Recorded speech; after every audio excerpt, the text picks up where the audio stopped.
Yet, at the same time, that Indonesia, or, I should imagine, any new nation, can find her way through this forest of problems without any ideological guidance at all seems impossible. 55 The motivation to seek, and, even more important, to use, technical skill and knowledge, the emotional resilience to support the necessary patience and resolution, and the moral strength to sustain self-sacrifice and incorruptibility must come from somewhere, from some vision of public purpose anchored in a compelling image of social reality. That all these qualities may not be present, that the present drift to revivalistic irrationalism and unbridled fantasy may continue, that the next ideological phase may be even further from the ideals for which the revolution was ostensibly fought than is the present one, that Indonesia may continue to be, as Bagehot called France, the scene of political experiments from which others profit much but she herself very little, or that the ultimate outcome may be viciously totalitarian and wildly zealotic is all very true. But whichever way events move, the determining forces will not be wholly sociological or psychological but partly cultural, that is, conceptual. To forge a theoretical framework adequate to the analysis of such three-dimensional processes is the task of the scientific study of ideology, a task but barely begun.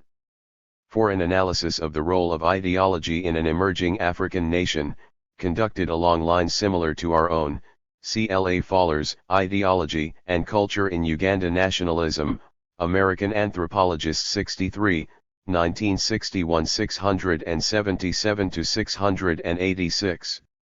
For a superb case study of an adolescent nation in which the process of thoroughgoing ideological reconstruction seems to have been conducted with reasonable success, C. B. Lewis, The Emergence of Modern Turkey, London, 1961, especially Chap 10. 7. Critical and imaginative works are answers to questions posed by the situation in which they arose.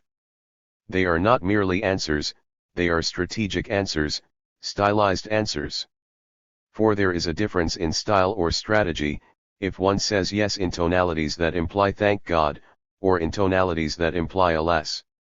So I should propose an initial working distinction between strategies and situations whereby we think of any work of critical or imaginative cast as the adopting of various strategies for the encompassing of situations. These strategies size up the situations, name their structure and outstanding ingredients, and name them in a way that contains an attitude toward them. This point of view does not, by any means, vow us to personal or historical subjectivism. The situations are real, the strategies for handling them have public content, insofar as situations overlap from individual to individual, or from one historical period to another, the strategies possess universal relevance. Kenneth Burke, The Philosophy of Literary Form. As both science and ideology are critical and imaginative works, that is, symbolic structures, an objective formulation both of the marked differences between them and of the nature of their relationship to one another seems more likely to be achieved by proceeding from such a concept of stylistic strategies than from a nervous concern with comparative epistemological or axiological status of the two forms of thought. No more than scientific studies of religion ought to begin with unnecessary questions about the legitimacy of the substantive claims of their subject matter ought scientific studies of ideology to begin with such questions. The best way to deal with Mannheim's, as with any true paradox, is to circumvent it by reformulating one's theoretical approach so as to avoid setting off yet once more down the well-worn path of argument that led to it in the first place.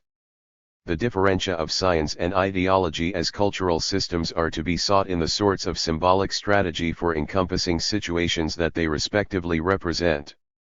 Science names the structure of situations in such a way that the attitude contained toward them is one of disinterestedness. Its style is restrained, spare, resolutely analytic. By shunning the semantic devices that most effectively formulate moral sentiment, it seeks to maximize intellectual clarity. But ideology names the structure of situations in such a way that the attitude contained toward them is one of commitment. Its style is ornate, vivid, deliberately suggestive. By objectifying moral sentiment through the same devices that science shuns, it seeks to motivate action. Both are concerned with the definition of a problematic situation and are responses to a felt lack of needed information. But the information needed is quite different, even in cases where the situation is the same. An ideologist is no more a poor social scientist than a social scientist is a poor ideologist. The two are, or at least they ought to be, in quite different lines of work, lines so different that little is gained and much obscured by measuring the activities of the one against the aims of the other. 56. This point is, however, not quite the same as saying that the two sorts of activity may not in practice be carried on together, any more than a man cannot, for example, paint a portrait of a bird that is both ornithologically accurate and aesthetically effective. Marx is, of course, the outstanding case, but for a more recent successful synchronization of scientific analysis and ideological argument, C. E. Schills, The Torment of Secrecy, New York, 1956. Most such attempts to mix genres are, however, distinctly less happy. Where science is the diagnostic, the critical, dimension of culture, ideology is the justificatory, the apologetic one. It refers to that part of culture which is actively concerned with the establishment and defense of patterns of belief and value. 57. That there is natural tendency for the two to clash, particularly when they are directed to the interpretation of the same range of situations, is thus clear, but that the clash is inevitable and that the findings of social science necessarily will undermine the validity of the beliefs and values that ideology has chosen to defend and propagate seem most dubious assumptions. An attitude at once critical and apologetic toward the same situation is no intrinsic contradiction in terms, however often it may in fact turn out to be an empirical one, but a sign of a certain level of intellectual sophistication.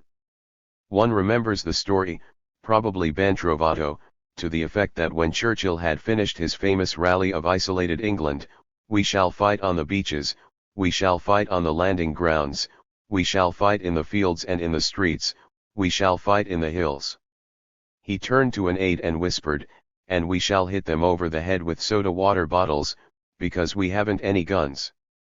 Fallers, Ideology and Culture. The patterns of belief and value defended may be, of course, those of a socially subordinate group, as well as those of a socially dominant one, and the apology therefore for reform or revolution. The quality of social rhetoric in ideology is thus not proof that the vision of socio-psychological reality upon which it is based is false and that it draws its persuasive power from any discrepancy between what is believed and what can, now or someday, be established as scientifically correct. That it may indeed lose touch with reality in an orgy of autistic fantasy, even that, in situations where it is left uncriticized by either a free science or competing ideologies well rooted in the general social structure, it has a very strong tendency to do so is all too apparent. But however interesting pathologies are for clarifying normal functioning, and however common they may be empirically, they are misleading as prototypes of it. Although fortunately it never had to be tested, it seems most likely that the British would have indeed fought on the beaches, landing grounds, streets, and hills with soda water bottles too, if it came to that, for Churchill formulated accurately the mood of his countrymen and, formulating it, mobilized it by making it a public possession, a social fact, rather than a set of disconnected, unrealized private emotions. Even morally loathsome ideological expressions may still catch most acutely the mood of a people or a group. Hitler was not distorting the German conscience when he rendered his countrymen's demonic self-hatred in the tropological figure of the magically corrupting Jew, he was merely objectifying it, transforming a prevalent personal neurosis into a powerful social force. But though science and ideology are different enterprises, they are not unrelated ones. Ideologies do make empirical claims about the condition and direction of society, which it is the business of science, and, where scientific knowledge is lacking, common sense, to assess. The social function of science vis-a-vis ideologies is first to understand them, what they are, how they work, what gives rise to them, and second to criticize them, to force them to come to terms with, but not necessarily to surrender to, reality. The existence of a vital tradition of scientific analysis of social issues is one of the most effective guarantees against ideological extremism, for it provides an incomparably reliable source of positive knowledge for the political imagination to work with and to honor. It is not the only such check. The existence, as mentioned, of competing ideologies carried by other powerful groups in the society is at least as important, as is a liberal political system in which dreams of total power are obvious fantasies, as are stable social conditions in which conventional expectations are not continually frustrated and conventional ideas not radically incompetent. But, committed with a quiet intransigence to a vision of its own, it is perhaps the most indomitable. Chapter 9 / After the Revolution, The Fate of Nationalism in the New States. Between 1945 and 1968-66 countries the actualities demand the quotation marks attained political independence from colonial rule. Unless one counts the American engagement in Vietnam, an ambiguous case, the last great struggle for national liberation was that which triumphed in Algeria in the summer of 1962. Though a few other collisions are apparently still to come in the Portuguese territories of Africa, for example the Great Revolution against Western governance of Third World peoples is essentially over. Politically, morally, and sociologically, the results are mixed. But from the Congo to Guyana the wards of imperialism are, formally anyway, free. 11. The term new states, indeterminate to begin with, becomes even more so as time passes and the states age. Though my main referent is the countries that have gained independence since World War II, one do not hesitate, where it suits my purposes and seems realistic, to extend the term to cover states like those of the Middle East, whose formal independence came earlier, or even those, like Ethiopia, Iran, or Thailand, which in the strict sense were never colonies at all. Considering all that independence seemed to promise: popular rule, rapid economic growth, social equality, cultural regeneration, national greatness and, above all, an end to the ascendancy of the West, it is not surprising that its actual advent has been anticlimactic. It is not that nothing has happened, that a new era has not been entered. Rather, that era having been entered, it is necessary now to live in it rather than merely imagine it, and that is inevitably a deflating experience. The signs of this darkened mood are everywhere, in nostalgia for the emphatic personalities and well-made dramas of the revolutionary struggle, in disenchantment with party politics, parliamentarianism, bureaucracy, and the new class of soldiers, clerks, and local powers, in uncertainty of direction, ideological weariness, and the steady spread of random violence, and, not the least, in a dawning realization that things are more complicated than they look, that social, economic, and political problems, once thought to be mere reflexes of colonial rule, to disappear when it disappeared, have less superficial roots. Philosophically, the lines between realism and cynicism, between prudence and apathy, and between maturity and despair may be very broad, but sociologically, they are always very narrow. And in most of the new states right now they have thinned almost to the vanishing point. Behind the mood, which is of course not unmixed, lie the realities of post-colonial social life. The sacred leaders of the national struggle are either gone: Gandhi, Nehru, Sukarno, Nkrumah, Muhammad V, Unu, Jinnah, Ben Bella, Keita, Azikiwe, Nasser, Banderanak, replaced by less confident heirs or less theatrical generals, or have been diminished to mere heads of state: Kenyatta, Nyerere, Bourguiba, Lee, Sekou Touré, Castro. The near-millennial hopes of political deliverance once invested in a handful of extraordinary men are not only now diffused among a larger number of distinctly less extraordinary ones but are themselves attenuated. The enormous concentration of social energies that charismatic leadership can, whatever its other defects, clearly accomplish, dissolves when such leadership disappears. The passing of the generation of prophet liberators in the last decade has been nearly as momentous, if not quite as dramatic, an event in the history of the new states as was their appearance in the 30s, 40s, and 50s. Here and there, new ones will doubtless from time to time emerge, and some may make a considerable impact upon the world. But, unless a wave of communist uprisings, of which there is now little indication, sweeps through the Third World throwing up a cloud of Che Guevaras, there will not soon again be such a galaxy of successful revolutionary heroes as there were in the Olympian days of the Bandung Conference. Most new states are in for a period of commonplace rulers. In addition to the reduction in the grandeur of leadership, there has been a solidification of the white-collar patriciate, what American sociologists like to call the new middle class, and the French, less euphemistic, call la classe dirigeante, which surrounds and in many places engulfs that leadership. Just as colonial rule tended almost everywhere to transform those who happened to be socially ascendant, and submissive to its demands, at the time of its advent into a privileged corps of officials and overseers, so independence tended almost everywhere to create a similar, though larger, corps out of those who happened to be ascendant, and responsive to its spirit, at its advent. In some cases, the class continuity between the new elite and the old is great, in some less great. Determining its composition has been the major internal political struggle of the revolutionary and immediate post-revolutionary periods. But accommodative, parvenu, or something in between, it is now rather definitely in place, and the avenues of mobility that for a moment seemed so wide open seem now, to most people, distinctly less so. As political leadership has slipped back toward the normal, or anyway appearing such, so too has the stratification system.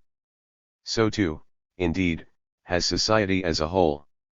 The consciousness of massive, univocal, irresistible movement, the stirring to action of an entire people, that the attack upon colonialism almost everywhere induced has not wholly disappeared, but it has powerfully lessened. There is much less talk, both inside the new states and in the scholarly literature concerning them, about social mobilization than there was 5, not to say 10, years ago, and what there is seems increasingly hollow. And this is because there is in fact much less social mobilization. Change continues, and indeed may even be accelerating under a general illusion that nothing much is happening, an illusion in good part generated by the great expectations that accompanied liberation in the first place. 22 But the general forward motion of the nation as a whole has been replaced by a complex, uneven, and many-directioned movement by its various parts, which conduces to a sense less of progress than of agitated stagnation.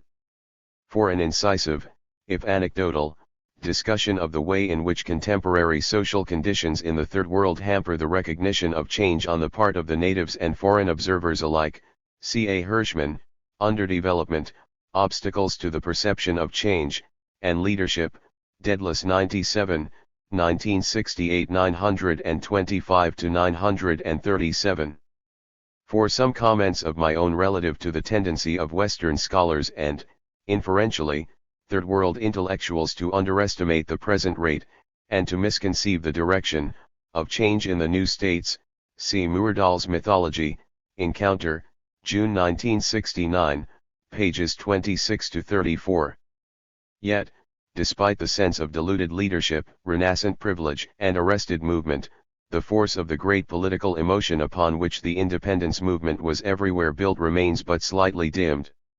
Nationalism amorphous, uncertainly focused, half-articulated, but for all that highly inflammable is still the major collective passion in most new states, and in some it is virtually the only one.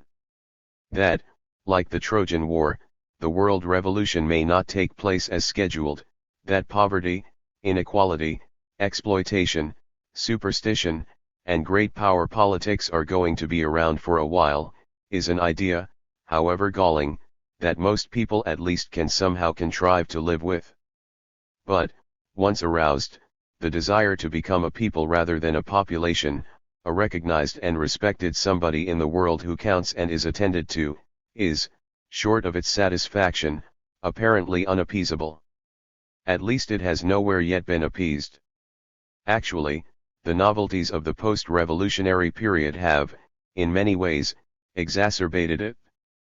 The realization that the power imbalance between the new states and the West has not only not been corrected by the destruction of colonialism, but has in some respects increased, while at the same time the buffer colonial rule provided against the direct impact of that imbalance has been removed, leaving fledgling states to fend for themselves against stronger, more practiced, established states, renders nationalist sensitivity to outside interference just that much more intense and that much more general. In the same way, emerging into the world as an independent state has led to a similar sensitization to the acts and intentions of neighboring states, most of them likewise just emerged, that was not present when such states were not free agents but, as oneself, belonged to a distant power. And internally, removing European rule has liberated the nationalisms within nationalisms that virtually all the new states contain and produced as provincialism or separatism, a direct and in some cases Nigeria, India, Malaysia, Indonesia, Pakistan immediate threat to the new wrought national identity in whose name the revolution was made. The effects of this persistent nationalistic sentiment amid national disappointment have been naturally varied: a withdrawal into don't-touch-me isolationism, as in Burma, a surge of neo-traditionalism, as in Algeria, a turn toward regional imperialism, as in Pre-Indonesia, an obsession with a neighboring enemy, as in Pakistan, a collapse into ethnic civil war, as in Nigeria, or, in the majority of the cases where the conflict is for the moment less severe, an underdeveloped version of muddling through, which contains a little of all these plus a certain amount of whistling in the dark. The post-revolutionary period was envisioned to be one of organizing rapid, large-scale, broadly coordinated social, economic, and political advance. But it has turned out to be rather more a continuation, under changed, and in some ways even less propitious, circumstances, of the main theme of the revolutionary and immediate pre-revolutionary periods, the definition, creation, and solidification of a viable collective identity. In this process, the formal liberation from colonial rule turns out not to have been the climax but a stage, a critical and necessary stage, but a stage nonetheless, and quite possibly far from the most consequential one. As in medicine the severity of surface symptoms and the severity of underlying pathology are not always in close correlation, so in sociology the drama of public events and the magnitude of structural change are not always in precise accord. Some of the greatest revolutions occur in the dark. 4 phases of nationalism. The tendency for the velocities of outward change and inward transformation to be out of phase with one another is clearly enough demonstrated in the general history of decolonization. If, keeping all the limitations of periodization in mind, one divides that history into 4 major phases: that in which the nationalist movements formed and crystallized, that in which they triumphed, that in which they organized themselves into states, and that, the present one, in which, organized into states, they find themselves obliged to define and stabilize their relationships both to other states and to the irregular societies out of which they arose, this incongruence comes plainly into view.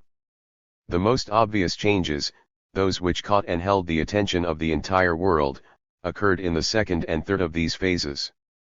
But the bulk of the more far-reaching changes, those altering the general shape and direction of social evolution, occurred or are occurring in the less spectacular first and fourth.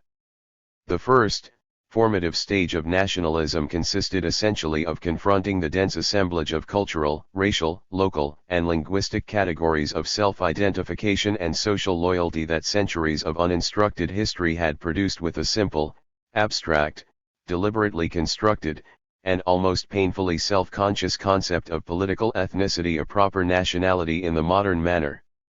The granular images into which individuals' views of who they are and who they aren't are so intensely bound in traditional society, were challenged by the more general, vaguer, but no less charged conceptions of collective identity, based on a diffuse sense of common destiny, that tend to characterize industrialized states. The men who raised this challenge, the nationalist intellectuals, were thus launching a revolution as much cultural, even epistemological, as it was political. They were attempting to transform the symbolic framework through which people experienced social reality, and thus, to the extent that life is what we make of it all, that reality itself. That this effort to revise the frames of self-perception was an uphill battle, that in most places it was hardly more than just begun, and that in all it remained confused and incomplete goes without saying, or would, had not the contrary so often been asserted. Indeed, the very success of the independence movements in rousing the enthusiasm of the masses and directing it against foreign domination tended to obscure the frailty and narrowness of the cultural foundations upon which those movements rested, because it led to the notion that anti-colonialism and collective redefinition are the same thing. But for all the intimacy, and complexity, of their interconnections, they are not. Most Tamils, Karens, Brahmins, Malays, Sikhs, Igbos, Muslims, Chinese, Nilotes, Bengalis, or Ashantis found it a good deal easier to grasp the idea that they were not Englishmen than that they were Indians, Burmese, Malayans, Ghanaians, Pakistanis, Nigerians, or Sudanese. As the mass attack, more massive, and more violent, in some places than others, upon colonialism developed, it seemed to create, in and of itself, the basis of a new national identity that independence would merely ratify. The popular rallying behind a common, extremely specific political aim, an occurrence that surprised the nationalists nearly as much as it did the colonialists, was taken for a sign of a deeper solidarity, which produced by it would yet outlive it. Nationalism came to mean, purely and simply, the desire and the demand for freedom.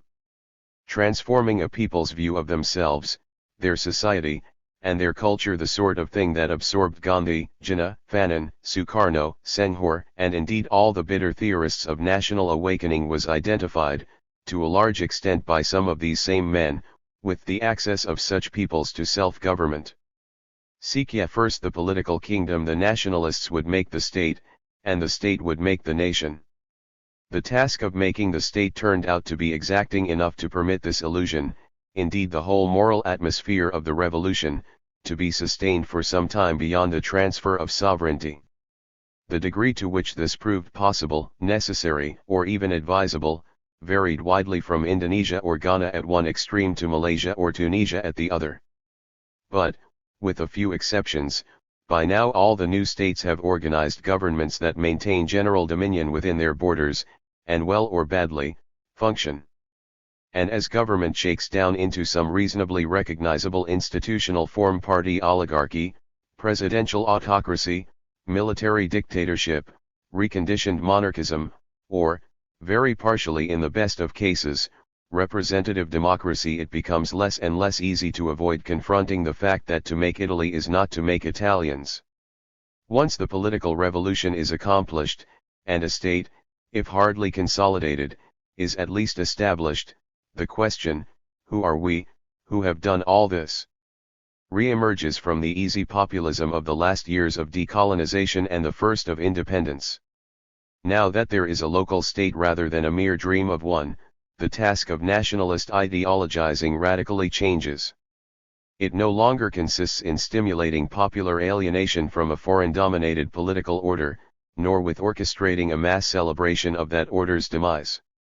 It consists in defining, or trying to define, a collective subject to whom the actions of the state can be internally connected, in creating, or trying to create, an experiential we from whose will the activities of government seem spontaneously to flow. And as such, it tends to revolve around the question of the content, relative weight, and proper relationship of two rather towering abstractions, the indigenous way of life and the spirit of the age. To stress the first of these is to look to local mores, established institutions, and the unities of common experience, to tradition, culture, national character, or even race for the roots of a new identity. To stress the second is to look to the general outlines of the history of our time, and in particular to what one takes to be the overall direction and significance of that history. There is no new state in which both these themes, which, merely to have names for them, I shall call essentialism and epicalism, are not present, few in which they are not thoroughly entangled with one another, and only a small, incompletely decolonized minority in which the tension between them is not invading every aspect of national life from language choice to foreign policy. Language choice is, in fact, a good, even a paradigmatic, example. I cannot think of a new state in which this question has not in some form or other risen to the level of national policy. 33 The intensity of the disturbance it has thereby generated, as well as the effectiveness with which it has been handled, varies quite widely, but for all the diversity of its expressions, the language issue turns precisely on the essentialism-epicalism dilemma. For a general review, see J. A. Fishman et.al., eds, Language Problems of Developing Nations, New York, 1968. For any speaker of it, a given language is at once either more or less his own or more or less someone else's, and either more or less cosmopolitan or more or less parochial, a borrowing or a heritage, a passport or a citadel. The question of whether, when, and for what purposes to use it is thus also the question of how far a people should form itself by the bent of its genius and how far by the demands of its times. The tendency to approach the language issue from the linguistic standpoint, homemade or scientific, has somewhat obscured this fact. Most discussion, inside the new states and out, concerning the suitability of a given language for national use has suffered from the notion that the suitability turns on the inherent nature of the language, on the adequacy of its grammatical, lexical, or cultural resources to the expression of complex philosophical, scientific, political, or moral ideas.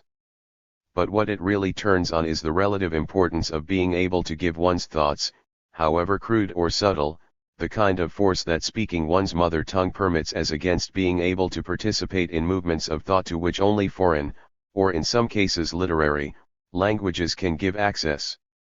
It doesn't matter therefore whether, in concrete form, the problem is the status of classical as against colloquial Arabic in Middle Eastern countries, the place of an elite Western language amid a collection of tribal languages in sub-Saharan Africa, the complex stratification of local, regional, national, and international languages in India or the Philippines, or the replacement of a European language of limited world significance by others of greater significance in Indonesia. The underlying issue is the same. It is not whether this or that language is developed or capable of development, it is whether this or that language is psychologically immediate and whether it is an avenue to the wider community of modern culture. It is not because Swahili lacks a stable syntax or Arabic cannot build combining forms dubious propositions in any case 44 that language problems are so prominent in the Third World, it is because, for the overwhelming majority of speakers of the overwhelming majority of languages in the new states, the two sides of this double question tend to work out inversely. What, from the ordinary speaker's view, is the natural vehicle of thought and feeling, and particularly in cases like Arabic, Hindi, Amharic, Khmer, or Javanese the repository of an advanced religious, literary, and artistic tradition to boot, is, from the view of the main current of 20th century civilization, virtually a patois. And what for that current are the established vehicles of its expression, are for that ordinary speaker at best but half-familiar languages of even less familiar peoples. 55. For the first, not accepted, but attacked, C. L. Harries, Swahili in Modern East Africa, in Fishman et.al., Language Problems, p. 426. For the second, accepted during an incisive discussion along the general lines here being developed, C. C. Gallagher, North African Problems and Prospects, Language and Identity, in Language Problems, p. 140. My point, of course, is not that technical linguistic matters have no relevance to language problems in the new states, but merely that the roots of those problems are much deeper and that expanding lexicons, standardizing usages, improving writing systems, and rationalizing instruction, though valuable in themselves, do not touch the central difficulty. The main exception so far as the Third World generally is concerned is Latin America, but there proving the rule language issues are very much less prominent than in the new states proper and tend to reduce to education and minority group problems. For an example, C. D. H. Burns, Bilingual Education in the Andes of Peru, in Fishman et.al., Language Problems, pages 403, 413. To what degree the fact that Spanish, or, more, Portuguese, is just enough of a carrier of modern thought to be felt to be an avenue to it, and just marginal enough a carrier of it not actually to be a very good one, has played a part in the intellectual provincialization of Latin America, so that it has in fact had a language problem without quite realizing it is an interesting and separate question. Formulated this way, the language problem is only the nationality problem writ small, though in some places the conflicts arising from it are intense enough to make the relationship seem reversed. Generalized, the who are we question asks what cultural forms, what systems of meaningful symbols to employ to give value and significance to the activities of the state, and by extension to the civil life of its citizens.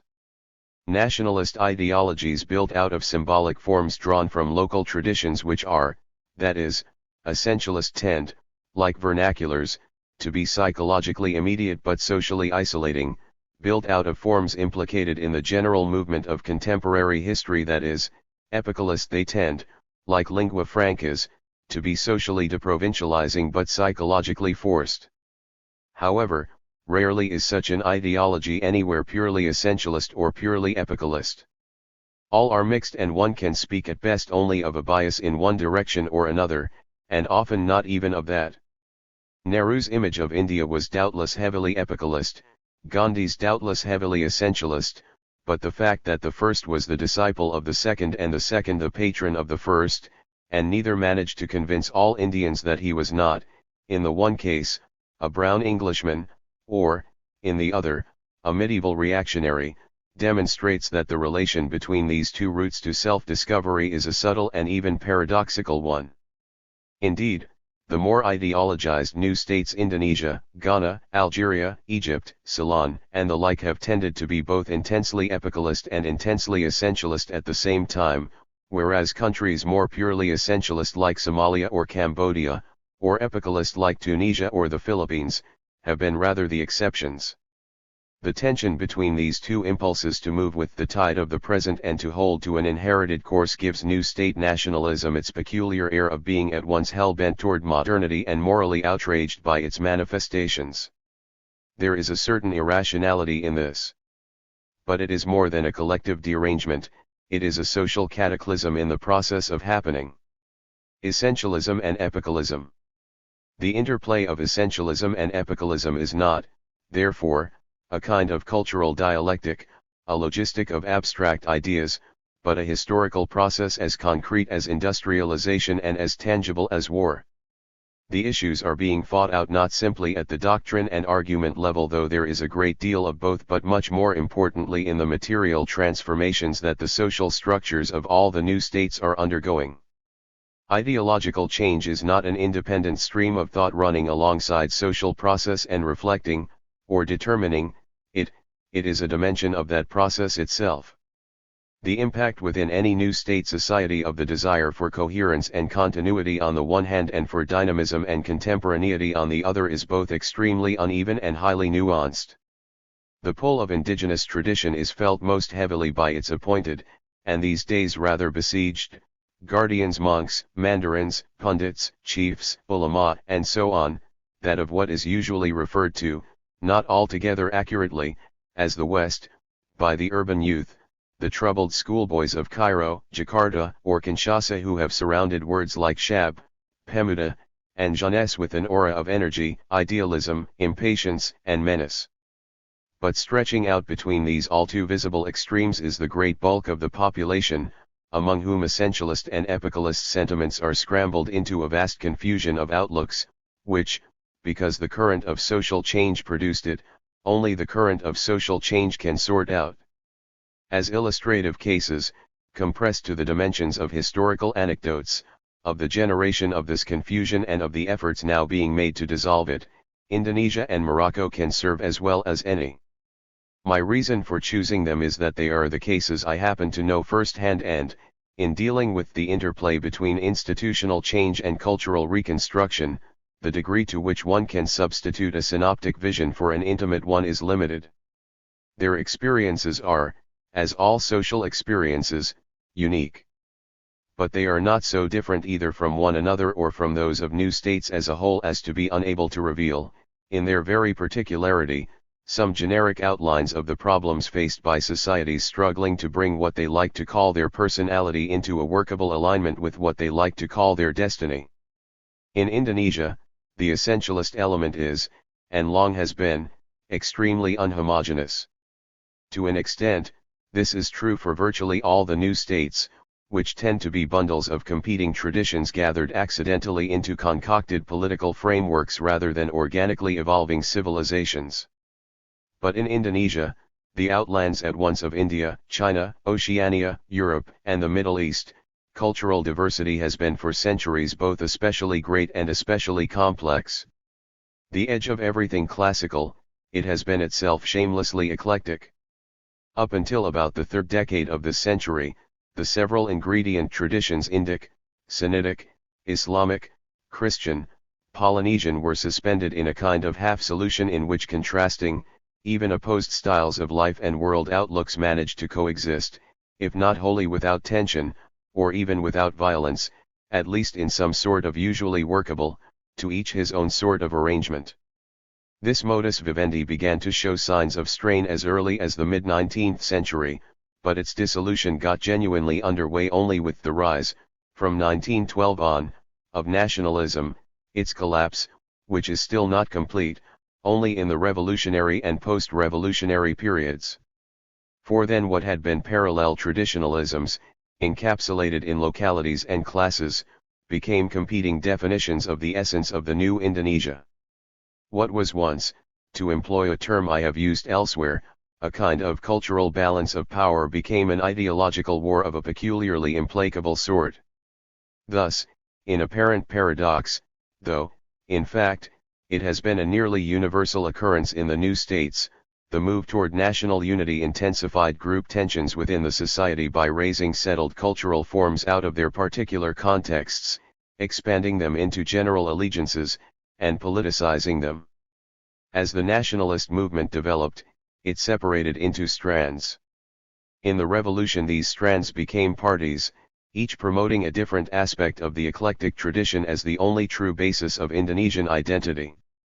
Marxists looked mainly to the folk melange of peasant life for the essence of the national heritage, the technicians, clerks, and administrators of the class dirigent to the Indic aestheticism of the Javanese aristocracy, and the more substantial merchants and landholders to Islam.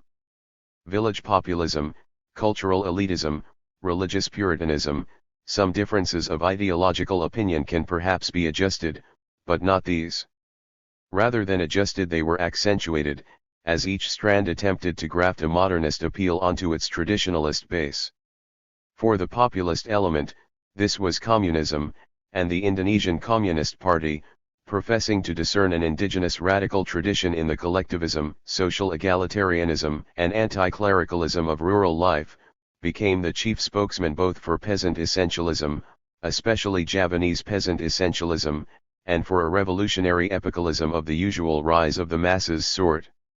For the salaried element, the modernist appeal was industrial society as found, or imagined, in Europe and the United States, and it proposed a marriage of convenience between Oriental spirituality and Occidental drive, between wisdom and technique, that would somehow preserve cherished values while transforming the material basis of the society out of which those values had arisen. And for the pious, it was naturally enough religious reform, a celebration of the effort to renovate Islamic civilization in such a way as to regain its lost, rightful leadership of the moral, material, and intellectual progress of mankind. But, in the event, none of these things peasant revolution, the meeting of East and West, or the cultural resurgence of Islam happened. What happened was the mass slaughter of 1965, in which somewhere between 250,000 and 750,000 people lost their lives. The bloodbath in which the Sukarno regime with painful slowness drowned was the result of a vast complex of causes, and it would be absurd to reduce it to an ideological explosion. Yet, whatever the role of economic, political, psychological, or for that matter accidental factors in bringing it on, and, what is even harder to explain, sustaining it, it marked the end of a distinct phase in the progress of Indonesian nationalism. Not only were the slogans of unity, one people, one language, one nation, from many, 1. Collective harmony, and so on, which had not been easy to credit in the first place, now rendered implausible altogether, but the theory that the native eclecticism of Indonesian culture would yield easily to a generalized modernism clamped onto one or another element of it was definitively disproved. Multiform in the past, it would seem also to have to be multiform in the present. In Morocco, the main obstacle to defining an integral national self has not been cultural heterogeneity, which in comparative terms has not been so very great, but social particularism, which in comparative terms has been extreme. Traditional Morocco consisted of an enormous, ill-organized field of rapidly forming and rapidly dissolving political constellations on every level from the court to the camp, every basis from the mystical to the occupational, and every scale from the grand to the microscopic. The continuity of the social order lay less in any durability of the arrangements composing it or the groups embodying it, for the sturdiest of them were fugitive, than in the constancy of the processes by which, incessantly reworking those arrangements and redefining those groups, it formed, reformed, and re-reformed itself. Insofar as this unsettled society had a center, it was the Alawite monarchy. But even in the best times the monarchy was hardly more than the largest bear in the garden. Embedded in a patrimonial bureaucracy of the most classic sort, a haphazard assortment of courtiers, chieftains, scribes, and judges, it struggled continuously to bring competing centers of power of which there were literally hundreds, each resting on slightly different ground from the next within its control. Although between its founding in the 17th century and its submission in 1912 it never altogether failed in this, it also never more than very partially succeeded. Not quite an anarchy and not quite a polity, the Moroccan state had, with its endemic particularism, just enough reality to persist. Initially the effect of colonial domination, which only formally lasted about 40 years, was to eviscerate the monarchy and turn it into a kind of Moorish tableau vivant, but intentions are one thing and events are another, and the ultimate result of European rule was to establish the king as the axis of the Moroccan political system rather more emphatically than had originally been the case. Though the earliest movements toward independence were undertaken by an uneasy, and as it turned out unstable, coalition of Western-educated intellectuals and neo-traditional Muslim reformers, it was the arrest, exile, and triumphant restoration of Muhammad V in 1953 to 1955 that finally secured the independence movement, and, in securing it, turned the throne into the focus of Morocco's growing but still intermittent sense of nationhood. The country got, revived, ideologized, and better organized, its center back. But, it soon turned out, it also got, similarly improved, its particularism back. Much post-revolutionary political history has demonstrated this fact, that however transformed, the crucial struggle still consists in an attempt by the king and his staff to sustain the monarchy as a viable institution in a society in which everything from landscape and kinship structure to religion and national character conspires to partition political life into disparate and disconnected exhibitions of parochial power. The first such exhibitions came with a series of so-called tribal uprisings, in part foreign stimulated, in part the result of domestic political maneuvering, in part a return of the culturally repressed that harried the new state during the first few years of independence. These were eventually put down with a combination of royal force and royal intrigue. But they were merely the first, rather elemental indications of what life was going to be like for a classical monarchy that, returning from the limbo of colonial subservience, had to establish itself as at once the authentic expression of the nation's soul and the appropriate vehicle of its modernization. As Samuel Huntington has pointed out, the peculiar fate of traditional monarchies almost everywhere in the new states is to have also to be modernizing monarchies, or at least to look like such. 66 A king content merely to reign can remain a political icon, a piece of cultural bric-a-brac. But if he wants also to rule, as Moroccan kings have always very much wanted to do, he must make himself the expression of a powerful force in contemporary social life. For Muhammad V, and, since 1961, his son Hassan II, This force has been the emergence for the first time in the country's history of a Western educated class large enough to permeate the entire society and discrete enough to represent a distinctive interest. Though their styles have been somewhat different, Hassan is remote where Muhammad was paternal. They have each struggled at once to organize and to place themselves at the head of the new middle class, the intermediate sectors, la classe dirigente, the national elite, or whatever this forming crowd of officials, officers, managers, educators, technicians, and publicists ought properly to be called. S. P. Huntington, The Political Modernization of Traditional Monarchies, Dedalus 95, 1966 763, 768, see also His Political Order in Changing Societies, New Haven, 1968. With Huntington's general analysis, too much influenced, in my opinion, by the analogy of the king versus aristocracy struggle in pre-modern Europe, I am, however, in some disagreement. For Morocco, anyway, the image of a populist monarchy out of style in middle-class circles, appealing over the heads of local privilege, corporate autonomy, and feudal power to the masses in the interests of progressive reform, seems to me very nearly the reverse of the truth. For more realistic views of post-independence Moroccan politics, C. J. Waterbury, The Commander of the Faithful, London, 1970. Suppressing the tribal rebellions was thus less the end of the old order than the end of an ineffective strategy for dominating it. After 1958, the essentials of what has become the palace's established approach to securing a firmer grip on the Moroccan half-polity emerged: the construction of a constitutional monarchy, constitutional enough to attract the support of the educated elite and monarchical enough to maintain the substance of royal power. Desiring the fate of neither the English monarchy nor the Iraqi, Muhammad V, and even more Hassan II, have sought to create an institution which, invoking Islam, Arabism, and 3 centuries of Alawite rule, could draw its legitimacy from the past and, calling for rationalism, dirigisme, and technocracy, its authority from the present. The stages in the recent history of this effort to turn Morocco, by a kind of political miscegenation, into what can only be called a royalist republic, the separation of the secularist, religious, and traditionalist wings of the nationalist movement, and the consequent formation of a multi-party system in 1958 to 1959, the failure of the king's own coalition party, the Front for the Defense of Constitutional Institutions, to gain a parliamentary majority in the 1963 general elections, the royal suspension, ostensibly temporary, of Parliament in 1965, the dime novel murder, in France, of the major opponent of the whole project, Mehdi Ben Barka, in 1968 need not be traced out here.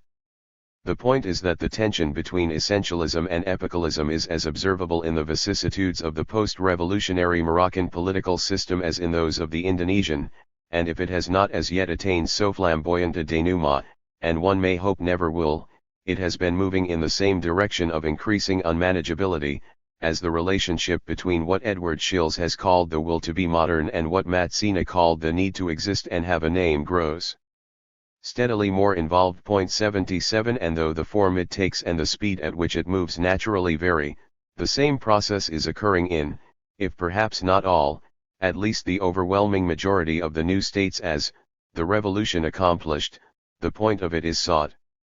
Concepts of culture. Until Talcott Parsons, carrying forward Weber's double rejection, and double acceptance, of German idealism and Marxist materialism, provided a viable alternative, the dominant concept of culture in American social science identified culture with learned behavior. This concept can hardly be called wrong. Isolated concepts are neither wrong nor right, and for many, rather routine purposes it was, and remains, serviceable. But it is now clear to virtually everyone whose interests extend any distance beyond the descriptive that it is very difficult to generate analyses of much theoretical power from such a diffuse, empiricist notion. The day when social phenomena were explained by redscribing them as culture patterns and noting that such patterns are handed down from generation to generation is very nearly past.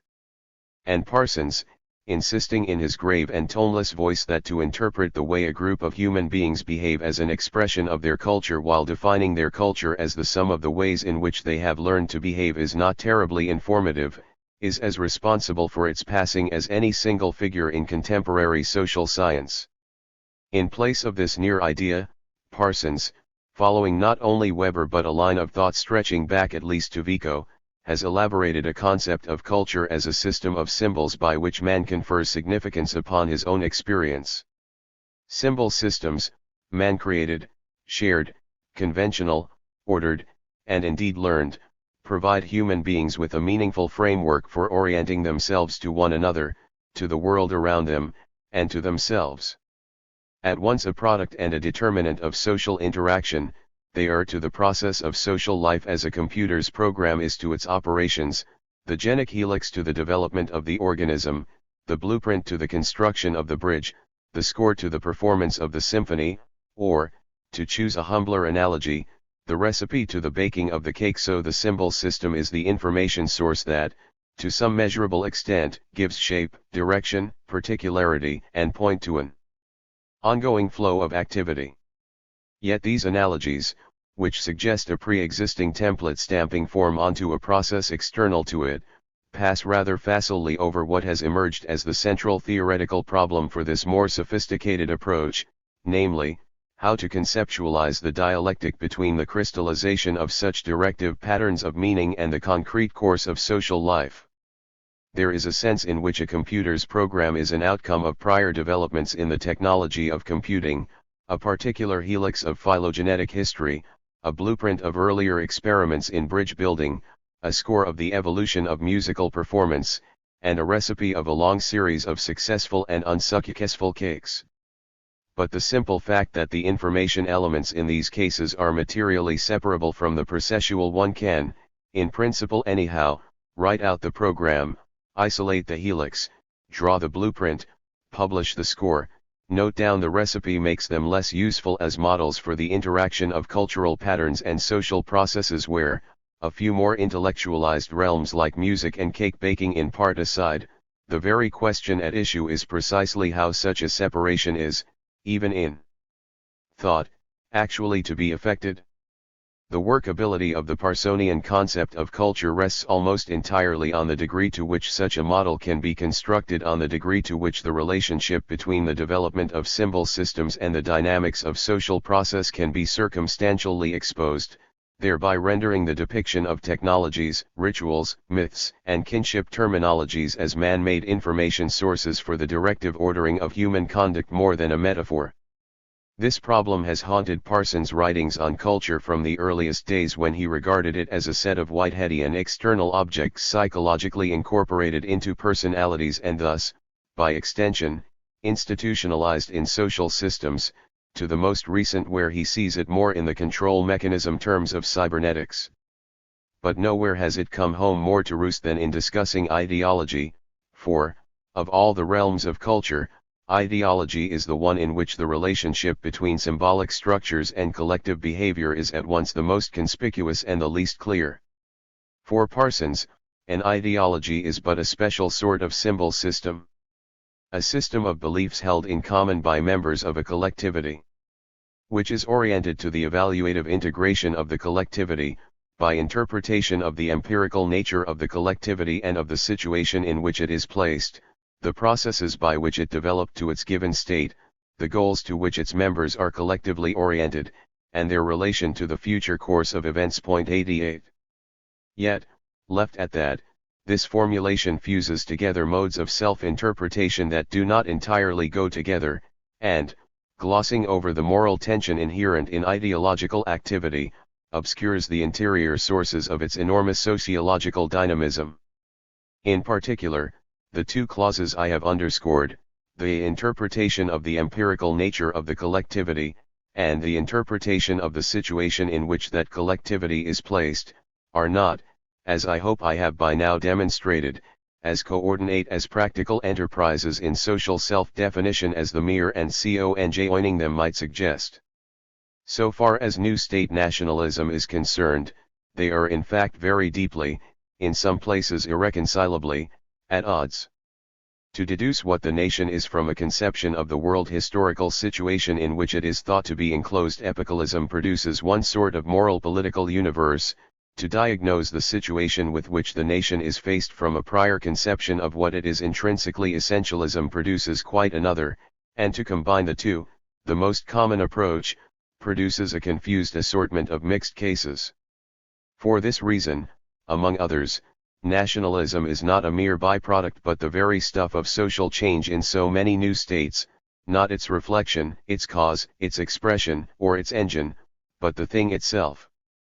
To see one's country as the product of the processes by which it developed to its given state, or, alternatively, to see it as the ground of the future course of events, is, in short, to see it rather differently. But, more than that, it is to look in rather different places to see it, to parents, to traditional authority figures, to custom and legend, or, to secular intellectuals, to the oncoming generation, to current events, and the mass media. Fundamentally, the tension between essentialist and epicalist strains in new state nationalism is not a tension between intellectual passions but between social institutions charged with discordant cultural meanings. An increase in newspaper circulation, an upsurge of religious activity, a decline in family cohesion, an expansion of universities, a reassertion of hereditary privilege, a proliferation of folklore societies are like their contraries themselves elements in the process by which the character and content of that nationalism as an information source for collective behavior are determined. The organized systems of belief propagated by professional ideologists represent attempts to raise aspects of this process to the level of conscious thought and so deliberately control it. But, no more than consciousness exhausts mentality does nationalist ideology exhaust nationalism. What it does, selectively and incompletely, is articulate it. The images, metaphors, and rhetorical turns from which nationalist ideologies are built are essentially devices, cultural devices designed to render one or another aspect of the broad process of collective self-redefinition explicit, to cast essentialist pride or epicalist hope into specific symbolic forms, where more than dimly felt, they can be described, developed, celebrated, and used. To formulate an ideological doctrine is to make, or try to make there are more failures than successes, what was a generalized mood into a practical force. The scuffle of political sects in Indonesia and the shifting foundations of monarchy in Morocco, the first so far an apparent failure, the second so far an ambiguous success, represent such attempts to draw the intangibilities of conceptual change into articulate cultural forms. They represent, also, of course, and even more immediately, a struggle for power, place, privilege, wealth, fame, and all the other so-called real rewards of life. Indeed, it is because of the fact that they also represent this that their ability to focus and transform men's views of who they are and how they should act is so great. The patterns of meaning by which social change is formed grow from the processes of that change itself and, crystallized into proper ideologies or embedded in popular attitudes, serve in turn, to some inevitably limited degree, to guide it. The progress from cultural diversity to ideological combat to mass violence in Indonesia, or the attempt to dominate a field of social particularisms by fusing the values of a republic with the facts of an autocracy in Morocco, are without doubt the hardest of hard political, economic, and stratificatory realities. Real blood has flowed, real dungeons have been built and, to be fair, real pain has been relieved. But they are also without doubt the record of those would-be countries' efforts to breathe intelligibility into an idea of nationhood, in terms of which these realities, and worse to come, can be confronted, shaped, and understood. And this is true for the new states generally. As the heroic excitements of the political revolution against colonial domination recede into an inspirational past to be replaced by the shabbier, but no less convulsive movements of the dispiriting present, the secular analogues of Weber's famous problems of meaning grow more and more desperate. It is not only in religion that things are not merely there and happen but have a meaning and are there because of this meaning, but in politics as well, and in new state politics in particular. The questions "what is it all for? What's the use, and why go on?" arise in the context of mass poverty, official corruption, or tribal violence as much as in those of wasting illness, defeated hope, or premature death. They get no better answers, but insofar as they get any at all, it is from images of a heritage worth preserving or a promise worth pursuing, and though these need not necessarily be nationalist images, almost all of them Marxist ones included are. 99. The question of the relationship between Marxism and nationalism is a vexed one which it would take another essay even to outline. Suffice it here to say that, as far as the new states are concerned, Marxist movements, communist or non-communist, have almost everywhere been heavily nationalistic in both aim and idiom, and there is very little sign that they are becoming any less so. Actually, the same point could be made about religio-political movements, Muslim, Buddhist, Hindu, or whatever. They too tend to be as localized in fact as they are placeless in principle. Rather like religion, nationalism has a bad name in the modern world, and, rather like religion, it more or less deserves it.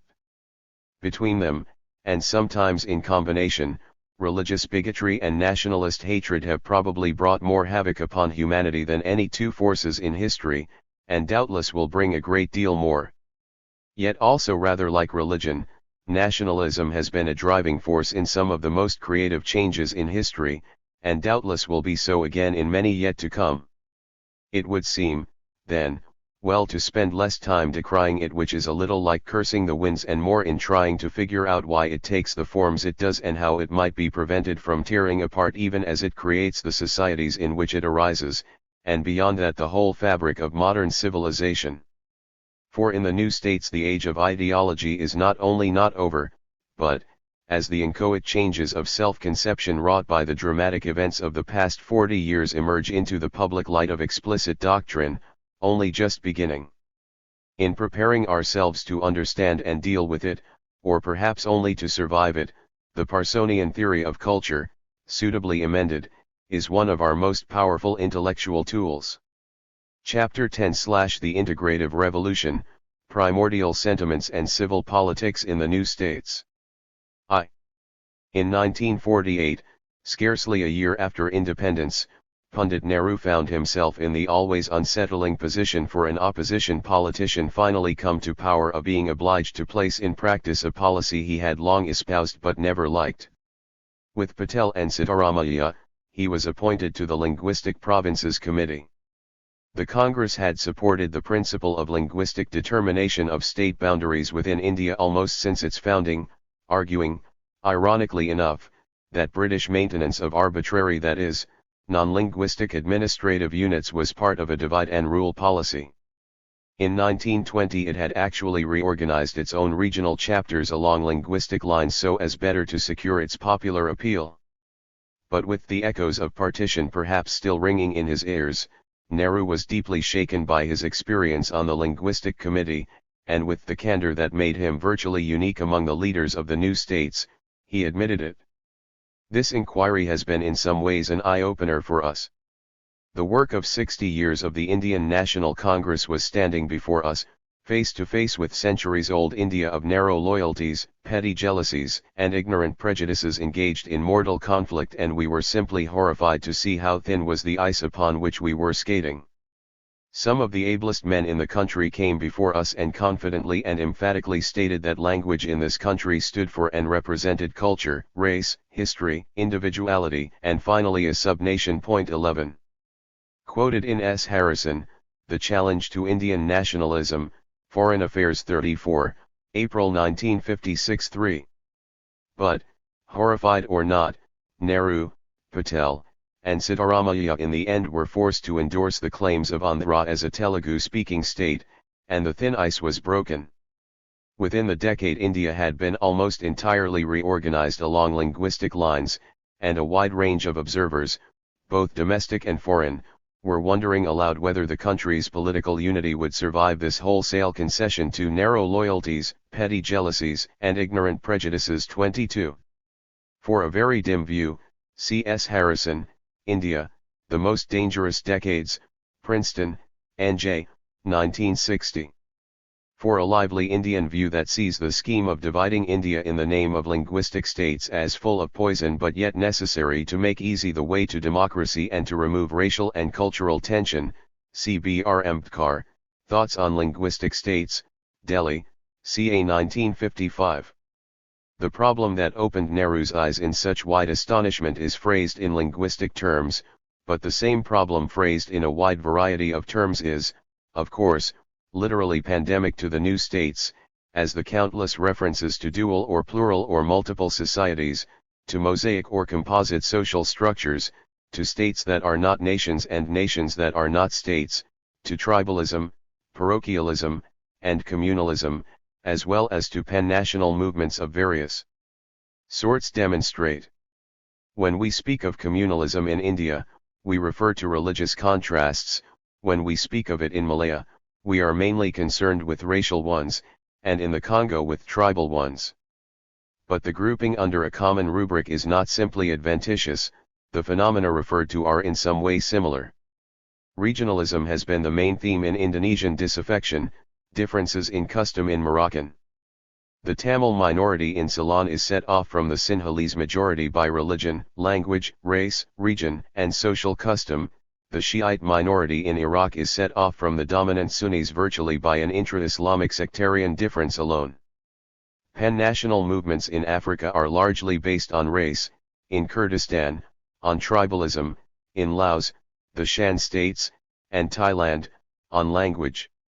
Yet all these phenomena, too, are in some sense of a piece. They form a definable field of investigation. That is, they would, could we but define it. The stultifying aura of conceptual ambiguity that surrounds the terms nation, nationality, and nationalism has been extensively discussed and thoroughly deplored in almost every work that has been concerned to attack the relationship between communal and political loyalties. 33 But as the preferred remedy has been to adopt a theoretical eclecticism that, in its attempt to do justice to the multifaceted nature of the problems involved, tends to confuse political, psychological, cultural, and demographic factors, actual reduction of that ambiguity has not proceeded very far. Thus a recent symposium on the Middle East refers indiscriminately to the efforts of the Arab League to destroy existing nation-state boundaries, those of the Sudan government to unify a somewhat arbitrary and accidentally demarcated sovereign state, and those of the Azran Turks to separate from Iran and join the Soviet Republic of Azerbaijan as nationalism. 44 Operating with a similarly omnibus concept, Coleman sees Nigerians, or some of them, as displaying 5 different sorts of nationalism at once African, Nigerian, regional, group, and cultural. 55 And Emerson defines a nation as a terminal community, the largest community that, when the chips are down, effectively commands men's loyalty, overriding the claims both of the lesser communities within it and those that cut across it or potentially enfold it within a still greater society. Which simply shifts the ambiguity from the term nation to the term loyalty, as well as seeming to leave such questions as whether India, Indonesia, or Nigeria are nations to the determination of some future, unspecified historical crisis. 66. Some of this conceptual haze is burned away, however, if it is realized that the peoples of the new states are simultaneously animated by 2 powerful, thoroughly interdependent, yet distinct, and often actually opposed motives: the desire to be recognized as responsible agents whose wishes, acts, hopes, and opinions matter, and the desire to build an efficient, dynamic modern state. The one aim is to be noticed, it is a search for an identity, and a demand that the identity be publicly acknowledged as having import, a social assertion of the self as being somebody in the world. 77 The other aim is practical, it is a demand for progress, for a rising standard of living, more effective political order, greater social justice, and beyond that of playing a part in the larger arena of world politics, of exercising influence among the nations. 88 The 2 motives are, again, most intimately related, because citizenship in a truly modern state has more and more become the most broadly negotiable claim to personal significance, and because what Mazzini called the demand to exist and have a name is to such a great extent fired by a humiliating sense of exclusion from the important centers of power in world society. But they are not the same thing. They stem from different sources and respond to different pressures. It is, in fact, the tension between them that is one of the central driving forces in the national evolution of the new states, as it is, at the same time, one of the greatest obstacles to such evolution. This tension takes a peculiarly severe and chronic form in the new states, both because of the great extent to which their people's sense of self remains bound up in the gross actualities of blood, race, language, locality, religion, or tradition, and because of the steadily accelerating importance in this century of the sovereign state as a positive instrument for the realization of collective aims. Multi-ethnic, usually multilinguistic, and sometimes multiracial, the populations of the new states tend to regard the immediate, concrete, and to them inherently meaningful sorting implicit in such natural diversity as the substantial content of their individuality. To subordinate these specific and familiar identifications in favor of a generalized commitment to an overarching and somewhat alien civil order is to risk a loss of definition as an autonomous person, either through absorption into a culturally undifferentiated mass or, what is even worse, through a domination by some other rival ethnic, racial, or linguistic community that is able to imbue that order with the temper of its own personality. But at the same time, all but the most unenlightened members of such societies are at least dimly aware, and their leaders are acutely aware, that the possibilities for social reform and material progress they so intensely desire and are so determined to achieve rest with increasing weight on their being enclosed in a reasonably large, independent, powerful, well-ordered polity. The insistence on recognition as someone who is visible and matters and the will to be modern and dynamic thus tend to diverge, and much of the political process in the new states pivots around an heroic effort to keep them aligned. 2. A more exact phrasing of the nature of the problem involved here is that, considered as societies, the new states are abnormally susceptible to serious disaffection based on primordial attachments. 99 By a primordial attachment is meant one that stems from the givens, or, more precisely, as culture is inevitably involved in such matters, the assumed givens of social existence, immediate contiguity and kin connection mainly, but beyond them the givenness that stems from being born into a particular religious community, speaking a particular language, or even a dialect of a language, and following particular social practices. These congruities of blood, speech, custom, and so on, are seen to have an ineffable, and at times overpowering, coerciveness in and of themselves. One is bound to one's kinsman, one's neighbor, one's fellow believer, ipso facto, as the result not merely of personal affection, practical necessity, common interest, or incurred obligation, but at least in great part by virtue of some unaccountable absolute import attributed to the very tie itself. The general strength of such primordial bonds, and the types of them that are important, differ from person to person, from society to society, and from time to time. But for virtually every person, in every society, at almost all times, some attachments seem to flow more from a sense of natural, some would say spiritual affinity, than from social interaction. E. Schill's, Primordial, Personal, Sacred and Civil Ties, British Journal of Sociology 8, 1957, 130-145. In modern societies the lifting of such ties to the level of political supremacy, though it has, of course, occurred and continues to occur, has more and more come to be deplored as pathological. To an increasing degree national unity is maintained not by calls to blood and land but by a vague, intermittent, and routine allegiance to a civil state, supplemented to a greater or lesser extent by governmental use of police powers and ideological exhortation. The havoc wreaked, both upon themselves and others, by those modern, or semi-modern, states that did passionately seek to become primordial rather than civil political communities, as well as a growing realization of the practical advantages of a wider-ranging pattern of social integration than primordial ties can usually produce or even permit, have only strengthened the reluctance publicly to advance race, language, religion, and the like as basis for the definition of a terminal community. But in modernizing societies, where the tradition of civil politics is weak and where the technical requirements for an effective welfare government are poorly understood, primordial attachments tend, as Nehru discovered, to be repeatedly, in some cases almost continually, proposed and widely acclaimed as preferred basis for the demarcation of autonomous political units. And the thesis that truly legitimate authority flows only from the inherent coerciveness such attachments are conceived somehow to possess is frankly, energetically, and artlessly defended. The reasons why a unilingual state is stable and a multilingual state unstable are quite obvious. A state is built on fellow feeling. What is this fellow feeling? To state briefly, it is a feeling of a corporate sentiment of oneness which makes those who are charged with it feel that they are kith and kin.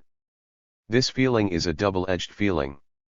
It is at once a feeling of consciousness of kind which, on the one hand, binds together those who have it so strongly that it overrides all differences arising out of economic conflicts or social gradations and, on the other, severs them from those who are not of their kind.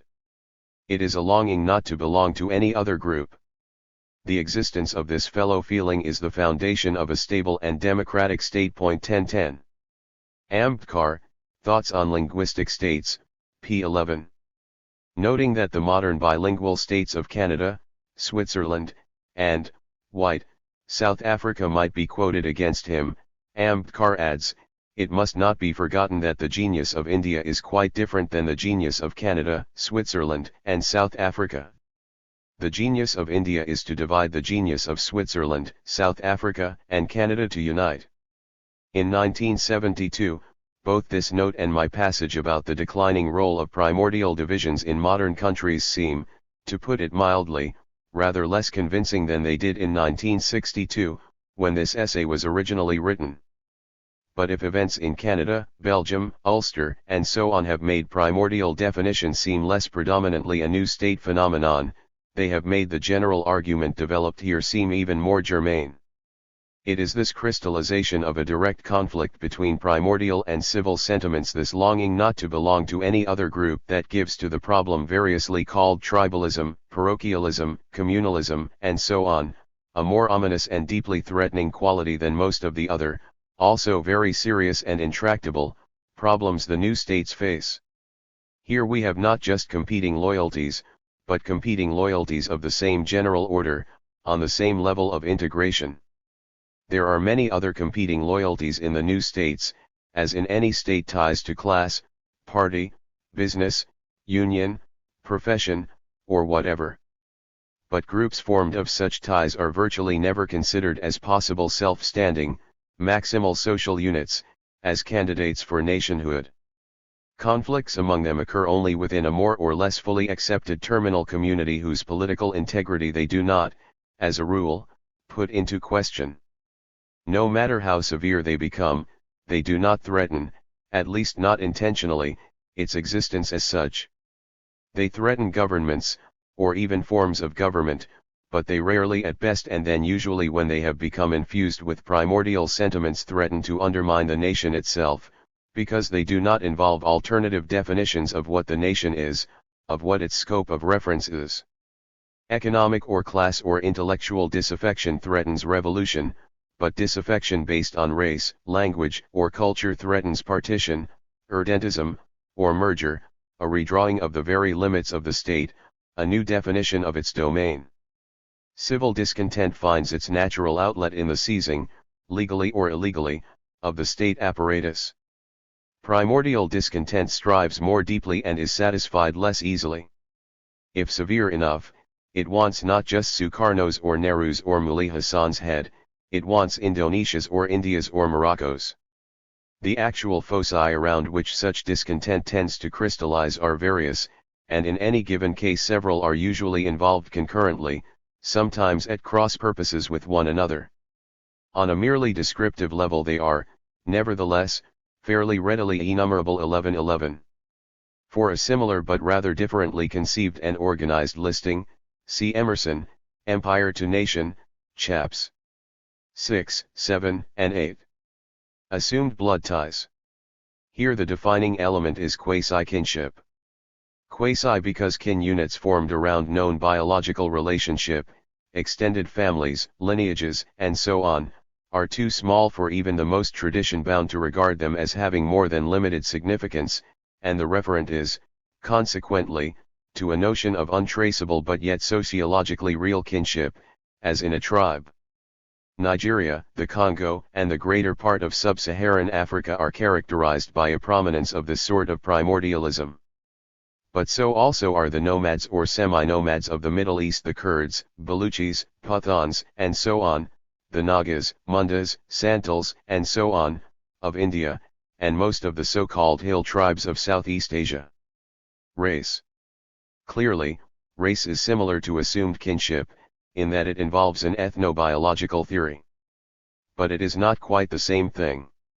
Here, the reference is to phenotypical physical features, especially, of course, skin color, but also facial form, stature, hair type, and so on, rather than any very definite sense of common descent as such. The communal problems of Malaya in large part focus around these sorts of differences, between, in fact, two phenotypically very similar Mongoloid peoples. Negritude clearly draws much, though perhaps not all, of its force from the notion of race as a significant primordial property, and the pariah commercial minorities like the Chinese in Southeast Asia or the Indians and Lebanese in Africa are similarly demarcated. Language. Linguism, for some yet to be adequately explained reasons, is particularly intense in the Indian subcontinent, has been something of an issue in Malaya, and has appeared sporadically elsewhere. But as language has sometimes been held to be the altogether essential axis of nationality conflicts, it is worth stressing that linguism is not an inevitable outcome of linguistic diversity. As indeed kinship, race, and the other factors to be listed below, language differences need not in themselves be particularly divisive. They have not been so for the most part in Tanganyika, Iran, not a new state in the strict sense, perhaps, the Philippines, or even in Indonesia, where despite a great confusion of tongues, linguistic conflict seems to be the one social problem the country has somehow omitted to demonstrate in extreme form. Furthermore, primordial conflicts can occur where no marked linguistic differences are involved, as in Lebanon, among the various sorts of Batak speakers in Indonesia, and to a lesser extent perhaps between the Fulani and Hausa in northern Nigeria. Region. Although a factor nearly everywhere, regionalism naturally tends to be especially troublesome in geographically heterogeneous areas. Tonkin, Annam, and Cochin in pre-partitioned Vietnam, the two baskets on the long pole, were opposed almost purely in regional terms, sharing language, culture, race, and so on. The tension between East and West Pakistan, now separated into Bangladesh and Pakistan, involved differences in language and culture too, but the geographic element was of great prominence owing to the territorial discontinuity of the country.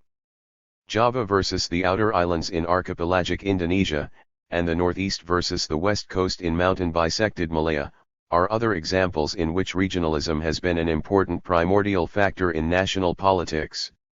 Religion. Indian partition is the outstanding case of the operation of this type of attachment.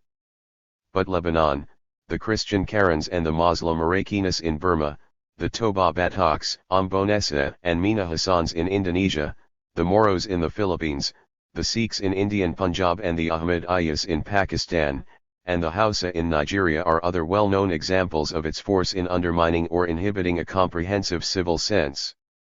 Custom. Again, differences in custom form a basis for a certain amount of national disunity almost everywhere, and are of especial prominence in those cases in which an intellectually and/or artistically rather sophisticated group sees itself as the bearer of a civilization amid a largely barbarian population that would be well advised to model itself upon it, the Bengalis in India, the Javanese in Indonesia, the Arabs, as against the Berbers, in Morocco, the Amhara in another old new state, Ethiopia, and so forth.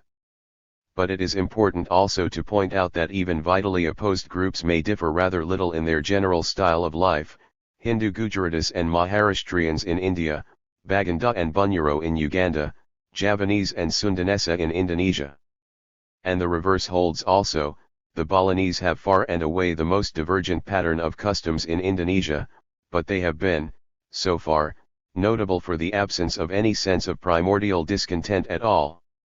But beyond such a mere listing of the sorts of primordial ties that tend, in one place or another, to become politicized, it is necessary to go further and attempt also to classify, or somehow order, the concrete patterns of primordial diversity and conflict that in fact exist in the various new states and of which these ties are the components. This seemingly routine exercise in political ethnography is a rather more delicate task than at first appears, however, not only because those communalistic challenges to the integrity of the civil state that are at the moment being openly pressed must be discerned, but also because those that are latent, lying concealed in the enduring structure of primordial identifications, ready to take explicit political form given only the proper sorts of social conditions, must be revealed.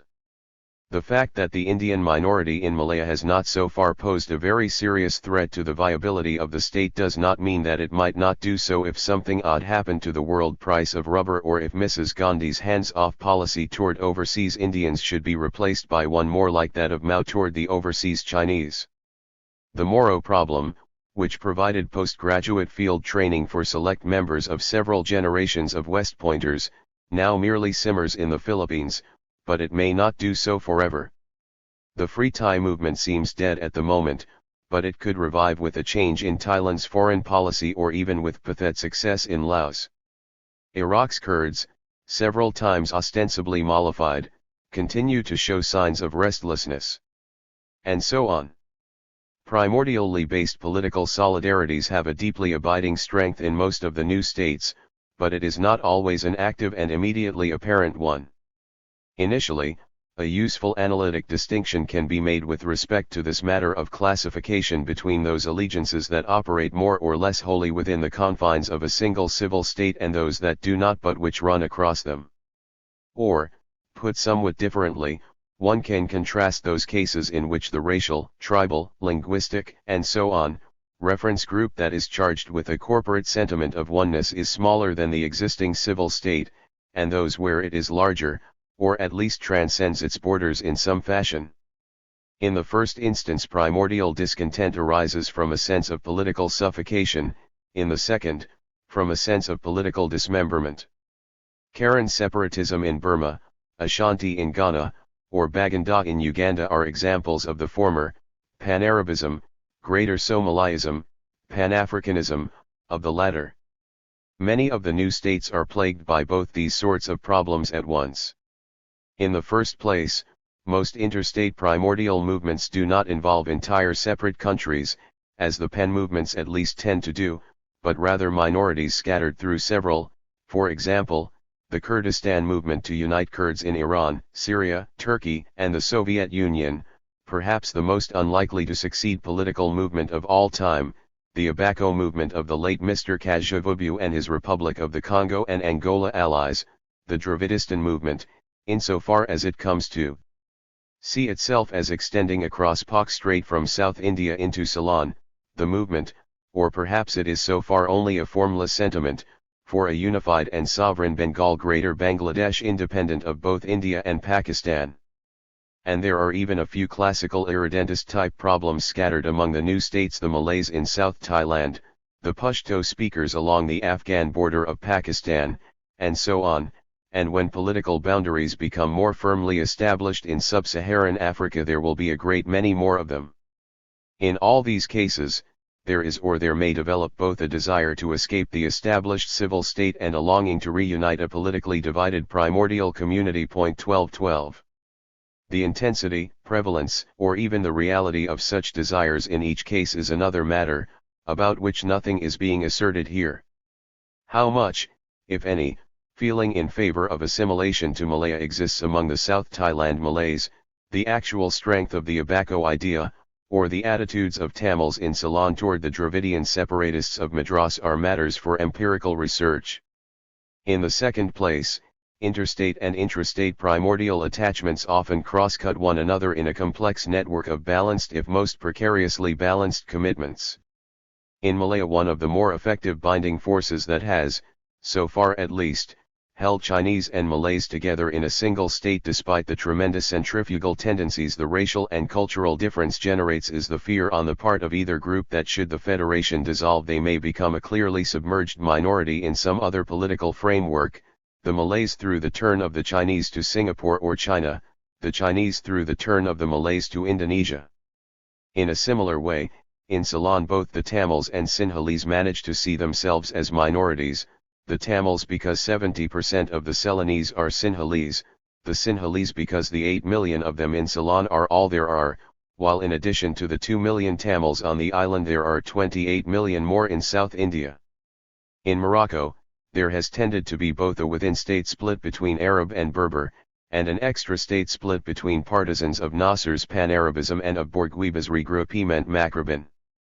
And Nasser himself, until his death perhaps the new state's most accomplished virtuoso in the primordial arts, was absorbed in juggling Pan-Arabist, Pan-Islamic and Pan-African sentiments in the interests of Egyptian hegemony among the Bandung powers. But whether the relevant attachments outrun state boundaries or not, most of the major primordial battles are for the moment being fought within them. A certain amount of international conflict focusing around, or at least animated by, primordial issues does exist among the new states. The hostility between Israel and her Arab neighbors and the quarrel of India and Pakistan over Kashmir are the most prominent cases, of course. But the embroilment of two older states, Greece and Turkey, over Cyprus is another case. The tension between Somalia and Ethiopia concerning an essentially irredentist problem a third, the Indonesian difficulties vis-a-vis Peking with respect to the issue of dual citizenship for Chinese residents of Indonesia a fourth, and so on. As the new states solidify politically, such disputes may well grow both more frequent and more intense. But as of now they have not yet become, with the exception of the Israeli-Arab conflict and, sporadically, the Kashmir problem, paramount political issues, and the immediate significance of primordial differences is almost everywhere primarily domestic, though this is not to say that they are therefore without important international implications. 1313. Nor does the interstate significance of primordial sentiments lie wholly in their divisive power. Pan-African attitudes, weak and ill-defined as they may be, have provided a useful context of mild solidarity for the confrontation of leaders of major African countries. Burma's strenuous, and expensive, efforts to strengthen and revitalize international Buddhism, as in the Sixth Great Council at Yego in 1954, served, at least temporarily, to link her more effectively with the other Theravada countries Ceylon, Thailand, Laos, and Cambodia. And a vague, mainly racial, feeling of common Malayness has played a positive role in the relations between Malaya and Indonesia and Malaya and the Philippines, and even, more recently, between Indonesia and the Philippines. The construction of a typology of the concrete patterns of primordial diversity that are found within the various new states is severely hampered, however, by the simple lack of detailed and reliable information in the overwhelming majority of the cases. But, again, a gross and merely empirical classification can nonetheless fairly easily be devised, and should prove useful as a rough and ready guide to a wilderness otherwise uncharted, and facilitate a more incisive analysis of the role of primordial sentiments in civil politics than is possible in terms of pluralism, tribalism, parochialism, communalism, and the other clichés of common-sense sociology. One common and, relatively speaking, simple pattern seems to be that of a single dominant and usually, though not inevitably, larger group set over against a single strong and chronically troublesome minority, Cyprus with Greeks and Turks, Ceylon with Sinhalese and Tamils, Jordan with Jordanians and Palestinians, though in this last case the dominant group is the smaller. Too similar in some ways to this first pattern, but more complex, is that of one central often enough in a geographic sense as well as a political group and several mediumly large and at least somewhat opposed peripheral groups, the Javanese versus the outer island peoples in Indonesia, the Irrawaddy Valley Burmese versus the various hill tribes and upland valley peoples in Burma, the Central Plateau Persians and the various tribes in Iran, though, again, this is not strictly a new state, the Atlantic Plain Arabs encircled by the diverse Berber tribes of the Riv, the Atlas and the Sioux, the Mekong Lao and the tribal peoples in Laos, and so on. How far such a pattern is to be found in Black Africa is unclear. In the one case where it might have crystallized, with the Ashanti in Ghana, the power of the central group seems to have, at least temporarily, been broken. And whether in a new state the Baganda will be able to maintain or, perhaps now, regain their dominant position vis-a-vis the other Uganda groups through their greater education, political sophistication, and so on, and despite their comprising but about a fifth of the population, remains to be seen. 3. Another pattern that forms an internally even less homogeneous type is a bipolar one of two nearly evenly balanced major groups, Malays and Chinese in Malaya, though there is also a smaller Indian group, or Christians and Muslims in Lebanon, though here both groups are actually aggregates of smaller sects, or Sunnis and Shias in Iraq. The two regions of Pakistan, although the western region is far from wholly homogeneous within itself, gave that state a sharply bipolar primordial pattern, which has now torn it in half. Vietnam before partition tended to take this form. Tonkin versus Cochin. This problem now having been solved with the assistance of the great powers, though reunification of the country might revive it. Even Libya, which has scarcely enough people to develop decent group conflicts, has something of this pattern with the Cyrenaica-Tripolitania contrast. 4. Next, there is the pattern of a relatively even gradation of groups in importance, from several large ones through several medium-sized ones to a number of small ones, with no clearly dominant ones and no sharp cut-off points. India, the Philippines, Nigeria, and Kenya are perhaps examples. 5. Finally, there is simple ethnic fragmentation, as Wallerstein has called it, with multiple small groups, into which somewhat residual category it is necessary to toss much of Africa, at least until more is known about it. 1414 One proposal, issuing from the nothing if not experimental Leopoldville government, suggesting a grouping of the Congo Republic's estimated 250 or so separate tribal linguistic groups into 80 autonomous tribal regions, which would then be organized into 12 federated states, gives something of an indication of the extent to which such fragmentation can go, and the complexity of primordial allegiances it may involve. I. Wallerstein, The Emergence of Two West African Nations, Ghana and the Ivory Coast, Ph.D. thesis, Columbia University, 1959. The world of personal identity collectively ratified and publicly expressed is thus an ordered world. The patterns of primordial identification and cleavage within the existing new states are not fluid, shapeless, and infinitely various, but are definitely demarcated and vary in systematic ways. And as they vary, the nature of the individual's problem of social self-assertion varies with them, as it does also according to his position within any one type of pattern. The task of securing recognition as someone who is somebody to whom attention must be paid appears in a different form and light to a Sinhalese in Ceylon than it does to a Javanese in Indonesia or a Malay in Malaya, because to be a member of a major group set over against one minor one is a quite different matter from being a member of such a group over against a plurality of minor ones or another major one. But it appears also in a different form and light to a Turk in Cyprus than to a Greek, to a Karen in Burma than to a Burmese, to a Tiv in Nigeria than to a Hausa, because membership in a minor group places one in a different position from that in which membership in a major group places one, even within a single system. 1515 The so-called pariah communities of foreign traders that are found in so many of the new states, the Lebanese in West Africa, the Indians in East Africa, the Chinese in Southeast Asia and, in a somewhat different way, the Marwaris in South India live in an altogether different social universe, so far as the problem of the maintenance of a recognized identity is concerned, than do the settled agricultural groups, no matter how small and insignificant, in the same societies.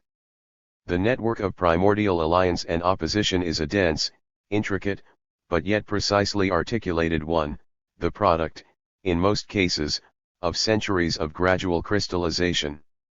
The unfamiliar civil state, born yesterday from the meager remains of an exhausted colonial regime, is superimposed upon this fine-spun and lovingly conserved texture of pride and suspicion, and must somehow contrive to weave it into the fabric of modern politics.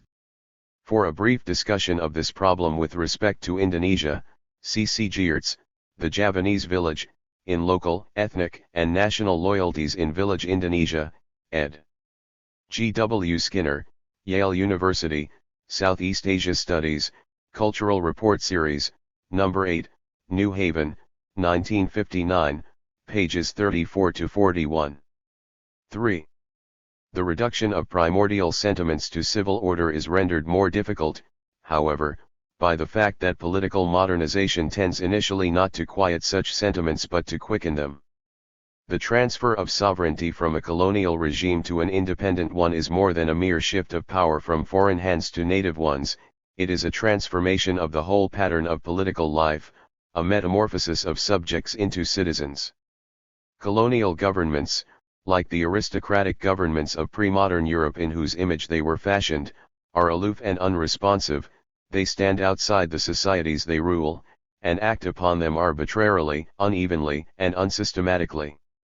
But the governments of the new states, though oligarchic, are popular and attentive, they are located in the midst of the societies they rule, and as they develop act upon them in progressively more continuous, comprehensive, and purposeful manner. For the Ashanti cocoa farmer, the Gujarati shopkeeper, or the Malayan Chinese tin miner, his country's attainment of political independence is also his own attainment, willy-nilly, of modern political status, no matter how culturally traditional he may remain nor how ineffectively and anachronistically the new state may in practice function. He now becomes an integral part of an autonomous and differentiated polity that begins to touch his life at every point except the most strictly private. The same people which has hitherto been kept as far as possible from government affairs must now be drawn into them, the Indonesian nationalist Scharer wrote on the eve of World War II, defining exactly the character of the revolution that was in fact to follow in the Indies over the next decade, that people must be made politically conscious. Its political interest must be stimulated and maintained. 1616. This thrusting of a modern political consciousness upon the mass of a still largely unmodernized population does indeed tend to lead to the stimulation and maintenance of a very intense popular interest in the affairs of government. But, as a primordially based corporate feeling of oneness, remains for many the fons et origo of legitimate authority the meaning of the term self in self-rule, much of this interest takes the form of an obsessive concern with the relation of one's tribe, region, sect, or whatever to a center of power that, while growing rapidly more active, is not easily either insulated from the web of primordial attachments, as was the remote colonial regime, or assimilated to them as are the workaday authority systems of the little community. Thus, it is the very process of the formation of a sovereign civil state that, among other things, stimulates sentiments of parochialism, communalism, racialism, and so on, because it introduced into society a valuable new prize over which to fight and a frightening new force with which to contend. 1717 The doctrines of the nationalist propagandists to the contrary notwithstanding, Indonesian regionalism, Malayan racialism, Indian linguism, or Nigerian tribalism are, in their political dimensions, not so much the heritage of colonial divide and rule policies as they are products of the replacement of a colonial regime by an independent, domestically anchored, purposeful unitary state. Though they rest on historically developed distinctions, some of which colonial rule helped to accentuate, and others of which it helped to moderate, they are part and parcel of the very process of the creation of a new polity and a new citizenship. As Talcott Parsons has pointed out, defined as the capacity to mobilize social resources for social goals, is not a zero-sum quantity within a social system, but, like wealth, is generated by the working of particular, in this case political rather than economic, institutions. The distribution of power in American society, World Politics 10, 1957 123-143. The growth of a modern state within a traditional social context represents, therefore, not merely the shifting or transfer of a fixed quantity of power between groups in such a manner that aggregatively the gains of certain groups or individuals match the losses of others, but rather the creation of a new and more efficient machine for the production of power itself, and thus an increase in the general political capacity of the society. This is a much more genuinely revolutionary phenomenon than a mere redistribution, however radical, of power within a given system. For a telling example in this connection one may look to Ceylon, which, having made one of the quietest of entries into the family of new states, is now 1962 the scene of one of its noisiest communal uproars. Ceylonese independence was won largely without struggle, in fact, without even very much effort.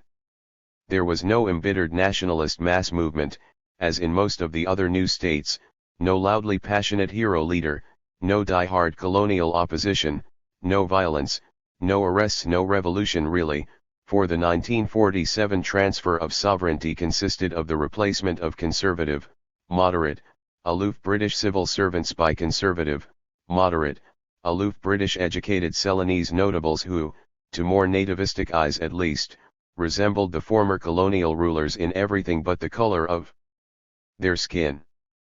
1818 The revolution was to come later, nearly a decade after formal independence and the British governor's valedictory expression of profound satisfaction that Ceylon has reached its goal of freedom without strife or bloodshed along the path of peaceful negotiation. 1919 proved to be somewhat premature.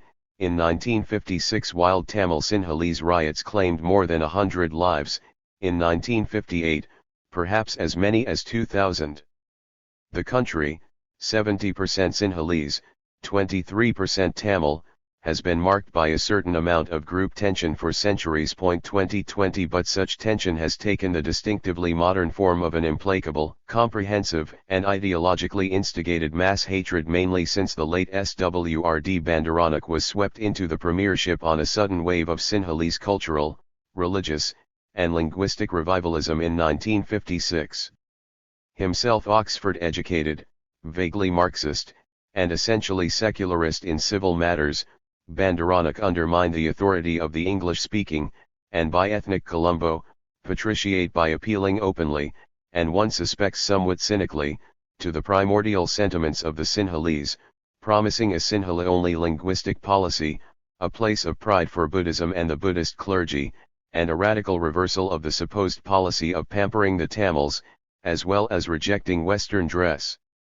For the traditional cloth and banyan of the Sinhalese countryman. 2121 And if, as one of his more uncritical apologists claims, his supreme ambition was not to set up an outmoded, parochial, racialist government, but to stabilize democracy and convert his country into a modern welfare state based on Nehru-style socialism, 2222 he soon found himself the helpless victim of a rising tide of primordial fervor, and his death, after 30 hectic and frustrating months in power, at the hands of an obscurely motivated Buddhist monk, was merely that much more ironic. About half the Tamils are stateless Indian Tamils, that is, individuals transported to Ceylon in the 19th century to work on British tea estates, and now rejected as citizens by India on the ground that they live in Ceylon, and by Ceylon on the ground that they are but sojourners from India. Commenting on the spectacular failure of Sir Ivor Jennings' 1954 prediction that Bandaranak was unlikely to win the leadership of the nationalist movement because he was a political Buddhist, having been educated as a Christian, Ranjanekar shrewdly remarks, in an Asian setting a Western-educated politician who renounces his Westernization and upholds indigenous culture and civilization wields a much greater influence than the most dynamic local thoroughbred can ever hope to do. Ranjanekar, Nationalist Revolution in Ceylon. Ibid. The first definite move toward a resolute, popularly based, social reform government led, therefore, not to heightened national unity, but to the reverse increased linguistic, racial, regional, and religious parochialism, a strange dialectic whose actual workings have been well described by Riggins. 2323 The institution of universal suffrage made the temptation to court the masses by appealing to traditional loyalties virtually irresistible, and led Bandaranak and his followers to gamble. Unsuccessfully as it turned out, on being able to tune primordial sentiments up before elections and down after them. The modernizing efforts of his government in the fields of health, education, administration, and so on, threatened the status of consequential rural personages, monks, Ayurvedic doctors, village school teachers, local officials who were thereby rendered that much more nativistic and insistent upon communal tokens of reassurance in exchange for their political support. The search for a common cultural tradition to serve as the content of the country's identity as a nation now that it had become, somehow, a state, led only to the revivification of ancient, and better forgotten, Tamil Sinhalese treacheries, atrocities, insults, and wars. The eclipse of the Western-educated urban elite, within which class loyalties and old-school ties tended to override primordial differences, removed one of the few important points of amicable contact between the two communities. The first stirrings of fundamental economic change aroused fears that the position of the industrious, frugal, aggressive Tamils would be strengthened at the expense of the less methodical Sinhalese. The intensified competition for government jobs, the increasing importance of the vernacular press, and even government-instituted land reclamation programs because they threatened to alter population distribution and so communal representation in the parliament all acted in a similarly provocative manner. Ceylon's aggravated primordial problem is not a mere legacy, an inherited impediment to her political, social, and economic modernization. It is a direct and immediate reflex of her first serious if still rather ineffective attempt to achieve such modernization. H. Riggins, Impediments to Unity in New Nations, the Case of Ceylon, unpublished. And this dialectic, variously expressed, is a generic characteristic of new state politics.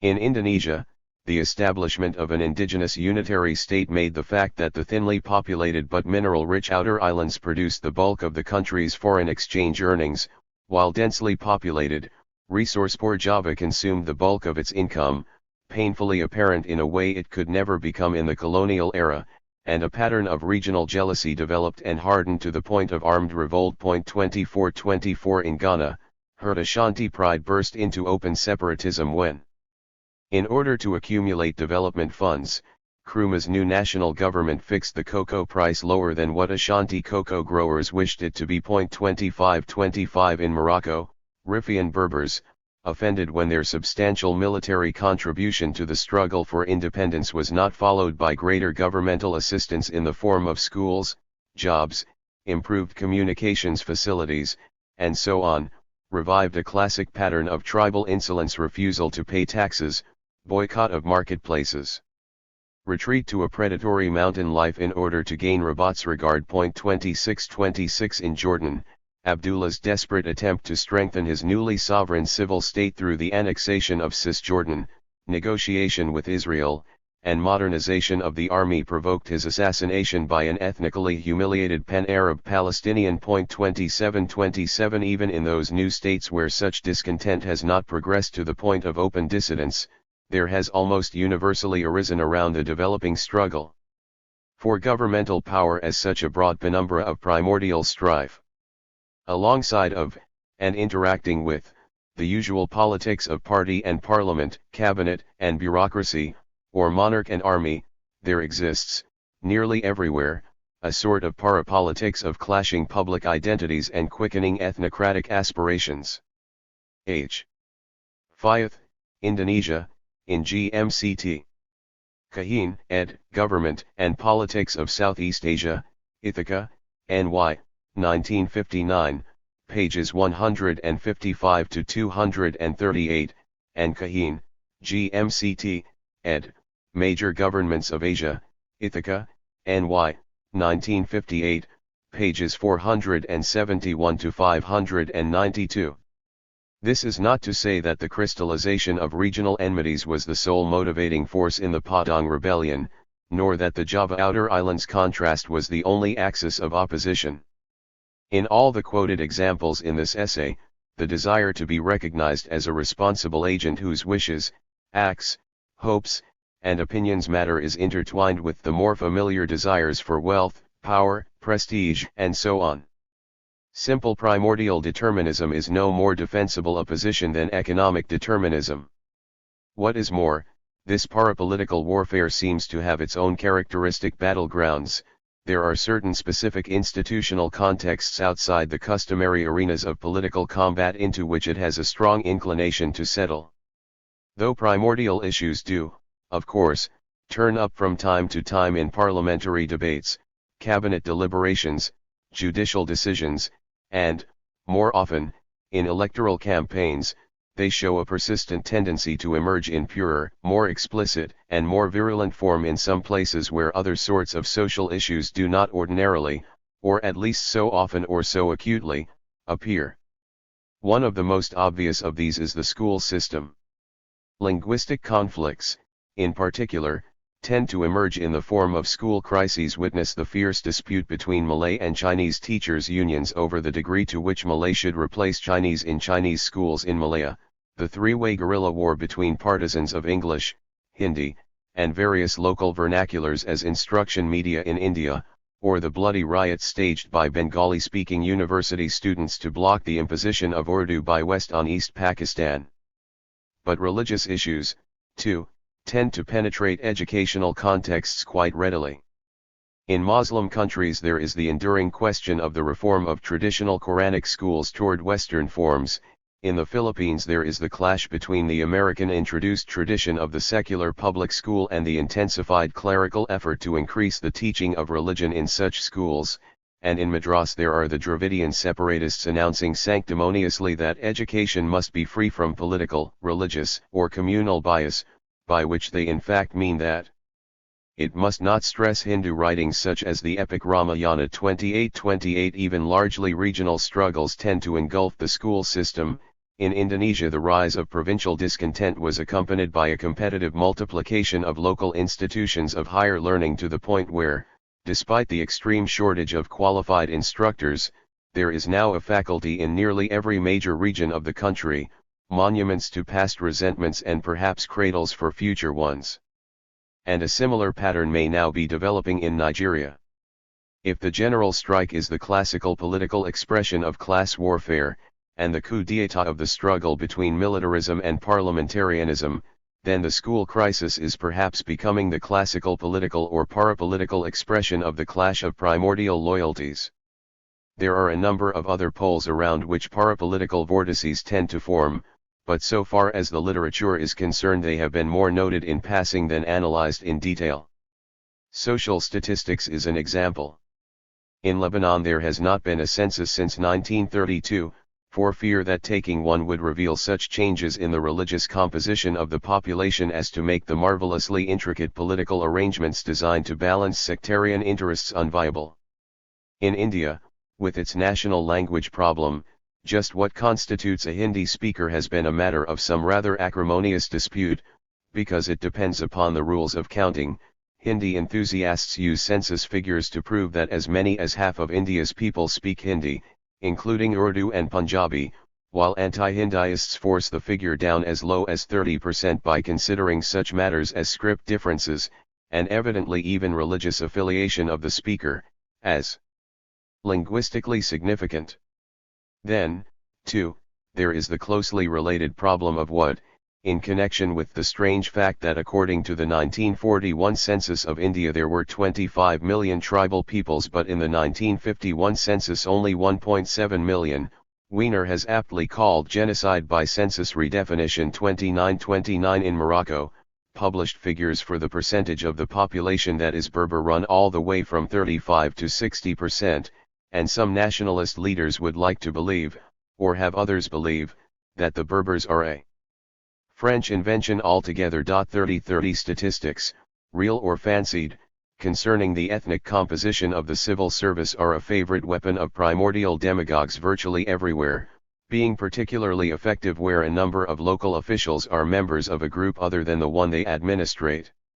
And in Indonesia a leading newspaper was banned, at the height of the regionalist crisis, for printing, in mock innocence, a simple bar graph depicting export earnings and government expenditure by province. M. Wiener, Community Associations in Indian Politics, unpublished. The reverse process, ethnogenesis by census redefinition, also occurs, as when in Libreville, the Gabon capital, Togolese and Dahomians are lumped statistically into a new category, the Popo, or in northern Rhodesia Copperbelt towns Henga, Tonga, Tumbuka, and so on, are by common consent grouped together as Nyasalanders, these manufactured groupings then taking on a real ethnic existence. I. Wallerstein, Ethnicity and National Integration in West Africa, Cahiers d'études africaines 3, 1960 129-139. Dress. In Burma hundreds of frontier tribesmen brought to Rangoon for Union Day to improve their patriotism are cannily sent home with gifts of Burmese clothing, historiography, In Nigeria, a sudden proliferation of tendentious tribal histories strengthens the already very powerful centrifugal tendencies plaguing the country, and the official insignia of public authority. In Ceylon, Tamils have refused to use automobile license plates marked with Sinhala characters, and in South India they have painted over Hindi railroad signs, are other as yet but impressionistically observed spheres of parapolitical controversy. 3131 So, also, is the rapidly expanding complex of tribal unions, caste organizations, ethnic fraternities, regional associations, and religious sodalities that seems to be accompanying urbanization in virtually all the new states, and has made the major cities, in some of them Lagos, Beirut, Bombay, Medan, cauldrons of communal tension. 3232 But, details aside, the point is that there swirl around the emerging governmental institutions of the new states, and the specialized politics they tend to support, a whole host of self-reinforcing whirlpools of primordial discontent, and that this parapolitical maelstrom is in great part an outcome, to continue the metaphor, a backwash of that process of political development itself. The growing capacity of the state to mobilize social resources for public ends, its expanding power, roils primordial sentiments because, given the doctrine that legitimate authority is but an extension of the inherent moral coerciveness such sentiments possess, to permit oneself to be ruled by men of other tribes, other races, or other religions is to submit not merely to oppression but to degradation, to exclusion from the moral community as a lesser order of being whose opinions, attitudes, wishes, and so on, simply do not fully count, as those of children, the simple-minded, and the insane do not fully count in the eyes of those who regard themselves as mature, intelligent, and sane. On Burmese dress, C.H. Tinker, The Union of Burma, New York, 1957, p. 184. On Nigerian tribal histories, C. Coleman, Nigeria, pages 327 to 328. On Ceylonese license plates, C. Riggins, Ceylon's Time of Troubles, 1956, 8, Far Eastern Survey 28, 1959 33 to 38. On Hindi railroad signs, C. Wiener, Community Associations. For a general discussion of the role of voluntary associations in the urbanization process in modernizing societies, see Wallerstein, The Emergence of Two West African Nations, pages 144 to 230.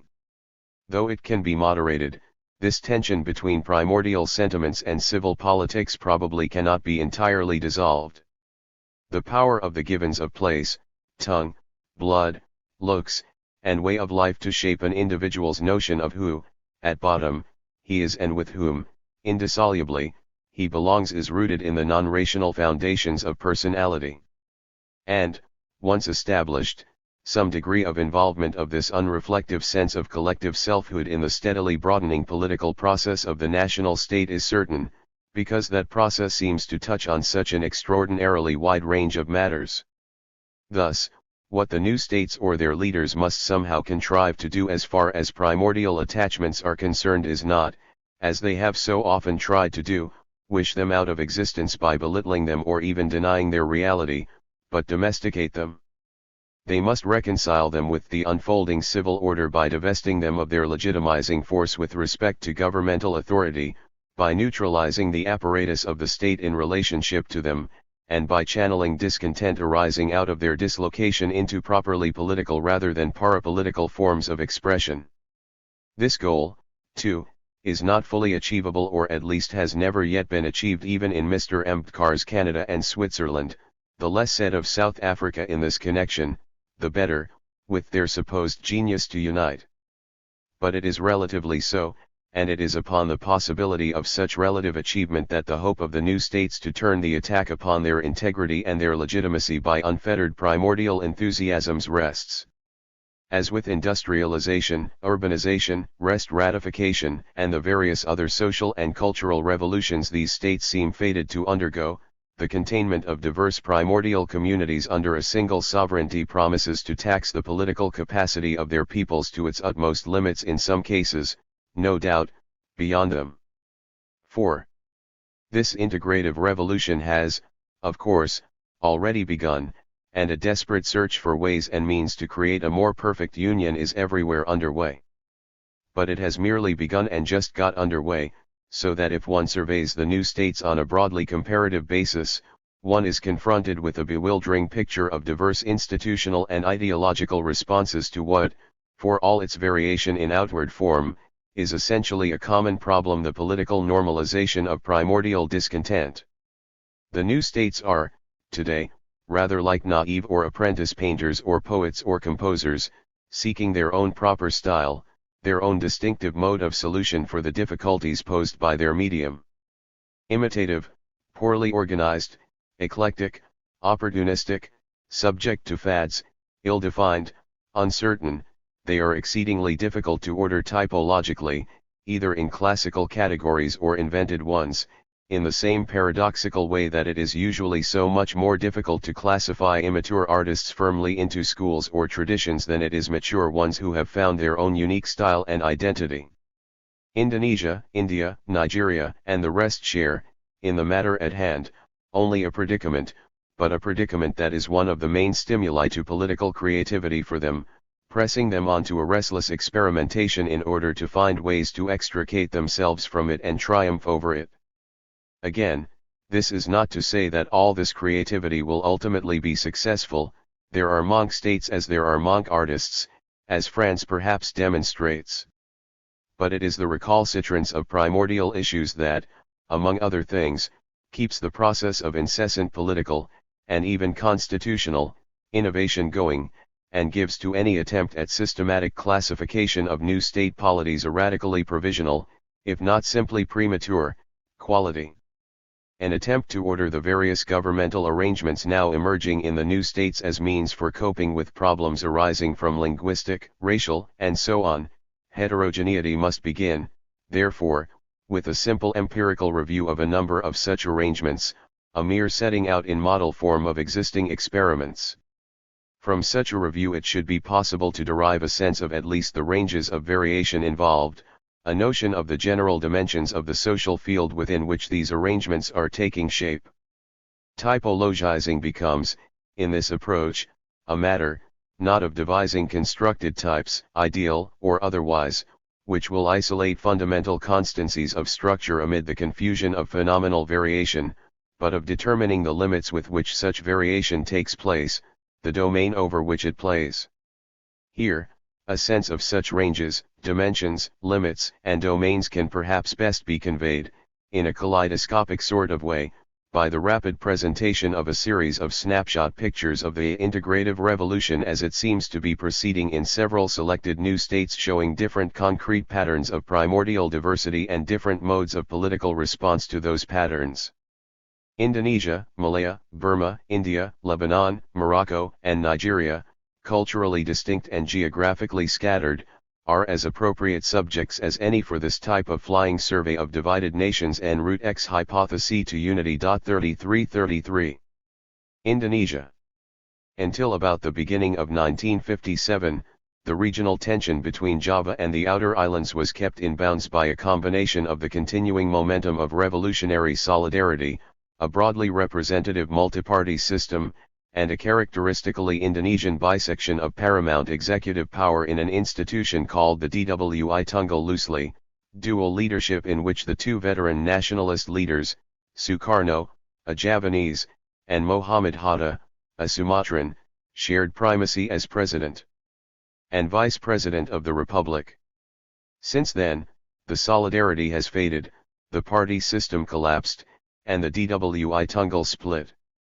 Despite the effective military suppression of the regional rebellion of 1958, and despite Sukarno's feverish attempts to focus the government on his person as the incarnation of the spirit of 45, the political equilibrium thus lost has not been restored, and the new nation has become an almost classic case of integrative failure. With every step toward modernity has come increased regional discontent. With each increase in regional discontent has come a new revelation of political incapacity, and with each new revelation of political incapacity has come a loss of political nerve and a more desperate resort to an unstable amalgam of military coercion and ideological revivalism. It was the first general elections of 1955 that, by completing the general outlines of a parliamentary system, made it inescapably apparent to reflective Indonesians that they had either to find some way of solving their problems within the framework of the modern civil order that they had almost reluctantly created, or face a rising crescendo of primordial discontent and parapolitical conflict. Having been expected to clear the air, the elections only stirred it. They shifted the political center of gravity away from the Dwi Tunggal toward the parties. They crystallized the popular strength of the Communist Party, which not only gained some 16% of the total vote, but drew nearly 90% of its support from Java, thus fusing regional and ideological tensions.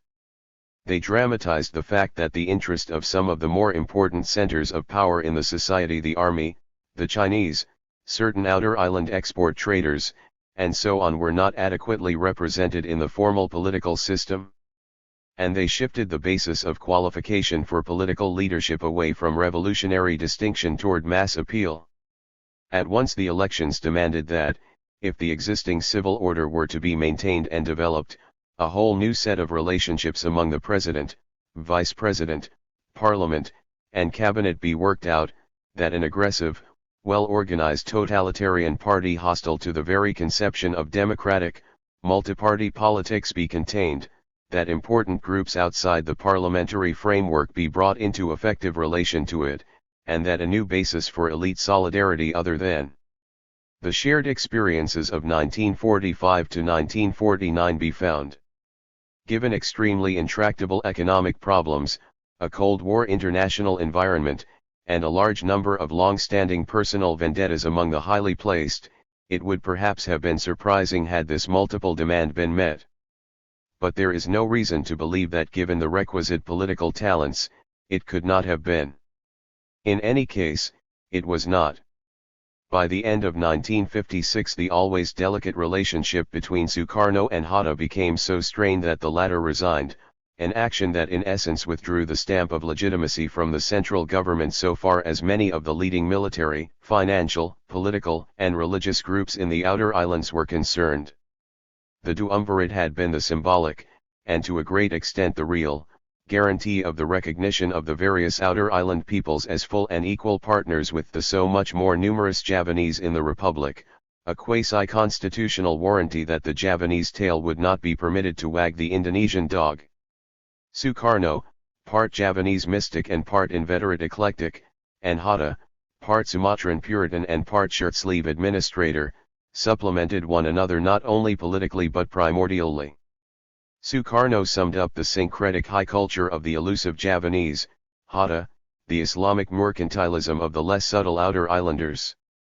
The major political parties, particularly the Communists, fusing Marxist ideology with traditional Javanese folk religion, and the Muslim Musjamai, which having gained nearly half of its popular vote in the more orthodox regions outside Java became their major spokesmen, aligned themselves accordingly. Thus, when the vice president resigned and the president moved to become, under his conception of a back to 1945, that is, pre-elections, guided democracy, the sole axis of Indonesian national life, the republic's political balance was upset and the advance toward regional disaffection entered its radical phase. Since then, spasmodic violence has alternated with a frantic search for political panaceas. Abortive coups, misfired assassination attempts, and unsuccessful insurrections have followed one after the other, punctuated by an astounding wealth of ideological and institutional experiments.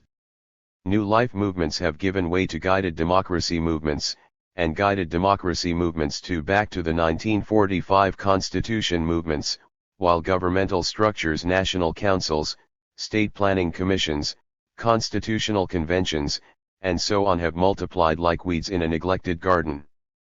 But from all this nervous tinkering and breathless sloganeering no form competent to contain the country's diversity has appeared, because such random improvisation represents not a realistic search for a solution to the nation's integrative problems but a desperately laid smokescreen behind which to hide a growing conviction of impending political catastrophe.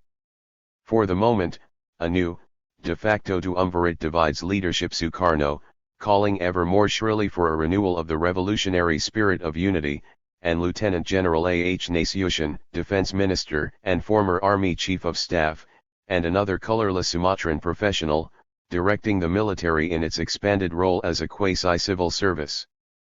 But their relationship to each other, as well as the extent of their effective power, remains, like just about everything else in Indonesian political life, undetermined. The growing conviction of an impending political catastrophe turned out to be all too accurate. President Sukarno's frenzied ideologism continued to rise until the night of September 30, 1965, when the commander of the Presidential Guard mounted an attempted coup d'état. 6 ranking army generals were murdered. General Nasution narrowly escaped, but the coup failed when another general, Suharto, rallied the army and crushed the rebels. There followed several months of extraordinary popular savagery mainly in Java and Bali, but also sporadically in Sumatra directed against individuals considered to be followers of the Indonesian Communist Party, which was generally regarded to have been behind the coup. Several 100,000 people were massacred, largely villagers by other villagers, though there were some army executions as well, and, in Java at least, mainly along the primordial lines pious Muslims killing Indic syncretists described above. There were some anti-Chinese actions, too, especially in Sumatra, but the bulk of the killings were of Javanese by Javanese, Balinese by Balinese, and so on. Sukarno was gradually replaced as leader of the country by Suharto and died in June 1970, Suharto having officially succeeded to the presidency 2 years earlier. Since then the country has been run by the army with the assistance of various civilian technical experts and administrators. A second general election, held in the summer of 1971, resulted in the victory of a government-sponsored and controlled party and the severe weakening of the older political parties. At the moment, though tension between primordially defined groups, religious, regional, and ethnic, remains intense, and in fact may have been deepened by the events of 1965, open expression of it is largely absent. That it will long remain so seems to me at least unlikely. Malaya. In Malaya, the striking thing is the degree to which the overall integration of the diverse groups in a rigidly multiracial society is taking place not so much in terms of state structure as such, but of that much more recent political invention, party organization. It is the alliance, a confederation of the United Malays National Organization, the Malayan Chinese Association, and the less important Malayan Indian Congress, within which primordial conflicts are being informally and realistically adjusted and where the strong centrifugal tendencies, as intense as perhaps any state new, old, or middle-aged has ever faced, are, so far, being effectively absorbed, deflected, and contained.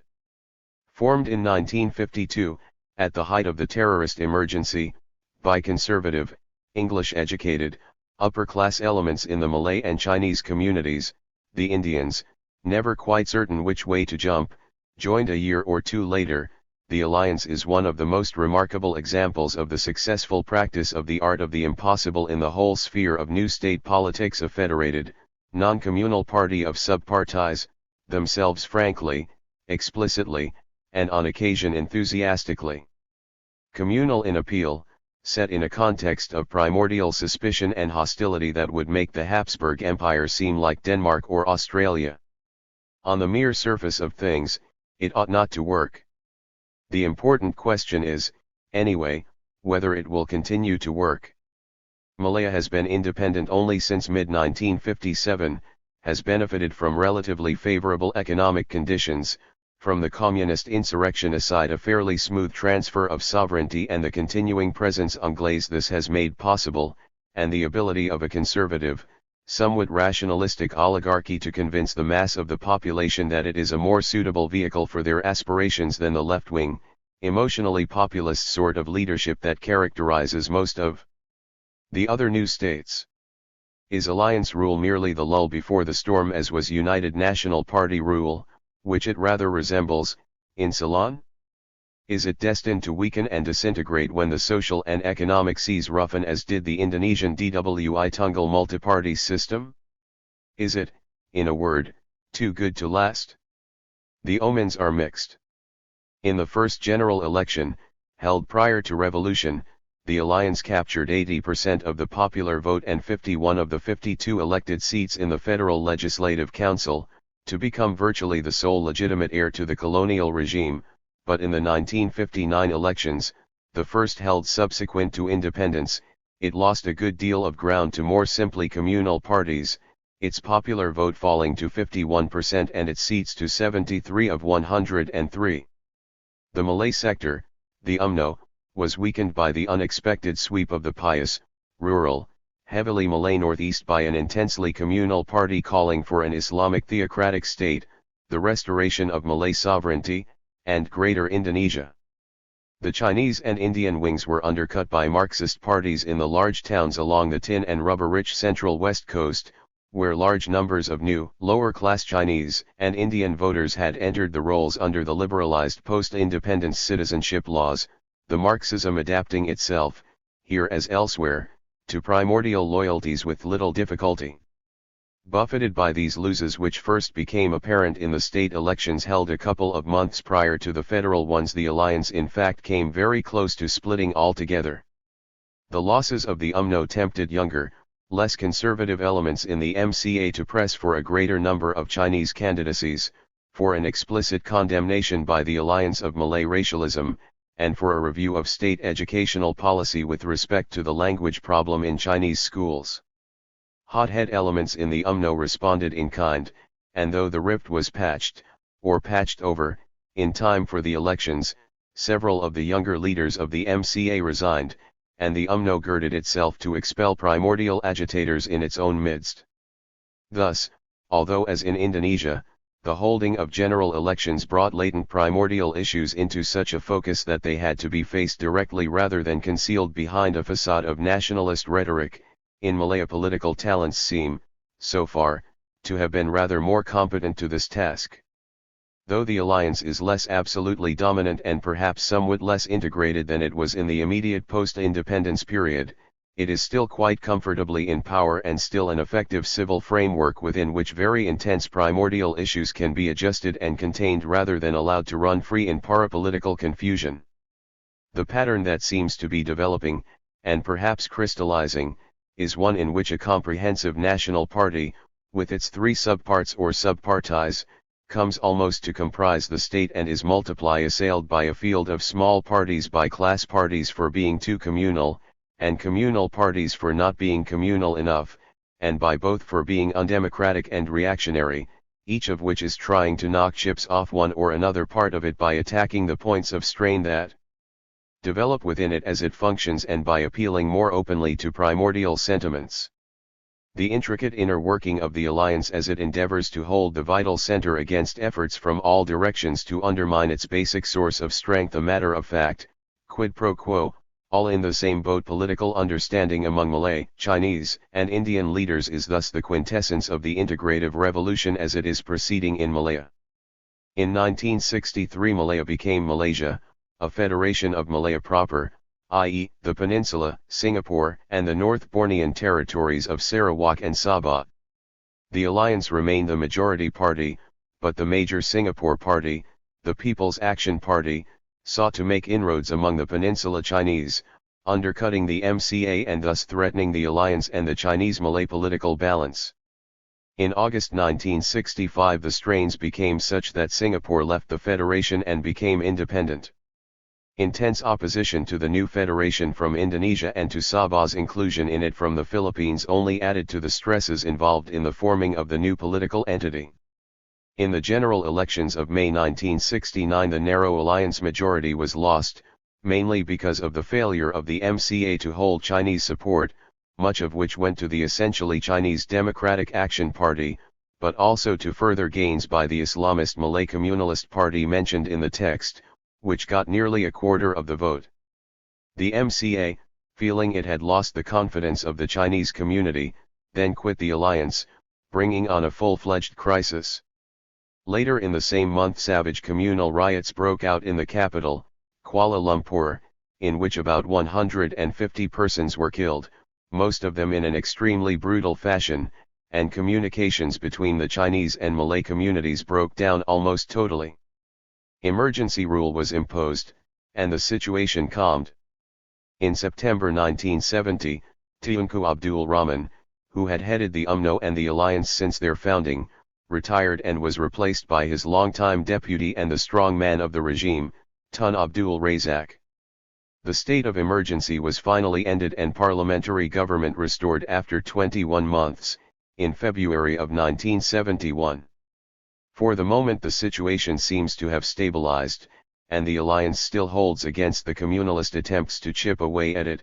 A continuing Chinese communist guerrilla revolt persists, however, in Sarawak, though the country as a whole may be in fact further away from communal accord than it was in the first years of its existence. Burma. In Burma, the case is almost diametrically opposite to the Malayan. Although again, and unlike Indonesia, a comprehensive national party, UNU's clean faction of the Anti-Fascist People's Freedom League, governs 1962 a formally federal state with only weak, if bitter, opposition. Its power is mainly based on a direct appeal to the cultural pride of the Burmans, that is, speakers of Burmese, while the minorities, some of whom helped keep the country in a multi-sided civil war for the first few years after independence, are catered to by a rather intricate and highly peculiar constitutional system that protects them in theory against the Burman dominance that the party system tends to produce in fact.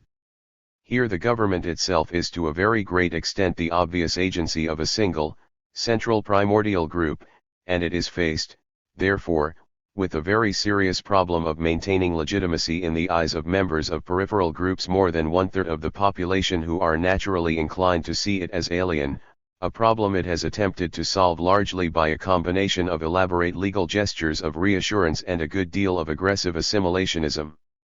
Briefly, the constitutional system designed to allay minority fears consists of to date 1962 6 juridically non-uniform states, demarcated largely along regional linguistic cultural lines and possessing dissimilar formal powers.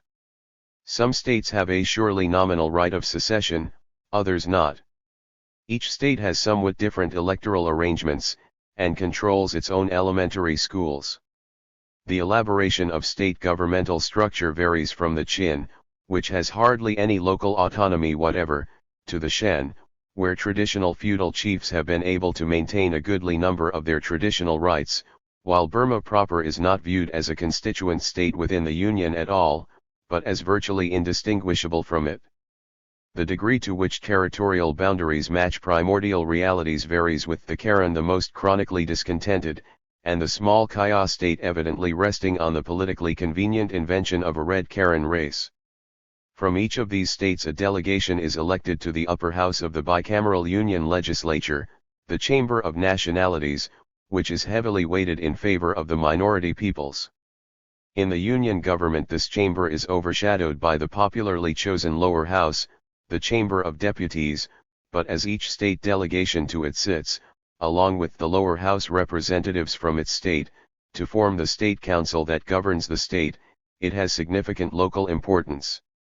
Further, the head of the state, that is, of the state council, is appointed at the same time to be minister for the state in the Union government, and constitutional amendments demand 2/3 approval of both houses, so that the minorities are given at least a formal check on the powers of the government and the lower chamber to which it is responsible.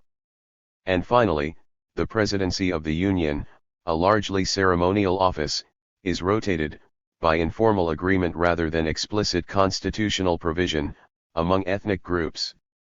It is within this finely wrought constitutional structure, which so artfully blurs the distinction between the Union and its constituent members at precisely the time it seems to be formalizing it most exactly, that the vigorously assimilationist policies of the FFLO are pursued.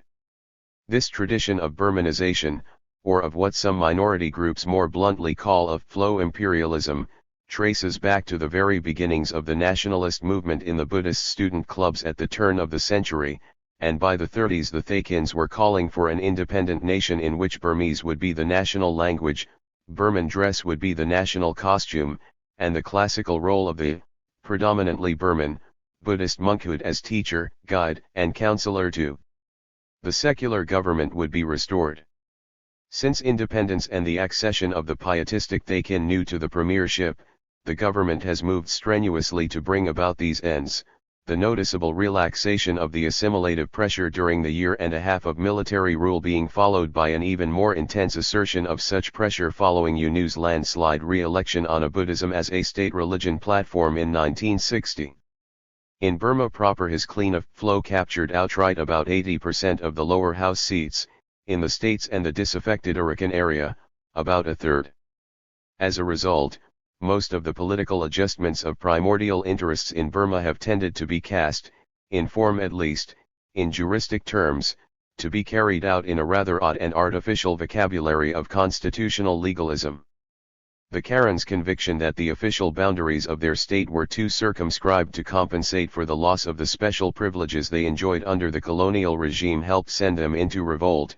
Their submission following military defeat by Union forces was in turn sealed and symbolized by their acceptance of those boundaries, plus a number of additional legal penalties imposed as object lessons, an explicit denial of the right of secession, the reduction of their representation in both houses of parliament, and the revocation of an earlier decision to unite the Kaya state with the Karen.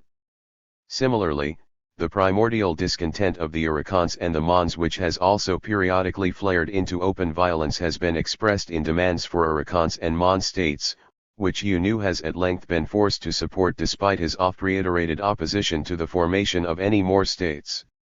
In Shan state the traditional chiefs have brandished their constitutional right to secession and a states' rights doctrine that they claim is written into the constitution, as bargaining weapons in their higgle with the Union over the amount and kind of compensation to be paid them for the surrender of various of their traditional powers. And so on.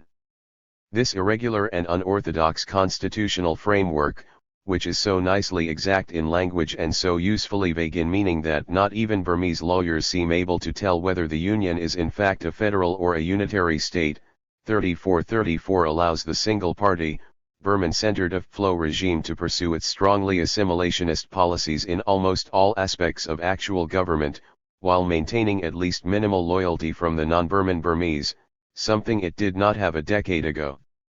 Though if its ethnic enthusiasm is not contained, it may not have it a decade hence either.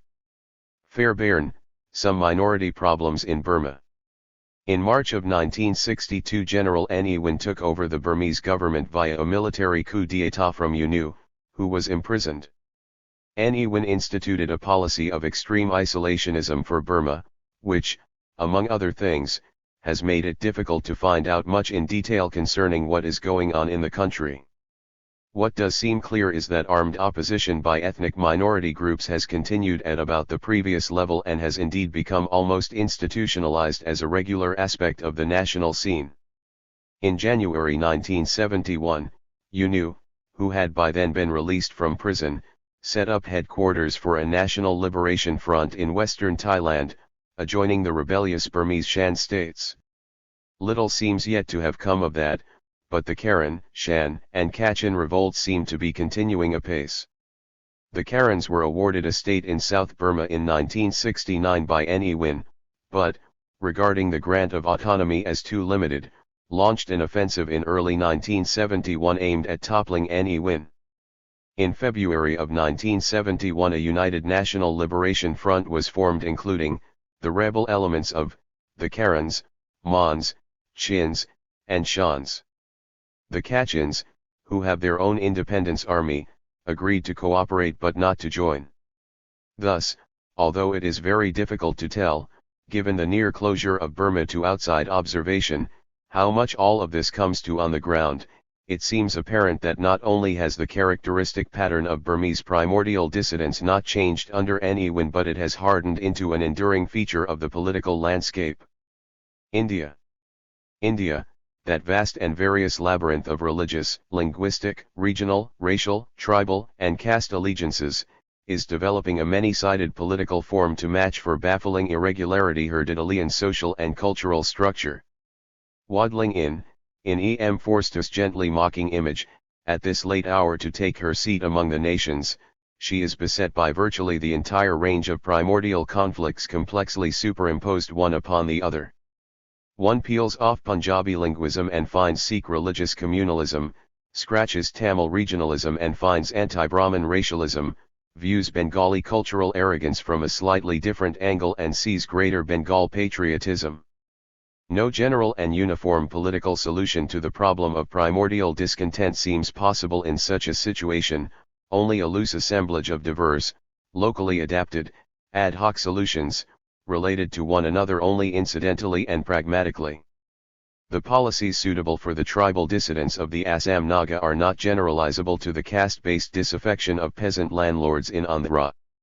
The central government stance taken toward Orissa princes cannot be taken toward Gujarati industrialists.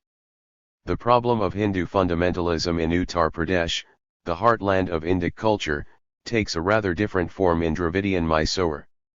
So far as primordial issues are concerned, Indian civil politics amounts to a disconnected series of attempts to make the temporary endure. The major institutional vehicle through which these attempts are being made is, of course, the Indian National Congress. Though, like the Malayan Alliance and the Burmese of Flow, the Congress is a comprehensive national party that has largely preempted the governmental apparatus of the new state and become its most important centralizing force. It has done so neither as a confederation of frankly primordial subparties nor as an agency of majority group assimilationism. The first of these courses is precluded by the multifarious nature of the primordial pattern, the sheer number of different groups involved, and the second by the absence of any one clearly central group within this pattern.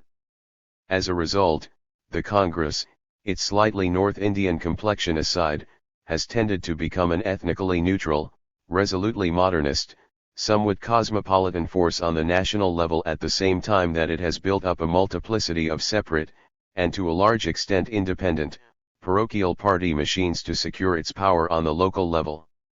The image the Congress presents is thus a double one. In one focus, lecturing Hindi zealot and Tamil xenophobe alike, stands Nehru, a reflective, cultivated, modern intellectual, full of wistfulness, skepticism, dogmatism, and self-doubt in the presence of his own country, 35 in the other, deliberately manipulating, among other things, the local realities of language, caste, culture, and religion to keep the party dominant, stand a whole set of less pensive regional bosses. Kamaraj Nadar in Madras, Chavan in Bombay, Atulya Ghosh in Maharashtra, Patnaik in Orissa, Karan in Punjab, and Sukadiya in Rajasthan. E. Shills, The Intellectual Between Tradition and Modernity, The Indian Situation, Comparative Studies in Society and History, Supplement 1, The Hague, 1961, p. 95.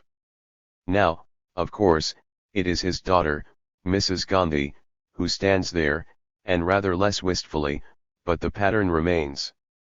The States Reorganization Act of 1956 itself, as has been mentioned, the culmination of a process begun within the Congress several decades before independence, gave this pattern of civil hub and primordial rim its official institutionalization.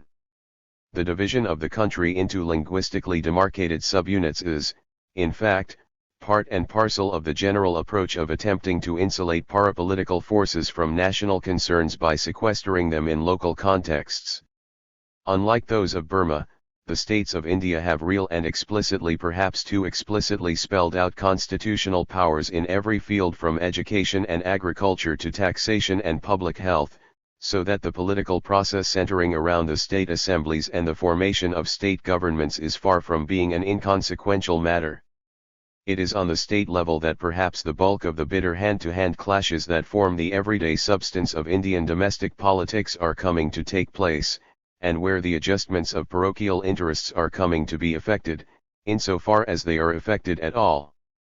Thus, in the 1957 elections, even more than in those of 1952, the Congress found itself engaged in a multi-front war, fighting different election battles in the various states, against different sorts of opponents, capitalizing on different sorts of discontents against the communists in Kerala, Bengal, and Andhra, against communal religious parties in Punjab, Uttar and Madhya Pradesh, and Rajasthan, against tribal unions in Assam and Bihar, against ethno-linguistic fronts in Madras, Maharashtra, and Gujarat, against feudal prince restorationist parties in Orissa, Bihar, and Rajasthan, against the Praja Socialists in Bombay.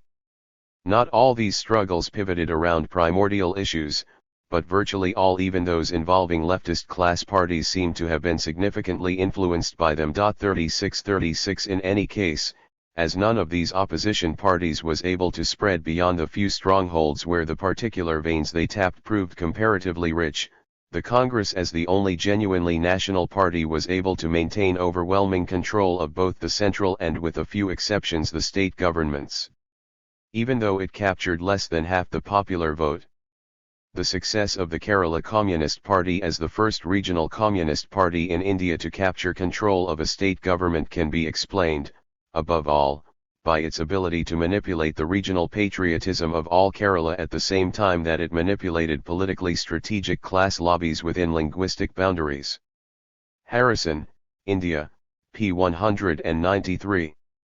In Bombay, both the Communists and the Praja Socialists joined in the Maharashtra Linguistic Front, in opposed Gujarat, the Gujarati won.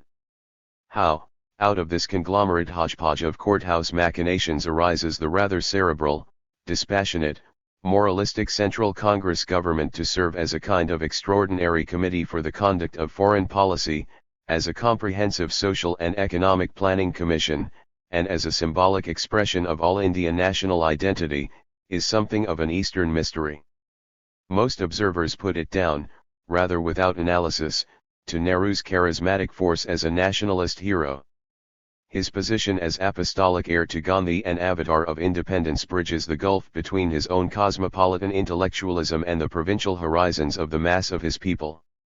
And it is perhaps for this reason, as well as for his matchless ability to keep local bosses loyal, in line, and reasonably unambitious, that the problem of succession after Nehru, who has in India even more of a fundamentally disquieting quality than in most of the other new states where succession is also nearly always a prominent anxiety.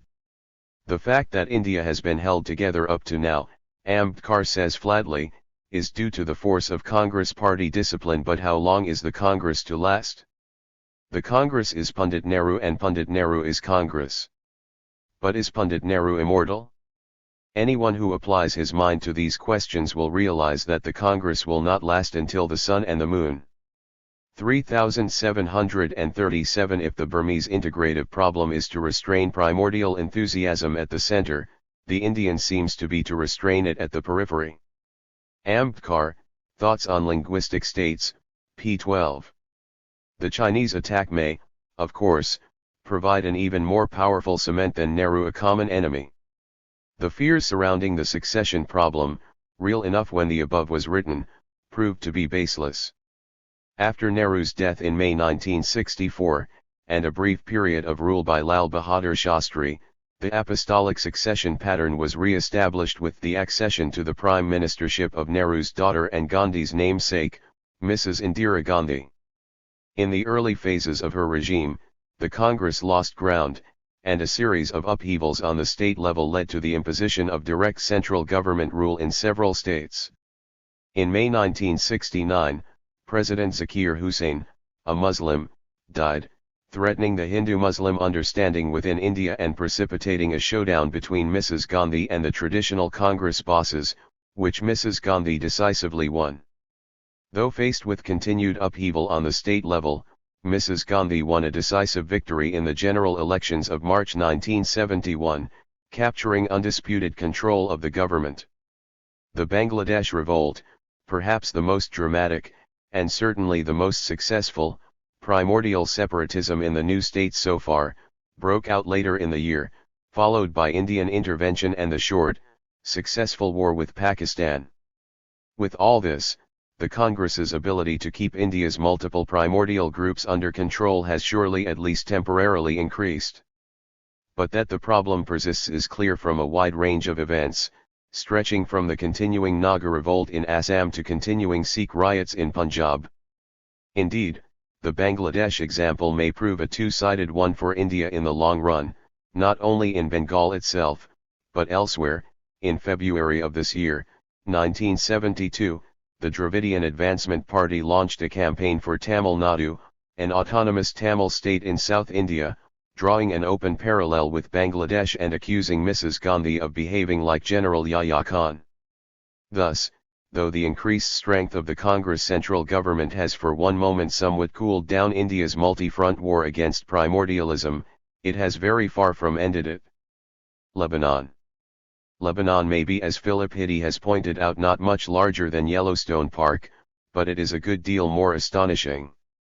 Although its population is almost entirely Arabic-speaking and shares a generally Levantine ethos, it is rigidly partitioned into 7 major Muslim, Sunni, Shia, and Druze, and Christian, Maronites, Greek Orthodox, Greek Catholic, and Armenian Orthodox, sects, and about that many minor ones, Protestants, Jews, Armenian Catholics, and so on, a confessional heterogeneity that not only forms the principal public framework of individual self-identification, but is woven directly into the whole structure of the state.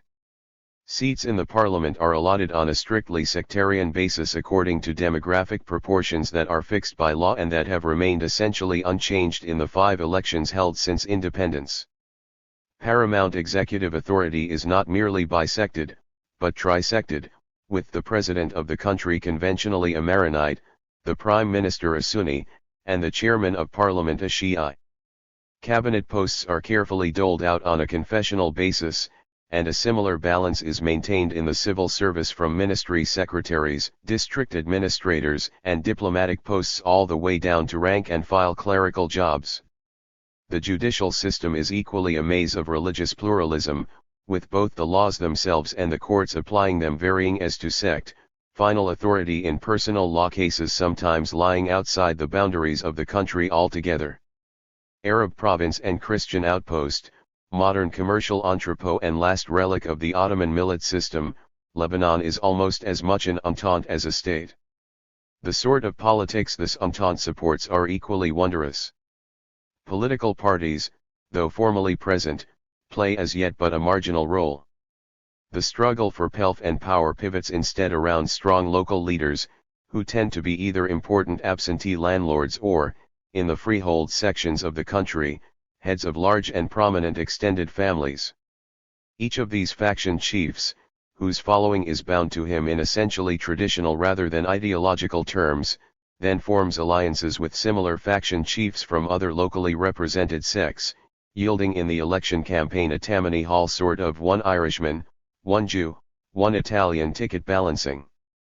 This process is encouraged by the device of having the entire electorate in any one district vote in all the local races regardless of sect. Thus a Maronite voting in a district where there are also Sunni, Greek Orthodox, and Druze seats at stake chooses among the Sunni, Greek Orthodox, and Druze candidates as well as among his own the Maronite ones and vice versa. This, in turn, leads to the forming of composite lists through which the candidates in each sect attempt to link themselves with popular candidates in other sects so as to attract the necessary external votes. As lists are rarely split, because the possibility of a candidate making effective alliances rests on his ability to bring loyal voters with him, and because the average voter has little knowledge of candidates of other sects on which to base rational judgments of their worth, anyway, this means that although, for any given seat, Maronite competes against Maronite, or Sunni against Sunni, and so on, it is actually lists that are elected. The electoral process thus acts to align certain leaders from the various sects over against certain other such leaders in such a way that political ties tend to cross-cut sectarian ones. Members of different sects are driven into each other's arms in interconfessional coalitions, members of the same sect are driven apart into intraconfessional factions. Such calculated forging, and breaking, of alliances between significant political personalities is not confined merely to campaign tactics, but extends over the whole of political life. Among the strongest leaders the same principles come into play with respect to the higher national offices, so that, in example, a leading Maronite who considers himself as a possible president will attempt to align himself in public life with a leading Sunni who is aiming for the premiership, and so on, both in order to gain Sunni support and to prevent his immediate Maronite rivals for the presidency from making so effective an alliance themselves. Similar patterns operate throughout the system, at every level and in every aspect of government. As such coalitions are so opportunistically rather than ideologically put together, they frequently dissolve overnight, as seeming bosom companions suddenly fall out and mortal enemies unite amid a storm of accusations and counter-accusations of betrayal, corruption, incompetence, and ingratitude.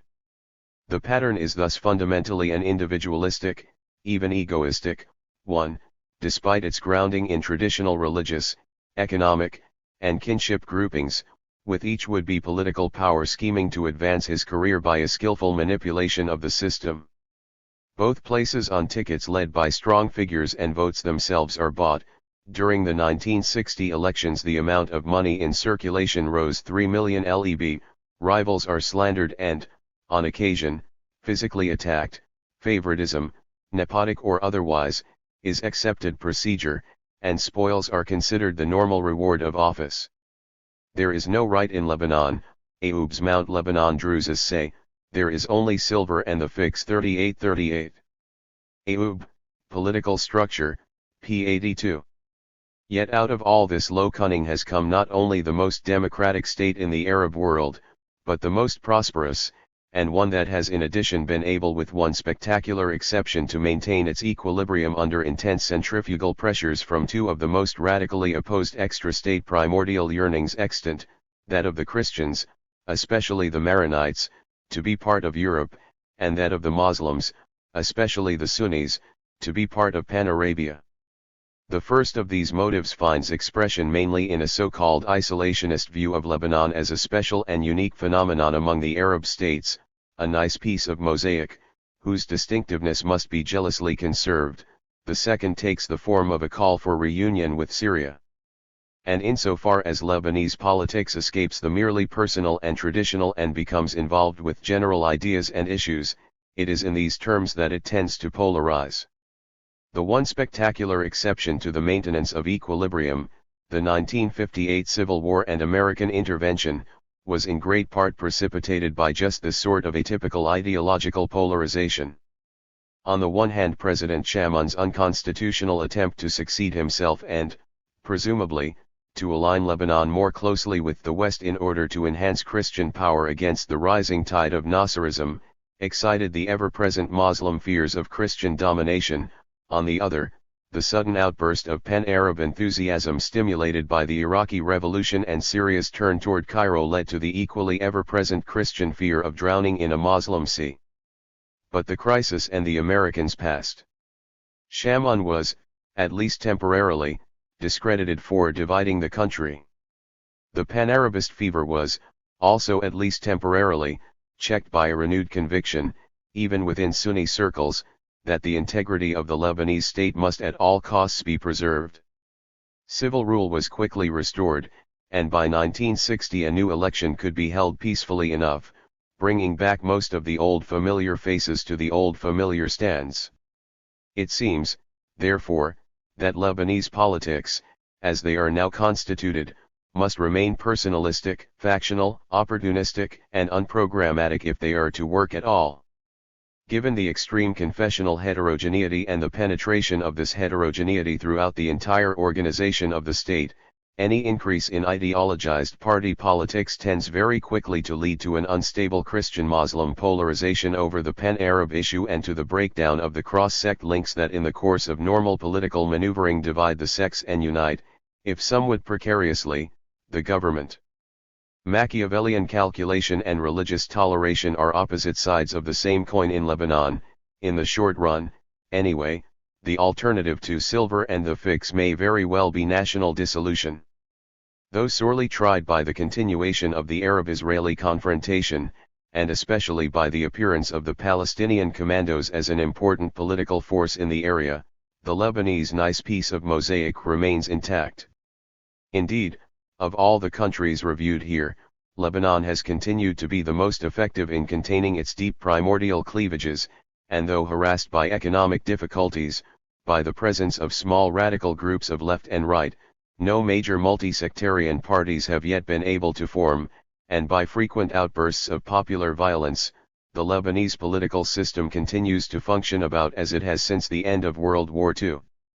Differences in view as to the appropriate attitude to take toward the Palestine commandos, and toward Israeli incursions into the country, have led to the fall of cabinets, extended government crises, and some realignments among the major sectarian groupings.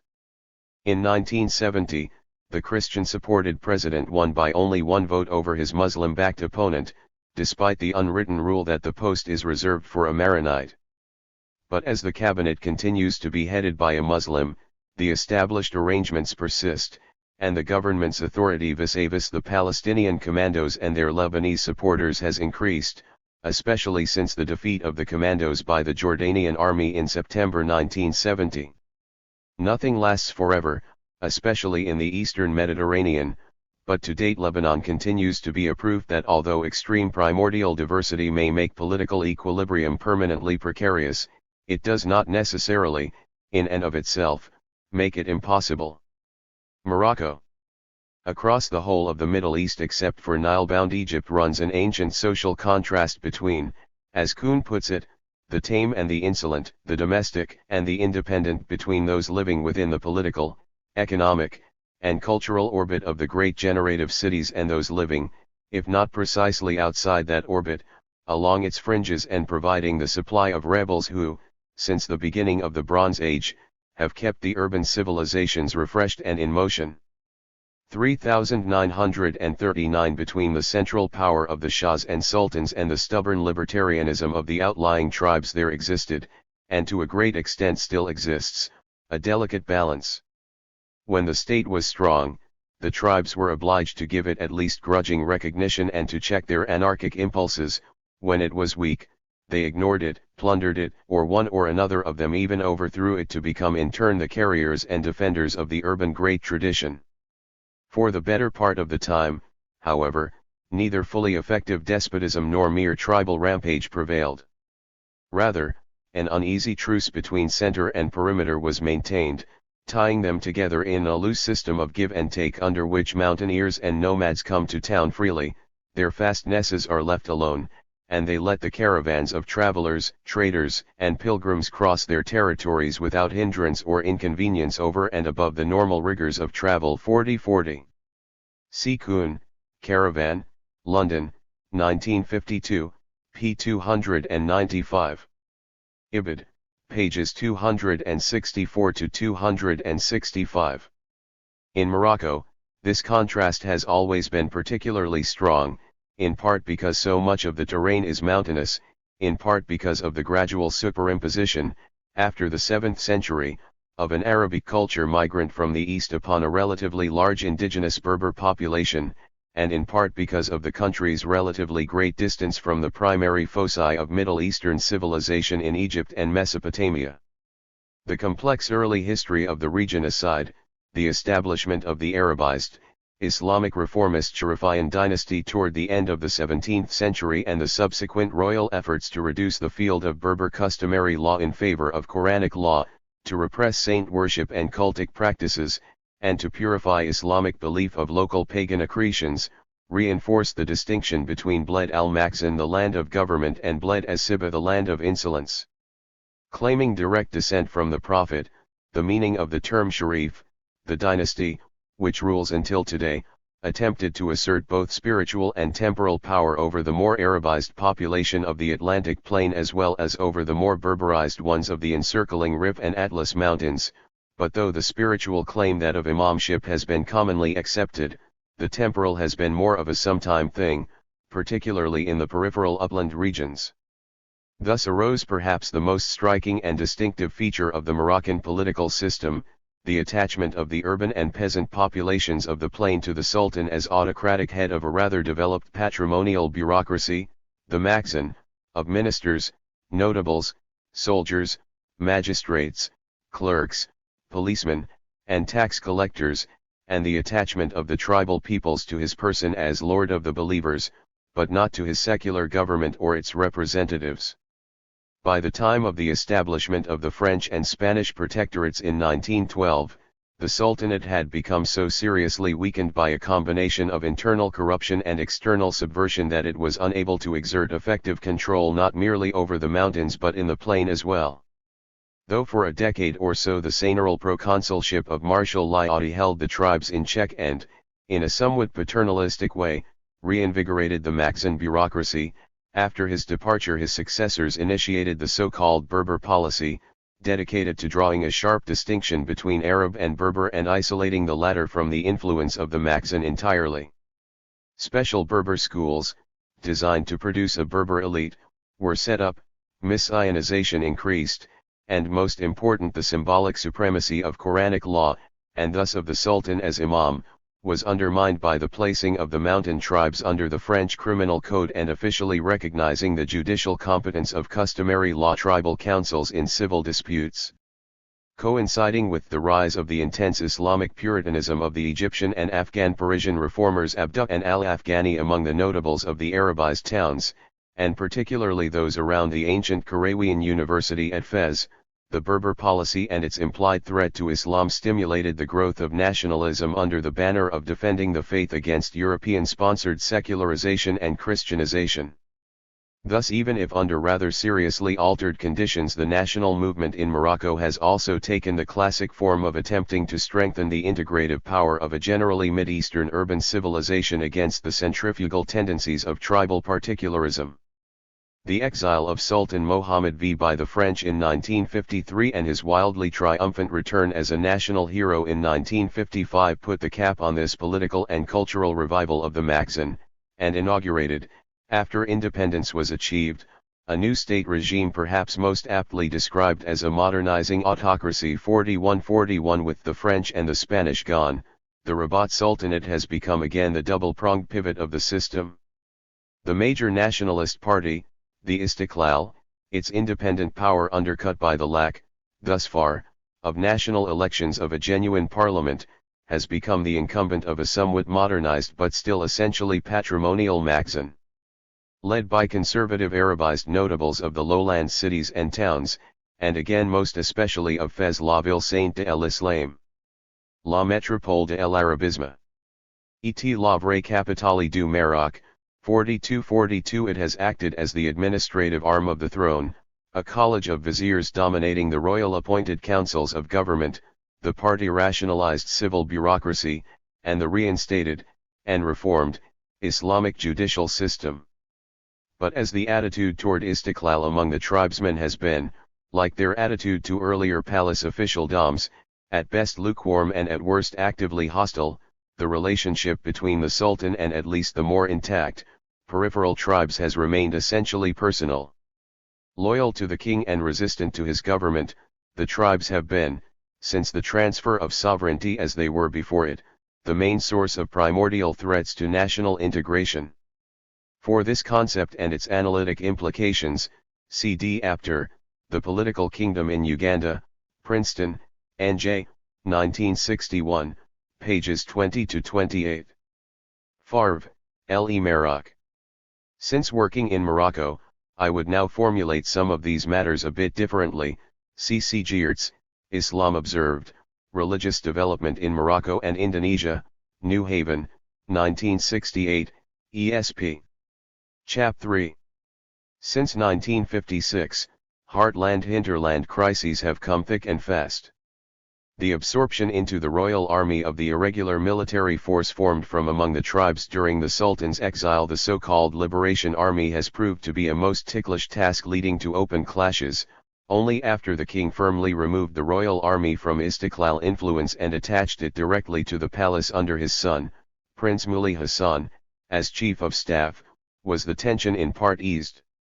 In the fall of 1956, a Berber chieftain from the Middle Atlas, an intimate of the king, and a bitter opponent of the Istiqlal, resigned his post as interior minister in the royal cabinet, and returned to the mountains to preach primordialism to the tribes. It is the tribes who have made the glory of Morocco, calling for the dissolution of all political parties. It is contrary to the interests of the country to confer responsibility on men who totally ignore the tribes, and a national rally around the figure of Mohammed V. We have in this nation both weak and strong. United on the same mountain and under the same skies, they are equal before the king. 4343 His effort soon ceased, at least openly, evidently upon the advice of the king, but a few months later an even more traditionalistic Berber, the governor of the southeastern province of Tafilelt, went into semi-revolt, simultaneously refusing to obey a party which hinders us from living as we wish, and declaring his undying loyalty to the Sultan. The king soon secured his peaceful submission and placed him in forced residence near the imperial palace, but in late 1958 and early 1959 sporadic uprisings also occurred in the north and northeast, they too being contained within narrow limits largely through the agency of the king's personal popularity, diplomatic skill, military strength, and religious charisma. Quotations in this sentence from Lawson Alusi and in the following from Adi Oyubahi taken from La Couture, L.E. Maroc, p. 90. Yet the modernizing aspect of the new Moroccan state is as real as the autocratic, and probably more enduring. The restlessness of the tribes does not represent merely the past and the province against the future and the nation, but the concern of the traditional, land of insolence groups to find a secure and accepted place in that future and nation. 44 The development, first clandestinely and then as the various parapolitical expressions of tribal dissatisfaction collapsed openly, of a new national political party, the popular movement, as the vehicle of rural aspirations, is but one of the more obvious signs that mere hostility to urban culture and unbending resistance to central authority is coming to be replaced among the outlying peoples by a fear of being relegated to second-class citizenship within a modern civil order. Under the leadership of the former head of the Liberation Army, Ahardin, and with the vaguest of programs Muslim socialism and a new union around the king as imam, not just for Morocco, but for the whole Maghreb, the new party has at best but one foot in that order. But as a rapid sequence of very serious political mutations, the holding of local elections, the breakaway of the left wing of Istiqlal to form a proletarian party, the sudden, premature death of Mohammed V, and the succession of his less popular son have cast a cloud of uncertainty over the future of monarchical government in the last couple of years. The new state may well find itself increasingly hard-pressed to satisfy and contain the subtle fusion of traditional Siba sentiments and modern political ambitions, neatly summed up in Ahardin's stiff-necked slogan, "We have not acquired independence in order to lose liberty." 4545. Ibid, p. 93. Quoted in Ashford, Political Change, p. 322. Though it is perhaps true that in the long run the modernizing aspect of the new Moroccan state is more enduring than the autocratic, over the last decade it is the autocratic which has flourished.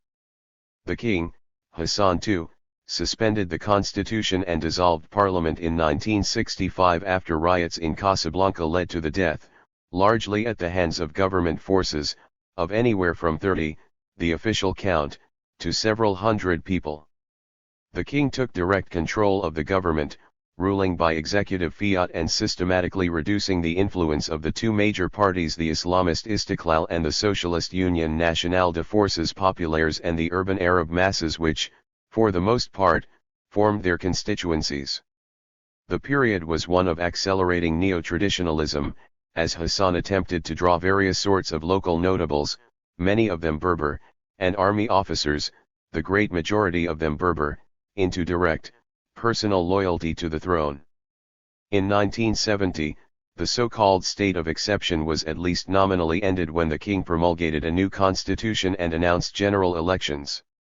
The parties, except for the Berber-dominated Mouvement Populaire, found the constitution insufficiently democratic and the elections insufficiently free, however, and regarded the whole maneuver as an effort by the king to institutionalize and legitimize the throne-centered system of neo-traditional government he had evolved during his first decade of rule.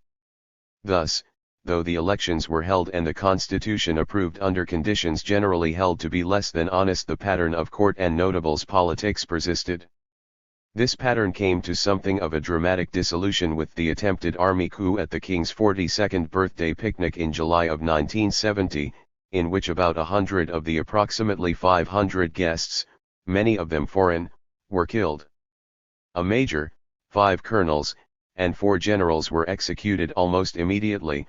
Others, including its leader, died in the coup attempt itself, and a number of other officers were imprisoned. The degree to which primordial loyalties played a role in the attack is unclear. Almost all the leaders were Berbers, most of them from the Rif, and most were outstanding beneficiaries of the king's favors under the throne-centered policy, but since the attack, which was followed in August 1972 by another, which also failed, the king has moved to de-emphasize the Berber role in the army as well as to find a basis of support among the Arab-speaking populations of the large cities that the two major parties, now united into a national action bloc, claim to represent.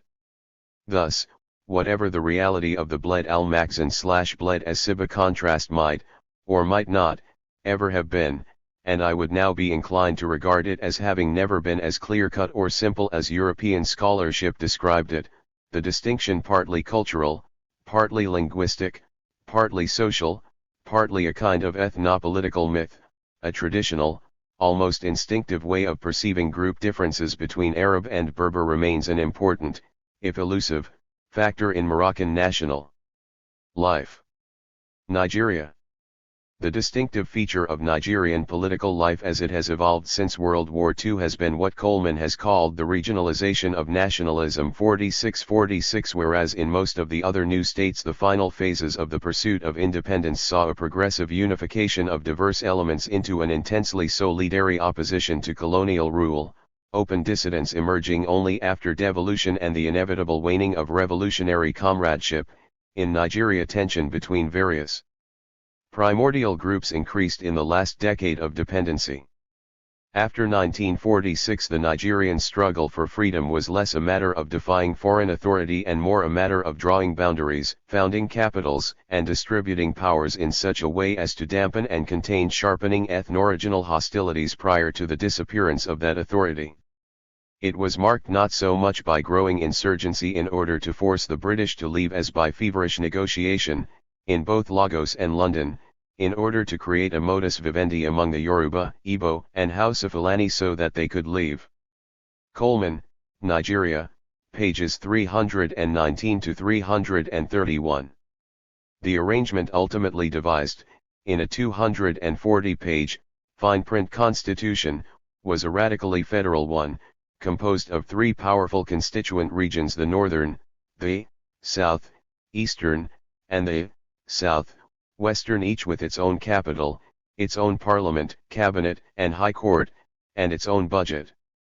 Each region was dominated by a particular ethnic group respectively, the Hausa, Igbo, and Yoruba, a particular political party, the Northern People's Congress, NPC, the National Council of Nigeria and the Cameroons, NCNC, and the Action Group, AG, and a particular political personality, Alhaj Sir Amadou Bello, the Sardauna, Sultan, of Sokoto, Dr. Nnamdi Azikiwe, and Chief Obafemi Awolowo.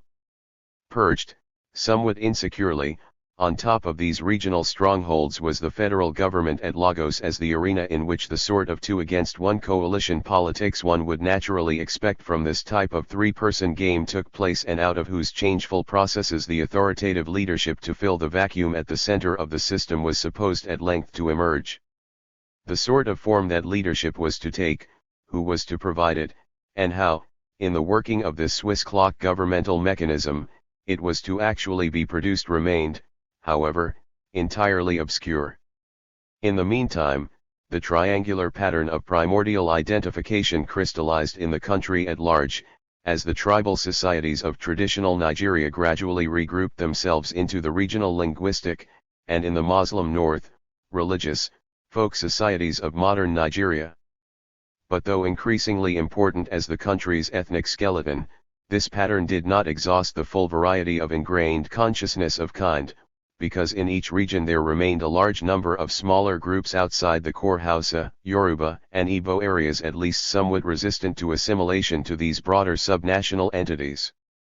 And it was in these marginal areas, the southern half of the north, the eastern edge of the west, and the southern and eastern borders of the east, that the most vital electoral competition between major ethnic groups tended to take place, as each party attempted, with some success, to capitalize on minority resentments within their opponents' strongholds. What appeared at the center as a three-way subnational competition, and at the regional capitals as, more and more, a one-party ethnocracy, represented in the countryside a much more complex and diversified network of tribal alliances and oppositions. 47 It was a tiered system in which local loyalties remained mostly organized in traditional terms, provincial ones became organized in party political terms, and national ones were only barely organized at all. The whole picture was further complicated, not only by the fact that tribal identifications within the three major groups had not altogether given way before the wider ethno-linguistic loyalty, but also that not all members of such larger units were located in their home regions, having migrated or spilled over into the others where they sometimes formed, particularly in the towns, an important oppositional minority. The whole problem of the allegiance of an individual living outside his home region is an extremely ticklish one for all new states in which integrative problems have been coped with by creating territorial substates tinged with primordial significance, as Nehru's continual insistence that, for example, a Bengali living in Madras is a citizen of the state level, of Madras, not of Bengal, and that all notions of a national homeland for ethnic groups living elsewhere in India must be stamped out demonstrates the additional fact that some such groups are more mobile than others, in Nigeria, the Igbo, in India, the Marwari, and so on, only intensifies this problem.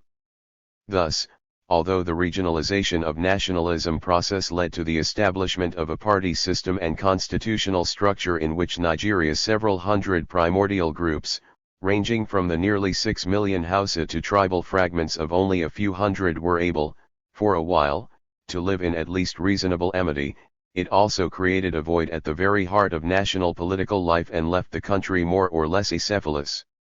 After independence, in October 1960, political attention consequently turned toward the federal capital at Lagos as parties and their leaders jockeyed for starting positions from which to launch their campaigns to correct this condition. After an initial attempt to form a governing alliance between the economically and politically more advanced eastern and western regions against the more traditional north stumbled over the entrenched hostility between the mobile, aggressive Igbo intelligentsia and the stolid, wealthy Yoruba business class and between the mercurial Dr. Azikiwe and the lofty Chief Awolowo. The north and east formed such an alliance, isolating the west. Azikiwe resigned the eastern premiership to become governor-general, in theory a merely symbolic office, but which he hoped to make into something more. The Sardana of Sokoto, choosing to remain Lion of the North in his regional premiership, sent his lieutenant, Alhaj Sir Abubakar Tafawa Balewa, to serve in his stead as federal prime minister, and Awolowo, odd man out in this first of what was a series of 2-against-1 coalitions, resigned his post as Western Premier to become leader of the opposition in the federal parliament. Posts taken, the maneuvering began. The federal parliament decided to form a fourth state, the Midwest, out of the minority area of the western region.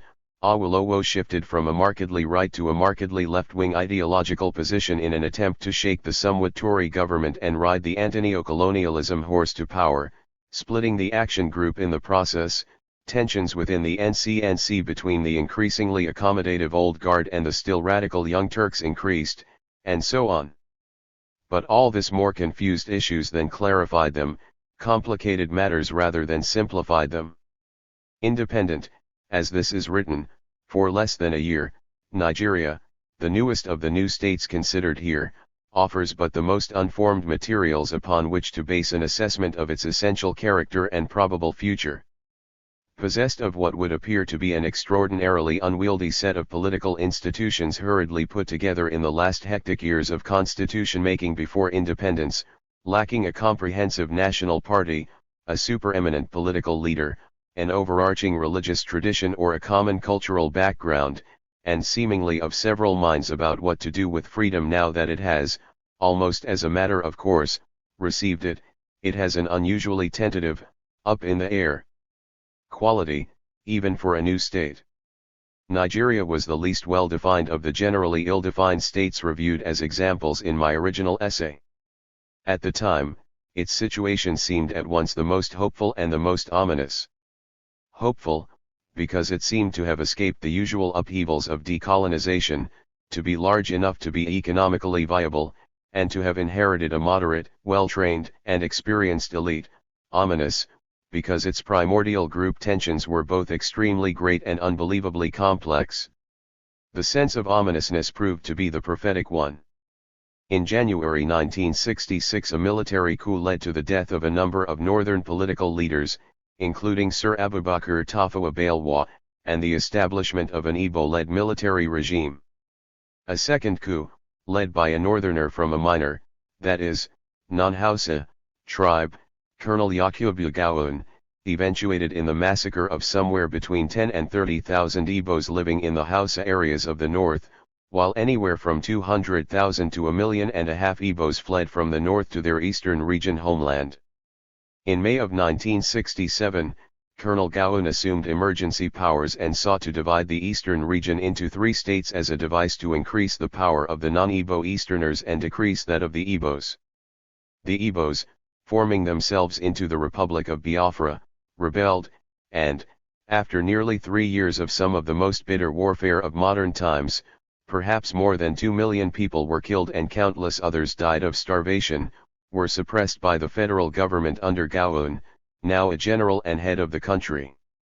After all this, surely one of the most dramatic examples of the power of primordial loyalties and antipathies, though, again, the causes of the coups and the war were not merely primordial, as the involvement of the great powers demonstrates, the tentative, up-in-the-air quality of the country remains, as does its complex, intense, and but narrowly balanced pattern of group distrust.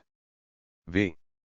Center anarch regionalism and dual leadership in Indonesia, single-party interracial alliance in Malaya, aggressive assimilationism wrapped in constitutional legalism in Burma, a cosmopolitan central party with provincial machines fighting a multi-front war against every sort of parochialism known to man, and a few known only to Hindus, in India, sectarian slate-making and log-rolling in Lebanon, Janus-faced autocratic rule in Morocco, and unfocused check and balance scrimmaging in Nigeria are these systems as merely unique as they appear?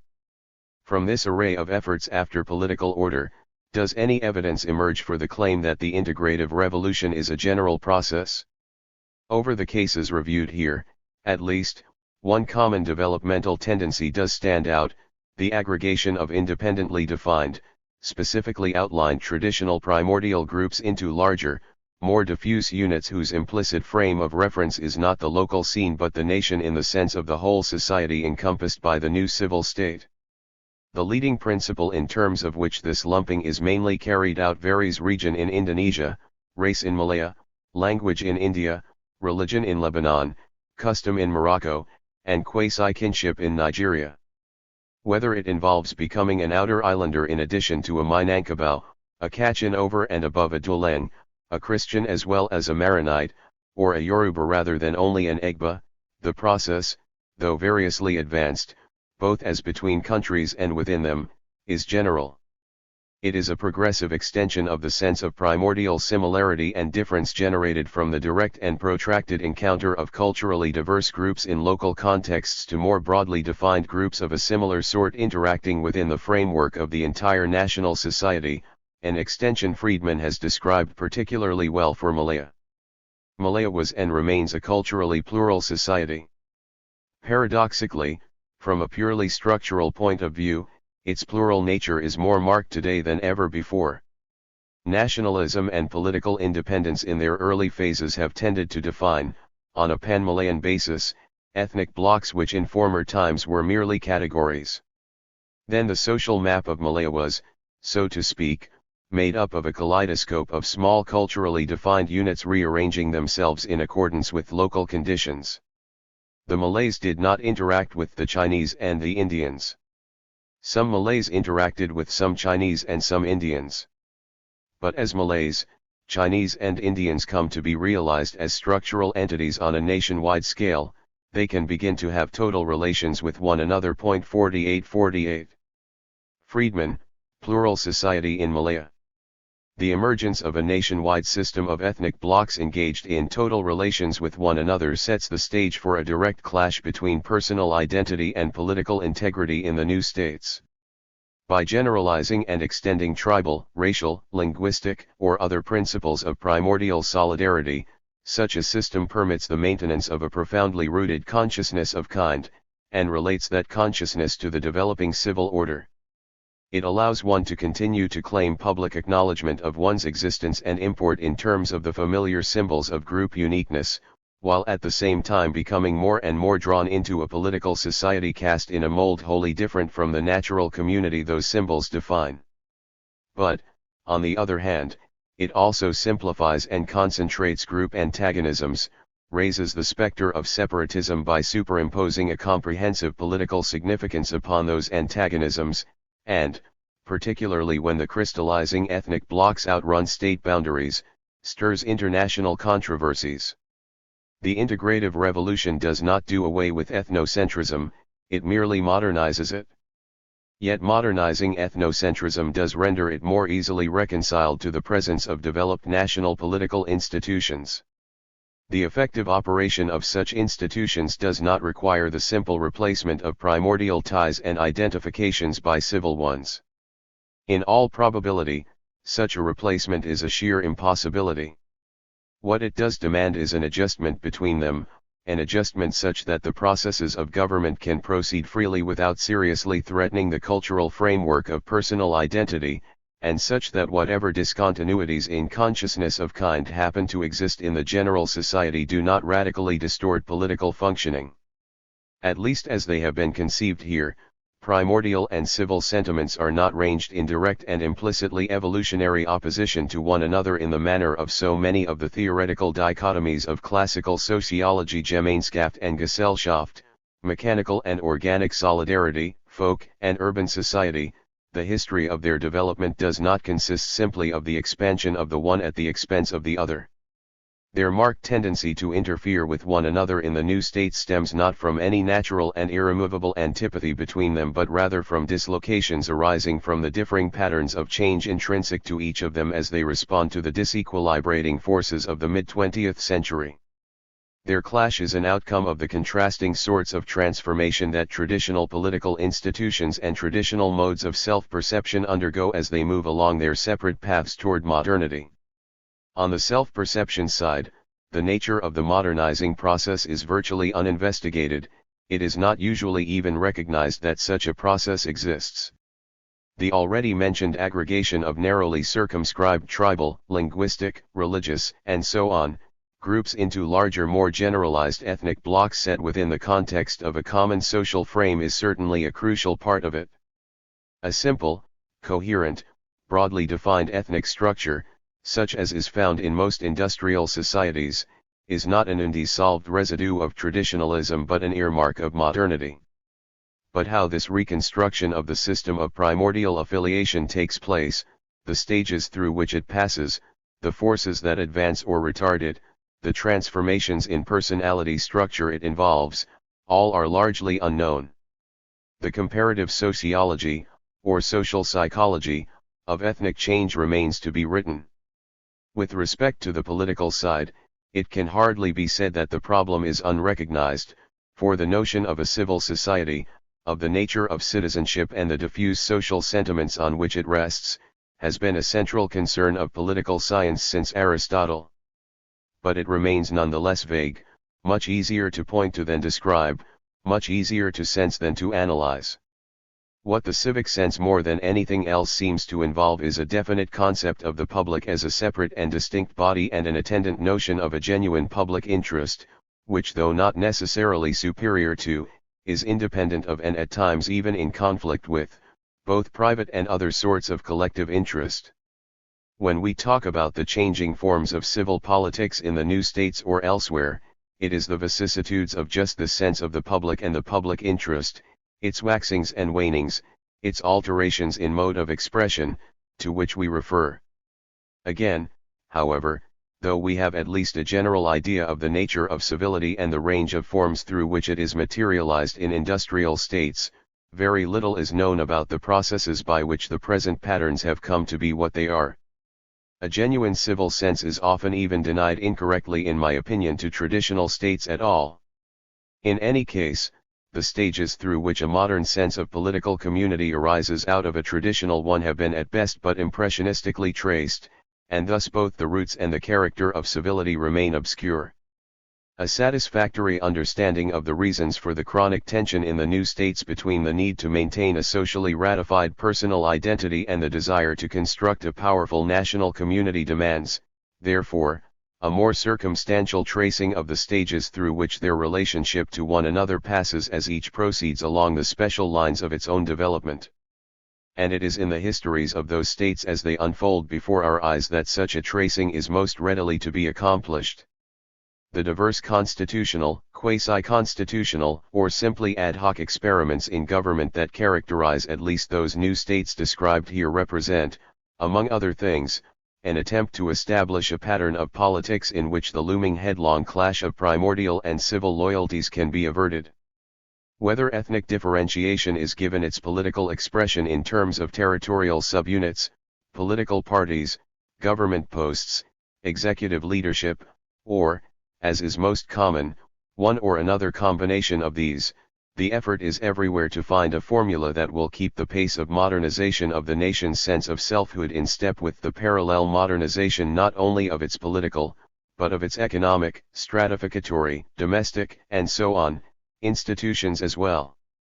It is by watching the integrative revolution happen that we shall understand it. This may seem like a mere wait-and-see policy, inappropriate to the predictive ambitions of science. But such a policy is at least preferable, and more scientific, to waiting and not seeing, which has been largely the case to date. At any rate, the success of the efforts to find a formula for balance in the midst of change now taking place in the new states is nowhere assured. A high degree of governmental immobilism resulting from the attempt to reconcile divergent primordial groups is everywhere apparent. The mere prejudices that must be tolerated in order to effect such reconciliations are often repugnant. But as the alternatives to such attempts as these to construct a civil politics of primordial compromise would seem to be either balkanization, Herrenvolk fanaticism, or the forcible suppression of ethnic assertion by a Leviathan state, can they be viewed, especially by members of a society that has notably failed to resolve its own most troublesome primordial problem, with either indifference or contempt.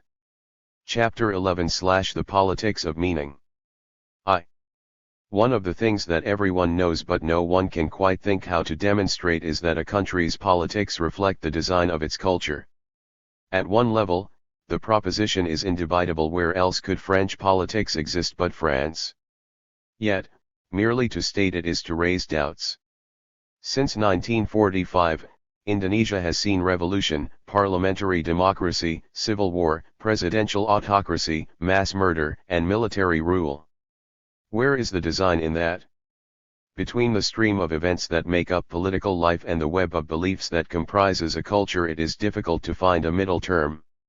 On the one hand, everything looks like a clutter of schemes and surprises, on the other, like a vast geometry of settled judgments.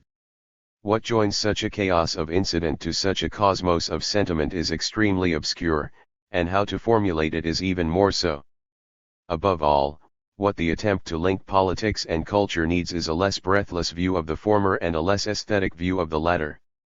In the several essays which make up Culture and Politics in Indonesia, the sort of theoretical reconstruction necessary to produce such a change of perspective is undertaken, mainly from the cultural side by Benedict Anderson and Taufik Abdullah, mainly from the political by Daniel Leff and G. William Little, more or less evenly from both by Sartono Cardoderjo. 11 Whether the subject be law or party organization, the Javanese idea of power or the Minangkabau idea of change, ethnic conflict or rural radicalism, the effort is the same, to render Indonesian political life intelligible by seeing it, even at its most erratic, as informed by a set of conceptions, ideals, hypotheses, obsessions, judgments derived from concerns which far transcend it, and to give reality to those conceptions by seeing them as having their existence not in some gauzy world of mental forms but in the concrete immediacy of partisan struggle. Culture, here, is not cults and customs, but the structures of meaning through which men give shape to their experience, and politics is not coups and constitutions, but one of the principal arenas in which such structures publicly unfold. The two being thus reframed, determining the connection between them becomes a practicable enterprise, though hardly a modest one. C.C. Holt, ed., Culture and Politics in Indonesia, Ithaca, 1972, in which the present essay first appeared as an afterword, pages 319 to 336. The reason the enterprise is immodest, or anyway especially venturesome, is that there is almost no theoretical apparatus with which to conduct it, the whole field, what shall we call it? Thematic analysis, is wedded to an ethic of imprecision. Most attempts to find general cultural conceptions displayed in particular social contexts are content to be merely evocative, to place a series of concrete observations in immediate juxtaposition and to pull out, or read in, the pervading element by rhetorical suggestion. Explicit argument is rare because there are, as much by design as neglect, hardly any terms in which to cast it, and one is left with a collection of anecdotes connected by insinuation, and with a feeling that though much has been touched little has been grasped. Point 22. Perhaps the foremost, as well as the most uncompromising, practitioner of this paratactic approach to relating politics to culture is Nathan Leites. See especially his A Study of Bolshevism, Glencoe, 3, 1953, and The Rules of the Game in Paris, Chicago, 1969. The scholar who wishes to avoid this sort of perfected impressionism has thus to build his theoretical scaffold at the same time that he conducts his analysis. That is why the authors in the Holt book have such diverse approaches, why Little moves out from group conflicts and Anderson from art and literature, why Leff's puzzle is the politicization of legal institutions, Sartino's the durability of popular millenarianism, Abdullah's the fusion of social conservatism and ideological dynamism. The unity here is neither of topic nor argument, but of analytical style of aim and of the methodological issues the pursuit of such an aim entails. These issues are multiple, involving questions of definition, verification, causality, representativeness, objectivity, measurement, communication. But at base they all boil down to one question: how to frame an analysis of meaning, the conceptual structures individuals use to construe experience which will be at once circumstantial enough to carry conviction and abstract enough to forward theory. These are equal necessities, choosing one at the expense of the other yields blank descriptivism or vacant generality. But they also, superficially at least, pull in opposite directions, for the more one invokes details the more he is bound to the peculiarities of the immediate case, the more one omits them the more he loses touch with the ground on which his arguments rest. Discovering how to escape this paradox, or more exactly, for one never really escapes it, how to keep it at bay is what, methodologically, thematic analysis is all about. And it is, consequently, what, beyond the particular findings concerning particular subjects, the whole book is about. Each study struggles to draw broad generalizations out of special instances, to penetrate deeply enough into detail to discover something more than detail. The strategies adopted to accomplish this are again various, but the effort to make parochial bodies of material speak for more than themselves is uniform. The scene is Indonesia, but the goal, still far enough away to sustain ambition, is an understanding of how it is that every people gets the politics it imagines. 2. Indonesia is an excellent place to take up such a quest. As heir to Polynesian, Hindi, Islamic, Chinese, and European traditions, it probably has more hieratic symbols per square foot than any other large land expanse in the world, and moreover it had in Sukarno, who it is a mistake to think was untypical in anything but his genius, a man both wildly anxious and supremely equipped to assemble those symbols into a pandoctrinal stats-religion for the new-formed republic. Socialism, communism, incarnations of Vishnumurthy, a newspaper call to arms cried in 1921, abolish capitalism, propped up by the imperialism that is its slave. God grant Islam the strength that it may succeed. 33. I am a follower of Karl Marx.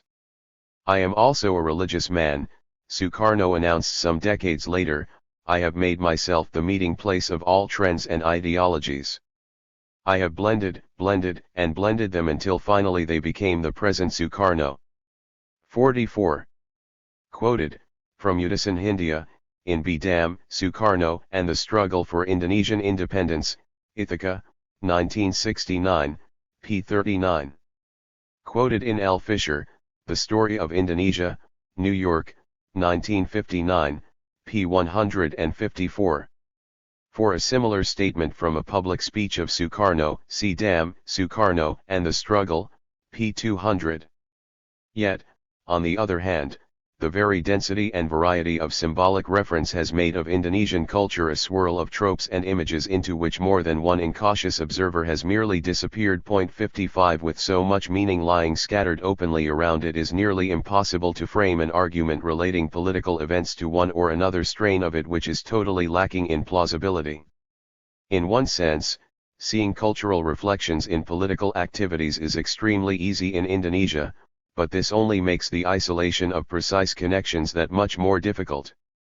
Because in this garden of metaphors almost any hypothesis discerning a form of thought in a piece of action has a certain logic, developing hypotheses that have truth as well is more a matter of resisting temptations than of seizing opportunities. For an example, Ch. Luethi, Indonesia Confronted, Encounter 25, 1965 80-89, 26, 1966 75-83, along with my comment Are the Javanese Mad? And Luethi's reply, Ibid, August 1966, pages 86-90. The main temptation to be resisted is jumping to conclusions, and the main defense against it is explicitly to trace out the sociological links between cultural themes and political developments, rather than to move deductively from one to the other. Ideas religious, moral, practical, aesthetic must, as Max Weber, among others, never tired of insisting, be carried by powerful social groups to have powerful social effects. Someone must revere them, celebrate them, defend them, impose them. They have to be institutionalized in order to find not just an intellectual existence in society, but, so to speak, a material one as well. The ideological wars which have racked Indonesia for the past 25 years must be seen not, as they so often have, as clashes of opposed mentalities: Javanese mysticism versus Sumatran pragmatism, Indic syncretism versus Islamic dogmatism, but as the substance of a struggle to create an institutional structure for the country that enough of its citizens would find sufficiently congenial to allow it to function. Hundreds of thousands of political dead testify to the fact that nowhere nearly enough citizens did so, and it is questionable how far they do so now. Organizing a cultural hodgepodge into a workable polity is more than a matter of inventing a promiscuous civil religion to blunt its variety. It requires either the establishment of political institutions within which opposing groups can safely contend, or the elimination of all groups but one from the political stage. Neither of these has, so far, been more than marginally affected in Indonesia. The country has been as incapable of totalitarianism as of constitutionalism.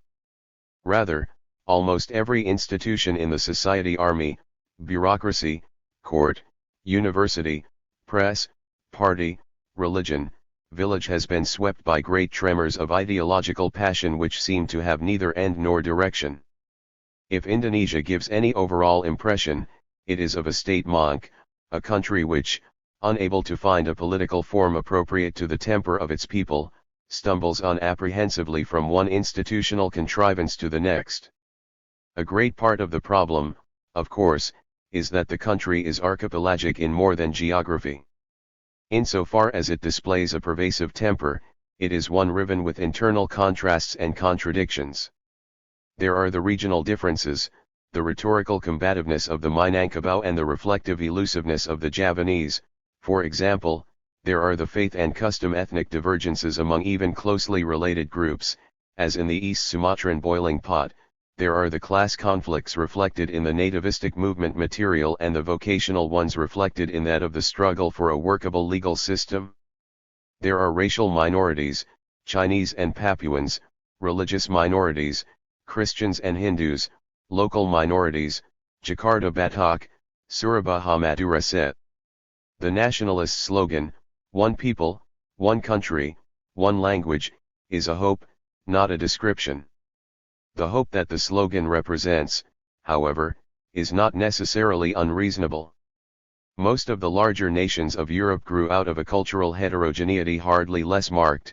If Tuscans and Sicilians can live together in the same state and conceive of themselves as natural compatriots, so can Javanese and Minangkabau. Rather than the mere fact of internal diversity, it has been the refusal, at all levels of the society, to come to terms with it that has impeded Indonesia's search for effective political form. The diversity has been denied as a colonial slander, deplored as a feudal remnant, clouded over with ersatz syncretisms, tendentious history, and utopian fantasies, while all the time the bitter combat of groups who see in one another rivals not merely for political and economic power, but for the right to define truth, justice, beauty, and morality, the very nature of reality, rages on virtually unguided by formal political institutions. By acting as though it were culturally homogeneous like Japan or Egypt instead of heterogeneous like India or Nigeria, Indonesia, or more exactly, I suppose, the Indonesian elite, has managed to create anarchic politics of meaning outside the established structures of civil government. This politics of meaning is anarchic in the literal sense of unruled, not the popular one of unordered. As each of the essays in the whole volume shows in its own way, what I have elsewhere called the struggle for the real, the attempt to impose upon the world a particular conception of how things at bottom are and how men are therefore obliged to act, is, for all the inability thus far to bring it to workable institutional expression, not a mere chaos of zeal and prejudice. It has a shape, trajectory, and force of its own. The political processes of all nations are wider and deeper than the formal institutions designed to regulate them. Some of the most critical decisions concerning the direction of public life are not made in parliaments and presidiums, they are made in the unformalized realms of what Durkheim called the collective conscience, or consciousness. The useful ambiguity of conscience is unavailable in English. But in Indonesia the pattern of official life and the framework of popular sentiment within which it sits have become so disjoined that the activities of government, though centrally important, seem nevertheless almost beside the point.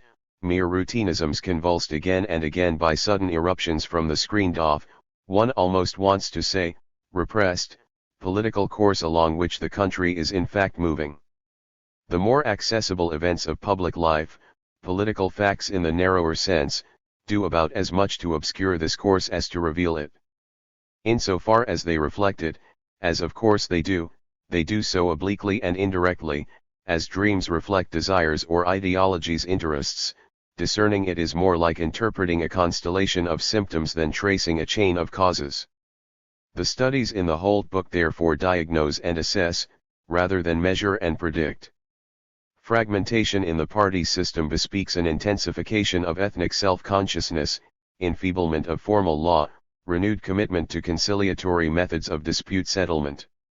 Behind the moral quandaries of provincial modernizers lie complexities in traditional accounts of tribal history.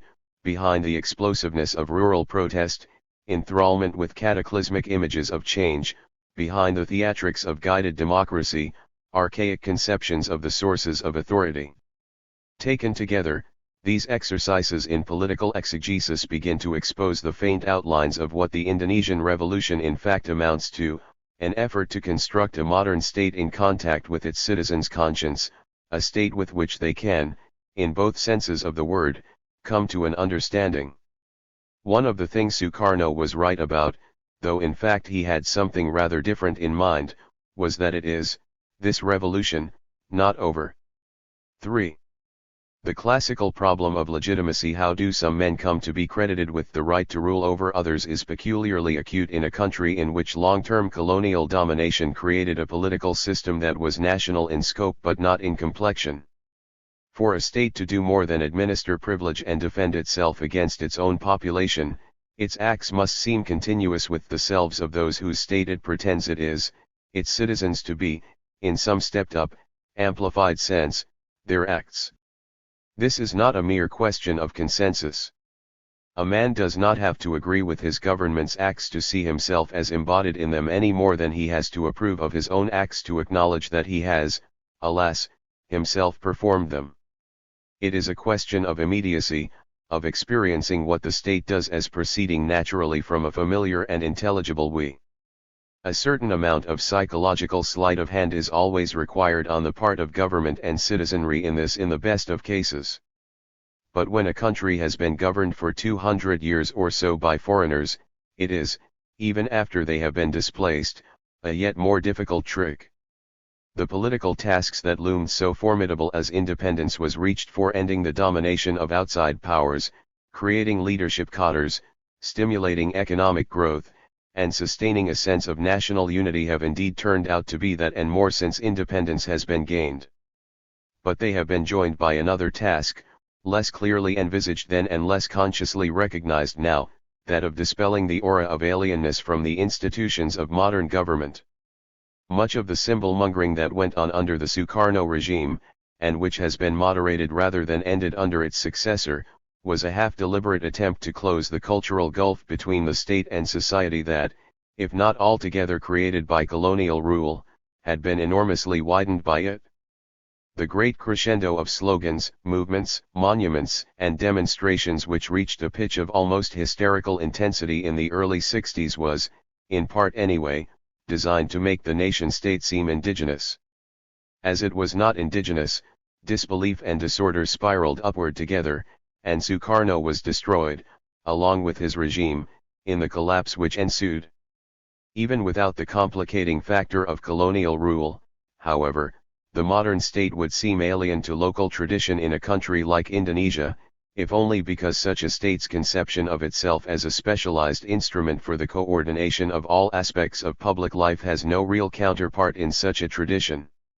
Traditional rulers, and not only in Indonesia, may have been, when they could manage it and were so inclined, despotic, arbitrary, selfish, unresponsive, exploitative, or merely cruel, though, under the influence of the Cecil B. DeMille view of history, the degree to which they were has commonly been exaggerated, but they never imagined themselves, nor did their subjects imagine them, to be executives of an omnicompetent state.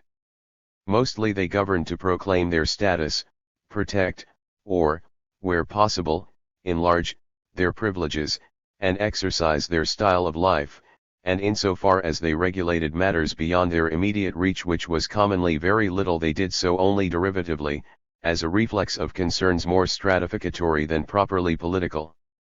The notion that the state is a machine whose function is to organize the general interest comes into such a context as something of a strange idea.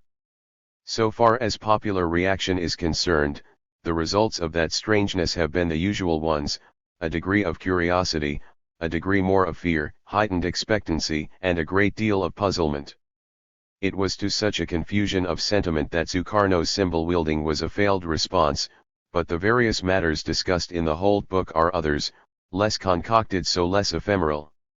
In them, one can see in concrete detail what, being abruptly confronted with the prospect of an activist, comprehensive central government, what de Juvenal has called the powerhouse state, means to a people used to masters but not to managers. 66. B. de Juvenal, on Power, Boston, 1962. Such a confrontation means that the received concepts of justice, power, protest, authenticity, identity, as well, of course, as a host of others these essays do not explicitly treat, are all thrown into jeopardy by the requirements, or seeming such, of effective national existence in the contemporary world. This conceptual dislocation, the putting into question of the most familiar frames of moral and intellectual perception, and the vast shift of sensibility thereby set in motion, forms the proper subject of cultural studies of new state politics. What this country needs, Sukarno once said, in a characteristic burst of linguistic syncretism, is up-to-daten. He didn't quite give it that, merely gestures toward it, but they were gestures graphic enough to convince all but the most provincial of Indonesians that not just the form but the nature of government had changed, and that they had, in result, some mental adjustments to make. 77. The quotation is from Sukarno's letters attacking traditionalist Islam, written while he was in prison exile in Flores, Surat-Surat dari Indah, 11th letter, August 18, 1936, in Kago Inadai NHM Nasution, eds, Di Bawah Bendera Revolusi 1, Jakarta, 1959. 340. 4. This sort of social changing of the mind is a great deal easier to sense than to document, not only because its manifestations are so various and indirect, but because it is so hesitant, shot through with uncertainty and contradiction. For every belief, practice, ideal, or institution that is condemned as backward, one, often the same one and by the same people, is celebrated as the very essence of contemporaneity. For every one attacked as alien, one, again often the same one, is hailed as a sacred expression of the national soul. There is, in such matters, no simple progression from traditional to modern, but a twisting, spasmodic, unmethodical movement which turns as often toward repossessing the emotions of the past as disowning them. Some of Sartano's peasants read their future in medieval myths, some in Marxist visions, some in both. Left's lawyers waver between the formal dispassion of justice's scales and the sheltering paternalism of the banyan tree. The publicist whose career Abdullah traces as an example of his society's reaction to the challenge of modernism, editorializes simultaneously for the restoration of the genuine Minangkabau Adat custom, and for headlong entry unto the path of Kemajuan progress. In Java, Anderson finds archaic magical and developed rational theories of power existing side by side. In Sumatra, Little finds localism and nationalism advancing pari passu. This undeniable, commonly denied, fact that whatever the curve of progress may be, it fits no graceful formula disables any analysis of modernization which starts from the assumption that it consists of the replacement of the indigenous and obsolescent with the imported and up-to-date. Not just in Indonesia, but throughout the Third World, throughout the world, men are increasingly drawn to a double goal, to remain themselves and to keep pace, or more, with the 20th century. A tense conjunction of cultural conservatism and political radicalism is at the nerve of new state nationalism, and nowhere more conspicuously so than in Indonesia. What Abdullah says of the Minangkabau, that accommodating to the contemporary world has required continuing revision of the meaning of modernization, involved new attitudes toward tradition itself and an unending search for a suitable basis of modernization, is said, in one manner or another, throughout each of the essays. What they reveal is not a linear advance from darkness to light, but a continuous redefinition of where we, peasants, lawyers, Christians, Javanese, Indonesians, have been, now are, and have yet to go, images of group history, character, evolution, and destiny that have only to emerge to be fought over. In Indonesia, such bending backward and forward at the same time has been apparent from the beginning of the nationalist movement and merely grown more marked since .88 Sarkat Islam, the first really sizable organization. Its membership increased from approximately 4,000 in 1912 to approximately 400,000 in 1914, appealed at once to visionary mystics, Islamic purists, Marxist radicals, trading class reformers, paternal aristocrats, and messianic peasants.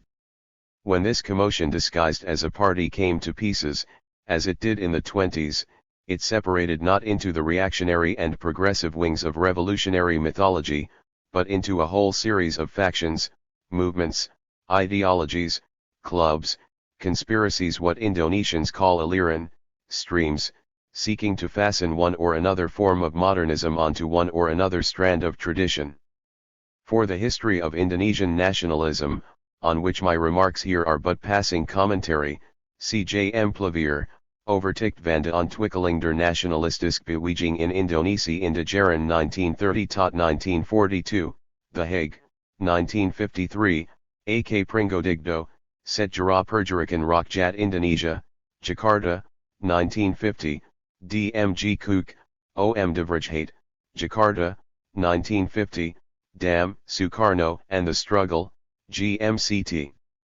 Kaheen, Nationalism and Revolution in Indonesia, Ithaca, 1952, H. Benda, The Crescent and the Rising Sun, Indonesian Islam under the Japanese Occupation, 1942-1945, The Hague, 1958, W. F. Wertheim, Indonesian Society in Transition, The Hague, 1956. Enlightened gentry, physicians, lawyers, school teachers, sons of civil servants attempted to marry spiritual East and dynamic West by fusing a sort of cultic aestheticism with an evolutionary, noblesse oblige program of mass uplift. Rural Quranic religious teachers sought to transform anti-Christian sentiments into anti-colonial ones, and themselves into links between urban activism and village piety. Muslim modernists tried at once to purify popular faith of heterodox accretions and work out a properly Islamic program of social and economic reform. Left-wing revolutionaries sought to identify rural collectivism and political, peasant discontent and class struggle, Eurasian half-castes to reconcile their Dutch and Indonesian identities and provide a rationale for multiracial independence, Western educated intellectuals to reconnect themselves to Indonesian reality by tapping indigenous, anti-feudal, and to some extent anti-Javanese, attitudes in the interests of democratic socialism. Everywhere one looks, in the fevered days of the nationalist awakening, ca. 1912 to 1950, someone is matching advanced ideas and familiar sentiments in order to make some variety of progress look less disruptive and some pattern of custom less dispensable. The heterogeneity of Indonesian culture and that of modern political thought thus played into one another to produce an ideological situation in which a highly generalized consensus at one level that the country must collectively storm the heights of modernity while clinging, also collectively, to the essentials of its heritage was countered on another by an accelerating dissensus as to what direction the heights should be stormed from and what the essentials were. After independence, the fragmentation of the elite and the active sectors of the population along such lines was completed as the society regrouped into competing families diasporic, some huge, some minute, some in between, which were concerned not just with governing Indonesia but with defining it. Thus, a paralyzing incongruity grew up between the ideological framework within which the formal institutions of the would-be powerhouse state were constructed and operated and that within which the overall political formation of the also would-be nation took shape, between the blended integralism of guided democracy, the Pancasila, Nasacom, and the like, and the boiling pot compartmentalization of popular sentiment. 99 The contrast was not a simple center and periphery. One integralism in Jakarta, compartmentalism in the provinces, but it appeared, and in not very different form, on all levels of the political system.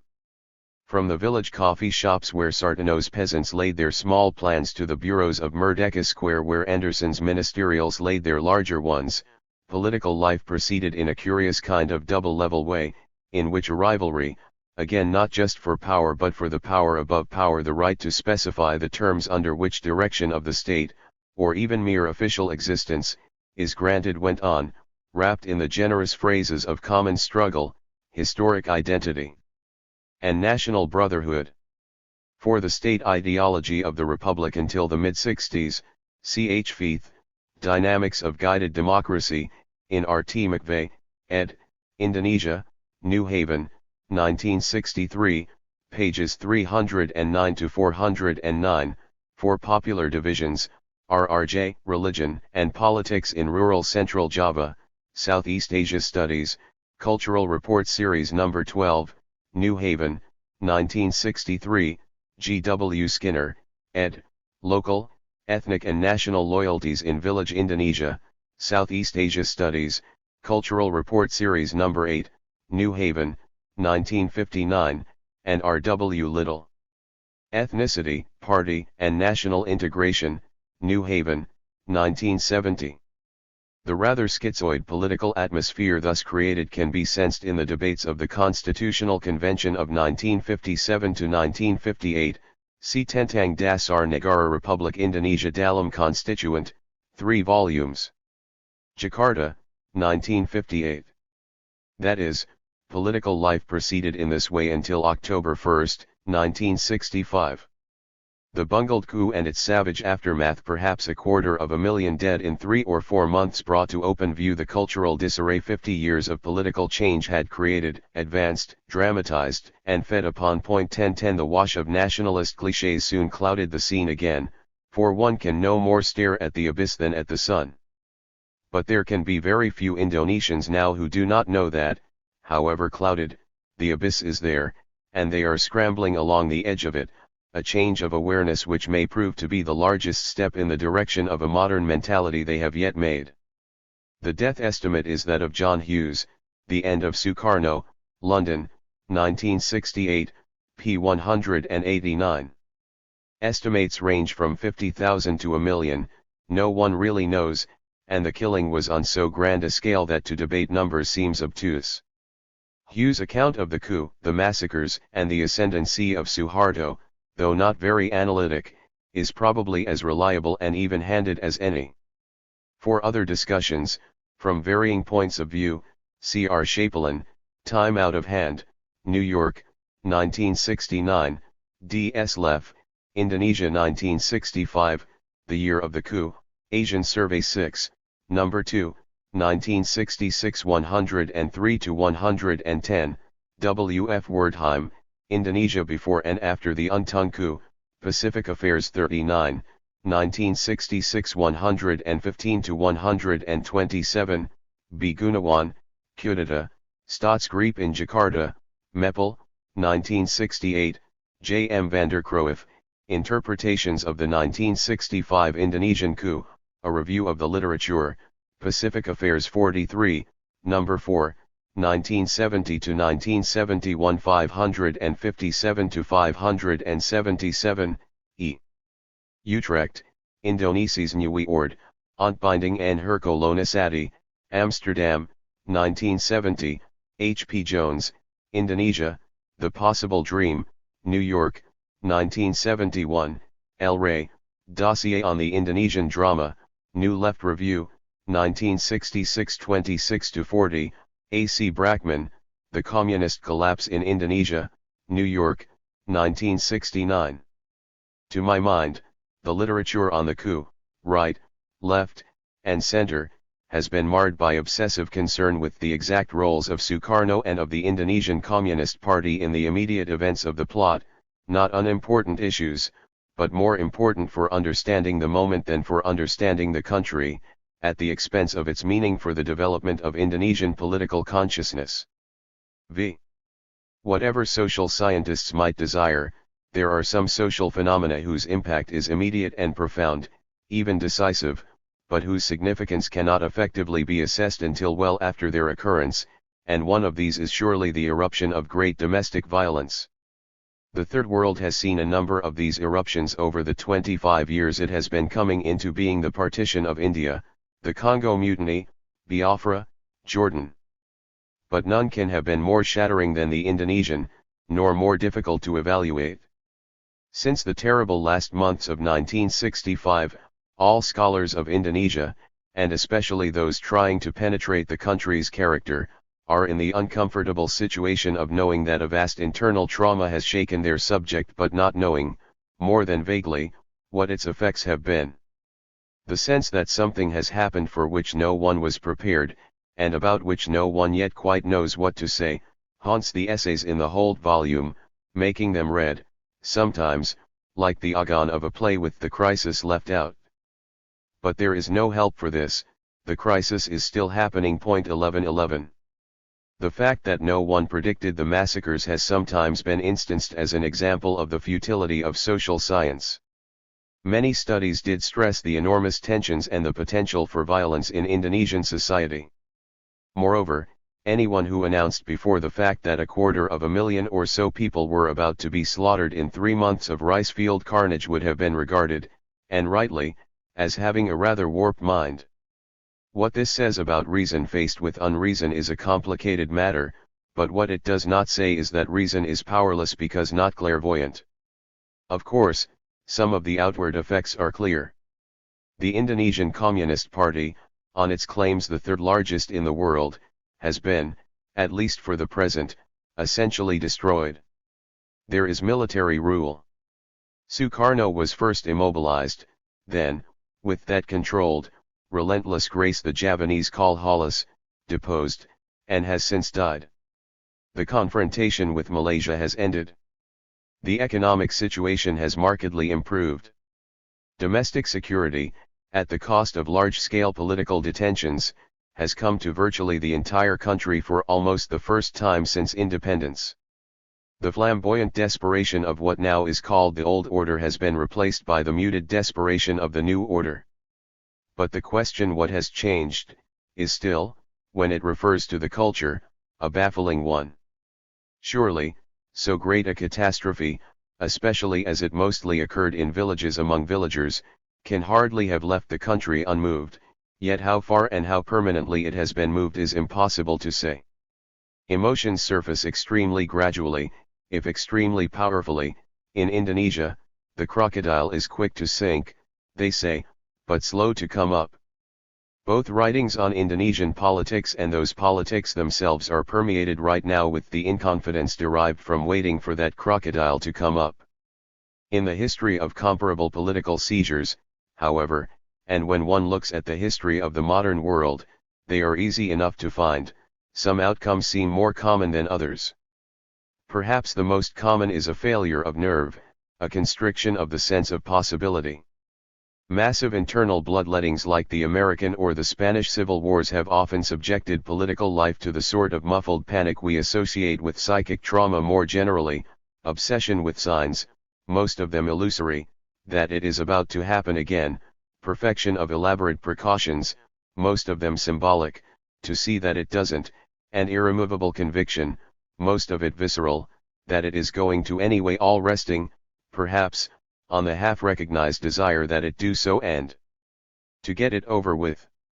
For a society, as for an individual, an inner catastrophe, especially when it occurs in the process of a serious attempt to change, can be both a subtly addictive and a profoundly rigidifying force. This is particularly so, and here the analogy which, as public disasters refract through private lives, is not entirely an analogy with individual response continues, when the truth of what has happened is obscured by convenient stories, and passions are left to flourish in the dark. Accepted for what they were, as terrible as they were, the events of 1965 could free the country from many of the illusions which permitted them to happen, and most especially the illusion that the Indonesian population is embarked as a body on a straight line march to modernity, or that, even guided by the Quran, the dialectic, the voice in the quiet, or practical reason, such a march is possible. Denied, by means of another cooked-up ideological synthesis, the half-suppressed memory of the events will perpetuate and infinitely widen the gulf between the processes of government and the struggle for the real.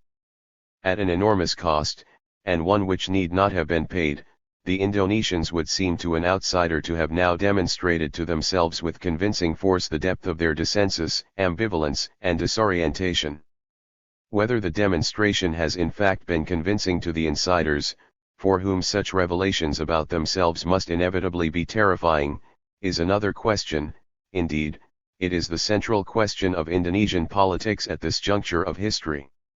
For all their before the storm quality, the studies in the whole volume contribute, if not an answer, at least a sense of what the probabilities are.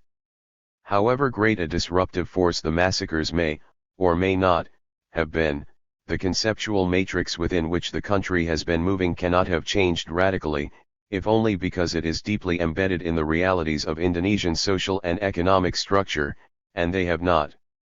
Java is still spectacularly overcrowded, the export of primary products is still the main source of foreign exchange, there are still as many islands, languages, religions, and ethnic groups as there ever were, even, now that West New Guinea has been added, a few more, and the cities are still full of intellectuals without places, the towns of merchants without capital, and the villages of peasants without land. 1212. It should perhaps be remarked that the external parameters have also not changed very much. China, Japan, the United States, and the Soviet Union are still more or less where and what they were, and so, for that matter, are the terms of trade. If so-called outside factors seem to have been slighted in favor of so-called inside ones in the whole volume, it is not because they are considered unimportant, but because in order to have local effects they must first have local expressions, and any attempt to trace them beyond such expressions to their sources would, in studies of this scale, soon get out of hand. Left's lawyers, Abdullah's reformers, Little's politicians, Sartino's peasants, and Anderson's functionaries, as well as the soldiers who now police them, face the same range of problems with about the same range of alternatives and the same stock of prejudices as they did before the Holocaust. Their frame of mind may be different after such horrors. It is hard to believe that it is not, but the society within which they are enclosed and the structures of meaning which inform it are largely the same.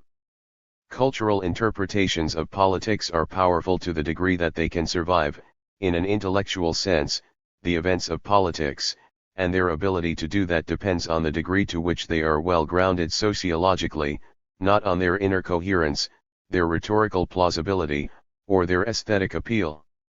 When they are properly anchored, whatever happens reinforces them; when they are not, whatever happens explodes them. So what is written in the whole volume is, if not predictive, still testable. The worth of these essays, the authors of which may or may not agree with my interpretation of their findings, will, in the long run, be determined less by their fit to the facts from which they are derived, though it is that which recommends them to our attention in the first place, than by whether they illumine the future course of Indonesian politics.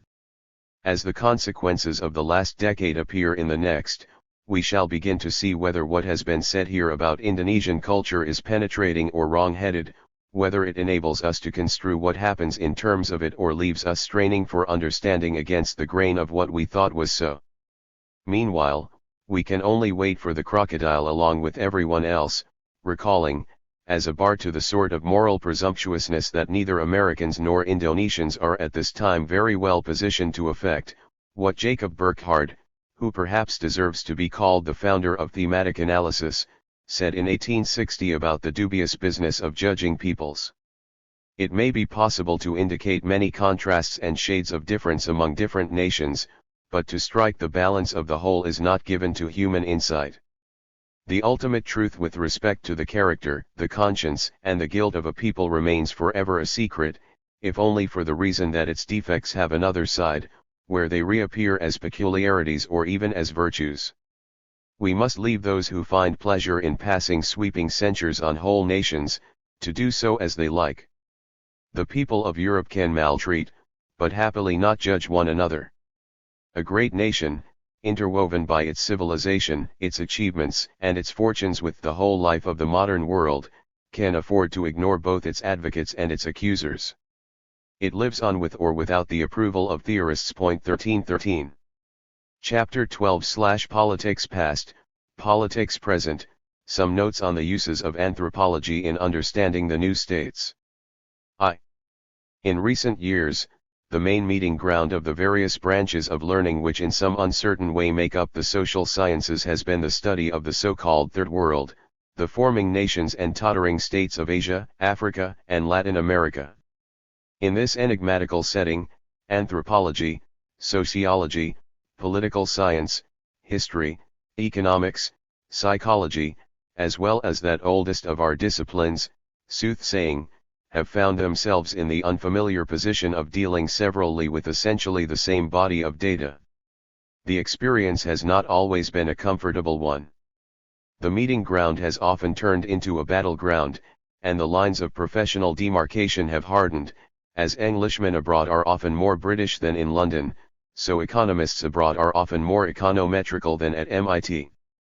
Then, too, a few of the more enthusiastic have abandoned their professions almost altogether for a kind of Alexandrian eclecticism which has produced some very strange hippogriffs indeed, Freud, Marx, and Margaret Mead in one ungainly package. But the general effect has certainly been salutary. The sense of intellectual self-sufficiency, that peculiar conceptual and methodological arrogance which comes from dealing too long and too insistently with a pocket universe all one's own, the American business cycle, French party politics, class mobility in Sweden, the kinship system of some up-country African tribe, and which is perhaps the most formidable enemy of a general science of society, has been seriously, and I think permanently, shaken. The closed society has been as thoroughly exploded for most of those who have studied the new nations as it has for most of those who live in them. It is coming at last to dawn upon even the most isolationist-minded of such scholars that theirs is not only a special science, but a special science which cannot even function without a great deal of help from other special sciences previously despised. Here, anyway, the notion that we are all members of one another has made a certain measure of progress. Among the more striking examples of this convergence from several directions upon the same body of material is the revival of interest in the structure and functioning of traditional states.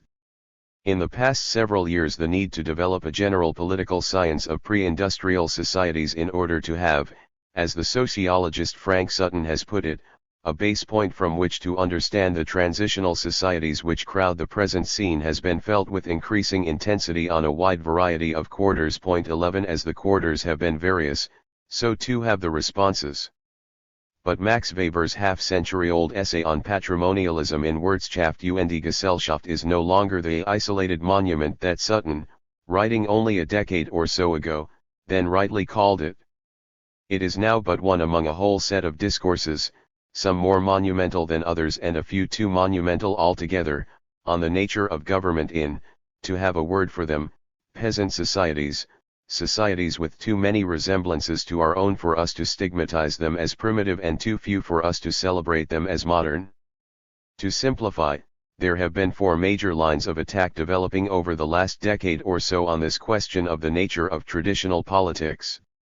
First, there has been the revival, largely in the hands of Karl Wittfogel, of Marx's old notion of an Asiatic mode of production, now interpreted to be hydraulic agriculture, and of a radically despotic state, total terror, total submission, total loneliness, in Wittfogel's broadsheet rhetoric regarded as causally reflective of it. 22. Second, there has been the work by social anthropologists, most of them British and virtually all of them Africanists, on the so-called segmentary states in which kinship groups and kinship loyalties play a central role and which, quite contrary to the monolithic view of traditional states that emerges from the Wittfogel approach, sees such states as delicate balances among scattered centers of semi-independent power, now building up under the guidance of tribal myth and civic ritual. Toward some apical point, now sliding away into clan jealousy, local rivalry, and fraternal intrigue. 33. Third, there has been a renewed emphasis on what might be called comparative feudalism, on the question of whether feudalism is an historical category with one, itself rather unhomogeneous, instance, the European, or a scientific category with many at least roughly similar instances. Here, the motive figure is beyond doubt Marc Bloch, the depth of whose impact upon the social sciences is still not fully appreciated, even by many of those upon whom the impact has been exercised. 44 But this interest is also, of course, the main continuation of the Weberian tradition, and in the hands of a sociologist like Eisenstadt with his interest in the role of bureaucracy in early empires, or of an economic historian like Karl Polanyi with his interest in the political management of commercial activity in such empires, it widens out beyond feudalism proper to concern itself with the range of authority structures found in societies in which feudalization is only one of a number, but a limited number, of institutional possibilities. 55. And fourth, there has been the reconsideration among prehistorians, archaeologists mostly, but some Orientalists and ethnologists as well, of the size and scope of ancient states and of the developmental stages through which those states seem to have passed.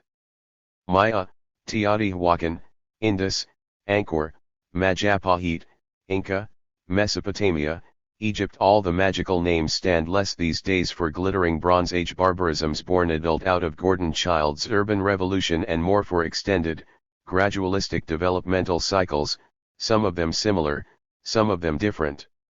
Or, rather, they stand for phases, momentary ones often, in such cycles, phases which may have been both less grandiose than their legends proclaim or their architectural remains seem at first glance to indicate, and more complexly related to the material conditions upon which they rested than Marxist theorists, even revisionist Marxist theorists, usually imagine. 66.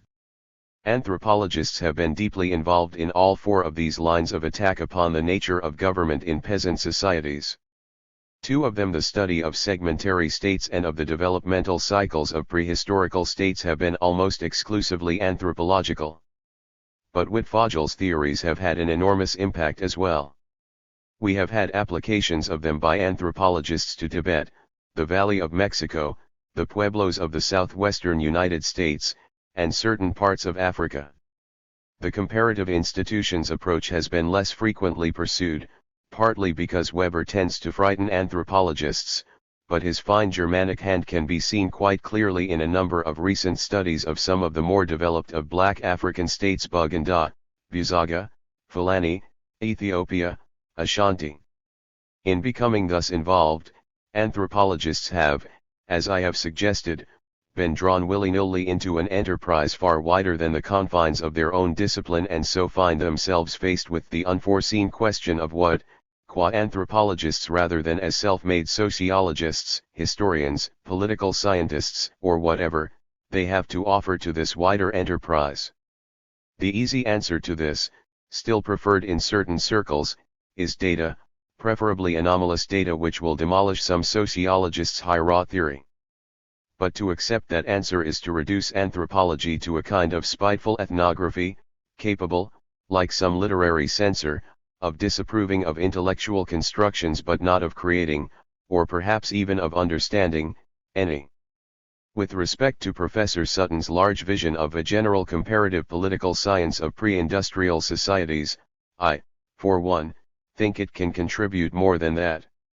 And in order to indicate, certainly not, in the space available to me here, to establish, what sort of thing that more might be, I want to do two things which are quintessentially anthropological, to discuss a curious case from a distant land, and to draw from that case some conclusions of fact and method more far-reaching than any such isolated example can possibly sustain. 2. The distant land is Bali, the curious case the state as it existed there during the 19th century. Though in formal terms part of the Netherlands East Indies from, I suppose you would have to say, about 1750 on, Bali was in any realistic sense a part of the Dutch Empire only after the invasion of the southern part of the island in 1906.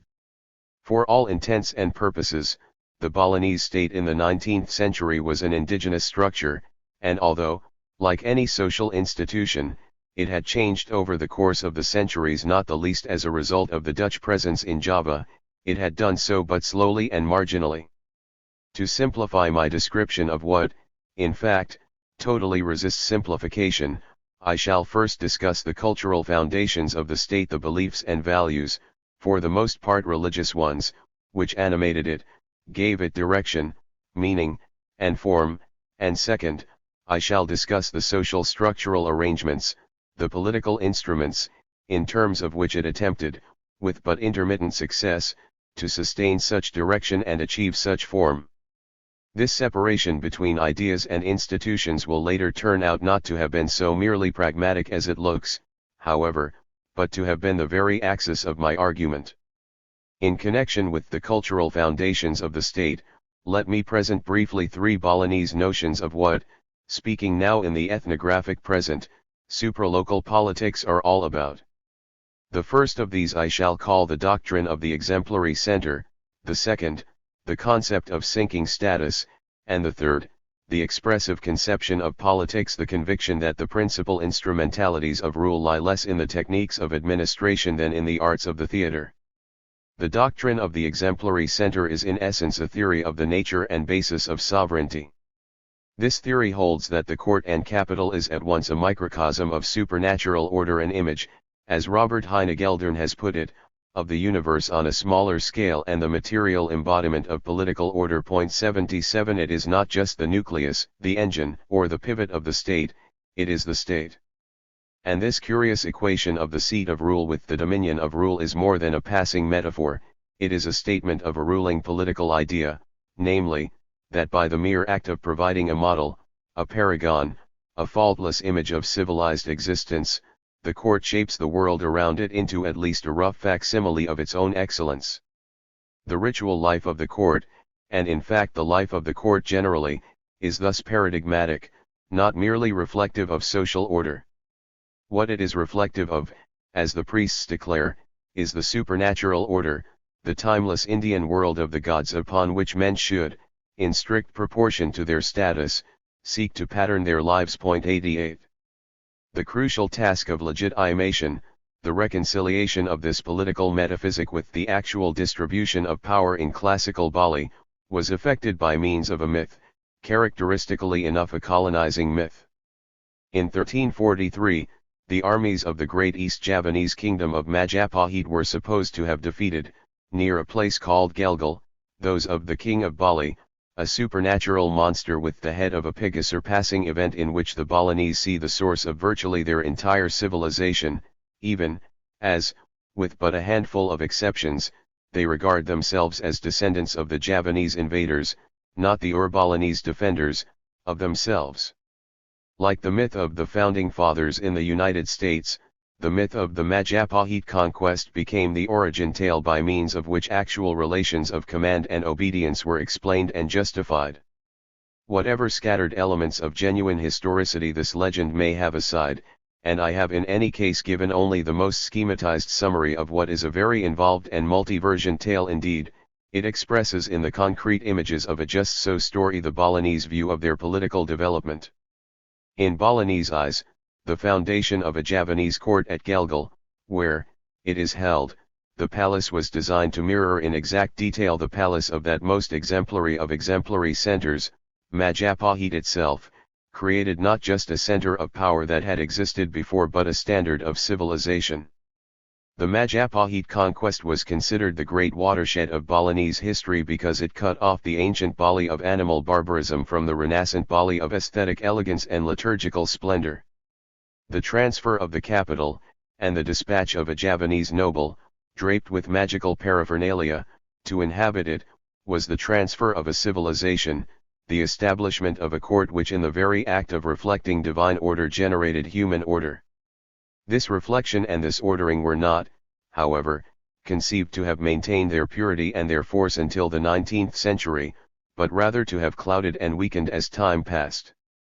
Despite the fact that they are both in a sense colonial myths, beginning with settlement from more cultured foreign shores, the Balinese conception of their political history does not, like the American, present a picture of the forging of unity out of an original diversity, but the dissolution of an original unity into a growing diversity, not a relentless progress toward the good society, but a gradual fading from view of a classic model of perfection.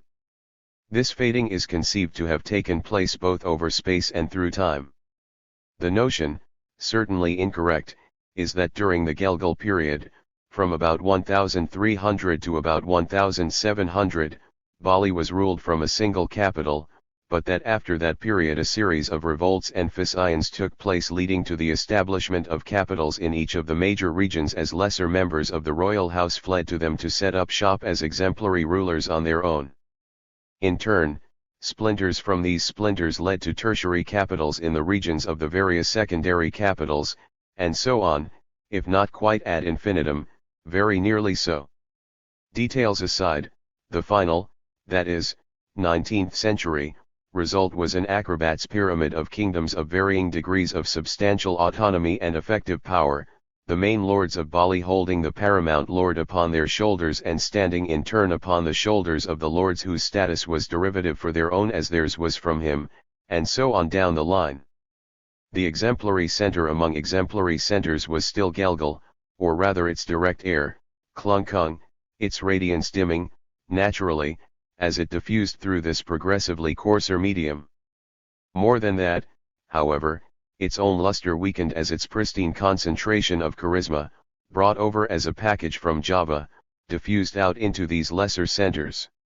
The general picture is one of an overall decline in status and spiritual power, not only of peripheral lines as they move away from the core of the ruling class, but of the core itself as the peripheral lines move away from it. Through the course of its development the exemplary force of the once unitary Balinese state weakened at its heart as it thinned at its edges. Or so the Balinese think, and it is this dying fire view of history, which permeates actually into the very corners of Balinese society, that I refer to as the concept of sinking status. Yet this was not felt to be an inevitable deterioration, a predestined decline from a golden age. For the Balinese, the decline was the way history had happened to happen, not the way it had had to happen. And the efforts of men, and especially of their spiritual and political leaders, ought consequently to be directed neither toward reversing it, which as events are incorrigible is impossible, nor celebrating it, which as it amounted to a series of retreats from an ideal would be pointless, but rather toward nullifying it, toward re-expressing directly, immediately, and with the greatest possible force and vividness the cultural paradigm by which the men of Gelgul and Majapahit had in their time guided their lives. As Gregory Bateson has pointed out, the Balinese view of the past is not, in the proper sense of the term, really historical at all. For all their explanatory myth-making, the Balinese search the past not so much for the causes of the present as for the standard by which to judge it, for the unchanging pattern upon which the present ought properly to be modeled but, which through accident, ignorance, indiscipline, or neglect, it so often fails to follow. This almost aesthetic correction of the present on the basis of what the past had at one point been, the Lord sought to effect through the holding of great ceremonial tableaux. From the most petty to the most high they were continuously trying to establish, each at his own level, a more truly exemplary center, which if it could not match or even approach Gelgul in brilliance, and a few of the more ambitious hoped even for that, could at least seek to imitate it ritually and so recreate, to some degree, the radiant image of civilization the classic state had embodied and post-classic history had obscured. The expressive nature of the Balinese state, and of the political life it supported, was apparent through the whole of its known history, for it was always pointed, not toward tyranny, whose systematic concentration of power it was hopelessly incompetent to effect, not even very methodically toward government, which it pursued indifferently and even hesitantly, but rather toward spectacle, toward ceremony, toward the public dramatization of the ruling obsessions of Balinese culture, social inequality and status pride. It was a theater state in which the kings and princes were the impresarios, the priests the directors, the peasantry the supporting cast, stage crew, and audience. The stupendous cremations, teeth filings, temple dedications, the pilgrimages and blood sacrifices, mobilizing hundreds, even thousands of people and great quantities of wealth, were not means to political ends, they were the ends themselves, they were what the state was for. Court ceremonialism was the driving force of court politics. Mass ritual was not a device to shore up the state was a device for the enactment of mass ritual. To govern was not so much to choose as to perform. Ceremony was not form but substance. Power served pomp, not pomp power. Turning to the social framework which was designed to support this effort but in fact acted more to undercut it, I shall have to be even more ruthless in reducing facts to their shadows, for classical Balinese political institutions were about as complicated as such institutions can get and still function. But the main point to grasp about the Balinese state as a concrete structure of authority is that, far from conducing toward the centralization of power, it conduced, and mightily, toward its dispersion. Very few political elites can have as intensely sought loyalty by means so ingeniously designed to produce treachery as did the Balinese. In the first place, the elite itself was, as I have indicated, not an organized ruling class, but a crowd of intensely competitive sovereigns, or rather would-be sovereigns. Even noble lineages, the various royal houses which formed the various courts, were not solitary units but were faction-ridden factions, collections of sublineages and sub-sublineages each intent on weakening the others to its own profit. In the second place, most effective government in the proper sense of the term was local.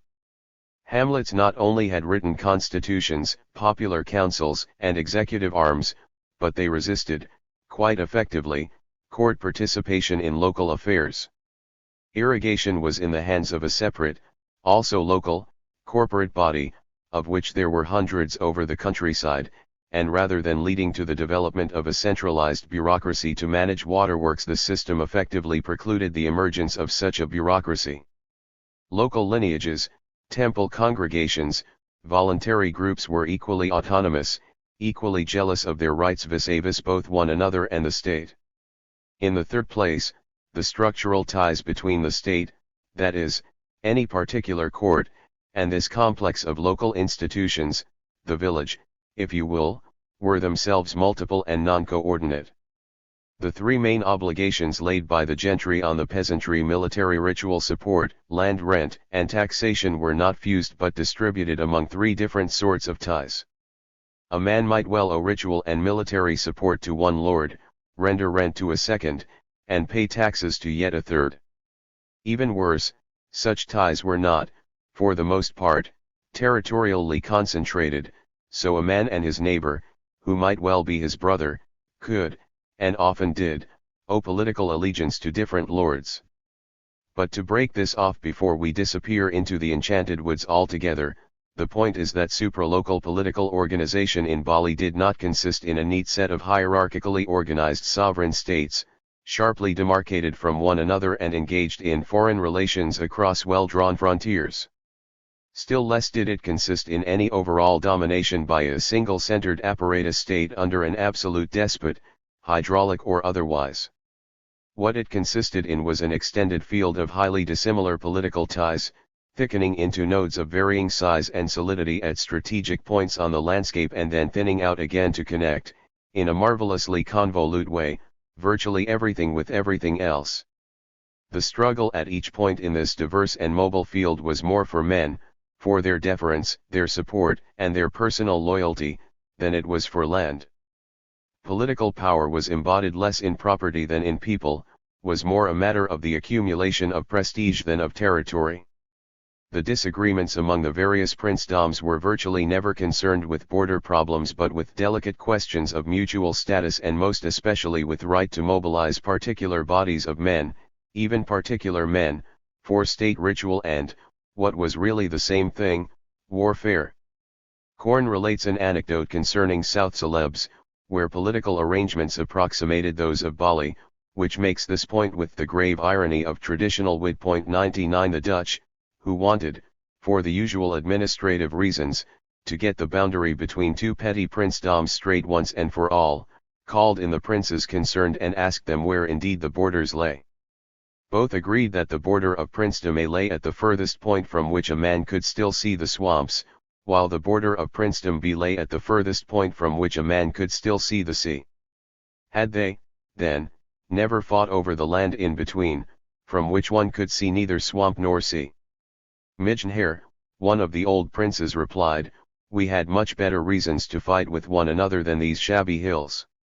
In some 19th-century Balinese politics can be seen as stretched taut between two opposing forces, the centripetal one of state ritual and the centrifugal one of state structure. On the one hand, there was the unifying effect of mass ceremonial under the leadership of this or that lord, on the other there was the intrinsically dispersive, segmental character of the polity considered as a concrete social institution, a power system, composed as it was of dozens of independent, semi-independent, and quarter-independent rulers. The first, the cultural element, came from the top down, the center outward; the second, the power element, came from the bottom up and from the periphery inward. As a result, the broader the scope to which exemplary leadership aspired, the more fragile the political structure supporting it, for the more it was forced to rest on alliance, intrigue, cajolery and bluff. The lords, pulled on by the cultural ideal of the consummately expressive state, strove constantly to extend their ability to mobilize men and material so as to hold larger and more splendid ceremonies and larger and more splendid temples and palaces in which to hold them. In so doing they were working directly against a form of political organization whose natural tendency, especially under intensified pressures for unification, was toward progressive fragmentation. But, against the grain or not, they struggled with this paradox of cultural megalomania and organizational pluralism to the very end, and not always without some degree of temporary success. Had not the modern world, in the form of Dutch battalions, at length caught up with them, they would, no doubt, be struggling with it still. 3. To redeem, now, my promise to generalize beyond the data, let me make 2 points in conclusion about the contribution of anthropology to a general comparative political science of peasant societies. The first is that distinguishing the cultural ambitions of traditional states on the one hand and the social institutions in terms of which these cultural ambitions were, usually quite incompletely, realized on the other, makes for what we may call sociological realism. Professor Sutton's base point for understanding more recent developments becomes less a kind of retrospective ideal type, a model constructed to account for what its designer takes to be the more interesting features of the present, and more a historical reality rooted in its own time and place, the sort of thing out of which presents in the world, rather than merely in books, grow.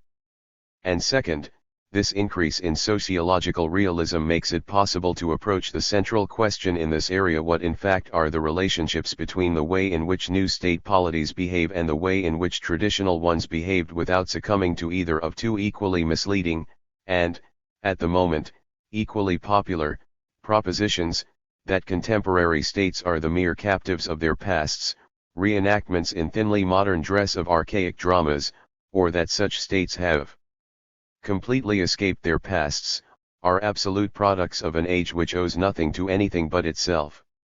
On the first point, it is apparent that the Balinese data, if they are as I say they are, support much better the segmentary state concept of traditional polities as consisting of unstable pyramids of power wreathed in symbols of a grandeur more wished for than achieved, than they do the despotic power total and not benevolent vision of Wittfogel. But the question is not whether Wittfogel, who has been uncautious enough to quote Bali in support of his arguments, has given us a viable theory or not. I myself think not, but I don't want to try to counter assertions about China with facts about Bali. My argument is merely that in separating, as any close ethnographic study of actual traditional polities inevitably must separate, the ambitions of rulers, the ideas and ideals which pull them on toward some consummating end, from the social instrumentalities by means of which those ends are sought, anthropology contributes to the realization that, in traditional states as in modern ones, the reach of a politician is not quite the same thing as his grasp. Thus stated, my message may seem the usual negative one for which anthropology is justly famous, not on Easter Island. In fact, I think the work on segmentary states, as well as that of the developmental archaeologists, promises to make, has already made, an important contribution to a more just image of traditional polities, and along precisely the lines I have indicated. What Evans Pritchard did for the Shilluk Divine King, disentangled his ritual role from his political and thus dissolved at least one African despotism into its true fragility, and a host of scholars have done for the Maya, distinguished the splendid religious edifice of the society from the rather more ordinary sort of shifting cultivation community which underlay it, and thus resolved the paradox of Byzantium in a jungle, is going to be done, I am sure, for more and more traditional states, with results which not only will not be negative but will transform our whole conception of the sources of power, the nature of authority, and the techniques of administration in such states. 1010. But, so far as the politics present question is concerned, my second point is the more significant. The conceptual separation of the ideas of order by which the actors in any polity are guided and the institutional context within which they act makes it possible to approach the issue of the relations between what once was and what now is with more than reversible truisms. There is nothing in the present but the past is a bucket of ashes to assist one. More specifically, it makes it possible to distinguish the ideological contribution to a contemporary state of the cultural traditions to which it is heir from the organizational contribution to such a state of the systems of government which preceded it, and to see that the former, the ideological contribution, is, with some exceptions, of much greater significance than the latter. As concrete governmental structures, today's Ghana, today's Indonesia, or even today's Morocco, have but the most distant of relations with the institutions of the Ashanti Confederation, the Javano-Balinese theatre state, or that motley collection of bodyguards and tax farmers, the Maghrebine Makhzen. But as embodiments of one or another view of what government and politics are all about, the relation between traditional states and transitional ones may be a great deal less distant than the borrowed vocabularies within which third world ideologies are usually stated might lead one to believe. As the cultural apparatus of a traditional state, the detailed myths, the elaborate rituals, the high-wrought politesse dissolves, as it has in the majority of third world states and doubtless will shortly in most of the rest, it comes to be replaced by a rather more abstract, rather more willed, and, in the formal sense of the term anyway, rather more reasoned set of notions concerning the nature and purpose of politics. Whether written down in a formal constitution, built into a new set of governmental institutions, or puffed up into a universal creed, or, as is not uncommon, all three, these notions, which I would call ideology in the proper sense of the term, play a similar role to the less tutored, pre-ideological ones they have succeeded. That is to say, they provide a guide for political activity, an image by which to grasp it, a theory by which to explain it, and a standard by which to judge it. This carrying forward into a more self-conscious, or anyway more explicit dimension, of what were once but established attitudes and received conventions is one of the central features of what we have come to call, half wistfully, half worriedly, nation building. All this is not to say that the ideological frameworks within which the Third World states operate are merely updated versions of the ideas and ideals of the past. Their elites have clearly learned much from other, quite non-traditional sources. Sukarno's close-up observation of the Japanese in action was probably the most revelatory experience of his career. We can assume that Krumah read at least some of those tracks his successors so demonstratively burned, and one has only to glance at the political publics of either India or Algeria to see that neither Harold Lasky nor Jean-Paul Sartre have labored entirely in vain. It is in fact just this confusion of the more recognizable voices of the present with the stranger, but no less insistent voices of the past which makes it so difficult to determine just what the politicians, civilian or military, of any particular Third World state think they are up to. At one moment they seem Jacobin beyond compare, at the next haunted by ghosts as ancient and unshakable as the Furies. At one moment they seem to be so many self-taught Madisons and Jeffersons building ingenious political contrivances such as have never before been seen on land or sea, at the next, so many preening Mussolinis erecting inferior imitations of the more comic opera examples of European fascism. At one moment they seem confident possessors of a settled sense of direction, full of hope and high purpose, at the next frantic opportunists, swept by confusion, fear, and boundless self-hatred. It will not do, however, either to plump for one or another side of these several antinomies or merely to announce sagely that they are antinomies, that both sides are indeed present and the situation is complex. The mingled voices must be distinguished so that we can hear what each of them is saying and assess the ideological climate, if not with very great assurance at least with some definiteness and circumstantiality. In such an effort, the precise determination of the ideological contribution of politics past to politics present in the case at hand, of exemplary leadership, waning charisma, and dramaturgical statecraft is an essential element. And for the providing of this element, anthropology, to give one last rap on my drum, is ideally placed. At least it is if it can now remember what, on a Pacific island, it was so easy to forget, that it is not alone in the world. Part B. Chapter 13/The Cerebral Savage, on the work of Claude Lévi-Strauss.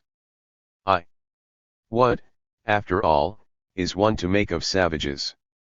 Even now, after 3 centuries of debate on the matter whether they are noble, bestial, or even as you and I, whether they reason as we do, are sunk in a demented mysticism, or possessors of higher forms of truth we have in our avarice lost, whether their customs, from cannibalism to matriliny, are mere alternatives, no better and no worse, to our own, or crude precursors of our own now outmoded, or simply passing strange, impenetrable exotica amusing to collect, whether they are bound and we are free, or we are bound and they are free, after all this we still don't know.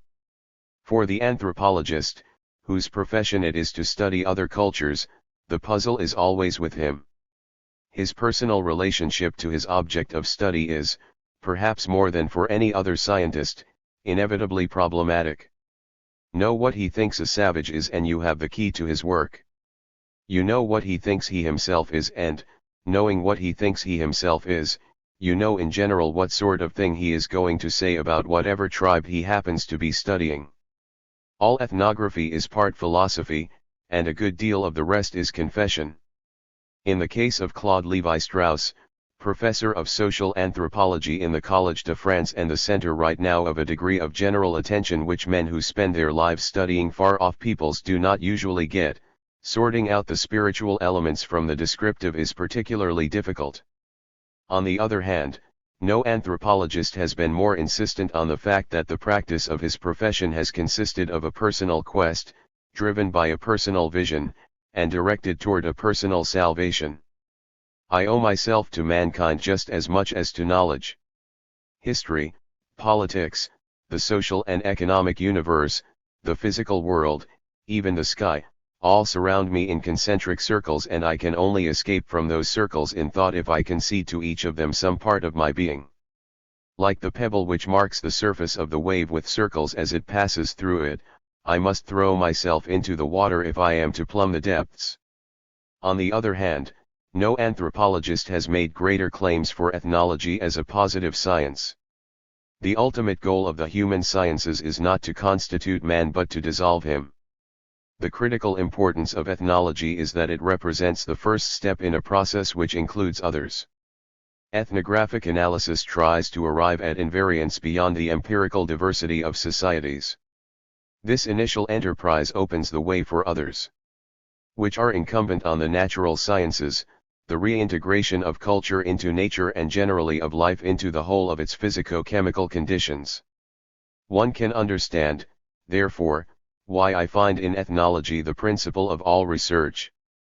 In Levi Strauss' work The Two Faces of Anthropology as a way of going at the world and as a method for uncovering lawful relations among empirical facts are turned in toward one another so as to force a direct confrontation between them rather than, as is more common among ethnologists, out away from one another so as to avoid such a confrontation and the inward stresses which go with it. This accounts both for the power of his work and for its general appeal.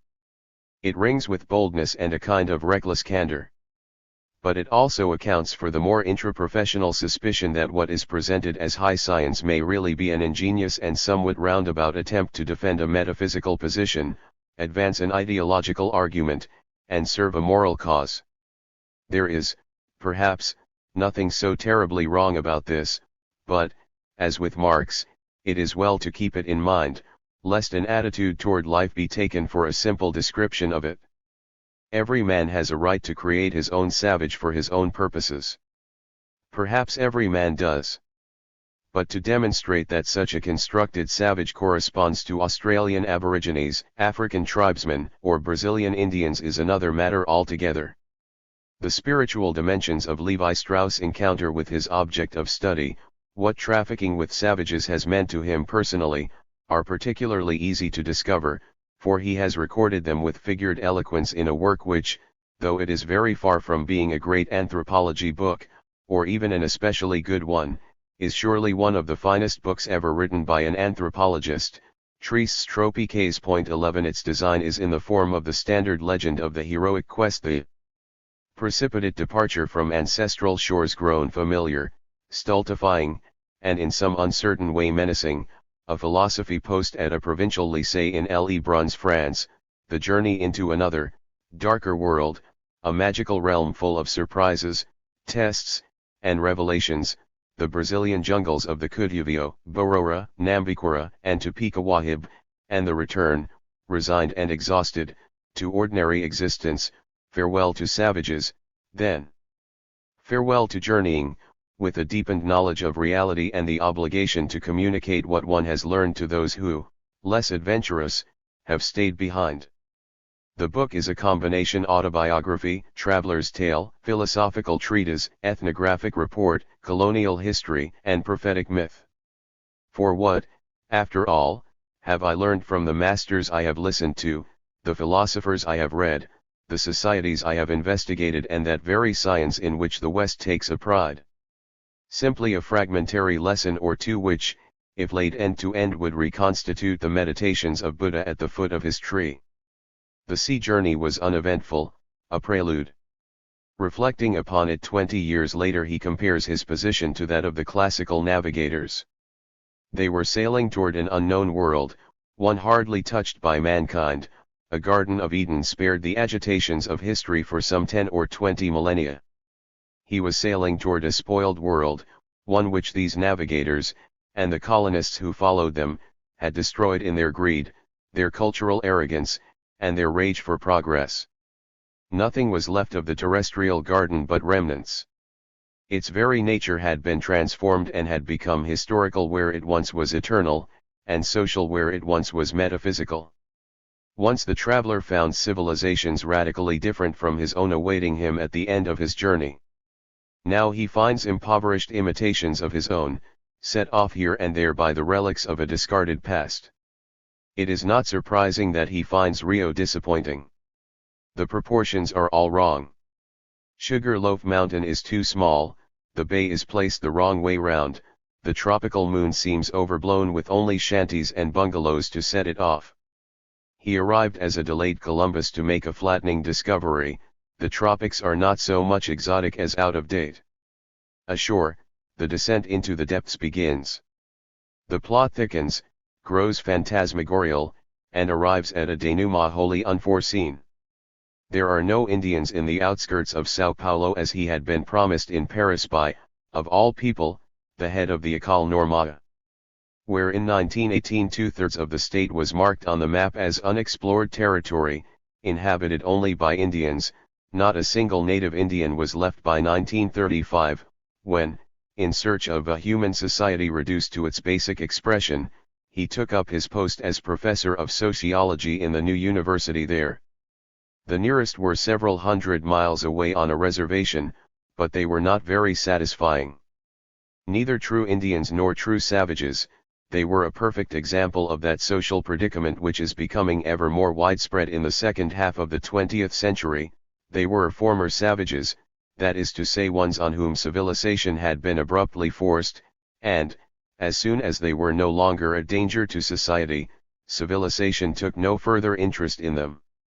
Nonetheless, the encounter was instructive, as all initiations are, for they disabused him of the ingenuous and poetical notion of what is in store for us that is common to all novices in anthropology, and so prepared him to confront with more objectivity the less contaminated Indians with whom he was to have to do later. There were 4 groups of these, each a little farther into the jungle, a little more untouched, a little more promising of final illumination.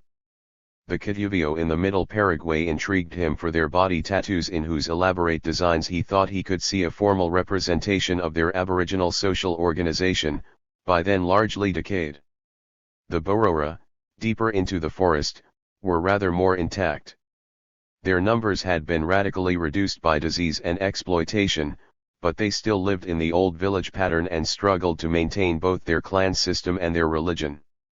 Deeper yet, the childlike Nambikura were so simple that he could find in their political organization a matter of small, constantly reforming nomadic bands led by temporary chiefs support for Rousseau's theory of the social contract. And finally, near the Bolivian border, in Crusoe country, Gnosis appeared at last at hand in the form of the Tupicawahib, who were not only uncontaminated, but, the savant's dream, unstudied. Nothing is more exciting for an anthropologist than the prospect of being the first white man to penetrate a native community. In my journey I was to relieve the experience of the travelers of old, at the same time I should be faced with that moment, so crucial to modern thought, at which a community, which had thought itself complete, perfected, and self-sufficient, is made to realize that it is nothing of the kind.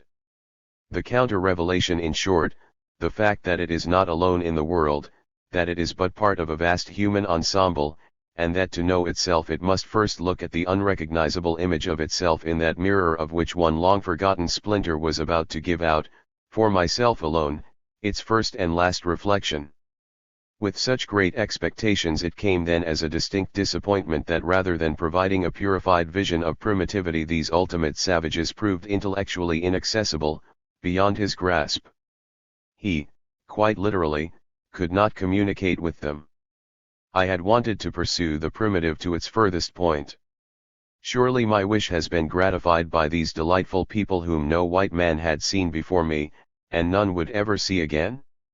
My journey had been enthralling and, at the end of it, I had come upon my savages. But alas, they were all too savage. There they were, all ready to teach me their customs and beliefs, and I knew nothing of their language. They were as close to me as an image seen in a looking glass. I could touch, but not understand them. I had at one and the same time my reward and my punishment, for did not my mistake, and that of my profession, lie in the belief that men are not always men? That some are more deserving of our interest and our attention because there is something astonishing to us in their manners. No sooner are such people known, or guessed at, than their strangeness drops away, and one might as well have stayed in one's own village. Or if, as in the present case, their strangeness remained intact, then it was no good to me, for I could not even begin to analyze it. Between these two extremes, what are the equivocal cases which afford us anthropologists the excuses by which we live? Who is, in the end, the one most defrauded by the disquiet we arouse in the reader? Our remarks must be pushed a certain distance if we are to make them intelligible, and yet they must be cut off halfway, since the people whom they astonish are very like those for whom the customs in question are a matter of course. Is it the reader who is deceived by his belief in us? Or ourselves, who have not the right to be satisfied before we have completely dissolved that residuum which gave our vanity its pretext? At the end of the quest there waited thus not a revelation but a riddle. The anthropologist seems condemned either to journey among men whom he can understand precisely because his own culture has already contaminated them, covered them with the filth, our filth, that we have thrown in the face of humanity, or among those who, not so contaminated, are for that reason largely unintelligible to him. Either he is a wanderer among true savages, of whom there are precious few left in any case, whose very otherness isolates his life from theirs, or he is a nostalgic tourist hastening in search of a vanished reality. An archaeologist of space, trying in vain to repiece together the idea of the exotic with the help of a particle here and a fragment of debris there.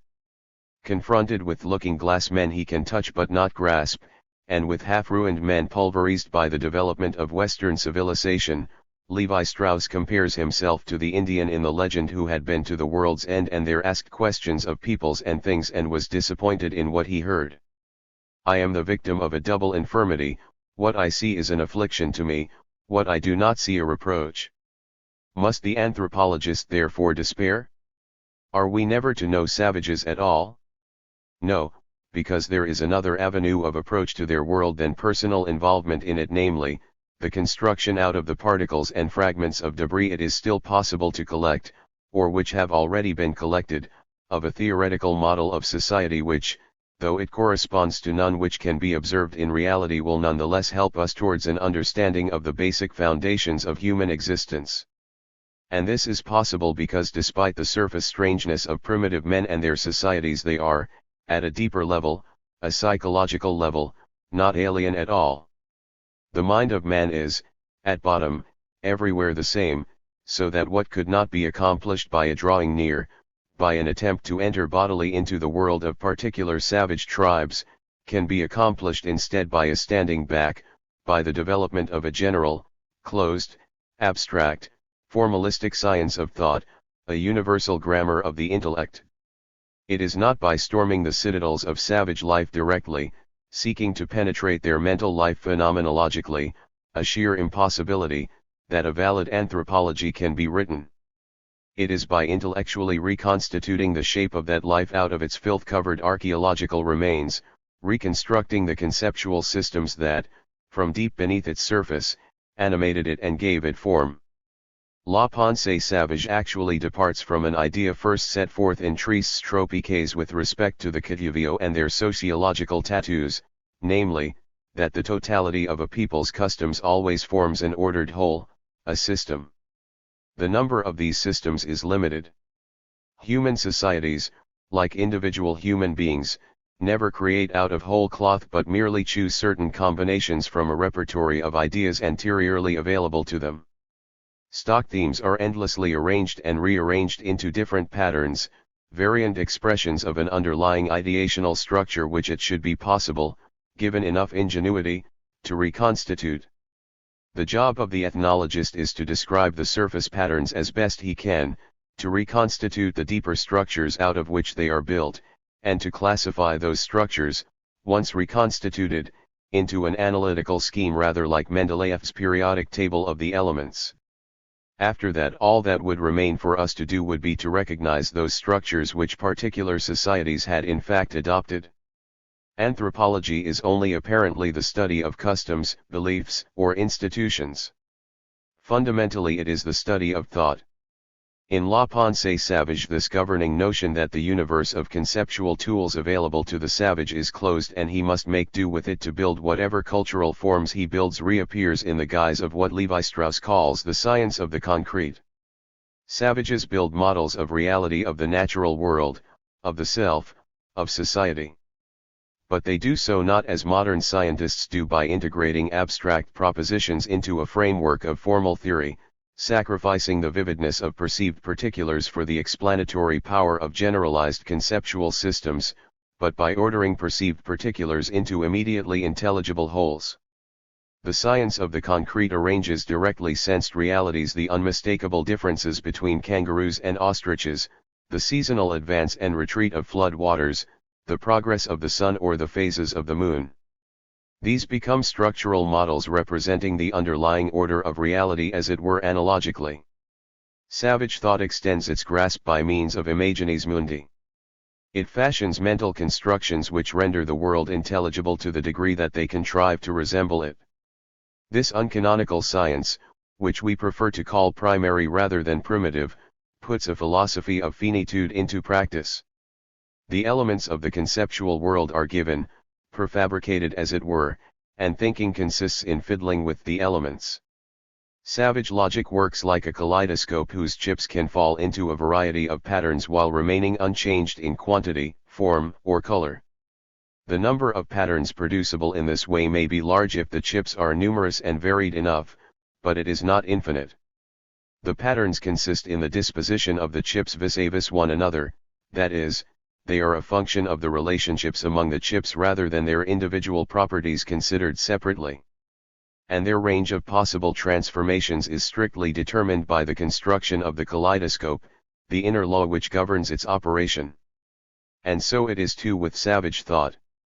Both anecdotal and geometric, it builds coherent structures out of the odds and ends left over from psychological or historical process. These odds and ends, the chips of the kaleidoscope, are images drawn from myth, ritual, magic, and empirical lore. How, precisely, they have come into being in the first place is one of the points on which Levi-Strauss is not too explicit, referring to them vaguely as the residue of events. Fossil remains of the history of an individual or a society.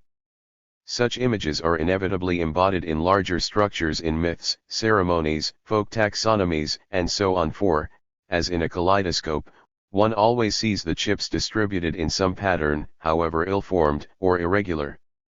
But, as in a kaleidoscope, they are detachable from these structures and arrangeable into different ones of a similar sort. Quoting Franz Boas that it would seem that mythological worlds have been built up, only to be shattered again, and that new worlds were built from the fragments, Levi-Strauss generalizes this permutational view of thinking to savage thought in general.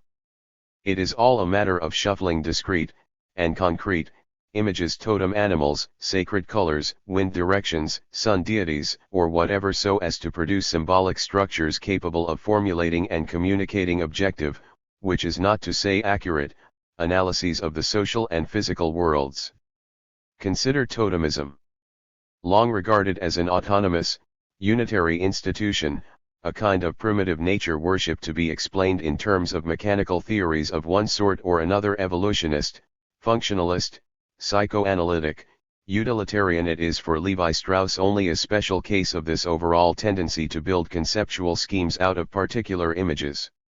In totemism, a logical parallel is, quite subconsciously, postulated between two series, one natural and one cultural. The order of differences between the terms on one side of the parallel is isomorphic with the order of differences between the terms on the other side. In the simplest case, the apparent physical differences between animal species, bear, eagle, turtle, and so forth, are put into correspondence with the sociological differences between social groups, clans A, B, C, and so on. It is not the specific characteristics of bear, eagle, and turtle as such which are critical. Fox, rabbit, and crow would have served as well, but the sensible contrast between any pair of them. It is upon this that the savage ceases to represent intellectually to himself and to others the structure of his clan system. When he says that the members of his clan are descended from bear but those of his neighbors from eagle, he is not giving forth with a bit of illiterate biology. He is saying, in a concrete metaphorical way, that the relationship between his clan and his neighbors is analogous to the perceived relationship between species. Considered term by term, totemic beliefs are simply arbitrary. History has cast them up and history may ultimately destroy them, alter their role, or replace them with others. But seen as an ordered set they become coherent, for they are able then to represent symbolically another sort of set similarly ordered, allied, exogamous, patrilineal clans. And the point is general. The relationship between a symbolic structure and its referent, the basis of its meaning, is fundamentally logical, a coincidence of form not effective, not historical, not functional. Savage thought is frozen reason and anthropology is, like music and mathematics, one of the few true vocations. Or like linguistics. For in language too the constituent units phonemes, morphemes, words are, from a semantic point of view, arbitrary. Why the French call a certain kind of animal chien and the English call it dog, or why English forms its plurals by adding s and Malay forms its by doubling roots are not the sorts of questions structural linguists, at any rate any longer consider it profitable to ask except in historical terms. It is only when language is ordered, by the rules of grammar and syntax, into utterances strings of speech embodying propositions that significance emerges and communication is possible. And in language too this guiding order, this system of forms in terms of which discrete units are shuffled in such a way as to turn sound into speech, is subconscious. It is a deep structure which a linguist reconstitutes from its surface manifestations. One can become conscious of one's grammatical categories by reading linguistic treatises just as one can become conscious of one's cultural categories by reading ethnological ones. But, as acts, both speaking and behaving are spontaneous performances fed from underground springs. Finally, and most important, linguistic study, and, along with it, information theory and class logic, also defines its basic units, its constituent elements, not in terms of their common properties but their differences, that is, by contrasting them in pairs. Binary opposition, that dialectical chasm between plus and minus which computer technology has rendered the lingua franca of modern science, forms the basis of savage thought as it does of language. And indeed it is this which makes them essentially variant forms of the same thing, communication systems. With this door open all things are possible. Not just the logic of totemic classifications but of any classificatory scheme at all: plant taxonomies, personal names, sacred geographies, cosmologies, hairstyles among the Omaha Indians, or design motifs on Australian bullroarers can, en principe, be exposed. For they always trace down to an underlying opposition of paired terms high and low, right and left, peace and war, and so on, expressed in concrete images, palpable concepts, beyond which it is, for intrinsic reasons, both useless and impossible to go. Further, once certain of these schemas, or structures, are determined, they can then be related to one another, that is, reduced to a more general, and deeper, structure embracing them both. They are shown to be mutually derivable from each other by logical operations: inversion, transposition, substitution, all sorts of systematic permutations, just as one transforms an English sentence into the dots and dashes of Morse code or turns a mathematical expression into its complement by changing all the signs. One can even move between different levels of social reality: the exchange of women in marriage, the exchange of gifts in trade, the exchange of symbols in ritual, by demonstrating that the logical structures of these various institutions are, when considered as communication schemes, isomorphic. Some of these essays in sociologic are, like the analysis of totemism, persuasive and enlightening as far as they go.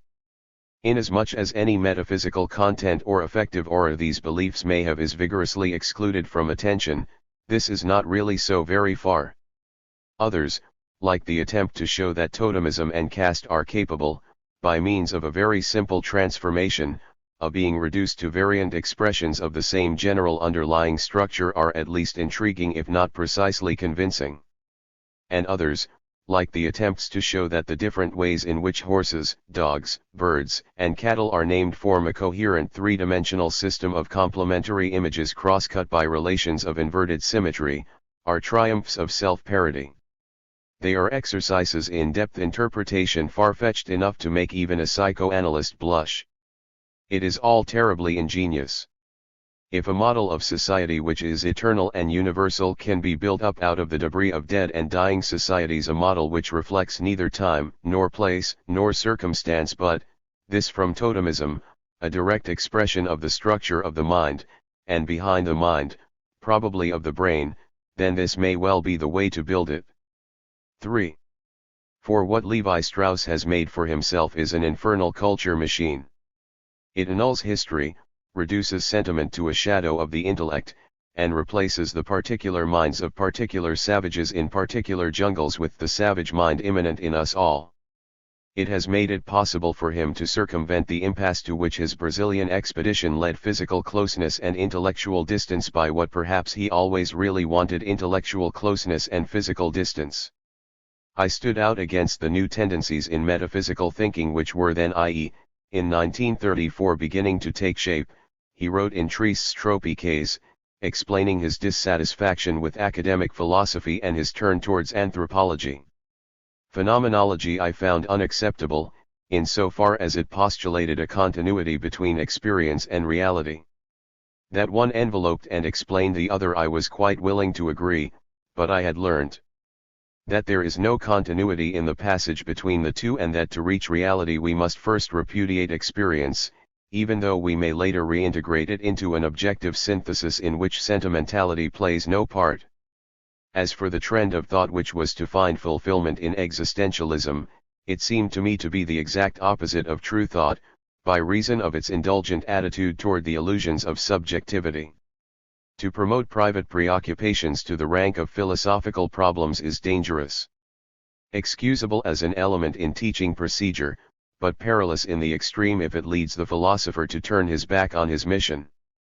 That mission, he holds it only until science is strong enough to take over from philosophy, is to understand being in relation to itself, and not in relation to oneself. The high science of La Pensée Savage and the heroic quest of THIRD-WORLDISM are, at base, but very simple transformations of one another. They are variant expressions of the same deep underlying structure, the universal rationalism of the French Enlightenment. For all the apostrophes to structural linguistics, information theory, class logic, cybernetics, game theory, and other advanced doctrines, it is not de Saussure, or Shannon, or Boole, or Wiener, or von Neumann who is Levi Strauss' real guru, nor, despite the ritual invocation of them for dramatic effect, Marx, or Buddha, but Rousseau. Rousseau is our master and our brother. For there is only one way in which we can escape the contradiction inherent in the notion of the position of the anthropologist, and that is by reformulating, on our own account, the intellectual procedures which allowed Rousseau to move forward from the ruins left by the discours sur l'origine de l'inégalité to the ample design of the social contract, of which Émile reveals the secret. He it is who showed us how, after we have destroyed every existing order, we can still discover the principles which allow us to erect a new order in their stead.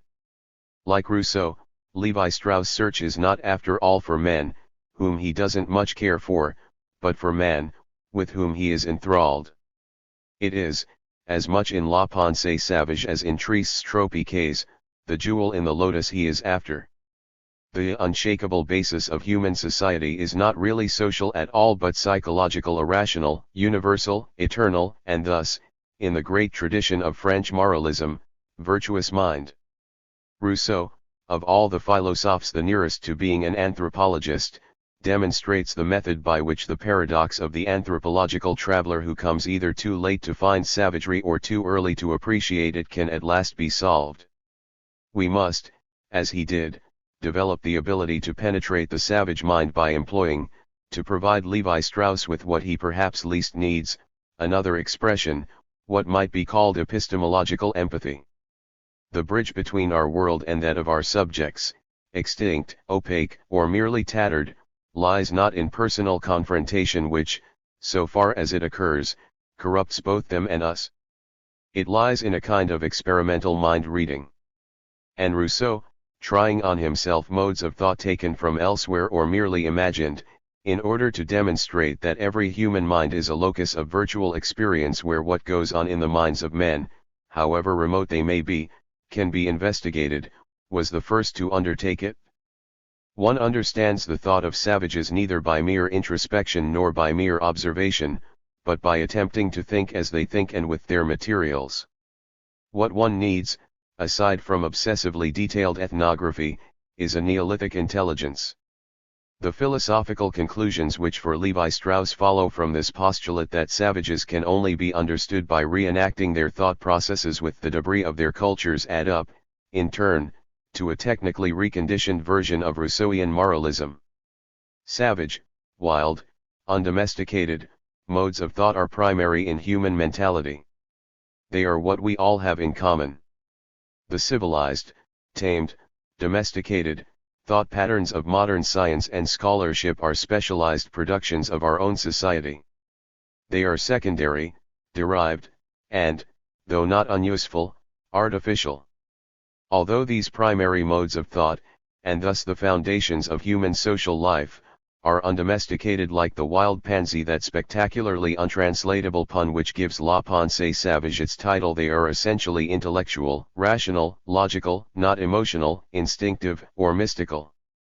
The best but in no sense perfect time for man was the Neolithic, i.e., post-agricultural, pre-urban, age, what Rousseau, who, contrary to the usual stereotype of him, was not a primitivist, called société naissante.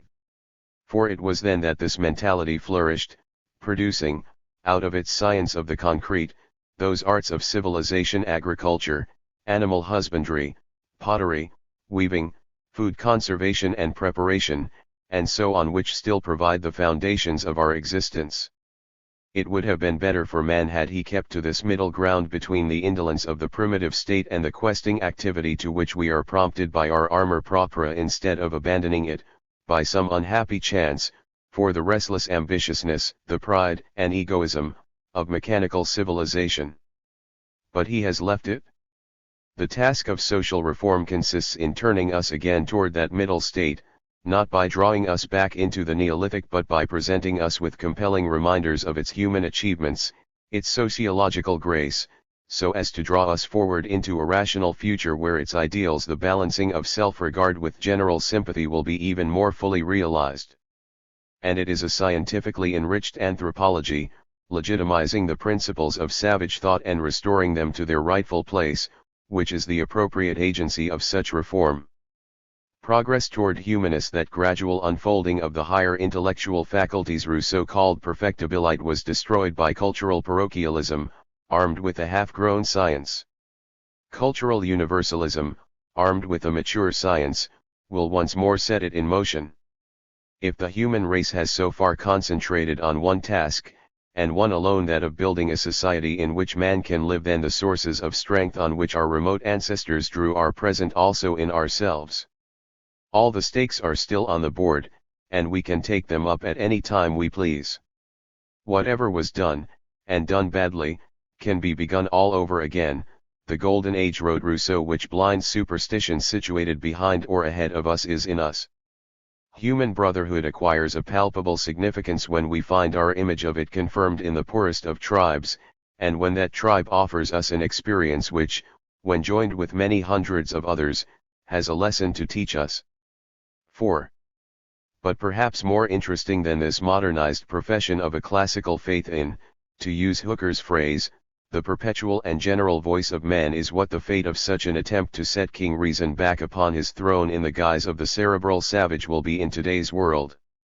However much it is set round with symbolic logic, matrix algebra, or structural linguistics, can we after all that has happened since 1762 still believe in the sovereignty of the intellect?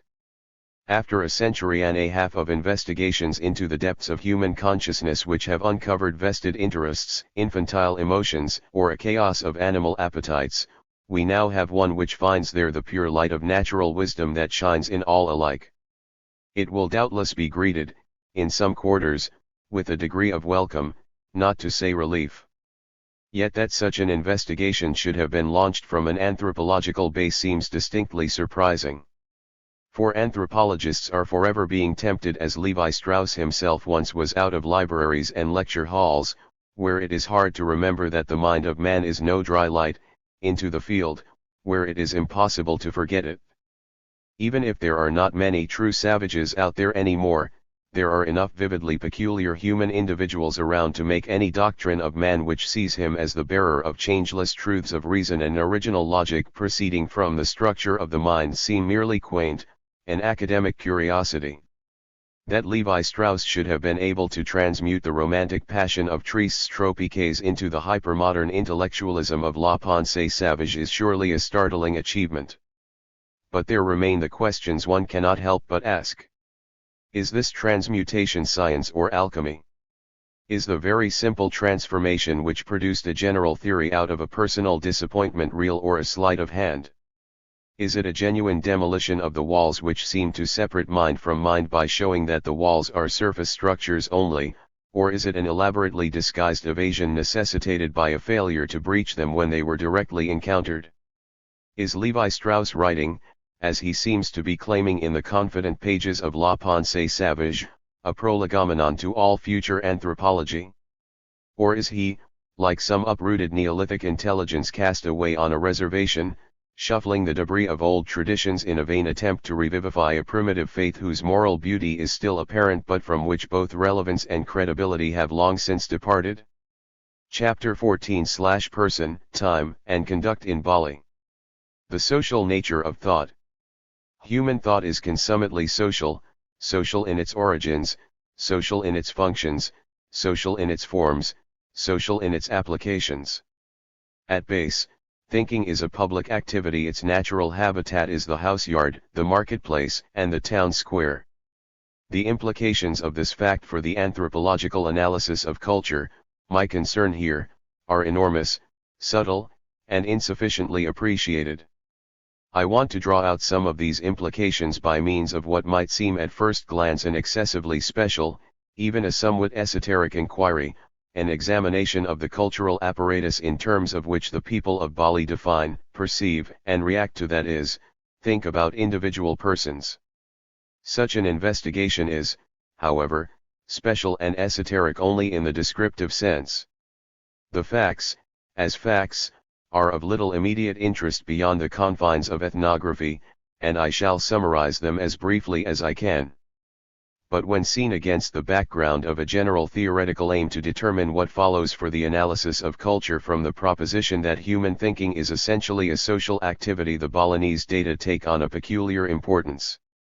Not only are Balinese ideas in this area unusually well developed, but they are, from a Western perspective, odd enough to bring to light some general relationships between different orders of cultural conceptualization that are hidden from us when we look only at our own all too familiar framework for the identification, classification, and handling of human and quasi-human individuals. In particular, they point up some unobvious connections between the way in which a people perceive themselves and others, the way in which they experience time, and the effective tone of their collective life connections that have an import not just for the understanding of Balinese society but human society generally. The study of culture. A great deal of recent social scientific theorizing has turned upon an attempt to distinguish and specify two major analytical concepts, culture and social structure. Point 11. The impetus for this effort has sprung from a desire to take account of ideational factors in social processes without succumbing to either the Hegelian or the Marxist forms of reductionism. In order to avoid having to regard ideas, concepts, values, and expressive forms either as shadows cast by the organization of society upon the hard surfaces of history or as the soul of history whose progress is but a working out of their internal dialectic, it has proved necessary to regard them as independent but not self-sufficient forces, as acting and having their impact only within specific social contexts to which they adapt, by which they are stimulated, but upon which they have, to a greater or lesser degree, a determining influence.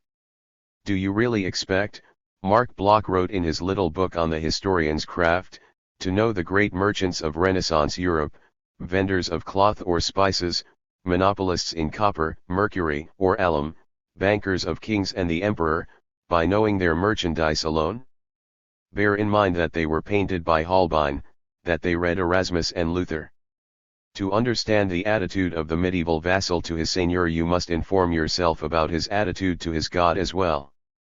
Both the organization of social activity, its institutional forms, and the systems of ideas which animate it must be understood, as must the nature of the relations obtaining between them.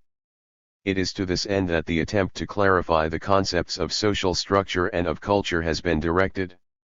There is little doubt, however, that within this two-sided development it has been the cultural side which has proved the more refractory and remains the more retarded. In the very nature of the case, ideas are more difficult to handle scientifically than the economic, political, and social relations among individuals and groups which those ideas inform. And this is all the more true when the ideas involved are not the explicit doctrines of a Luther or an Erasmus, or the articulate images of a Holbein, but the half-formed, taken for granted, indifferently systematized notions that guide the normal activities of ordinary men in everyday life. If the scientific study of culture has lagged, bogged down most often in mere descriptivism, it has been in large part because its very subject matter is elusive. The initial problem of any science defining its object of study in such a manner as to render it susceptible of analysis has here turned out to be unusually hard to solve. It is at this point that the conception of thinking as basically a social act, taking place in the same public world in which other social acts occur, can play its most constructive role. The view that thought does not consist of mysterious processes located in what Gilbert Ryle has called a secret grotto in the head, but of a traffic in significant symbols, objects in experience, rituals and tools, graven idols and water holes, gestures, markings, images, and sounds, upon which men have impressed meaning, makes of the study of culture a positive science like any other. 22 The meanings that symbols, the material vehicles of thought, embody are often elusive, vague, fluctuating, and convoluted, but they are, in principle, as capable of being discovered through systematic empirical investigation, especially if the people who perceive them will cooperate a little, as the atomic weight of hydrogen or the function of the adrenal glands. It is through culture patterns, ordered clusters of significant symbols, that man makes sense of the events through which he lives. The study of culture, the accumulated totality of such patterns, is thus the study of the machinery individuals and groups of individuals employ to orient themselves in a world otherwise opaque. In any particular society, the number of generally accepted and frequently used culture patterns is extremely large, so that sorting out even the most important ones and tracing whatever relationships they might have to one another is a staggering analytical task. The task is somewhat lightened, however, by the fact that certain sorts of patterns and certain sorts of relationships among patterns recur from society to society, for the simple reason that the orientational requirements they serve are generically human. The problems, being existential, are universal, their solutions, being human, are diverse. It is, however, through the circumstantial understanding of these unique solutions, and in my opinion only in that way, that the nature of the underlying problems to which they are a comparable response can be truly comprehended. Here, as in so many branches of knowledge, the road to the grand abstractions of science winds through a thicket of singular facts. One of these pervasive orientational necessities is surely the characterization of individual human beings. Peoples everywhere have developed symbolic structures in terms of which persons are perceived not baldly as such, as mere unadorned members of the human race, but as representatives of certain distinct categories of persons, specific sorts of individuals. In any given case, there are inevitably a plurality of such structures. Some, for example kinship terminologies, are ego-centered, that is, they define the status of an individual in terms of his relationship to a specific social actor. Others are centered on one or another subsystem or aspect of society and are invariant with respect to the perspectives of individual actors, noble ranks, age group statuses, occupational categories. Some personal names and sobriquets are informal and particularizing, others bureaucratic titles and caste designations are formal and standardizing. The everyday world in which the members of any community move, their taken for granted field of social action, is populated not by any bodies, faceless men without qualities, but by some bodies, concrete classes of determinate persons positively characterized and appropriately labeled. And the symbol systems which define these classes are not given in the nature of things, they are historically constructed, socially maintained, and individually applied.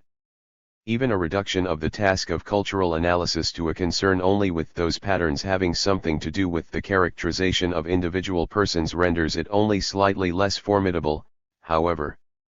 This is because there does not yet exist a perfected theoretical framework within which to carry it out. What is called structural analysis in sociology and social anthropology can ferret out the functional implications for a society of a particular system of person categories, and at times even predict how such a system might change under the impact of certain social processes, but only if the system, the categories, their meanings, and their logical relationships can be taken as already known. Personality theory in social psychology can uncover the motivational dynamics underlying the formation and the use of such systems and can assess their effect upon the character structures of individuals actually employing them, but also only if, in a sense, they are already given, if how the individuals in question see themselves and others has been somehow determined. What is needed is some systematic, rather than merely literary or impressionistic, way to discover what is given, what the conceptual structure embodied in the symbolic forms through which persons are perceived actually is. What we want and do not yet have is a developed method of describing and analyzing the meaningful structure of experience, here, the experience of persons, as it is apprehended by representative members of a particular society at a particular point in time, in a word, a scientific phenomenology of culture. Predecessors, contemporaries, consociates, and successors. There have been, however, a few scattered and rather abstract ventures in cultural analysis thus conceived, from the results of which it is possible to draw some useful leads into our more focused inquiry. Among the more interesting of such forays are those which were carried out by the late philosopher-cum-sociologist Alfred Geertz, whose work represents a somewhat heroic, yet not unsuccessful, attempt to fuse influences stemming from Skeeler, Weber, and Husserl on the one side with one stemming from James, Mead, and Dewey on the other. 33 Geertz covered a multitude of topics, almost none of them in terms of any extended or systematic consideration of specific social processes, seeking always to uncover the meaningful structure of what he regarded as the paramount reality in human experience, the world of daily life as men confront it, act in it, and live through it. For our own purposes, one of his exercises in speculative social phenomenology, the disaggregation of the blanket notion of fellow men into predecessors, contemporaries, consociates, and successors, provides an especially valuable starting point.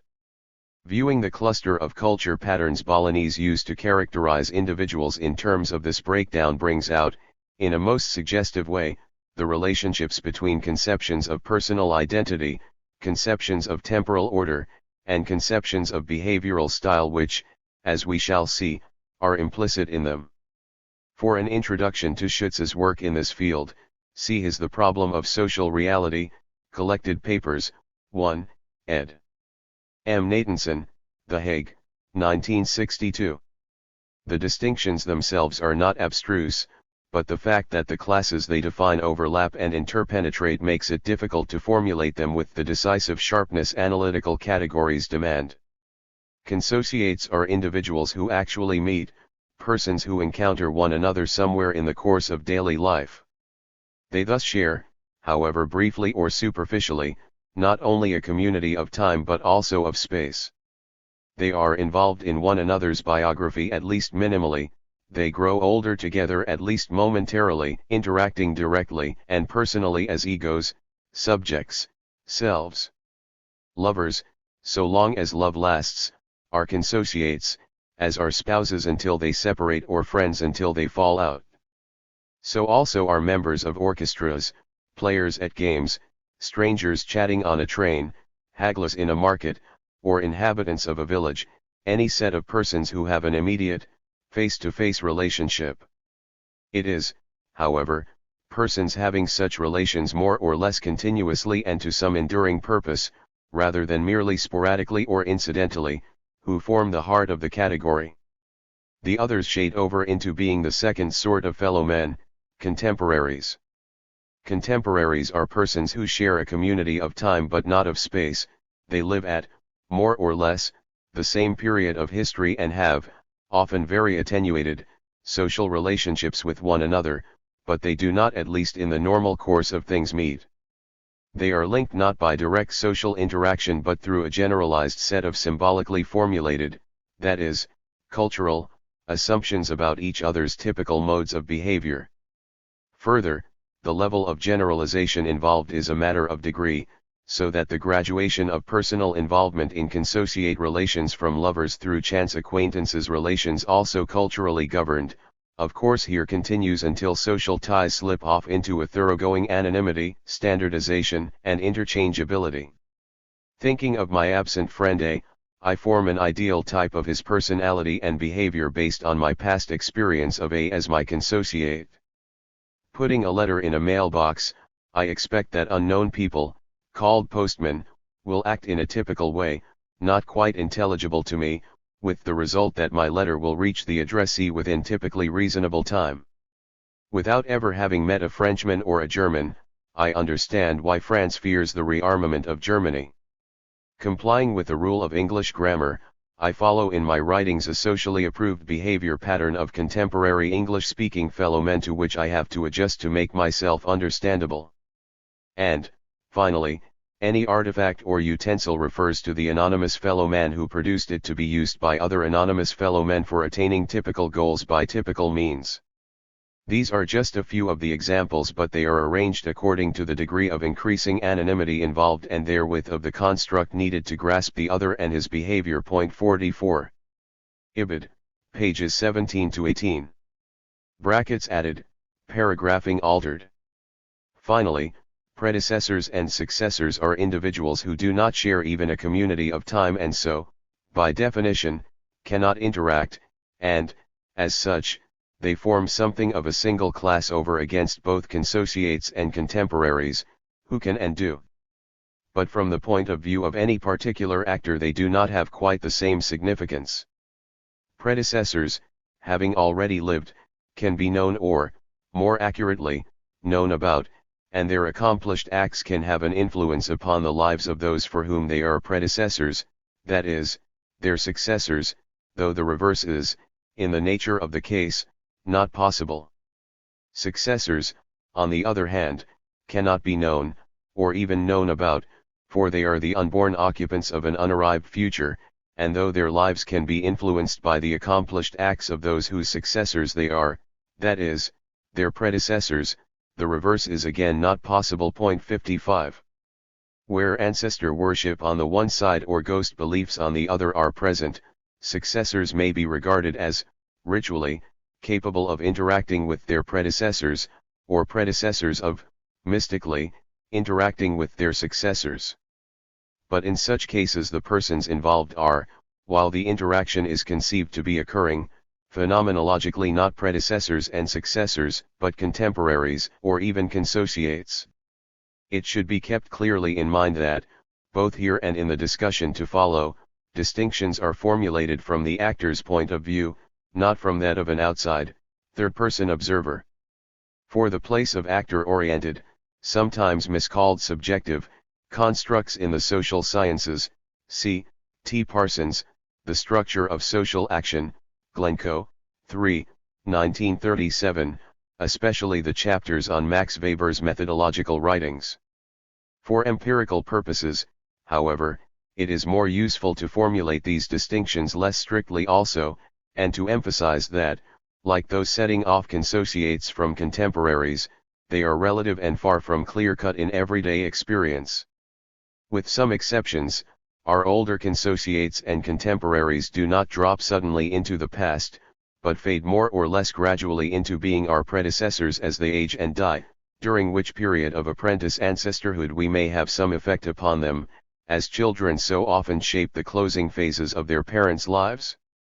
And our younger consociates and contemporaries grow gradually into becoming our successors, so that those of us who live long enough often have the dubious privilege of knowing who is to replace us and even occasionally having some glancing influence upon the direction of his growth. Consociates, contemporaries, predecessors, and successors are best seen not as pigeonholes into which individuals distribute one another for classificatory purposes, but as indicating certain general and not altogether distinct, matter-of-fact relationships which individuals conceive to obtain between themselves and others. But again, these relationships are not perceived purely as such, they are grasped only through the agency of cultural formulations of them.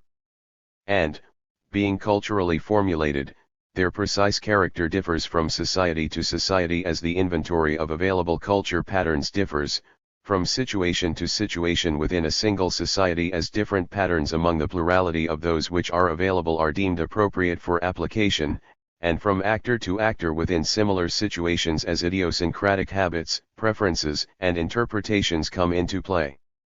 There are, at least beyond infancy, no neat social experiences of any importance in human life. Everything is tinged with imposed significance, and fellow men, like social groups, moral obligations, political institutions, or ecological conditions are apprehended only through a screen of significant symbols which are the vehicles of their objectification, a screen that is therefore very far from being neutral with respect to their real nature. Consociates, contemporaries, predecessors, and successors are as much made as born. 66. It is in this regard that the consociate contemporary predecessor-successor formulation differs critically from at least some versions of the Umwelt-Mitwelt-Vorwelt-Vogelwelt formulation from which it derives, for there is no question here of apodictic deliverances of transcendental subjectivity Allahu Searle but rather of socio-psychologically developed and historically transmitted forms of understanding Allah Weber. For an extended, if somewhat indecisive, discussion of this contrast, C. M. Merleau-Ponty, Phenomenology and the Sciences of Man, in his The Primacy of Perception, Evanston, 1964, pages 43 to 55. Balinese Orders of Person Definition. In Bali 77 there are 6 sorts of labels which one person can apply to another in order to identify him as a unique individual and which I want to consider against this general conceptual background. 1. Personal names. 2. Birth order names. 3. Kinship terms. 4. Technonyms. 5.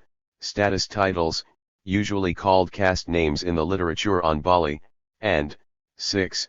Public titles, by which I mean quasi-occupational titles borne by chiefs, rulers, priests, and gods. These various labels are not, in most cases, employed simultaneously, but alternatively, depending upon the situation and sometimes the individual.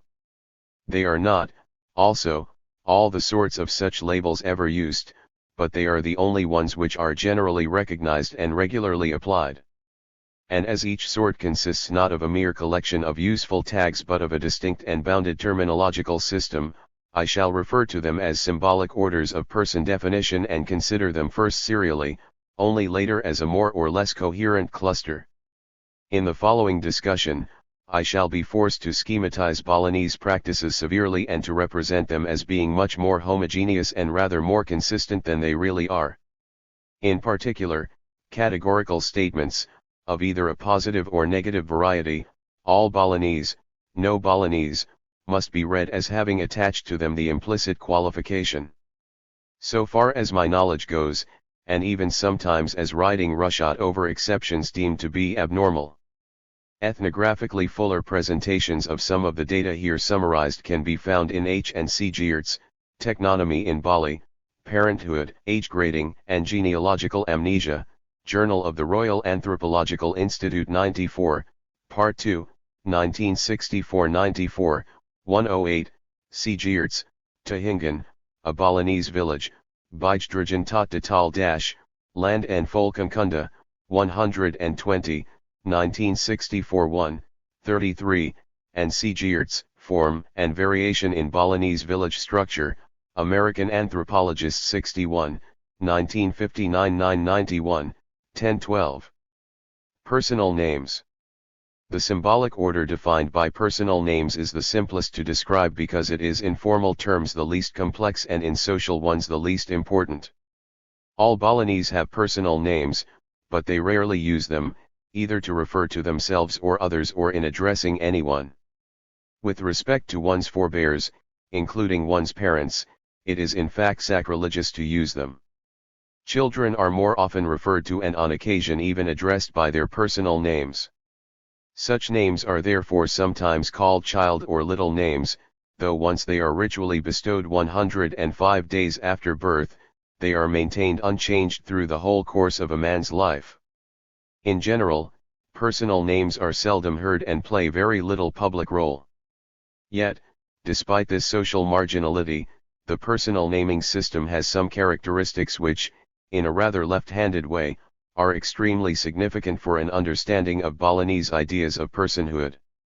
First, personal names are, at least among the commoners, some 90% of the population, arbitrarily coined nonsense syllables. They are not drawn from any established pool of names which might lend to them any secondary significance as being common or unusual, as reflecting someone's being named after someone, an ancestor, a friend of the parents, a famous personage, or as being propitious, suitable, characteristic of a group or region, indicating a kinship relation, and so forth. 88 Second, the duplication of personal names within a single community, that is, a politically unified, nucleated settlement, is studiously avoided. Such a settlement, called a banjar, or hamlet, is the primary face-to-face group outside the purely domestic realm of the family, and in some respects is even more intimate.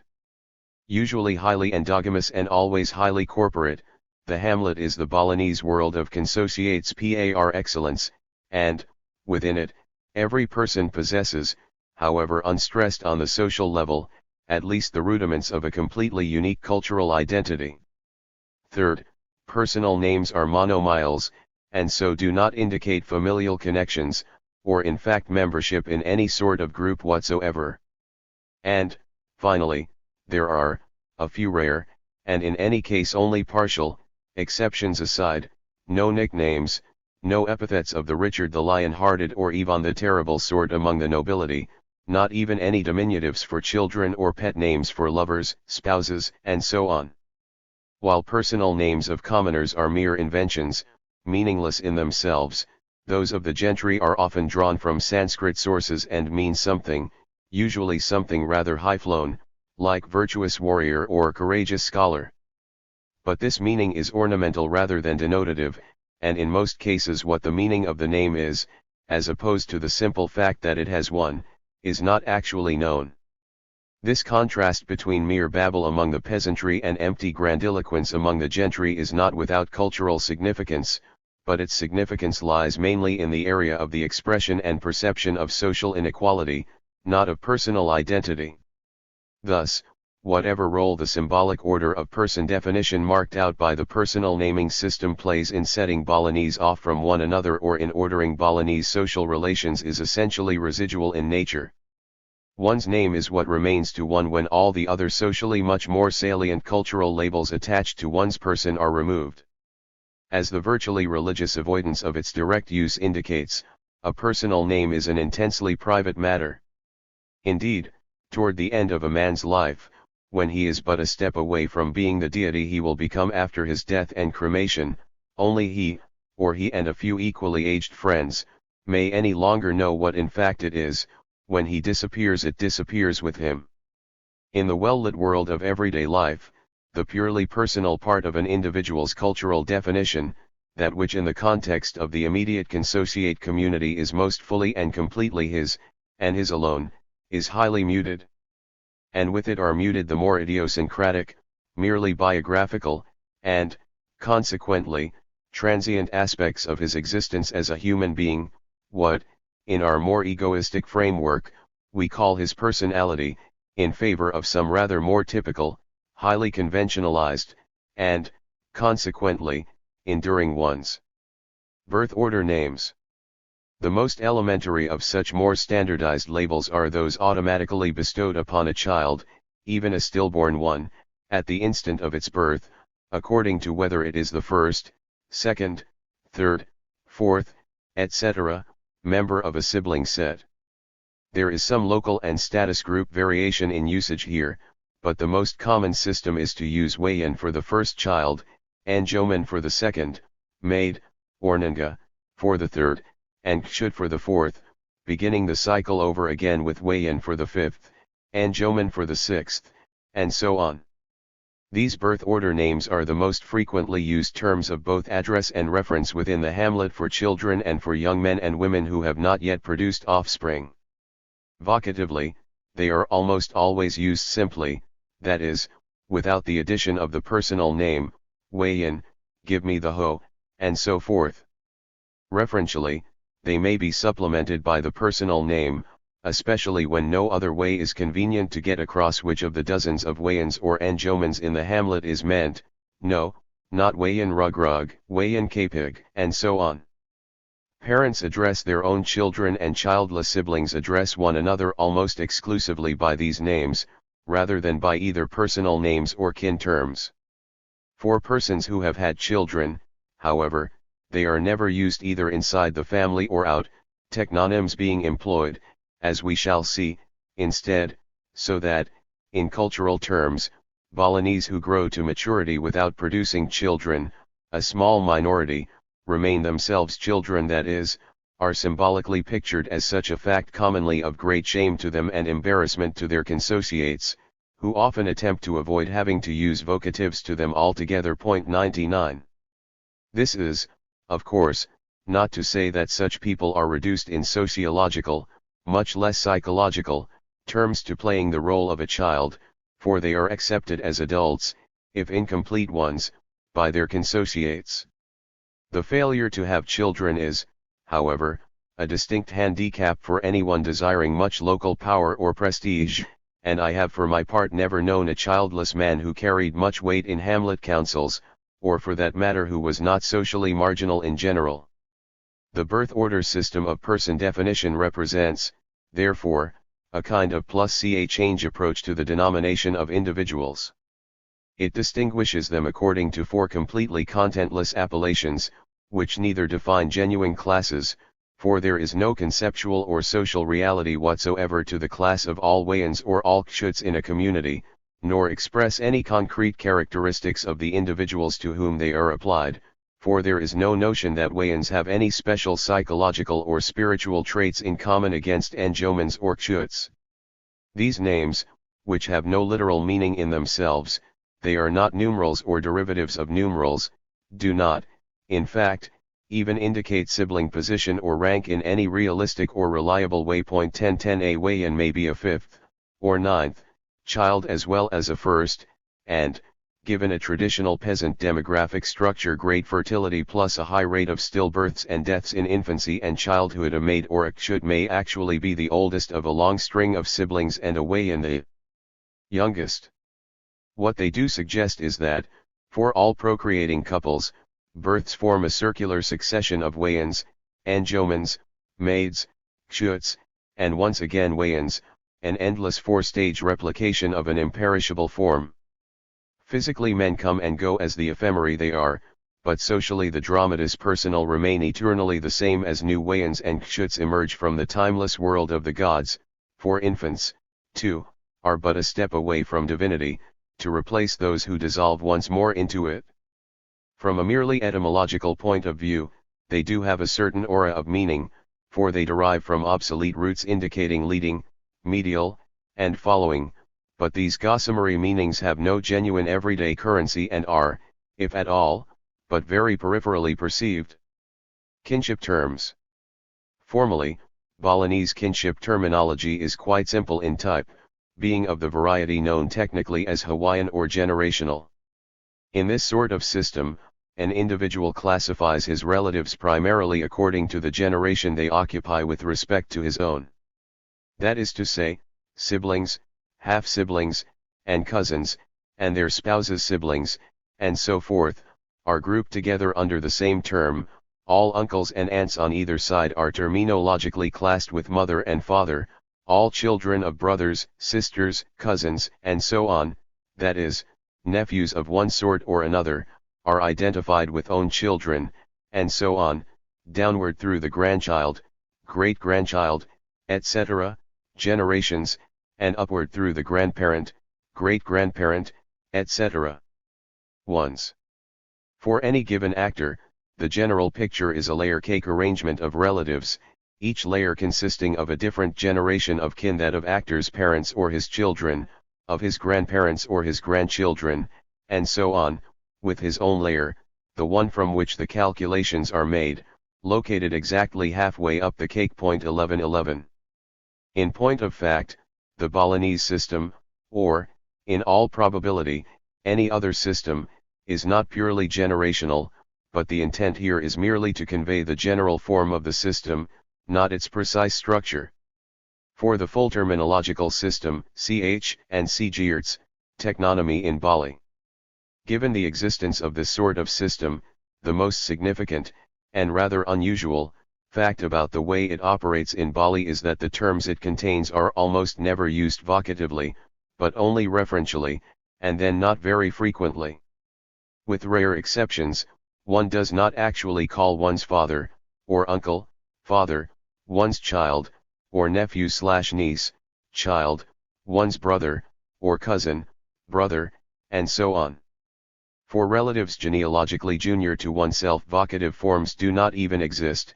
For relatives senior they exist, but, as with personal names, it is felt to demonstrate a lack of respect for one's elders to use them.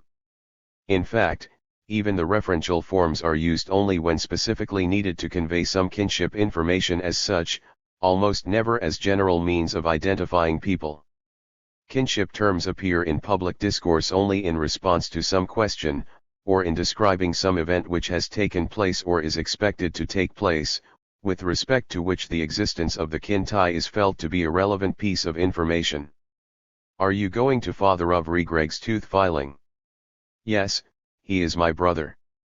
Thus, too, modes of address and reference within the family are no more, or not much more, intimate or expressive of kin ties in quality than those within the hamlet generally. As soon as a child is old enough to be capable of doing so, say, 6 years, though this naturally varies, he calls his mother and father by the same term, a technonym, status group title, or public title that everyone else who is acquainted with them uses toward them, and is called in turn Wayan, Chut, or whatever, by them. And, with even more certainty, he will refer to them, whether in their hearing or outside of it, by this popular, extra-domestic term as well. In short, the Balinese system of kinship terminology defines individuals in a primarily taxonomic, not a face-to-face idiom, as occupants of regions in a social field, not partners in social interaction. It functions almost entirely as a cultural map upon which certain persons can be located and certain others, not features of the landscape mapped, cannot. Of course, some notions of appropriate interpersonal behavior follow once such determinations are made, once a person's place in the structure is ascertained. But the critical point is that, in concrete practice, kin terminology is employed virtually exclusively in service of ascertainment, not behavior, with respect to whose patterning other symbolic appliances are dominant. 1212 The social norms associated with kinship, though real enough, are habitually overwritten, even within kinship type groups themselves, families, households, lineages, by culturally better armed norms associated with religion, politics, and, most fundamentally of all, social stratification. For a distinction, similar to the one drawn here, between the ordering and the role designating aspects of kin terminologies, see D. Schneider and G. Homans, Kinship Terminology and the American Kinship System, American Anthropologist 57, 1955, 1195-1208. Yet in spite of the rather secondary role it plays in shaping the moment-to-moment flow of social intercourse, the system of kinship terminology, like the personal naming system, contributes importantly, if indirectly, to the Balinese notion of personhood. For, as a system of significant symbols, it too embodies a conceptual structure under whose agency individuals, oneself as well as others, are apprehended, a conceptual structure which is, moreover, in striking congruence with those embodied in the other, differently constructed and variantly oriented, orders of person definition. Here, also, the leading motif is the immobilization of time through the iteration of form. This iteration is accomplished by a feature of Balinese kin terminology I have yet to mention. In the third generation above and below the actor's own, terms become completely reciprocal. That is to say, the term for great-grandparent and great-grandchild is the same, kumpi. The two generations, and the individuals who comprise them, are culturally identified. Symbolically, a man is equated upwardly with the most distant ascendant, downwardly with the most distant descendant, he is ever likely to interact with as a living person. Actually, this sort of reciprocal terminology proceeds on through the fourth generation, and even beyond. But as it is only extremely rarely that the lives of a man and his great-great-grandparent, or great-great-grandchild, overlap, this continuation is of only theoretical interest, and most people don't even know the terms involved. It is the four-generation span, i.e., the actor's own, plus 3 ascending or descending, which is considered the attainable ideal, the image, like our 10, of a fully completed life, and around which the kumpi terminology puts, as it were, an emphatic cultural parenthesis. This parenthesis is accentuated further by the ritual surrounding death. At a person's funeral, all his relatives who are generationally junior to him must make homage to his lingering spirit in the Hindu palms to forehead fashion, both before his bier and, later, at the graveside. But this virtually absolute obligation, the sacramental heart of the funeral ceremony, stops short with the third descending generation, that of his grandchildren. His great-grandchildren are his kumpi, as he is theirs, and so, the Balinese say, they are not really junior to him at all but rather the same age. As such, they are not only not required to show homage to his spirit, but they are expressly forbidden to do so. A man prays only to the gods and, what is the same thing, his seniors, not to his equals or juniors. 1313. Old men of the same generation as the deceased do not pray to him either, of course, for the same reason.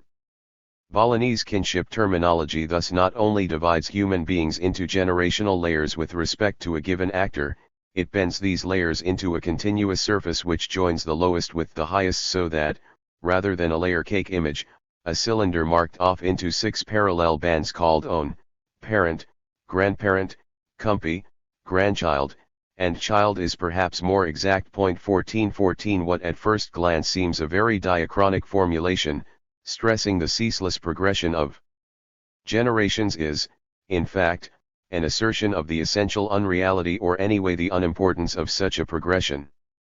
The sense of sequence, of sets of collaterals following one another through time, is an illusion generated by looking at the terminological system as though it were used to formulate the changing quality of face-to-face interactions between a man and his kinsman as he ages and dies, as indeed many, if not most such systems are used. When one looks at it, as the Balinese primarily do, as a common-sense taxonomy of the possible types of familial relationships human beings may have, a classification of kinsmen into natural groups, it is clear that what the bands on the cylinder are used to represent is the genealogical order of seniority among living people and nothing more. They depict the spiritual, and what is the same thing, structural, relations among coexisting generations, not the location of successive generations in an unrepeating historical process. It might seem that the continuation of terms beyond the compy level would argue against this view. But in fact it supports it. For, in the rare case where a man has a real or classificatory great-great-grandchild, Caleb, old enough to worship him at his death, the child is, again, forbidden to do so. But here not because he is the same age as the deceased but because he is, a generation, older, i.e., equivalent to the dead man's father. Similarly, an old man who lives long enough to have a great-great-grandchild Caleb who has passed infancy and then died will worship alone at the child's grave, for the child is, one generation, senior to him. In principle, the same pattern holds in more distant generations, when, as the Balinese do not use kin terms to refer to the dead or the unborn, the problem becomes entirely theoretical. That's what we'd call them and how we would treat them if we had any, which we never do. Technonyms. If personal names are treated as though they were military secrets, birth order names applied mainly to children and young adolescents, and kinship terms invoked at best sporadically, and then only for purposes of secondary specification, how, then, do most Balinese address and refer to one another? For the great mass of the peasantry, the answer is, by technonyms. 1515. Personal pronouns are another possibility and might indeed be considered as a separate symbolic order of person definition. But, in fact, their use also tends to be avoided whenever possible, often at the expense of some awkwardness of expression. As soon as a couple's first child is named, people begin to address and refer to them as father of and mother of Regreg, Pula, or whatever the child's name happens to be. They will continue to be so called, and to call themselves, until their first grandchild is born, at which time they will begin to be addressed and referred to as grandfather of and grandmother of Suda, Lilir, or whomever, and a similar transition occurs if they live to see their first great-grandchild. 1616 Thus, over the natural four-generation compy-to-compy lifespan, the term by which an individual is known will change 3 times, as first he, then at least one of his children, and finally at least one of his grandchildren produce offspring. This use of a descendant's personal name as part of a technonym in no way contradicts my earlier statements about the lack of public currency of such names. The name here is part of the appellation of the person bearing the technonym, not, even derivatively, of the eponymous child, whose name is taken purely as a reference point and is without, so far as I can tell, any independent symbolic value at all. If the child dies, even in infancy, the technonym is usually maintained unchanged. The eponymous child addresses and refers to his father and mother by the technonym, which includes his own name quite unself-consciously. There is no notion that the child whose name is embraced in his parents', grandparents', or great-grandparents' technonyms is, on that account, any way different from or privileged over his siblings whose names are not. There is no shifting of technonyms to include the names of favored or more able offspring, and so on. Of course, many if not most people neither live so long nor prove so fortunate in the fertility of their descendants. Also, a wide variety of other factors enter in to complicate this simplified picture. But, subtleties aside, the point is that we have here a culturally exceptionally well-developed and socially exceptionally influential system of technonymy. What impact does it have upon the individual Balinese's perceptions of himself and his acquaintances?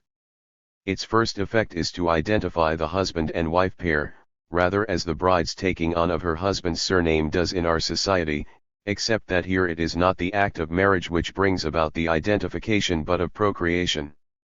Symbolically, the link between husband and wife is expressed in terms of their common relation to their children, grandchildren, or great-grandchildren, not in terms of the wife's incorporation into her husband's family, which, as marriage is highly endogamous, she usually belongs to anyway.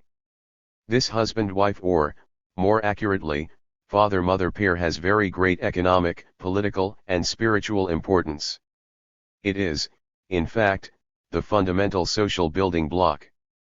Single men cannot participate in the Hamlet Council, where seats are awarded by married couple, and, with rare exceptions, only men with children carry any weight there. In fact, in some hamlets men are not even awarded seats until they have a child. The same is true for descent groups, voluntary organizations, irrigation societies, temple congregations, and so on. In virtually all local activities, from the religious to the agricultural, the parental couple participates as a unit, the male performing certain tasks, the female certain complementary ones.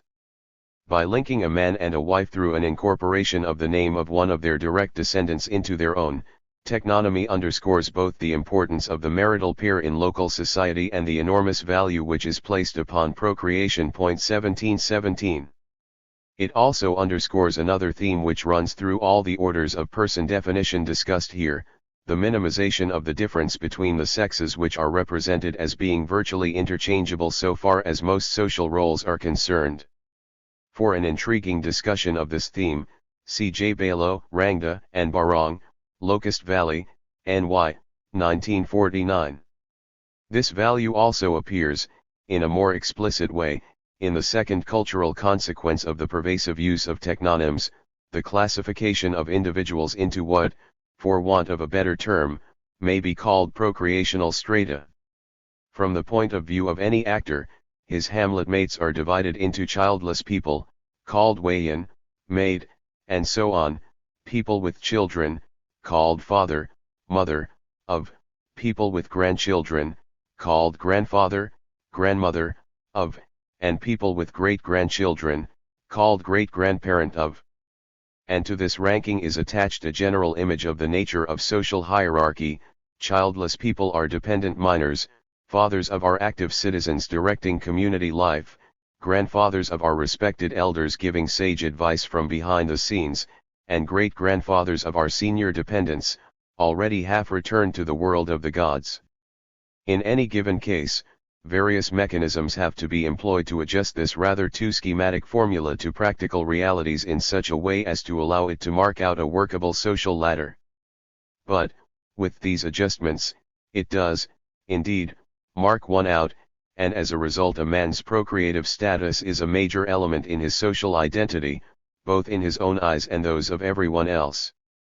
In Bali, the stages of human life are not conceived in terms of the processes of biological aging, to which little cultural attention is given, but of those of social regenesis. Thus, it is not sheer reproductive power as such, how many children one can oneself produce, that is critical. A couple with 10 children is no more honored than a couple with 5, and a couple with but a single child who has in turn but a single child outranks them both.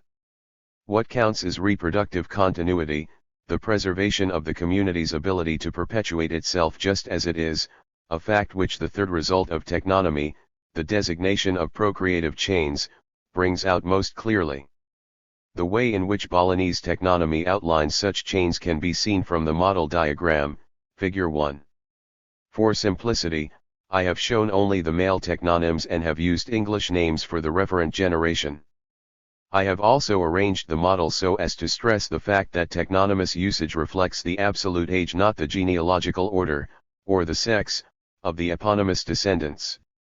As Figure 1 indicates, technonomy outlines not only procreative statuses but specific sequences of such statuses, 2, 3, or 4, very occasionally, 5, generations deep. Which particular sequences are marked out is largely accidental. Had Mary been born before Joe, or Don before Mary, the whole alignment would have been altered.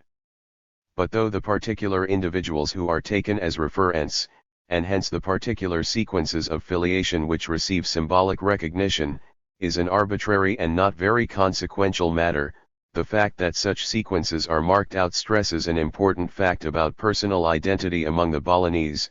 An individual is not perceived in the context of who his ancestors were, that, given the cultural veil which slips over the dead, is not even known, but rather in the context of whom he is ancestral to. One is not defined, as in so many societies of the world, in terms of who produced one, some more or less distant, more or less grand founder of one's line, but in terms of whom one has produced, a specific, in most cases still living, half-formed individual who is one's child, grandchild, or great-grandchild, and to whom one traces one's connection through a particular set of procreative links. 1818 What links great-grandfather of Joe, grandfather of Joe, and father of Joe is the fact that, in a sense, they have cooperated to produce Joe, that is, to sustain the social metabolism of the Balinese people in general and their hamlet in particular. Again, what looks like a celebration of a temporal process is in fact a celebration of the maintenance of what, borrowing a term from physics, Gregory Bateson has aptly called a steady state. 1919 In this sort of technonymous regime, the entire population is classified in terms of its relation to and representation in that subclass of the population in whose hands social regenesis now most instantly lies, the oncoming cohort of prospective parents. Under its aspect even that most time saturated of human conditions, great-grandparenthood, appears as but an ingredient in an unperishing present. In this sense, birth order terms could, in a more elegant analysis, be defined as zero technonyms, and included in this symbolic order, a person called Wayan, Anjoman, etc., is a person who has produced no one, who has, as yet anyway, no descendants. Figure 1. Balinese technonymy. Status titles. In theory, everyone, or nearly everyone, in Bali bears one or another title: Ida Bagus, Gusti, Pasek, Dawar, and so forth, which places him on a particular rung in an all-Bali status ladder. Each title represents a specific degree of cultural superiority or inferiority with respect to each and every other one, so that the whole population is sorted out into a set of uniformly graded castes. In fact, as those who have tried to analyze the system in such terms have discovered, the situation is much more complex. It is not simply that a few low-ranking villagers claim that they, or their parents, have somehow forgotten what their titles are, nor that there are marked inconsistencies in the ranking of titles from place to place, at times even from informant to informant, nor that, in spite of their hereditary basis, there are nevertheless ways to change titles. These are but, not uninteresting, details concerning the day-to-day working of the system. What is critical is that status titles are not attached to groups at all, but only to individuals. 2020. Neither how many different titles are found in Bali, though there must be well over 100, nor how many individuals bear each title is known, for there has never been a census taken in these terms. In 4 hamlets I studied intensively in southeastern Bali, a total of 32 different titles were represented, the largest of which was carried by nearly 250 individuals, the smallest by 1, with the modal figure running around 50 or 60. C.C. Geertz, Tahingan, a Balinese village. Status in Bali, or at least that sort determined by titles, is a personal characteristic. It is independent of any social structural factors whatsoever. It has, of course, important practical consequences, and those consequences are shaped by and expressed through a wide variety of social arrangements, from kinship groups to governmental institutions. But to be a Diwa, a Pilazari, a Pring, or a Maspadan is at base only to have inherited the right to bear that title and to demand the public tokens of deference associated with it. It is not to play any particular role, to belong to any particular group, or to occupy any particular economic, political, or sacerdotal position. The status title system is a pure prestige system. From a man's title you know, given your own title, exactly what demeanor you ought to display toward him and he toward you in practically every context of public life, irrespective of whatever other social ties obtain between you and whatever you may happen to think of him as a man. Balinese politesse is very highly developed, and it rigorously controls the outer surface of social behavior over virtually the entire range of daily life. Speech style, posture, dress, eating, marriage, even house construction, place of burial, and mode of cremation are patterned in terms of a precise code of manners which grows less out of a passion for social grace as such as out of some rather far-reaching metaphysical considerations. The sort of human inequality embodied in the status title system and the system of etiquette which expresses it is neither moral, nor economic, nor political, it is religious. It is the reflection in everyday interaction of the divine order upon which such interaction, From this point of view a form of ritual is supposed to be modeled. A man's title does not signal his wealth, his power, or even his moral reputation, it signals his spiritual composition, and the incongruity between this and his secular position may be enormous. Some of the greatest movers and shakers in Bali are the most rudely approached, some of the most delicately handled the least respected. It would be difficult to conceive of anything further from the Balinese spirit than Machiavelli's comment that titles do not reflect honor upon men, but rather men upon their titles. In theory, Balinese theory, all titles come from the gods. Each has been passed along, not always without alteration, from father to child, like some sacred heirloom, the difference in prestige value of the different titles being an outcome of the varying degree to which the men who have had care of them have observed the spiritual stipulations embodied in them. To bear a title is to agree, implicitly at least, to meet divine standards of action, or at least approach them, and not all men have been able to do this to the same extent. The result is the existing discrepancy in the rank of titles and of those who bear them. Cultural status, as opposed to social position, is here once again a reflection of distance from divinity. Associated with virtually every title there are one or a series of legendary events, very concrete in nature, involving some spiritually significant misstep by one or another holder of the title. These offenses one can hardly call them sins are regarded as specifying the degree to which the title has declined in value, the distance which it has fallen from a fully transcendent status, and thus as fixing, in a general way at least, its position in the overall scale of prestige. Particular, if mythic, geographical migrations, cross-title marriages, military failures, breaches of mourning etiquette, ritual lapses, and the like are regarded as having debased the title to a greater or lesser extent, greater for the lower titles, lesser for the higher. Yet, despite appearances, this uneven deterioration is, in its essence, neither a moral nor an historical phenomenon. It is not moral because the incidents conceived to have occasioned it are not, for the most part, those against which negative ethical judgments would, in Bali any more than elsewhere, ordinarily be brought, while genuine moral faults, cruelty, treachery, dishonesty, profligacy, damage only reputations, which pass from the scene with their owners, not titles which remain. It is not historical because these incidents, disjunct occurrences in a once upon a time, are not invoked as the causes of present realities but as statements of their nature. The important fact about title debasing events is not that they happened in the past, or even that they happened at all, but that they are debasing. They are formulations not of the processes which have brought the existing state of affairs into being, nor yet of moral judgments upon it, in neither of which intellectual exercises the Balinese show much interest. They are images of the underlying relationship between the form of human society and the divine pattern of which it is, in the nature of things, an imperfect expression more imperfect at some points than at others.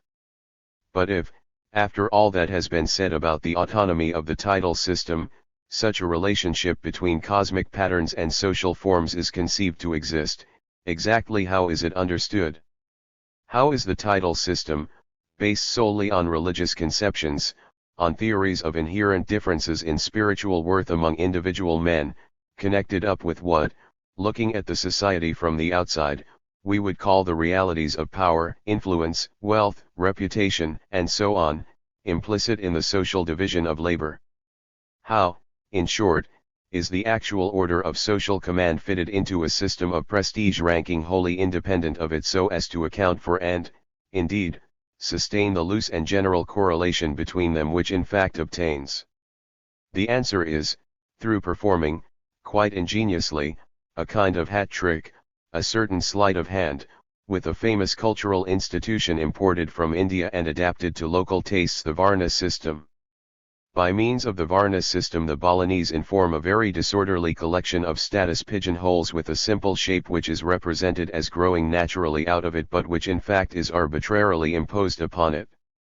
As in India, the Varna system consists of 4 gross categories: Brahmana, Kshatriya, Vaishya, and Sudra, ranked in descending order of prestige, and with the first 3, called in Bali, Triwangsa, the 3 peoples, defining a spiritual patriciate over against the plebeian fourth. But in Bali the Varna system is not in itself a cultural device for making status discriminations but for correlating those already made by the title system.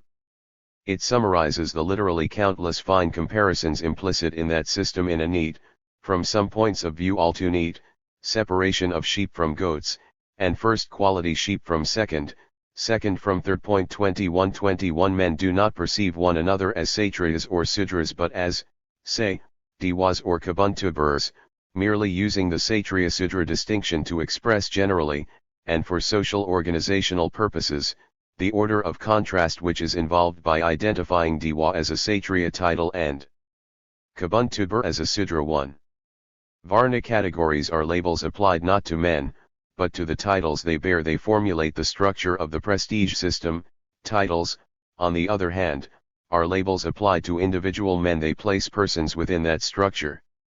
To the degree that the Varna classification of titles is congruent with the actual distribution of power, wealth, and esteem in the society, that is, with the system of social stratification, the society is considered to be well ordered. The right sort of men are in the right sort of places, spiritual worth and social standing coincide.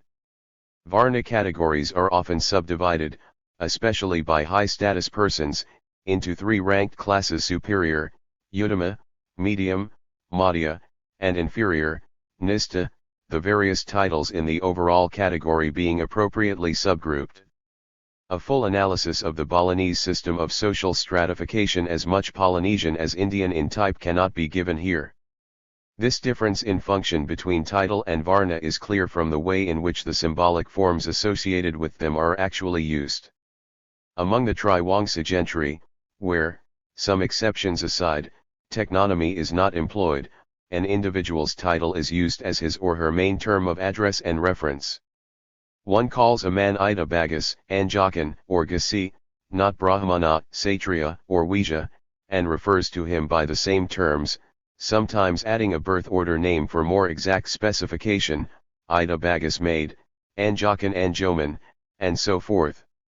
Among the Sudras, titles are used only referentially, never in address, and then mainly with respect to members of other hamlets than one's own, where the person's technonym may not be known, or, if known, considered to be too familiar in tone to be used for someone not a hamlet mate. Within the hamlet, the referential use of Sudra titles occurs only when prestige status information is considered relevant. Father of Joe is a Kadaisan, and thus lower than Wipande, and so on, while address is, of course, in terms of technonyms. Across hamlet lines, where, except between close friends, technonyms fall aside, the most common term of address is Jiro. Literally, this means inside or insider, thus a member of the Triwangsa, who are considered to be inside, as against the Sudras, who are outside, Jaba, but in this context it has the effect of saying, in order to be polite, I am addressing you as though you were a Triwangsa, which you are not. If you were, I would call you by your proper title, and I expect the same pretense from you in return. As for Varna terms, they are used, by Triwangsa and Sudra alike, only in conceptualizing the overall prestige hierarchy in general terms, a need which usually appears in connection with trans-hamlet political, sacerdotal, or stratificatory matters. The kings of Klungkung are Kshatriyas, but those of Tabanan only Vijjas, or there are lots of rich Brahmanas in Sanar, which is why the Sudras there have so little to say about hamlet affairs, and so on. The Varna system thus does two things. It connects up a series of what appear to be ad hoc and arbitrary prestige distinctions, the titles, with Hinduism, or the Balinese version of Hinduism, thus rooting them in a general worldview. And it interprets the implications of that worldview, and therefore the titles, for social organization. The prestige gradients implicit in the title system ought to be reflected in the actual distribution of wealth, power, and esteem in society, and, in fact, be completely coincident with it. The degree to which this coincidence actually obtains is, of course, moderate at best. But, however many exceptions there may be to the rule, Sudras with enormous power, Kshatriyas working as tenant farmers, Brahmanas neither esteemed nor estimable. It is the rule and not the exceptions that the Balinese regard as truly illuminating the human condition. The Varna system orders the title system in such a way as to make it possible to view social life under the aspect of a general set of cosmological notions, notions in which the diversity of human talent and the workings of historical process are regarded as superficial phenomena when compared with the location of persons in a system of standardized status categories, as blind to individual character as they are immortal. Public titles. This final symbolic order of person definition is, on the surface, the most reminiscent of one of the more prominent of our own ways of identifying and characterizing individuals. 2222 We, too often, all too often, perhaps, see people through a screen of occupational categories as not just practicing this vocation or that, but as almost physically infused with the quality of being a postman, teamster, politician, or salesman. Social function serves as the symbolic vehicle through which personal identity is perceived. Men are what they do. The existence of one other order, that having to do with sex markers, NI for women, I for men, ought at least to be mentioned. In ordinary life, these titles are affixed only to personal names, most of which are themselves sexually neutral, or to personal names plus birth order name, and then only infrequently. As a result, they are, from the point of view of person definition, of but incidental importance, and I have felt justified in omitting explicit consideration of them. The resemblance is only apparent, however. Set amid a different cluster of ideas about what selfhood consists in, placed against a different religio-philosophical conception of what the world consists in, and expressed in terms of a different set of cultural devices, public titles for portraying it, the Balinese view of the relation between social role and personal identity gives a quite different slant to the ideographic significance of what we call occupation but the Balinese call lingua seat, place, birth. This notion of seat rests on the existence in Balinese thought and practice of an extremely sharp distinction between the civic and domestic sectors of society. The boundary between the public and private domains of life is very clearly drawn both conceptually and institutionally. At every level, from the hamlet to the royal palace, matters of general concern are sharply distinguished and carefully insulated from matters of individual or familial concern, rather than being allowed to interpenetrate as they do in so many other societies. The Balinese sense of the public as a corporate body, having interests and purposes of its own, is very highly developed. To be charged, at any level, with special responsibilities with respect to those interests and purposes is to be set aside from the run of one's fellow men who are not so charged, and it is this special status that public titles express. At the same time, though the Balinese conceive the public sector of society as bounded and autonomous, they do not look upon it as forming a seamless whole, or even a whole at all. Rather they see it as consisting of a number of separate, discontinuous, and at times even competitive realms, each self-sufficient, self-contained, jealous of its rights, and based on its own principles of organization. The most salient of such realms include, the hamlet as a corporate political community, the local temple as a corporate religious body, a congregation, the irrigation society as a corporate agricultural body, and, above these, the structures of regional, that is, supra-hamlet government and worship, centering on the nobility and the high priesthood. A description of these various public realms or sectors would involve an extensive analysis of Balinese social structure inappropriate in the present context. 2323 The point to be made here is that, associated with each of them, there are responsible officers. Stewards is perhaps a better term, who as a result bear particular titles: Klian, Perbekal, Pekase, Pemangku, Anak Agung, Tijakarda, Dewa Agung, Vedanda, and so on up to perhaps a half a hundred or more. And these men, a very small proportion of the total population, are addressed and referred to by these official titles, sometimes in combination with birth order names, status titles, or, in the case of Sudras, technonyms for purposes of secondary specification. 2424 The various village chiefs and folk priests on the Sudra level, and, on the Triwangsa, the host of kings, princes, lords, and high priests do not merely occupy a role. They become, in the eyes of themselves and those around them, absorbed into it. They are truly public men, men for whom other aspects of personhood, individual character, birth order, kinship relations, procreative status, and prestige rank take, symbolically at least, a secondary position. We, focusing upon psychological traits as the heart of personal identity, would say they have sacrificed their true selves to their role. They, focusing on social position, say that their role is of the essence of their true selves. For an essay in this direction, see Geertz, Form and Variation in Balinese Village Structure. Place names associated with the function the title expresses are perhaps even more common as secondary specification. Klian Pao, Pao being the name of the hamlet of which the person is Klian, chief, elder, Anak Agung Kailran literally north or northern being the name, and the location, of the Lord's palace.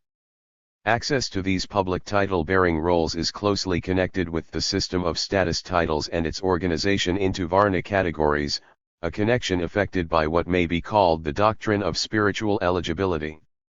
This doctrine asserts that political and religious seats of translocal, regional or Bali-wide significance are to be manned only by Triwangsas, while those of local significance ought properly to be in the hands of Sudras. At the upper levels the doctrine is strict. Only Kshatriyas, that is, men bearing titles deemed of Kshatriya rank, may be kings or paramount princes. Only Vaishyas or Kshatriyas, lords or lesser princes. Only Brahmanas, high priests, and so on. At the lower levels, it is less strict, but the sense that hamlet chiefs, irrigation society heads, and folk priests should be Sudras, that Triwangsas should keep their place, is quite strong. In either case, however, the overwhelming majority of persons bearing status titles of the Varna category or categories theoretically eligible for the stewardship roles to which the public titles are attached do not have such roles and are not likely to get them. On the Triwangsa level, access is largely hereditary, primogenitural even, and a sharp distinction is made between that handful of individuals who own power and the vast remainder of the gentry who do not. On the Sudra level, access to public office is more often elective, but the number of men who have the opportunity to serve is still fairly limited. Prestige status decides what sort of public role one can presume to occupy. Whether or not one occupies such a role is another question altogether. Yet, because of the general correlation between prestige status and public office the doctrine of spiritual eligibility brings about, the order of political and ecclesiastical authority in the society is hooked in with the general notion that social order reflects dimly, and ought to reflect clearly, metaphysical order, and, beyond that, that personal identity is to be defined not in terms of such superficial, because merely human, matters as age, sex, talent, temperament, or achievement that is, biographically, but in terms of location in a general spiritual hierarchy that is, typologically. Like all the other symbolic orders of person definition, that stemming from public titles consists of a formulation, with respect to different social contexts, of an underlying assumption.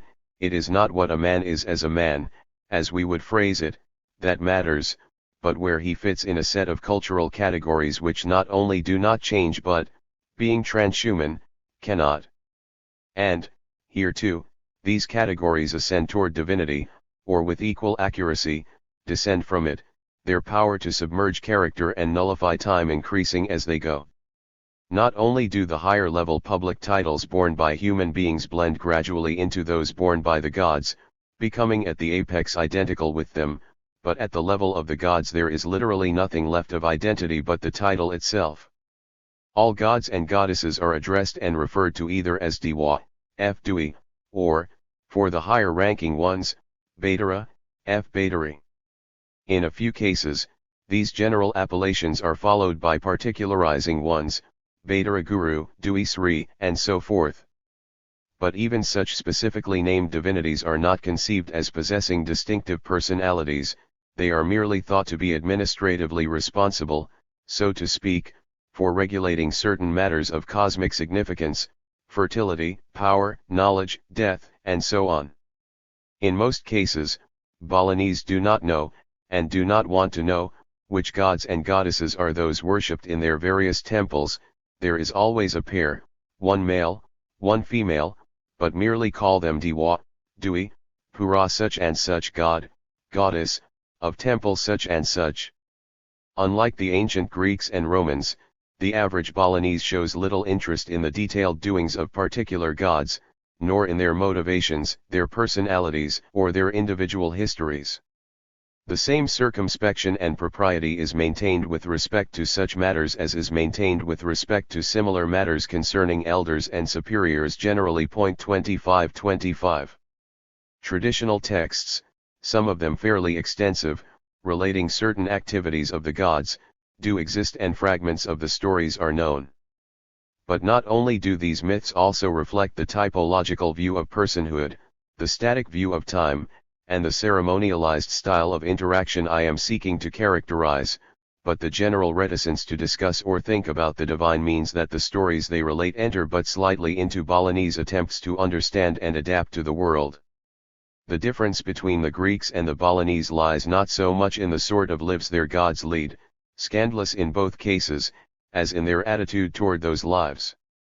For the Greeks, the private doings of Zeus and his associates were conceived to illuminate the all too similar doings of men, and so gossip about them had philosophical import.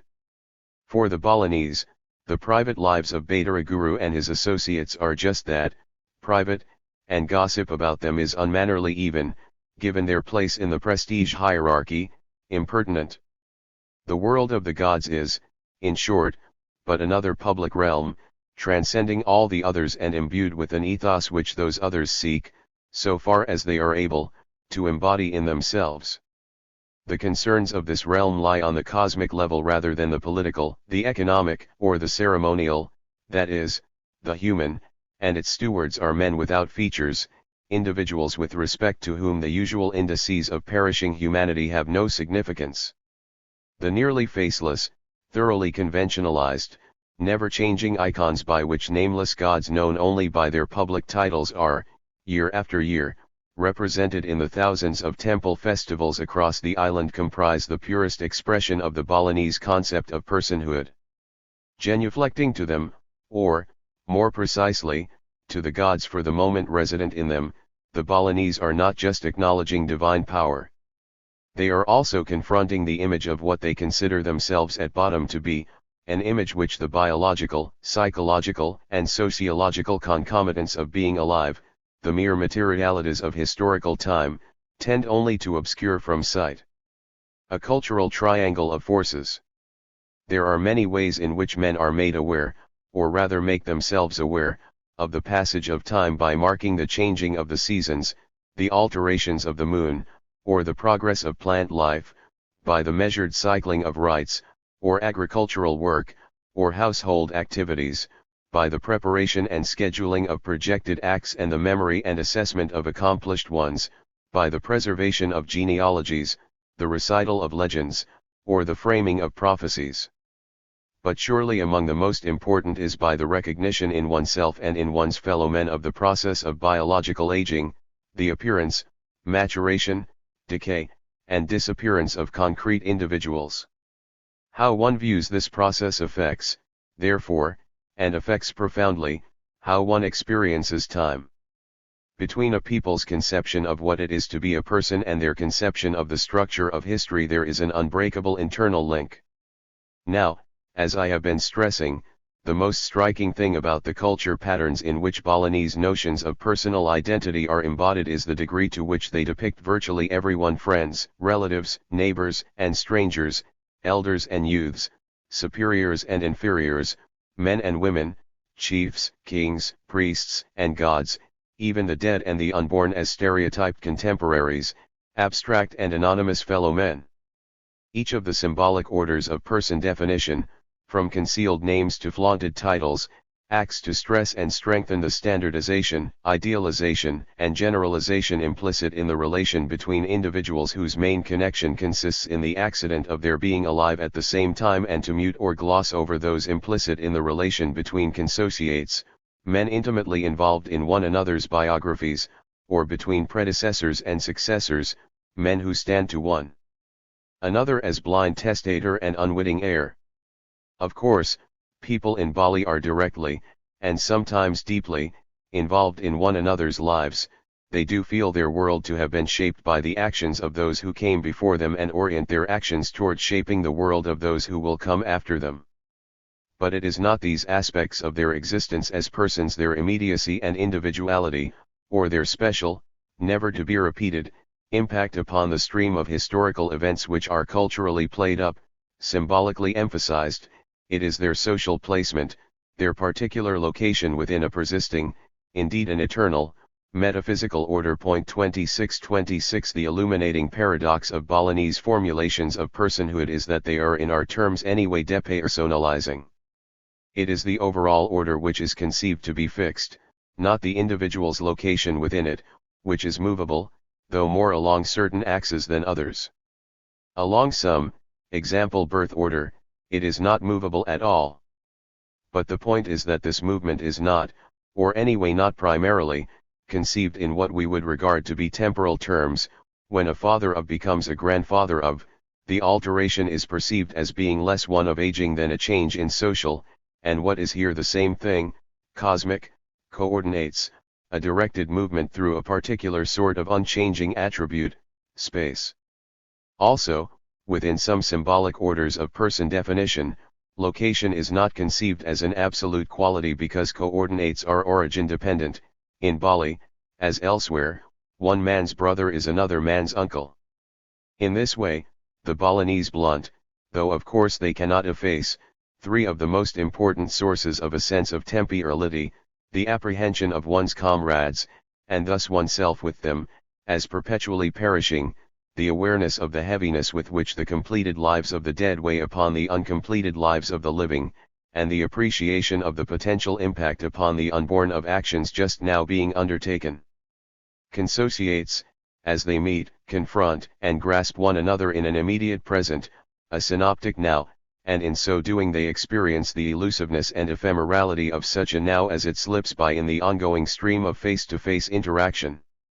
For each partner in a consociate relationship, the other's body, his gestures, his gait, and facial expressions, are immediately observable, not merely as things or events of the outer world but in their physiognomical significance, that is as expressions of the other's thoughts.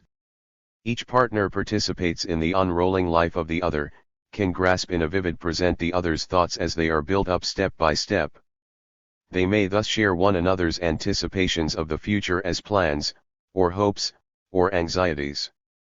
They are mutually involved in one another's biography, they are growing older together.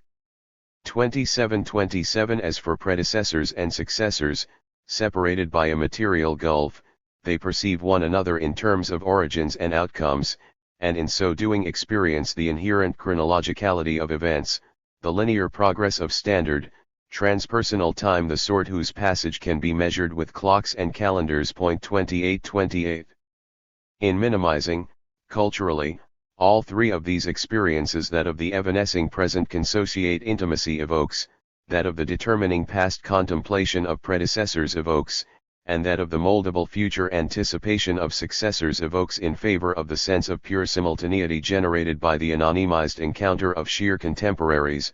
The Balinese produce yet a second paradox. Linked to their depersonalizing conception of personhood is a detemporalizing, again from our point of view, conception of time. Taxonomic calendars and punctual time.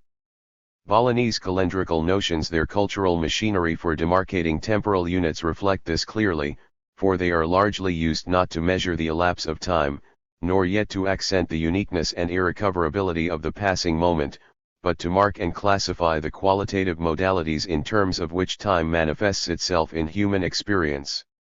The Balinese calendar, or, rather, calendars, as we shall see there are two of them, cuts time up into bounded units not in order to count and total them but to describe and characterize them, to formulate their differential social, intellectual, and religious significance. 2929 As a preface to the following, and an appendix to the preceding discussion, it should be remarked that, just as the Balinese do have consociate relations with one another and do have some sense of the material connection between ancestors and descendants, so too they do have some, as we would put it, true calendrical concepts, absolute dates in the so-called Kaka system, Hinduistic notions of successive epochs, as well as, indeed, access to the Gregorian calendar. But these are, ca. 1958, unstressed and of distinctly secondary importance in the ordinary course of everyday life, variant patterns applied in restricted contexts for specific purposes by certain sorts of persons on sporadic occasions.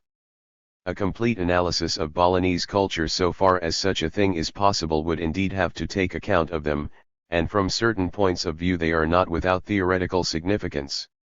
The point, here and elsewhere, in this quite incomplete analysis, however, is not that the Balinese are, as the Hungarians are reputed to be, immigrants from another planet entirely unlike ourselves, but merely that the major thrust of their thought concerning certain matters of critical social importance lies, at least for the moment, in a markedly different direction from ours.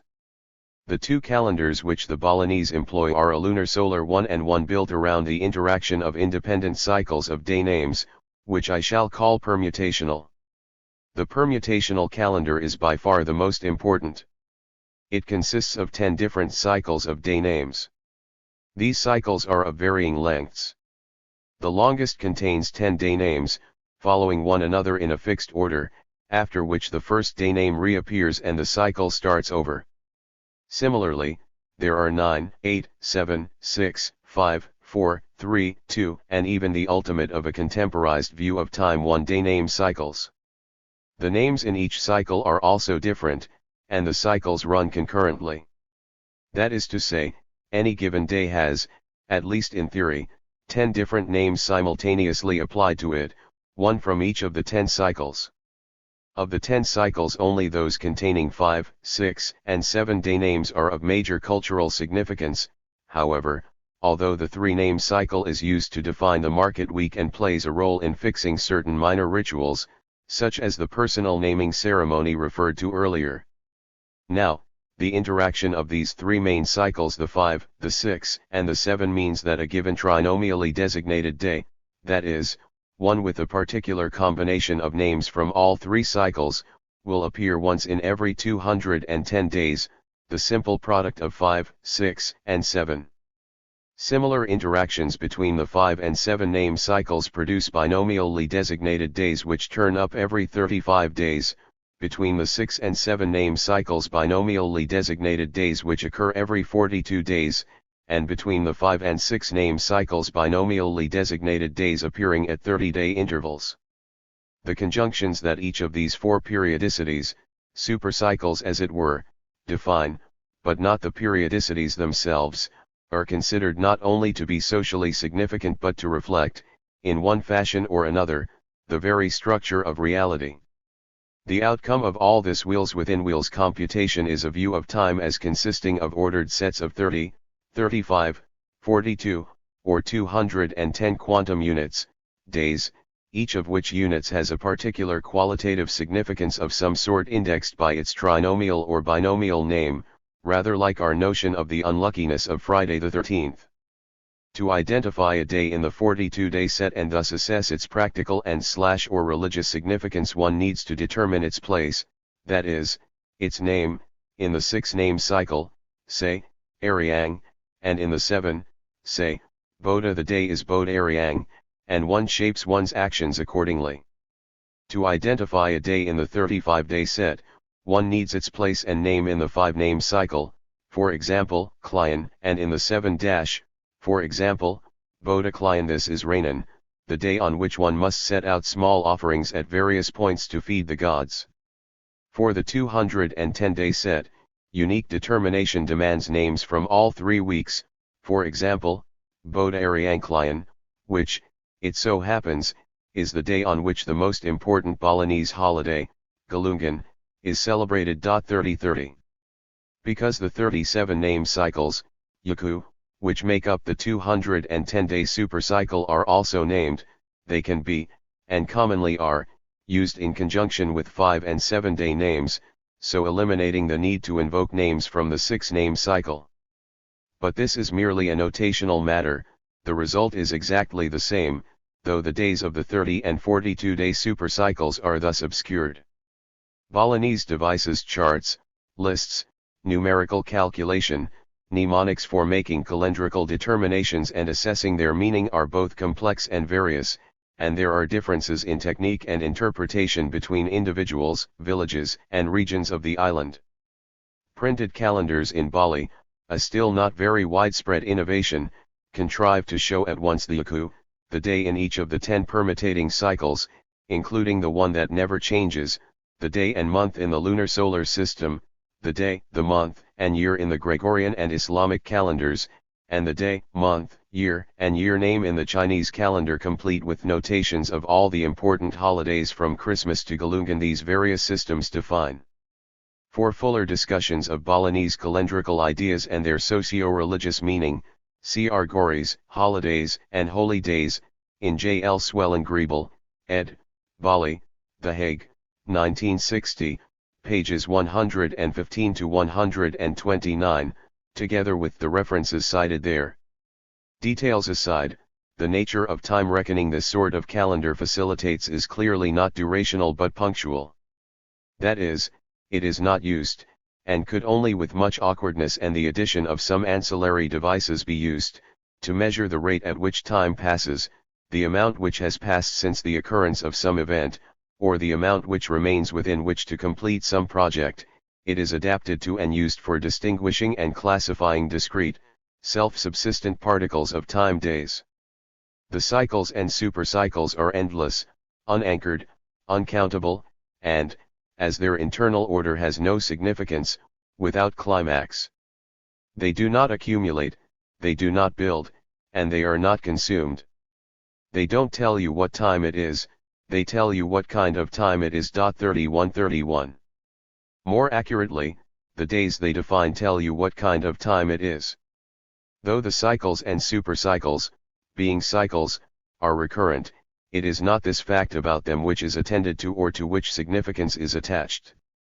The 30-, 35-, 42-, and 210-day periodicities, and thus the intervals they demarcate, are not, or are only very peripherally, perceived as such, nor are the intervals implicit in the elementary periodicities, the cycles proper, which generate them, a fact which has sometimes been obscured by calling the former months and years and the latter weeks.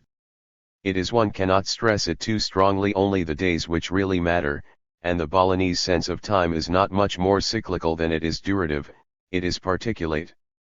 Within individual days there is a certain amount of short-range, not very carefully calibrated, durative measurement, by the public beating of slit gongs at various points, morning, midday, sundown, and so on, of the diurnal cycle, and for certain collective labor tasks where individual contributions have to be roughly balanced, by water clocks.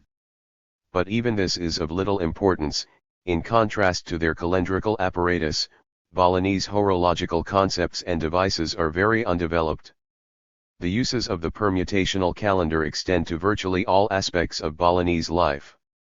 In the first instance, it determines, with one exception, all the holidays, that is, general community celebrations, of which Geertz lists some 32 in all, or on the average about 1 day out of every 7. 32. These do not appear, however, in any discernible overall rhythm. If we begin, arbitrarily, with Radite Tungal paying as 1, holidays appear on days numbering 1, 2, 3, 4, 14, 15, 24, 49, 51, 68, 69, 71, 72, 73, 74, 77, 78, 79, 81, 83, 84, 85, 109, 119, 125, 154, 183, 189, 193, 196, 205, 210.3333. The result of this sort of spasmodic occurrence of festivals, large and small, is a perception of time, that is, of days, as falling broadly into two very general varieties, full and empty, days on which something of importance goes on and others on which nothing, or at least nothing much, goes on, the former often being called times or junctures and the latter holes. All of the other applications of the calendar merely reinforce and refine this general perception. Gories, holidays, and holy days, p. 121. Not all of these holidays are major, of course. Many of them are celebrated simply within the family and quite routinely. What makes them holidays is that they are identical for all Balinese, something not the case for other sorts of celebrations. Ibid. There are, of course, subrhythms resulting from the workings of the cycles, thus every 35th day is a holiday because it is determined by the interaction of the 5 and 7 name cycles, but in terms of the sheer succession of days there is none, though there is some clustering here and there. Gories regards Radite Tungal paying as the first day of the Balinese permutational year, and thus those days as the first days of their respective cycles, but though there may, or may not, Gories doesn't say, be some textual basis for this, I could find no evidence that the Balinese in fact so perceive it. In fact, if any day is regarded as something of what we would regard as a temporal milestone, it would be Galungan, number 74 in the above reckoning. But even this idea is very weakly developed at best. Like other holidays, Galungan merely happens. To present the Balinese calendar, even partially, in terms of Western flow of time ideas is, in my opinion, inevitably to misrender it phenomenologically.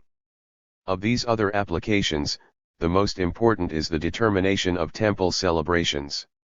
No one knows how many temples there are on Bali, though Swellengribel has estimated that there are more than 20,000.3434 each of these temples: family temples, descent group temples, agricultural temples, death temples, settlement temples, associational temples, caste temples, state temples, and so on, has its own day of celebration, called Odalan, a term which, though commonly, and misleadingly, translated as birthday or, worse yet, anniversary, literally means coming out, emergence. Appearance, that is, not the day on which the temple was built but the day on which it is, and since it has been in existence always has been, activated, on which the gods come down from the heavens to inhabit it. In between Odalans it is quiescent, uninhabited, empty, and, aside from a few offerings prepared by its priest on certain days, nothing happens there. Swellengribel, Bali, p. 12.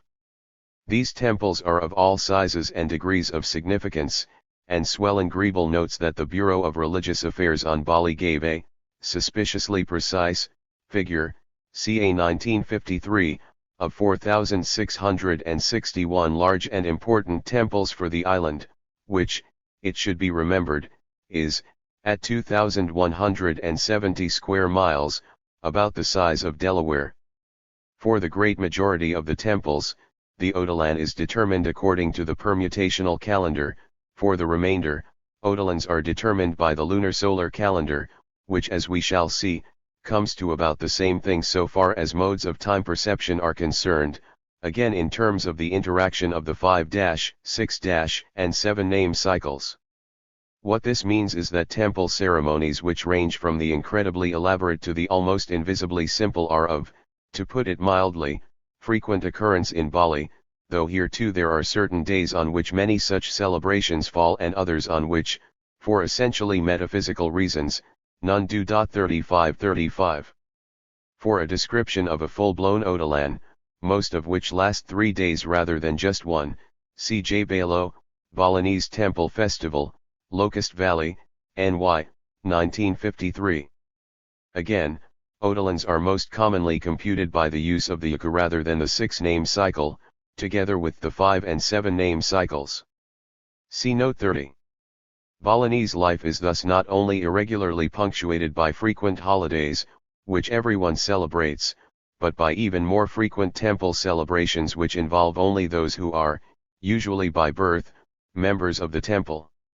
As most Balinese belong to a half-dozen temples or more, this makes for a fairly busy, not to say frenetic, ritual life, though again one which alternates, unrhythmically, between hyperactivity and quiescence. In addition to these more religious matters of holidays and temple festivals, the permutational calendar invades and encompasses the more secular ones of everyday life as well. 36 There are good and bad days on which to build a house, launch a business enterprise, change residence, go on a trip, harvest crops, sharpen cockspurs, hold a puppet show, or, in the old days, start a war, or conclude a peace. The day on which one was born, which again is not a birthday in our sense. When you ask a Balinese when he was born, his reply comes to the equivalent of Thursday, the 9th, which is not of much help in determining his age, but his odalan is conceived to control or, more accurately, to indicate much of his destiny. 37 Men born on this day are liable to suicide, on that to become thieves, on this to be rich, on that to be poor, on this to be well, or long-lived, or happy, on that to be sickly, or short-lived, or unhappy. Temperament is similarly assessed, and so is talent. The diagnosis and treatment of disease is complexly integrated with calendrical determinations, which may involve the odalans of both the patient and the curer, the day on which he fell ill, as well as days metaphysically associated with the symptoms and with the medicine. Before marriages are contracted, the odalans of the individuals are compared to see if their conjunction is auspicious, and if not, there will be, at least if the parties, as is almost always the case, are prudent, no marriage. There is a time to bury and a time to cremate, a time to marry and a time to divorce, a time to shift from the Hebraic to the Balinese idiom for the mountain top, and a time for the market, for social withdrawal and social participation. Meetings of village council, irrigation societies, voluntary associations are all fixed in terms of the permutational, or, more rarely, the lunar-solar, calendar, and so are periods for sitting quietly at home and trying to keep out of trouble.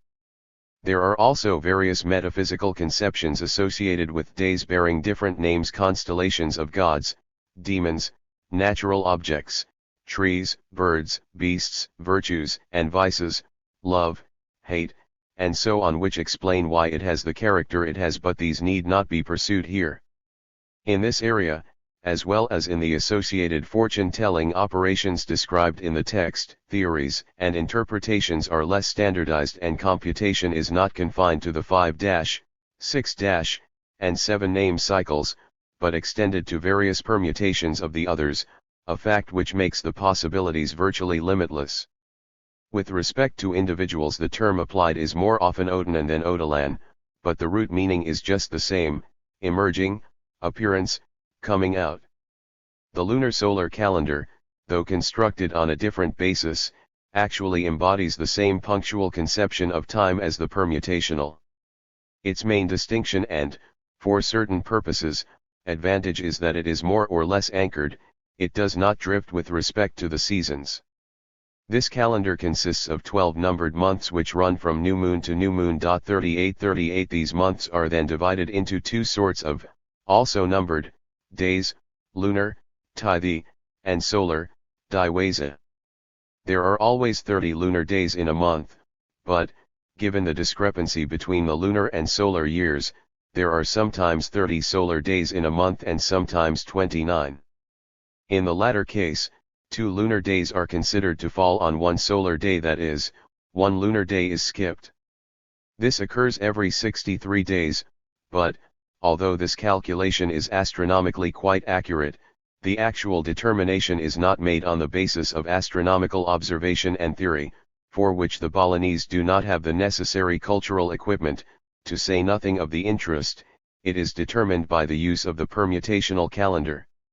The calculation was of course originally arrived at astronomically, but it was arrived at by the Hindus, from whom the Balinese, in the most distant past, imported the calendar.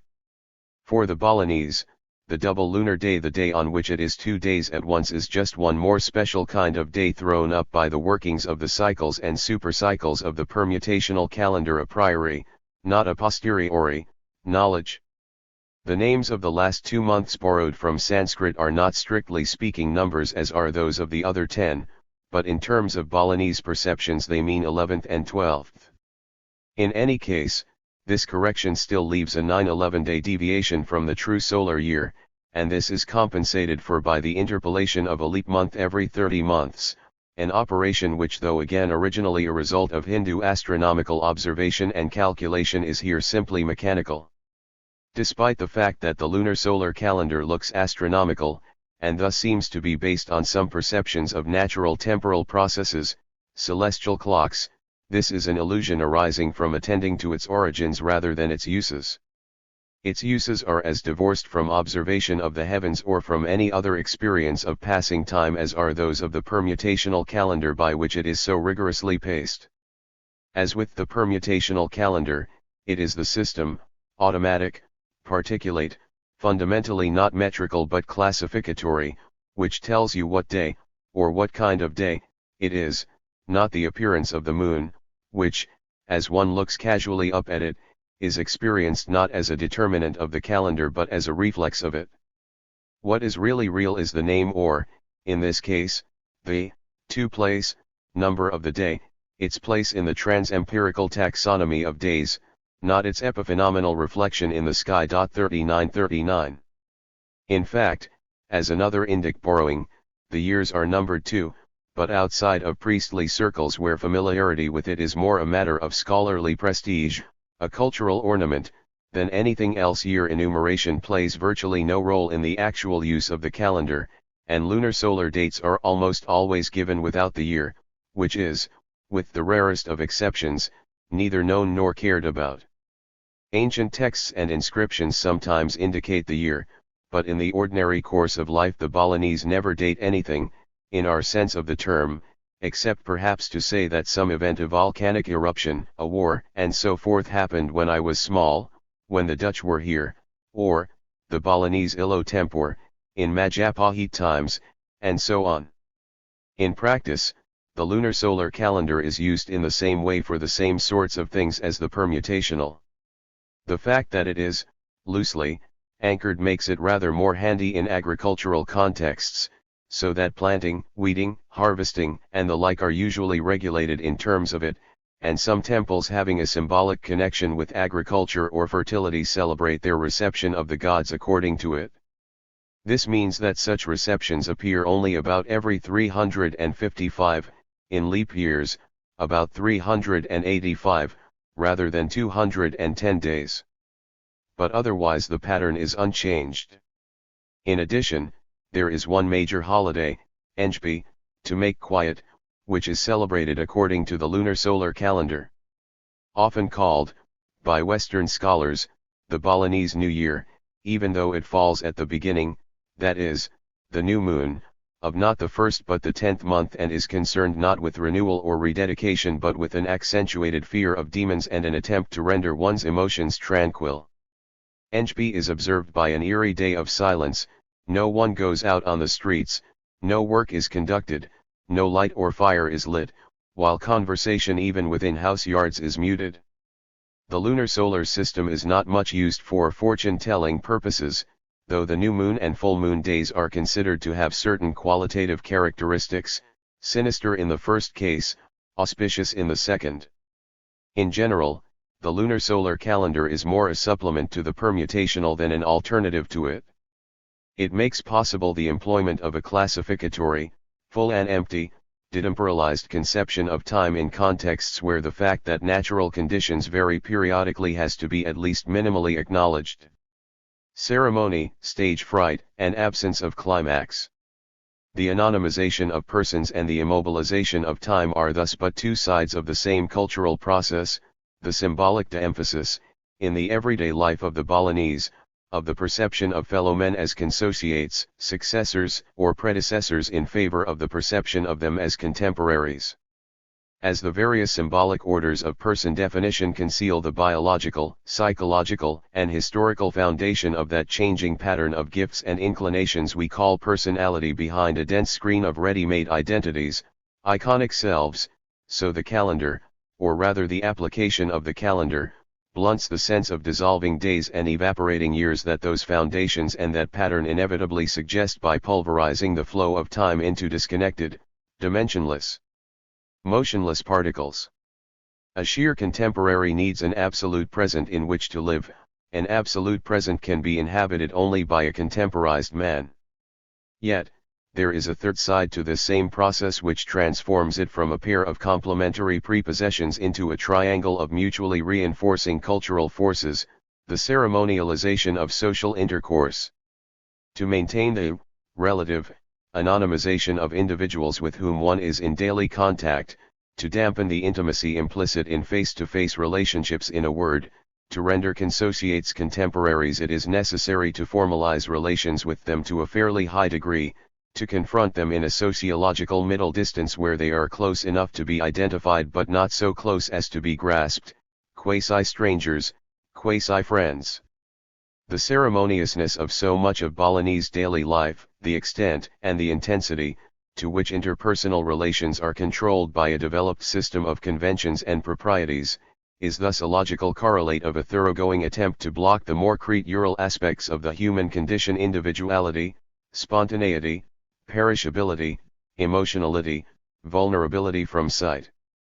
This attempt is, like its counterparts, only very partially successful, and the ceremonialization of Balinese social interaction is no closer to being complete than is the anonymization of persons or the immobilization of time.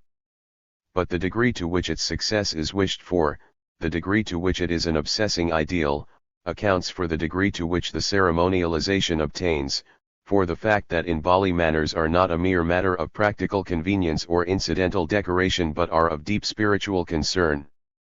Calculated politesse, outward form pure and simple, has there a normative value that we, who regard it as pretentious or comic when we don't regard it as hypocritical, can scarcely, now that Jane Austen is about as far from us as Bali, any longer appreciate.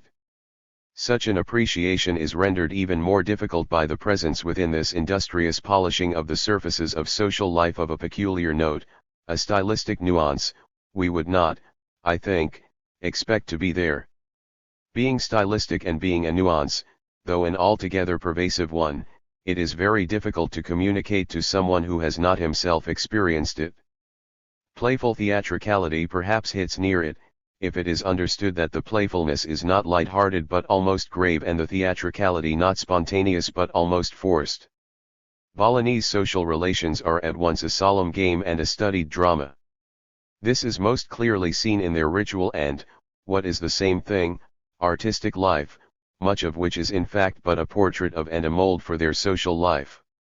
Daily interaction is so ritualistic and religious activity so civic that it is difficult to tell where the one leaves off and the other begins, and both are but expressions of what is justly Bali's most famous cultural attribute, her artistic genius. The elaborate temple pageants, the grandiloquent of crass, equilibristic ballets and stilted shadow plays, the circuitous speech and apologetic gestures, all these are of a piece. Etiquette is a kind of dance, dance a kind of ritual, and worship a form of etiquette. Art, religion, and politesse all exalt the outward, the contrived, the well-wrought appearance of things. They celebrate the forms, and it is the tireless manipulation of these forms, what they call playing, that gives to Balinese life its settled haze of ceremony. The mannered cast of Balinese interpersonal relations, the fusion of rite, craft, and courtesy, thus leads into a recognition of the most fundamental and most distinctive quality of their particular brand of sociality, its radical aestheticism. Social acts, all social acts, are first and foremost designed to please the gods, to please the audience, to please the other, to please the self, but to please as beauty pleases, not as virtue pleases. Like temple offerings or gamelan concerts, acts of courtesy are works of art, and as such they demonstrate, and are meant to demonstrate, not rectitude, or what we would call rectitude, but sensibility. Now, from all this, that daily life is markedly ceremonious, that this ceremoniousness takes the form of an earnest, even sedulous, kind of playing with public forms, that religion, art, and etiquette are then but differently directed manifestations of an overall cultural fascination with the worked-up semblance of things, and that morality here is consequently aesthetic at base. It is possible to attain a more exact understanding of two of the most marked, and most remarked, features of the Affective tone of Balinese life, the importance of the emotion of what has been, wrongly, called shame in interpersonal relations, and the failure of collective activity religious, artistic, political, economic to build toward the definable consummations, what has been, acutely, called its absence of climax. 41 of these themes, the first, leads directly back toward conceptions of personhood, the other, no less directly, toward conceptions of time. So securing the vertices of our metaphorical triangle connecting the Balinese behavioral style with the ideational environment in which it moves. On the shame theme in Balinese culture, C. M. Covarrubias, The Island of Bali, New York, 1956, On Absence of Climax, G. Battison and M. Mead, Balinese Character, New York, 1942. The concept of shame, together with its moral and emotional cousin guilt, has been much discussed in the literature, entire cultures sometimes being designated as shame cultures because of the presumed prominence in them of an intense concern with honor, reputation, and the like, at the expense of a concern, conceived to be dominant in guilt cultures, with sin, inner worth, and so forth. 41 The usefulness of such an overall categorization and the complex problems of comparative psychological dynamics involved aside, it has proven difficult in such studies to divest the term shame of what is after all its most common meaning in English consciousness of guilt, and so to disconnect it very completely from guilt as such, the fact or feeling of having done something reprehensible. Usually, the contrast has been turned upon the fact that shame tends to be applied, although, actually, far from exclusively, to situations in which wrongdoing is publicly exposed. And guilt, though equally far from exclusively, to situations in which it is not. Shame is the feeling of disgrace and humiliation which follows upon a transgression found out, guilt is the feeling of secret badness attendant upon one not, or not yet, found out. Thus, though shame and guilt are not precisely the same thing in our ethical and psychological vocabulary, they are of the same family, the one is a surfacing of the other a concealment of the one. For a comprehensive critical review, see G. Peers and M. Singer, Shame and Guilt, Springfield, 3, 1953. But Balinese shame, or what has been translated as such, lek, has nothing to do with transgressions, exposed or unexposed, acknowledged or hidden, merely imagined or actually performed. This is not to say that Balinese feel neither guilt nor shame, are without either conscience or pride, any more than they are unaware that time passes or that men are unique individuals. It is to say that neither guilt nor shame is of cardinal importance as effective regulators of their interpersonal conduct, and that lek, which is far and away the most important of such regulators, culturally the most intensely emphasized, ought therefore not to be translated as shame, but rather, to follow out our theatrical image, as stage fright. It is neither the sense that one has transgressed nor the sense of humiliation that follows upon some uncovered transgression, both rather lightly felt and quickly effaced in Bali, that is the controlling emotion in Balinese face-to-face encounters. It is, on the contrary, a diffuse, usually mild, though in certain situations virtually paralyzing, nervousness before the prospect, and the fact, of social interaction, a chronic, mostly low-grade worry that one will not be able to bring it off with the required finesse. 42. Again, I am concerned here with cultural phenomenology, not psychological dynamics. It is, of course, quite possible, though I do not think the evidence is available either to prove or disprove it, that Balinese stage fright is connected with unconscious guilt feelings of some sort or another. My only point is that to translate lek as either guilt or shame is, given the usual sense of these terms in English, to misrender it, and that our word stage fright nervousness felt at appearing before an audience, to resort to Webster's again gives a much better, if still imperfect, idea of what the Balinese are in fact talking about when they speak, as they do almost constantly, of lek. Whatever its deeper causes, stage fright consists in a fear that, for want of skill or self-control, or perhaps by mere accident, an aesthetic illusion will not be maintained, that the actor will show through his part and the part thus dissolve into the actor.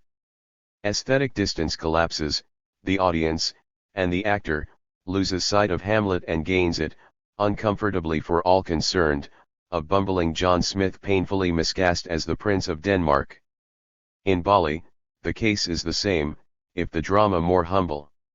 What is feared mildly in most cases, intensely in a few, is that the public performance that is etiquette will be botched, that the social distance etiquette maintains will consequently collapse, and that the personality of the individual will then break through to dissolve his standardized public identity.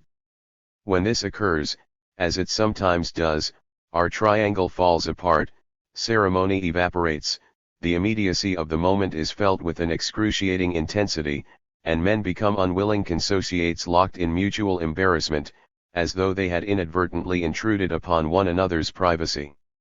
Lek is at once the awareness of the ever-present possibility of such an interpersonal disaster and, like stage fright, a motivating force toward avoiding it. It is the fear of faux pas rendered only that much more probable by an elaborated politesse that keeps social intercourse on its deliberately narrowed rails. It is Lek, more than anything else, that protects Balinese concepts of personhood from the individualizing force of face-to-face encounters. Absence of climax, the other outstanding quality of Balinese social behavior, is so peculiarly distinctive and so distinctively odd that only extended description of concrete events could properly evoke it. It amounts to the fact that social activities do not build, or are not permitted to build, toward definitive consummations. Quarrels appear and disappear, on occasion they even persist, but they hardly ever come to a head. Issues are not sharpened for decision, they are blunted and softened in the hope that the mere evolution of circumstances will resolve them, or better yet, that they will simply evaporate. Daily life consists of self-contained, monadic encounters in which something either happens or does not, an intention is realized or it is not, a task accomplished or not. When the thing doesn't happen, the intention is frustrated, the task unaccomplished, the effort may be made again from the beginning at some other time, or it may simply be abandoned. Artistic performances start, go on, often for very extended periods when one does not attend continually but drifts away and back, chatters for a while, sleeps for a while, watches rapt for a while, and stop. They are as uncentered as a parade, as directionless as a pageant. Ritual often seems, as in the temple celebrations, to consist largely of getting ready and cleaning up. The heart of the ceremony, the obeisance to the gods come down onto their altars, is deliberately muted to the point where it sometimes seems almost an afterthought, a glancing, hesitant confrontation of anonymous persons brought physically very close and kept socially very distant.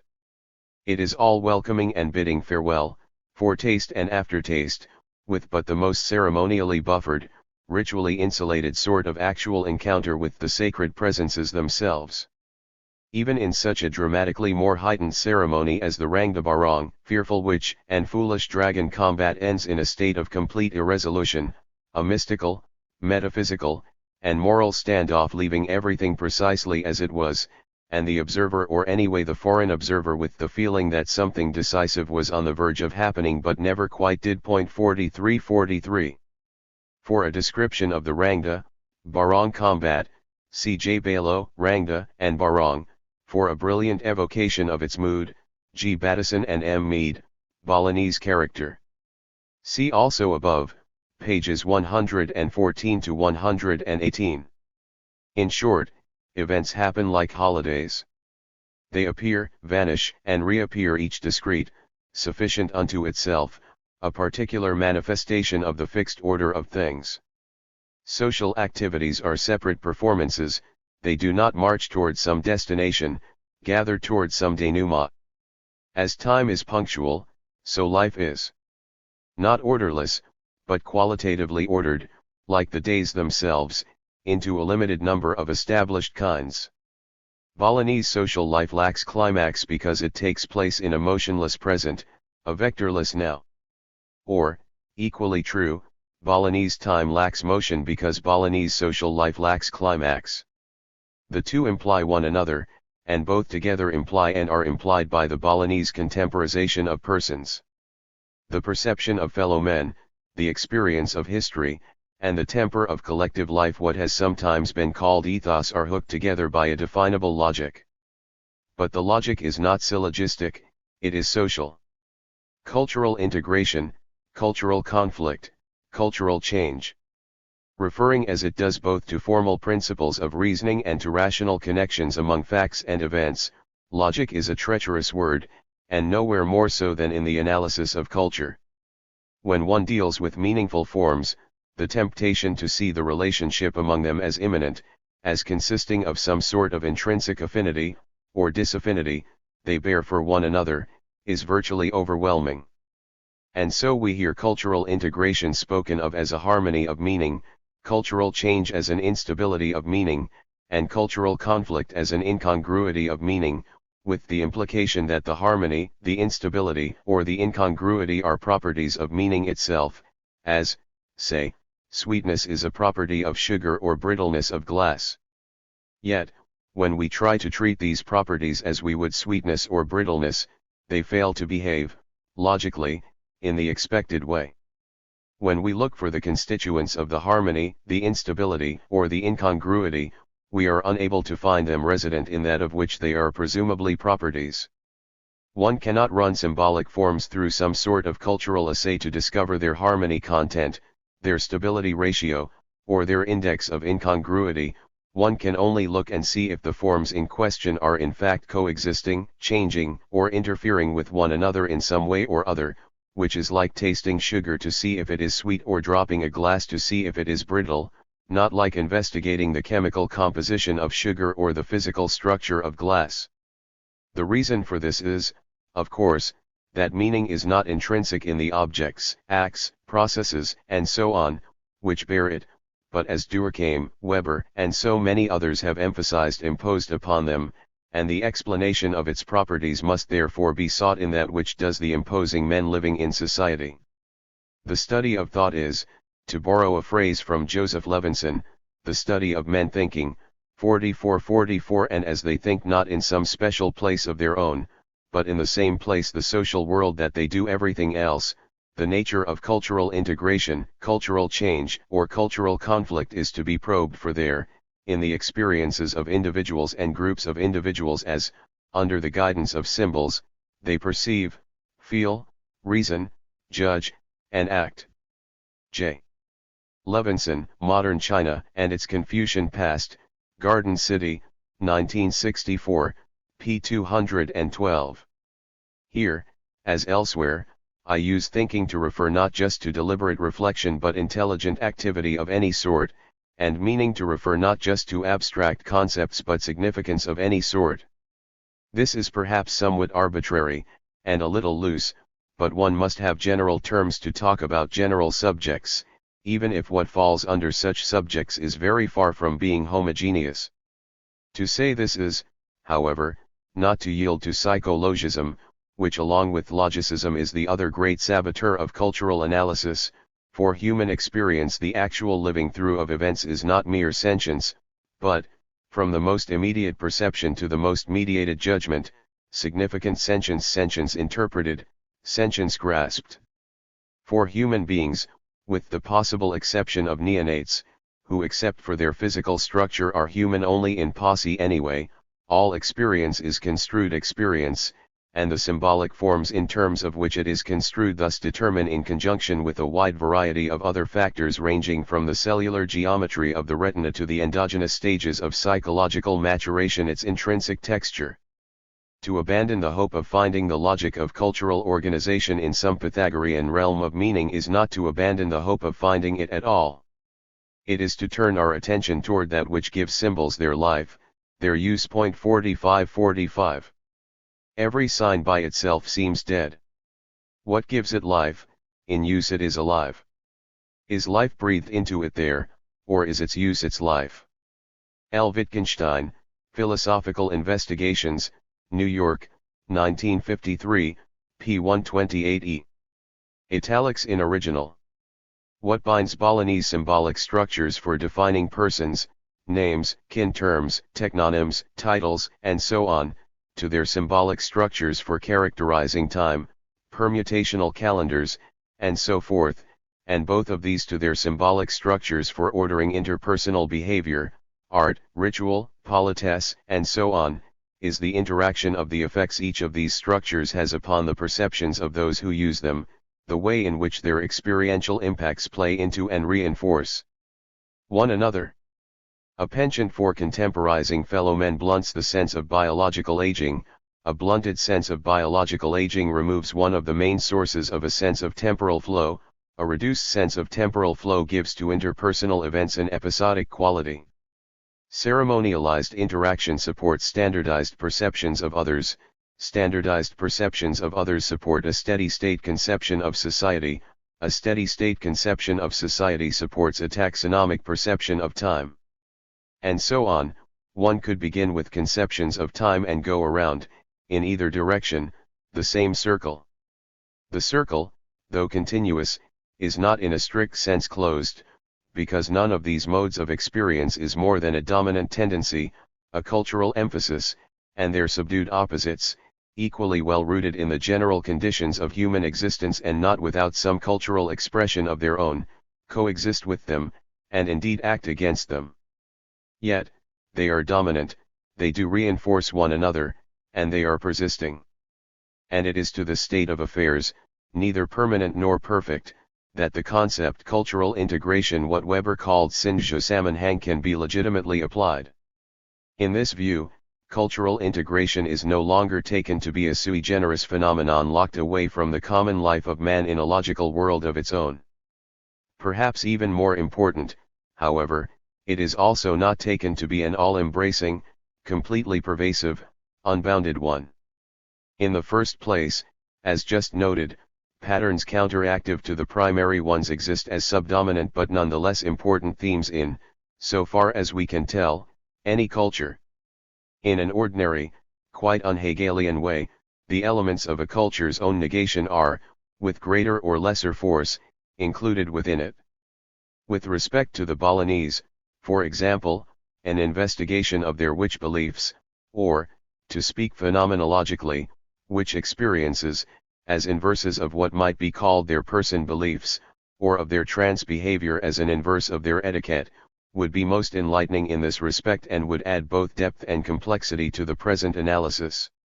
Some of the more famous attacks upon received cultural characterizations, revelations of suspicion and factionalism among the harmony-loving Pueblans, or of an amiable side to the rival Rausquaki-Utl, consist essentially in a pointing out of the existence, and the importance, of such themes. 4646. Lianche, Zuni, Some Observations and Queries, American Anthropologist 39, 1937-62, 76, H. Kodera, The Amiable Side of Quaki-Utl Life, American Anthropologist 58, 1956, 334, 351. Which of two antithetical patterns or clusters of patterns, if either, is in fact primary, is of course an empirical problem, but not, particularly if some thought is given to what primacy means in this connection, an insoluble one. But beyond this sort of natural counterpoint there are also simple, unbridged discontinuities between certain major themes themselves. Not everything is connected to everything else with equal directness, not everything plays immediately into or against everything else. At the very least such universal primary interconnection has to be empirically demonstrated, not just, as so often has been the case, axiomatically assumed. Cultural discontinuity, and the social disorganization which, even in highly stable societies, can result from it, is as real as cultural integration. The notion, still quite widespread in anthropology, that culture is a seamless web is no less a petitio principii than the older view that culture is a thing of shreds and patches which, with a certain excess of enthusiasm, it replaced after the Malinowskian revolution of the early 30s. Systems need not be exhaustively interconnected to be systems. They may be densely interconnected or poorly, but which they are, how rightly integrated they are, is an empirical matter. To assert connections among modes of experiencing, as among any variables, it is necessary to find them, and find ways of finding them, not simply assume them. and as there are some rather compelling theoretical reasons for believing that a system which is both complex, as any culture is, and fully joined cannot function, the problem of cultural analysis is as much a matter of determining independencies as interconnections, gulfs as well as bridges. 4747 The appropriate image, if one must have images, of cultural organization, is neither the spider web nor the pile of sand. It is rather more the octopus, whose tentacles are in large part separately integrated, neurally quite poorly connected with one another and with what in the octopus passes for a brain, and yet who nonetheless manages both to get around and to preserve himself, for a while anyway, as a viable if somewhat ungainly entity. It has thus been shown that, for adaptations to accumulate, there must not be channels from some variables to others. The idea so often implicit in physiological writings that all will be well if only sufficient cross-connections are available is quite wrong. W. R. Ashby, Design for a Brain, 2nd ed. Rev. New York, 1960, p. 155. Italics in original. Of course, the reference here is to direct connections, what Ashby calls primary joins. Any variable with no relations whatsoever to other variables in the system would simply not be part of it. For a discussion of the nest of theoretical problems involved here, see Ashby, pages 171 to 183, 205 to 218. For an argument that cultural discontinuity may not only be compatible with the effective functioning of the social systems they govern but even supportive of such functioning, see J. W. Fernandez, Symbolic Consensus in a Fang Reformative Cult, American Anthropologist 67, 1965 902, 929. The close and immediate interdependency between conceptions of person, time, and conduct which has been proposed in this essay is, so I would argue, a general phenomenon, even if the particular Balinese form of it is peculiar to a degree, because such an interdependency is inherent in the way in which human experience is organized, a necessary effect of the conditions under which human life is led. But it is only one of a vast and unknown number of such general interdependencies, to some of which it is more or less directly connected, to others only very indirectly, to others for all practical purposes virtually not at all. The analysis of culture comes down therefore not to an heroic holistic assault upon the basic configurations of the culture, an overarching order of orders from which more limited configurations can be seen as mere deductions, but to a searching out of significant symbols, clusters of significant symbols, and clusters of significant symbols, the material vehicles of perception, emotion, and understanding, and the statement of the underlying regularities of human experience, implicit in their formation. A workable theory of culture is to be achieved, if it is to be achieved, by building up from directly observable modes of thought, first to determinate families of them and then to more variable, less tightly coherent, but nonetheless ordered octopoid systems of them, confluences of partial integrations, partial incongruencies, and partial independencies. Culture moves rather like an octopus, to not all at once in a smoothly coordinated synergy of parts, a massive coaction of the whole, but by disjointed movements of this part, then that, and now the other, which somehow cumulate to directional change. Where, leaving cephalopods behind, in any given culture the first impulses toward progression will appear, and how and to what degree they will spread through the system, is, at this stage of our understanding, if not wholly unpredictable, very largely so. Yet that if such impulses appear within some rather closely interconnected and socially consequential part of the system, their driving force will most likely be high, does not appear to be too unreasonable a supposition. Any development which would effectively attack Balinese person perceptions, Balinese experiences of time, or Balinese notions of propriety would seem to be laden with potentialities for transforming the greater part of Balinese culture. These are not the only points at which such revolutionary developments might appear. Anything which attacked Balinese notions of prestige and its bases would seem at least equally portentous, but surely they are among the most important. If the Balinese develop a less anonymized view of one another, or a more dynamic sense of time, or a more informal style of social interaction, a very great deal, indeed not everything, but a very great deal would have to change in Balinese life, if only because any one of these changes would imply, immediately and directly, the others, and all three of them play, in different ways and in different contexts, a crucial role in shaping that life.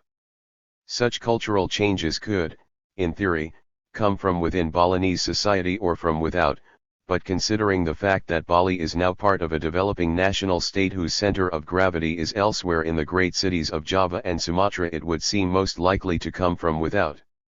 The emergence for almost the first time in Indonesian history of a political leader who is human, all too human, not merely in fact but in appearance, would seem to imply something of a challenge to traditional Balinese personhood conceptions. Not only is Sukarno a unique, vivid, and intensely intimate personality in the eyes of the Balinese, he is also, so to speak, aging in public. Despite the fact that they do not engage in face-to-face interaction with him, he is phenomenologically much more their consociate than their contemporary, and his unparalleled success in achieving this kind of relationship not only in Bali, but in Indonesia quite generally, is the secret of a good deal of his hold on, his fascination for, the population. As with all truly charismatic figures, his power comes in great part from the fact that he does not fit traditional cultural categories but bursts them open by celebrating his own distinctiveness. The same is true, in reduced intensity, for the lesser leaders of the new Indonesia, down to those small frog Sukarnos, with whom the population does have face-to-face relations, now beginning to appear in Bali itself. 48 The sort of individualism which Burckhardt saw the Renaissance princes bringing, through sheer force of character, to Italy, and bringing with it the modern Western consciousness, may be in the process of being brought, in rather different form, to Bali by the new populist princes of Indonesia. It is perhaps suggestive that the only Balinese of much importance in the central Indonesian government during the early years of the Republic he was foreign minister for a while was the Satria paramount Prince of Janjar, one of the traditional Balinese kingdoms, who bore the marvelously Balinese name of Anak Agung Gde Agung. Anak Agung is the public title borne by the members of the ruling house of Janjar. Gde is a birth order title, the Triwangsa equivalent of Wayan, and Agung, though a personal name, is in fact just an echo of the public title. As Gde and Agung both mean big, and Anak means man, the whole name comes to something like big man, as indeed he was, until he fell from Sukarno's favor. More recent political leaders in Bali have taken to the use of their more individualized personal names in the Sukarno fashion, and to the dropping of titles, birth order names, technonyms, and so on, as feudal or old-fashioned. Similarly, the politics of continuing crisis on which the national state has embarked, a passion for pushing events toward their climaxes rather than away from them, would seem to pose the same sort of challenge to Balinese conceptions of time. And when such politics are placed, as they are increasingly being placed, in the historical framework so characteristic of new nation nationalism, almost everywhere original greatness, foreign oppression, extended struggle, sacrifice and self-liberation, impending modernization, the whole conception of the relation of what is now happening to what has happened and what is going to happen is altered.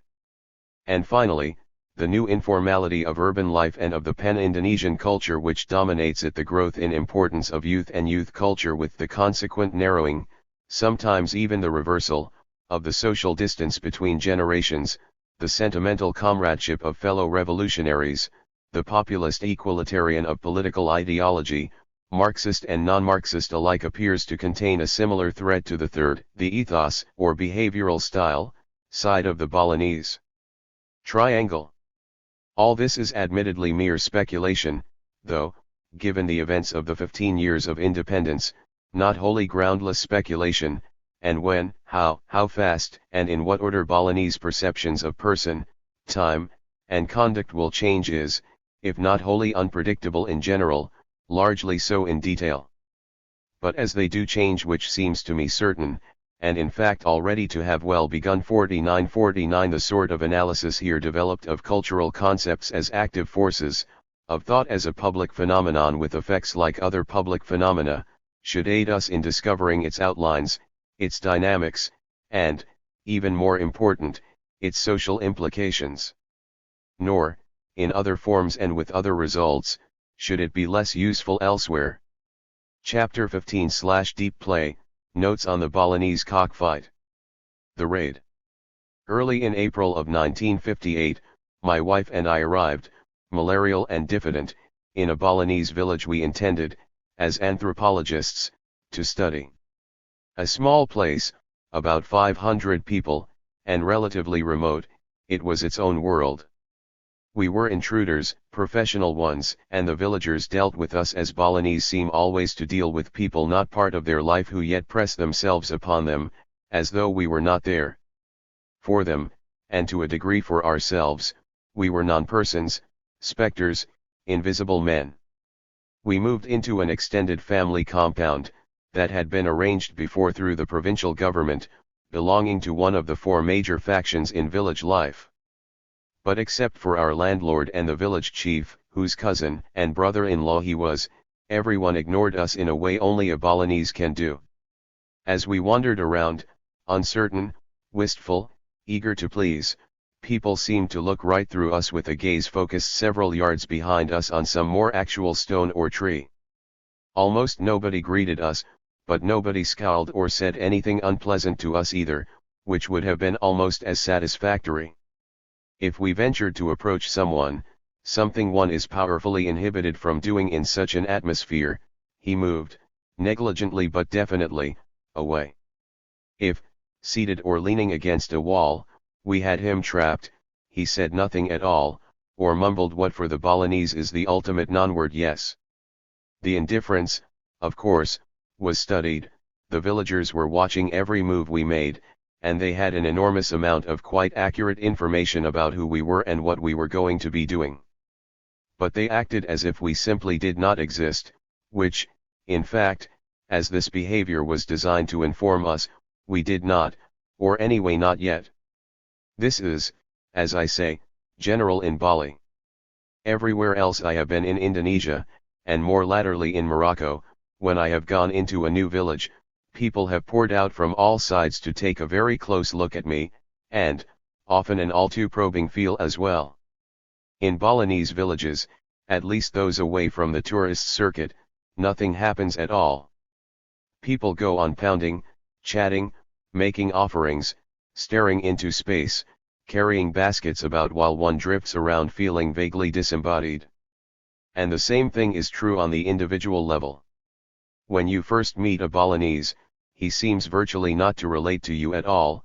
He is, in the term Gregory Bateson and Margaret Mead made famous, away 11 then in a day, a week, a month. With some people the magic moment never comes. He decides, for reasons I have never quite been able to fathom, that you are real, and then he becomes a warm, gay, sensitive, sympathetic, though, being Balinese, always precisely controlled, person.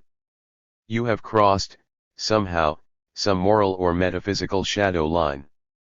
Though you are not exactly taken as a Balinese, one has to be born to that, you are at least regarded as a human being rather than a cloud or a gust of wind. The whole complexion of your relationship dramatically changes to, in the majority of cases, a gentle, almost affectionate one, a low-keyed, rather playful, rather mannered, rather bemused geniality.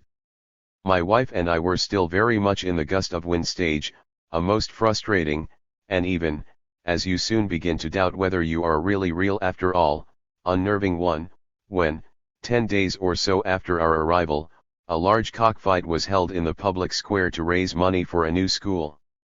Now, a few special occasions aside, cockfights are illegal in Bali under the Republic, as, for not altogether unrelated reasons, they were under the Dutch, largely as a result of the pretensions to Puritanism radical nationalism tends to bring with it.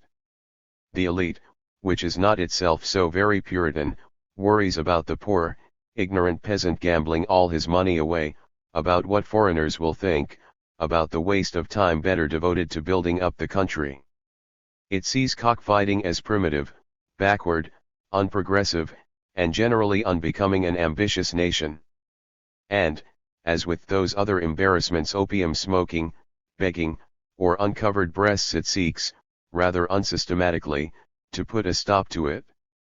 Of course, like drinking during Prohibition or, today, smoking marijuana, cockfights, being a part of the Balinese way of life, nonetheless go on happening, and with extraordinary frequency.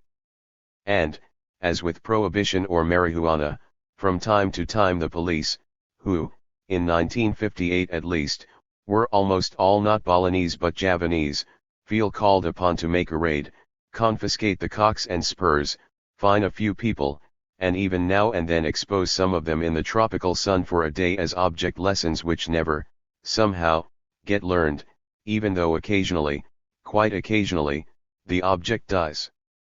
As a result, the fights are usually held in a secluded corner of a village in semi-secrecy, a fact which tends to slow the action a little, not very much, but the Balinese do not care to have it slowed at all. In this case, however, perhaps because they were raising money for a school that the government was unable to give them, perhaps because raids had been few recently, perhaps, as I gathered from subsequent discussion, there was a notion that the necessary bribes had been paid. They thought they could take a chance on the central square and draw a larger and more enthusiastic crowd without attracting the attention of the law. They were wrong.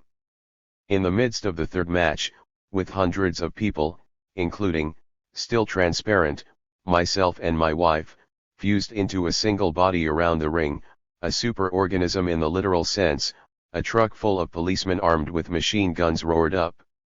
Amid great screeching cries of "Pulisi, Pulisi," from the crowd, the policemen jumped out, and, springing into the center of the ring, began to swing their guns around like gangsters in a motion picture, though not going so far as actually to fire them. The superorganism came instantly apart as its components scattered in all directions. People raced down the road, disappeared headfirst over walls, scrambled under platforms, folded themselves behind wicker screens, scuttled up coconut trees. Cocks armed with steel spurs sharp enough to cut off a finger or run a hole through a foot were running wildly around. Everything was dust and panic. On the established anthropological principle, when in Rome, my wife and I decided, only slightly less instantaneously than everyone else, that the thing to do was run too. We ran down the main village street, northward, away from where we were living, for we were on that side of the ring. About halfway down, another fugitive ducked suddenly into a compound his own, it turned out, and we, seeing nothing ahead of us but rice fields, open country, and a very high volcano, followed him. As the three of us came tumbling into the courtyard, his wife, who had apparently been through this sort of thing before, whipped out a table, a tablecloth, 3 chairs, and 3 cups of tea, and we all, without any explicit communication whatsoever, sat down, commenced to sip tea, and sought to compose ourselves. A few moments later, one of the policemen marched importantly into the yard, looking for the village chief.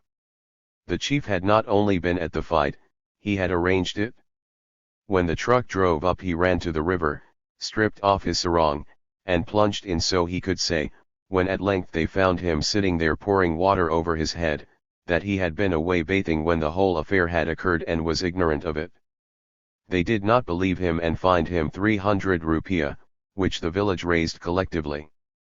Seeing me and my wife, white men, there in the yard, the policeman performed a classic double take. When he found his voice again, he asked, approximately, what in the devil did we think we were doing there? Our host of 5 minutes leaped instantly to our defense, producing an impassioned description of who and what we were, so detailed and so accurate that it was my turn, having barely communicated with a living human being save my landlord and the village chief for more than a week, to be astonished. We had a perfect right to be there, he said, looking the Javanese upstart in the eye. We were American professors, the government had cleared us, we were there to study culture, we were going to write a book to tell Americans about Bali. And we had all been there drinking tea and talking about cultural matters all afternoon and did not know anything about any cockfight. Moreover, we had not seen the village chief all day, he must have gone to town. The policeman retreated in rather total disarray. And, after a decent interval, bewildered but relieved to have survived and stayed out of jail, so did we. The next morning the village was a completely different world for us. Not only were we no longer invisible, we were suddenly the center of all attention, the object of a great outpouring of warmth, interest, and most especially, amusement. Everyone in the village knew we had fled like everyone else. They asked us about it again and again. I must have told the story, small detail by small detail, 50 times by the end of the day, gently, affectionately, but quite insistently teasing us. Why didn't you just stand there and tell the police who you were?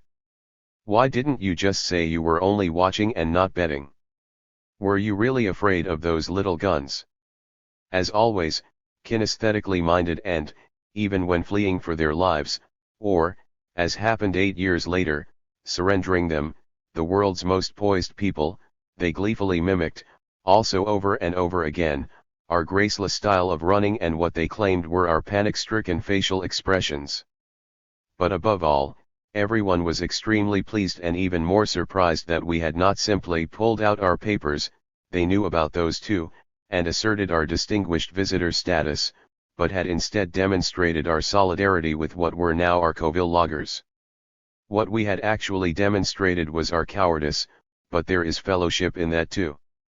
Even the Brahmana priest, an old, grave, halfway to heaven type who because of its associations with the underworld would never be involved, even distantly, in a cockfight, and was difficult to approach even to other Balinese, had us called into his courtyard to ask us about what had happened, chuckling happily at the sheer extraordinariness of it all. In Bali, to be teased is to be accepted. It was the turning point so far as our relationship to the community was concerned, and we were quite literally in. The whole village opened up to us, probably more than it ever would have otherwise. I might actually never have gotten to that priest, and our accidental host became one of my best informants, and certainly very much faster. Getting caught, or almost caught, in a vice raid is perhaps not a very generalizable recipe for achieving that mysterious necessity of anthropological field work, rapport, but for me it worked very well. It led to a sudden and unusually complete acceptance into a society extremely difficult for outsiders to penetrate. It gave me the kind of immediate, inside view grasp of an aspect of peasant mentality that anthropologists not fortunate enough to flee headlong with their subjects from armed authorities normally do not get. And, perhaps most important of all, for the other things might have come in other ways, it put me very quickly onto a combination emotional explosion, status war, and philosophical drama of central significance to the society whose inner nature I desired to understand. By the time I left I had spent about as much time looking into cockfights as into witchcraft, irrigation, caste, or marriage.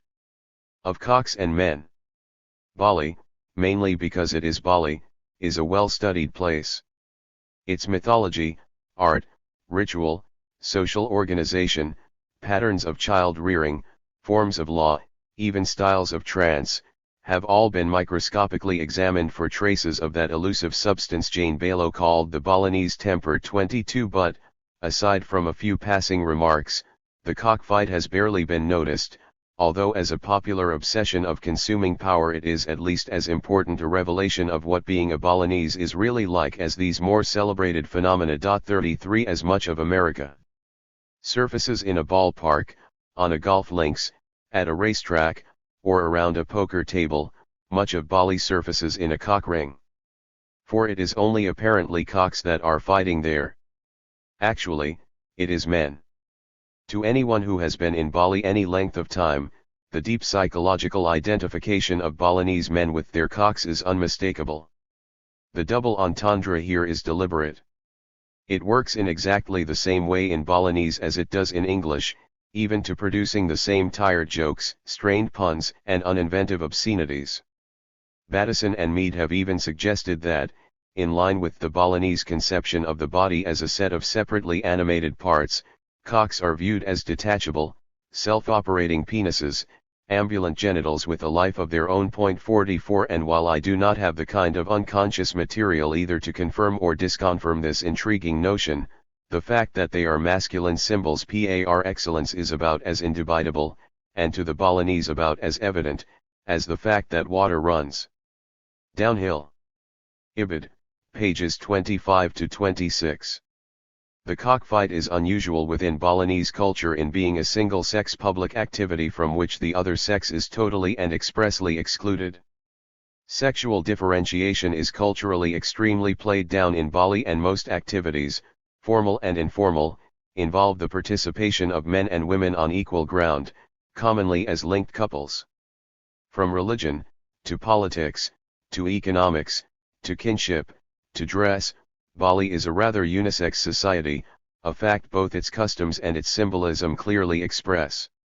Even in contexts where women do not in fact play much of a role, music, painting, certain agricultural activities, their absence, which is only relative in any case, is more a mere matter of fact than socially enforced. To this general pattern, the cockfight, entirely of, by, and for men, women, at least Balinese women, do not even watch, is the most striking exception. The language of everyday moralism is shot through, on the male side of it, with roosterish imagery. Sabong, the word for cock, and one which appears in inscriptions as early as AD 922, is used metaphorically to mean hero, warrior, champion, man of parts, political candidate, bachelor, dandy, lady killer, or tough guy. A pompous man whose behavior presumes above his station is compared to a tailless cock who struts about as though he had a large, spectacular one. A desperate man who makes a last, irrational effort to extricate himself from an impossible situation is likened to a dying cock who makes one final lunge at his tormentor to drag him along to a common destruction. A stingy man, who promises much, gives little, and begrudges that, is compared to a cock which, held by the tail, leaps at another without in fact engaging him. A marriageable young man still shy with the opposite sex, or someone in a new job anxious to make a good impression, is called a fighting cock caged for the first time. 55 Court trials, wars, political contests, inheritance disputes, and street arguments are all compared to cockfights. 66 Even the very island itself is perceived from its shape as a small, proud cock, poised, neck extended, back taut, tail raised, in eternal challenge to large, feckless, shapeless Java. 77 But the intimacy of men with their cocks is more than metaphorical. Balinese men, or anyway a large majority of Balinese men, spend an enormous amount of time with their favorites, grooming them, feeding them, discussing them, trying them out against one another, or just gazing at them with a mixture of rapt admiration and dreamy self-absorption. Whenever you see a group of Balinese men squatting idly in the council shed or along the road in their hips down, shoulders forward, knees up fashion, half or more of them will have a rooster in his hands, holding it between his thighs, bouncing it gently up and down to strengthen its legs, ruffling its feathers with abstract sensuality, pushing it out against a neighbor's rooster to rouse its spirit, withdrawing it toward his loins to calm it again. Now and then, to get a feel for another bird, a man will fiddle this way with someone else's cock for a while, but usually by moving around to squat in place behind it, rather than just having it passed across to him as though it were merely an animal. In the house yard, the high-walled enclosures where the people live, fighting cocks are kept in wicker cages, moved frequently about so as to maintain the optimum balance of sun and shade. They are fed a special diet, which varies somewhat according to individual theories but which is mostly maize, sifted for impurities with far more care than it is when mere humans are going to eat it, and offered to the animal kernel by kernel. Red pepper is stuffed down their beaks and up their anuses to give them spirit.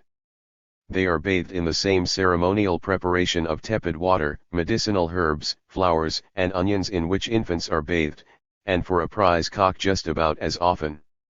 Their combs are cropped, their plumage dressed, their spurs trimmed, and their legs massaged, and they are inspected for flaws with the squinted concentration of a diamond merchant. A man who has a passion for cocks, an enthusiast in the literal sense of the term, can spend most of his life with them, and even those, the overwhelming majority, whose passion though intense has not entirely run away with them, can and do spend what seems not only to an outsider, but also to themselves, an inordinate amount of time with them. I am cock crazy, my landlord, a quite ordinary aficionado by Balinese standards, used to moan as he went to move another cage, give another bath, or conduct another feeding. We're all cock crazy. The madness has some less visible dimensions, however, because although it is true that cocks are symbolic expressions or magnifications of their owner's self, the narcissistic male ego writ out in Aesopian terms, they are also expressions and rather more immediate ones of what the Balinese regard as the direct inversion, aesthetically, morally, and metaphysically, of human status, animality. The Balinese revulsion against any behavior regarded as animal-like can hardly be overstressed. Babies are not allowed to crawl for that reason. Incest, though hardly approved, is a much less horrifying crime than bestiality. The appropriate punishment for the second is death by drowning, for the first being forced to live like an animal. 88 Most demons are represented in sculpture, dance, ritual, myth in some real or fantastic animal form. The main puberty rite consists in filing the child's teeth so they will not look like animal fangs. Not only defecation but eating is regarded as a disgusting, almost obscene activity, to be conducted hurriedly and privately, because of its association with animality. Even falling down or any form of clumsiness is considered to be bad for these reasons. Aside from cocks and a few domestic animals, oxen, ducks of no emotional significance, the Balinese are aversive to animals and treat their large number of dogs not merely callously but with a phobic cruelty. In identifying with his cock, the Balinese man is identifying not just with his ideal self, or even his penis, but also, and at the same time, with what he most fears, hates, and ambivalence being what it is fascinated by the powers of darkness. An incestuous couple is forced to wear pig yokes over their necks and crawl to a pig trough and eat with their mouths there. On this, see J. Balo, Customs Pertaining to Twins in Bali, in Traditional Balinese Culture, ed. J. Balo, p. 49, on the abhorrence of animality generally, Battison and Mead, Balinese Character, p. 22. The connection of cocks and cockfighting with such powers, with the animalistic demons that threaten constantly to invade the small, cleared-off space in which the Balinese have so carefully built their lives and devour its inhabitants, is quite explicit. A cockfight, any cockfight, is in the first instance a blood sacrifice offered, with the appropriate chants and oblations, to the demons in order to pacify their ravenous, cannibal hunger. No temple festival should be conducted until one is made. If it is omitted, someone will inevitably fall into a trance and command with the voice of an angered spirit that the oversight be immediately corrected. Collective responses to natural evils, illness, crop failure, volcanic eruptions almost always involve them. And that famous holiday in Bali, the Day of Silence, Enjpi, when everyone sits silent and immobile all day long in order to avoid contact with a sudden influx of demons chased momentarily out of hell, is preceded the previous day by large-scale cockfights, in this case legal, in almost every village on the island. In the cockfight, man and beast, good and evil, ego and id, the creative power of aroused masculinity and the destructive power of loosened animality fuse in a bloody drama of hatred, cruelty, violence, and death. It is little wonder that when, as is the invariable rule, the owner of the winning cock takes the carcass of the loser, often torn limb from limb by its enraged owner, home to eat, he does so with a mixture of social embarrassment, moral satisfaction, aesthetic disgust, and cannibal joy. Or that a man who has lost an important fight is sometimes driven to wreck his family shrines and curse the gods, an act of metaphysical, and social, suicide. Or that in seeking earthly analogues for heaven and hell the Balinese compare the former to the mood of a man whose cock has just won, the latter to that of a man whose cock has just lost. The fight. Cockfights, Tetijan, Sabunan, are held in a ring about 50 feet square. Usually they begin toward late afternoon and run 3 or 4 hours until sunset. About 9 or 10 separate matches, see head, comprise a program. Each match is precisely like the others in general pattern. There is no main match, no connection between individual matches, no variation in their format, and each is arranged on a completely ad hoc basis. After a fight has ended and the emotional debris is cleaned away, the bets have been paid, the curses cursed, the carcasses possessed, 7, 8, perhaps even a dozen men slip negligently into the ring with the cock and seek to find their illogical opponent for it. This process, which rarely takes less than 10 minutes, and often a good deal longer, is conducted in a very subdued, oblique, even dissembling manner. Those not immediately involved give it at best but disguised, sidelong attention. Those who, embarrassedly, attempt to pretend somehow that the whole thing is not really happening. A match made, the other hopefuls retire with the same deliberate indifference, and the selected cocks have their spurs, tadji, affixed razor-sharp, pointed steel swords, 4 or 5 inches long. This is a delicate job which only a small proportion of men, a half-dozen or so in most villages, know how to do properly. The man who attaches the spurs also provides them, and if the rooster he assists wins, its owner awards him the spur leg of the victim. The spurs are affixed by winding a long length of string around the foot of the spur and the leg of the cock. For reasons I shall come to presently, it is done somewhat differently from case to case, and is an obsessively deliberate affair. The lore about spurs is extensive. They are sharpened only at eclipses and the dark of the moon, should be kept out of the sight of women, and so forth.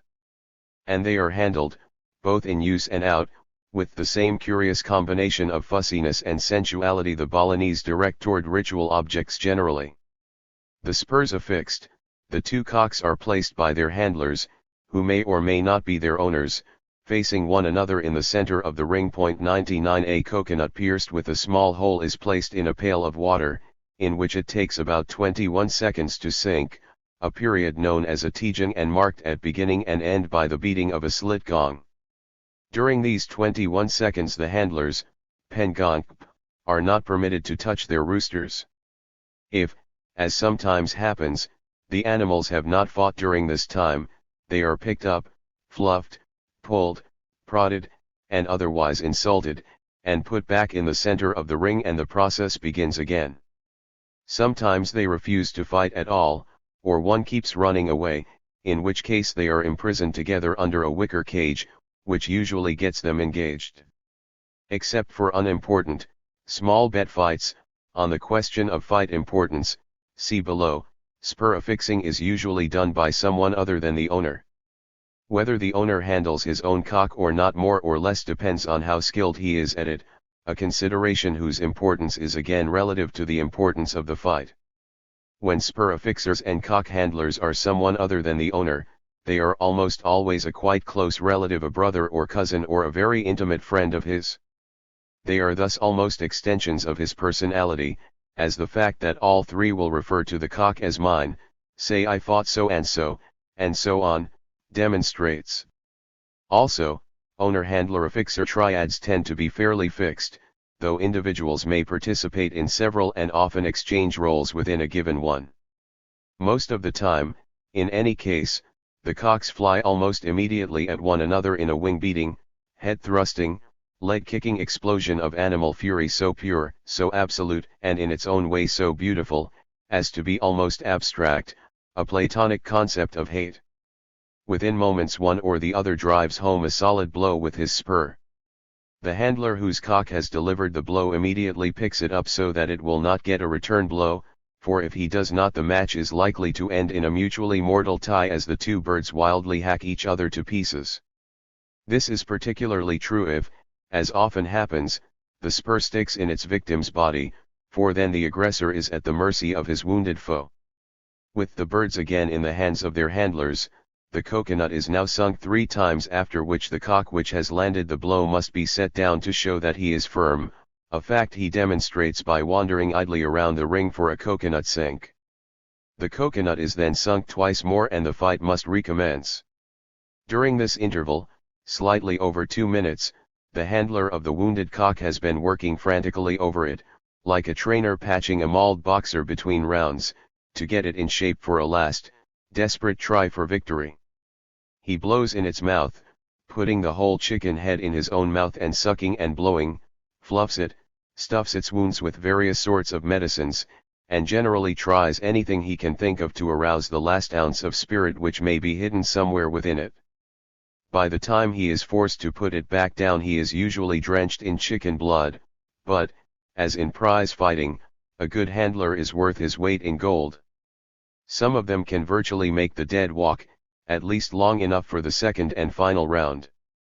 In the climactic battle, if there is one, sometimes the wounded cock simply expires in the handler's hands or immediately as it is placed down again. The cock who landed the first blow usually proceeds to finish off his weakened opponent. But this is far from an inevitable outcome, for if a cock can walk, he can fight, and if he can fight, he can kill, and what counts is which cock expires first. If the wounded one can get a stab in and stagger on until the other drops, he is the official winner, even if he himself topples over an instant later.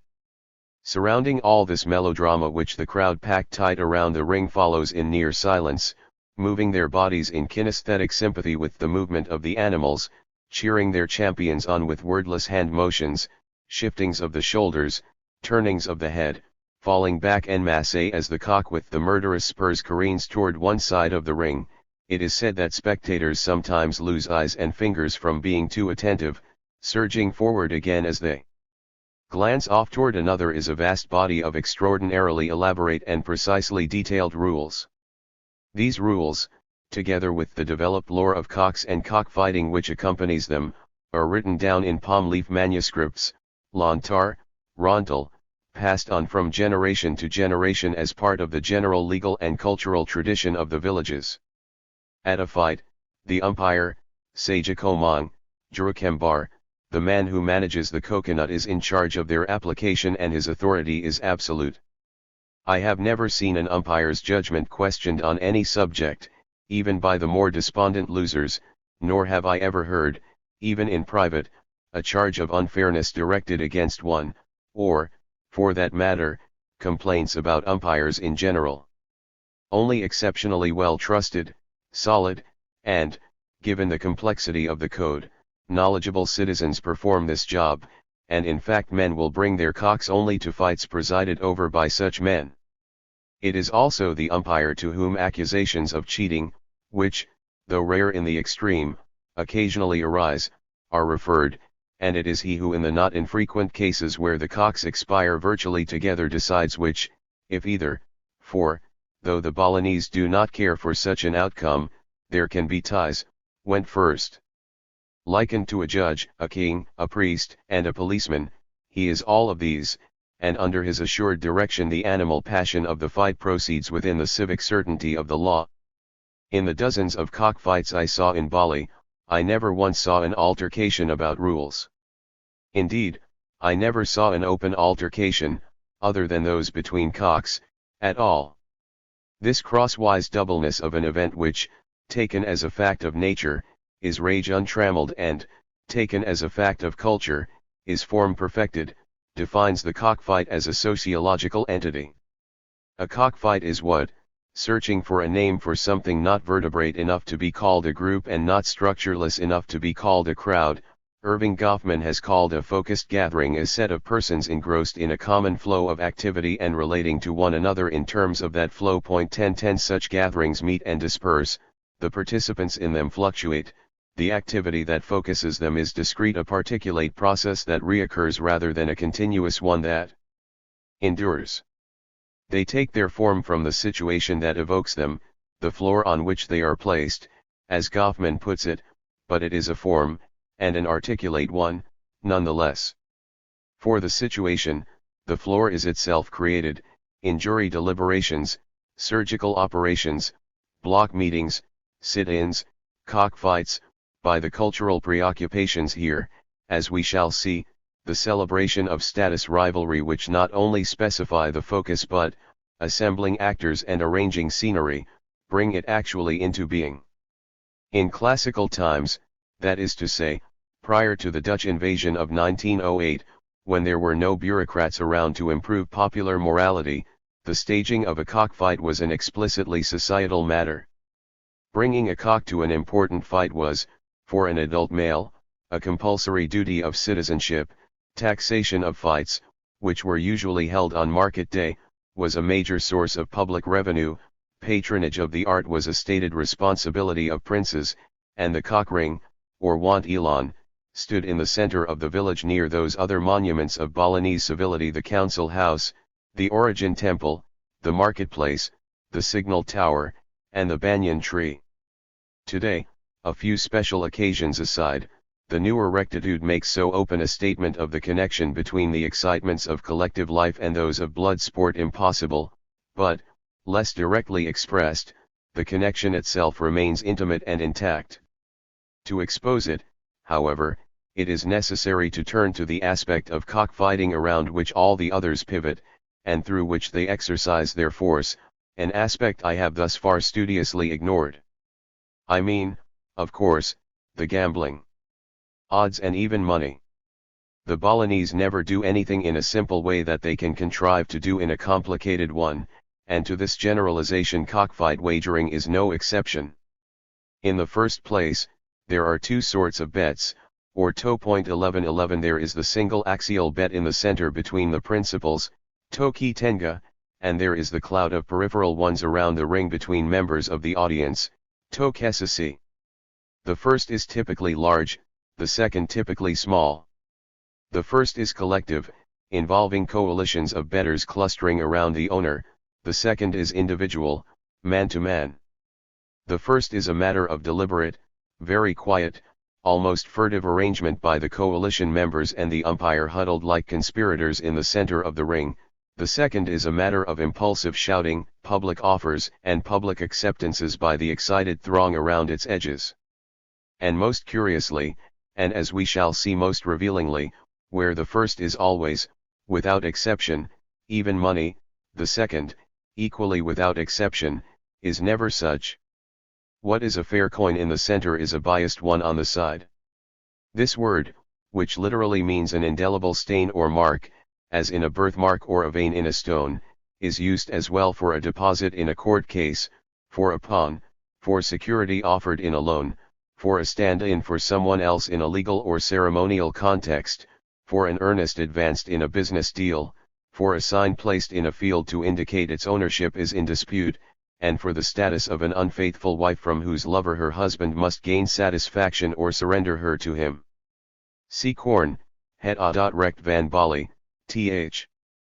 Pijoud, Javans Nederlands Handwoordenboek, Groningen, 1938, H. Jinbel, Javansk Nederlandsk Woordenlijst, Leiden, 1923. The center bet is the official one, hedged in again with a webwork of rules, and is made between the two cock owners, with the umpire as overseer and public witness. 1212. This bet, which, as I say, is always relatively and sometimes very large, is never raised simply by the owner in whose name it is made, but by him together with 4 or 5, sometimes 7 or 8, allies, kin, village mates, neighbors, close friends. He may, if he is not especially well-to-do, not even be the major contributor, though, if only to show that he is not involved in any chicanery, he must be a significant one. The center bet must be advanced in cash by both parties prior to the actual fight. The umpire holds the stakes until the decision is rendered and then awards them to the winner, avoiding, among other things, the intense embarrassment both winner and loser would feel if the latter had to pay off personally following his defeat. About 10% of the winner's receipts are subtracted for the umpire's share and that of the fight sponsors. Of the 57 matches for which I have exact and reliable data on the center bet, the range is from 15 ringgits to 500, with a mean at 85 and with the distribution being rather noticeably trimodal.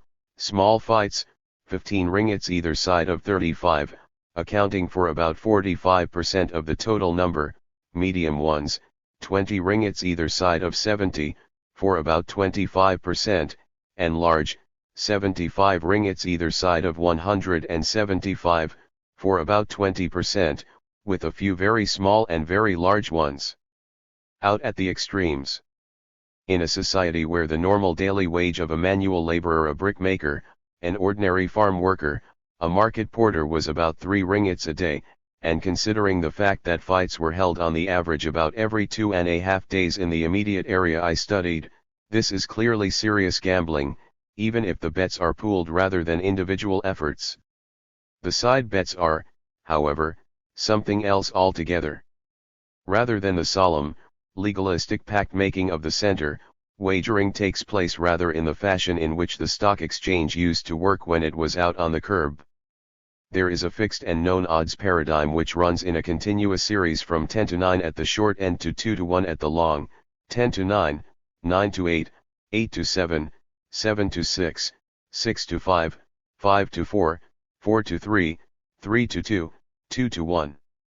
The man who wishes to back the underdog cock, leaving aside how favorites, kabut, and underdogs, guy, are established for the moment, shouts the short side number indicating the odds he wants to be given. That is, if he shouts Gazelle, 5, he wants the underdog at 5 to 4, or, for him, 4 to 5, if he shouts 4, he wants it at 4 to 3, again, he putting up the 3, if 9, at 9 to 8, and so on. A man backing the favorite, and thus considering giving odds if he can get them short enough, indicates the fact by crying out the color type of that cock, brown, speckled, or whatever. 1313. Actually, the typing of cocks, which is extremely elaborate, I have collected more than 20 classes, certainly not a complete list, is not based on color alone, but on a series of independent, interacting, dimensions, which include besides color, size, bone thickness, plumage, and temperament. But not pedigree. The Balinese do not breed cocks to any significant extent, nor, so far as I have been able to discover, have they ever done so. The Asal, or jungle cock, which is the basic fighting strain everywhere the sport is found, is native to southern Asia, and one can buy a good example in the chicken section of almost any Balinese market for anywhere from 4 or 5 ringgits up to 50 or more. The color element is merely the one normally used as the type name, except when the two cocks of different types, as on principle they must be, have the same color, in which case a secondary indication from one of the other dimensions, large speckled v small speckled, etc., is added. The types are coordinated with various cosmological ideas which help shape the making of matches, so that, for example, you fight a small, headstrong, speckled brown on white cock with flat-lying feathers and thin legs from the east side of the ring on a certain day of the complex Balinese calendar, and a large, cautious, all-black cock with tufted feathers and stubby legs from the north side on another day, and so on. All this is again recorded in palm leaf manuscripts and endlessly discussed by the Balinese, who do not all have identical systems, and a full-scale componential symbolic analysis of cock classifications would be extremely valuable both as an adjunct to the description of the cockfight and in itself. But my data on the subject, though extensive and varied, do not seem to be complete and systematic enough to attempt such an analysis here. For Balinese cosmological ideas more generally see Balo, ed., Traditional Balinese Culture, and J. L. Swellengriebel, ed., Bali, Studies in Life, Thought, and Ritual, The Hague, 1960. As odds takers, backers of the underdog, and odds givers, backers of the favorite, sweep the crowd with their shouts, they begin to focus in on one another as potential betting pairs, often from far across the ring. The taker tries to shout the giver into longer odds, the giver to shout the taker into shorter ones. 1414 The taker, who is the wooer in this situation, will signal how large a bet he wishes to make at the odds he is shouting by holding a number of fingers up in front of his face and vigorously waving them. If the giver, the wooed, replies in kind, the bet is made. If he does not, they unlock gazes and the search goes on. For purposes of ethnographic completeness, it should be noted that it is possible for the man backing the favorite, the odds giver, to make a bet in which he wins if his cock wins or there is a tie, a slight shortening of the odds. I do not have enough cases to be exact, but ties seem to occur about once every 15 or 20 matches. He indicates his wish to do this by shouting "Sapi, tie," rather than the cock type, but such bets are in fact infrequent. The side betting, which takes place after the center bet has been made and its size announced, consists then in a rising crescendo of shouts as backers of the underdog offer their propositions to anyone who will accept them, while those who are backing the favorite but do not like the price being offered, shout equally frenetically the color of the cock to show they too are desperate to bet but want shorter odds. Almost always odds calling, which tends to be very consensual in that at any one time almost all callers are calling the same thing, starts off toward the long end of the range 5 to 4 or 4 to 3 and then moves, also consensually, toward the short end with greater or lesser speed and to a greater or lesser degree. Men crying 5 and finding themselves answered only with cries of brown start crying 6, either drawing the other callers fairly quickly with them or retiring from the scene as their too generous offers are snapped up.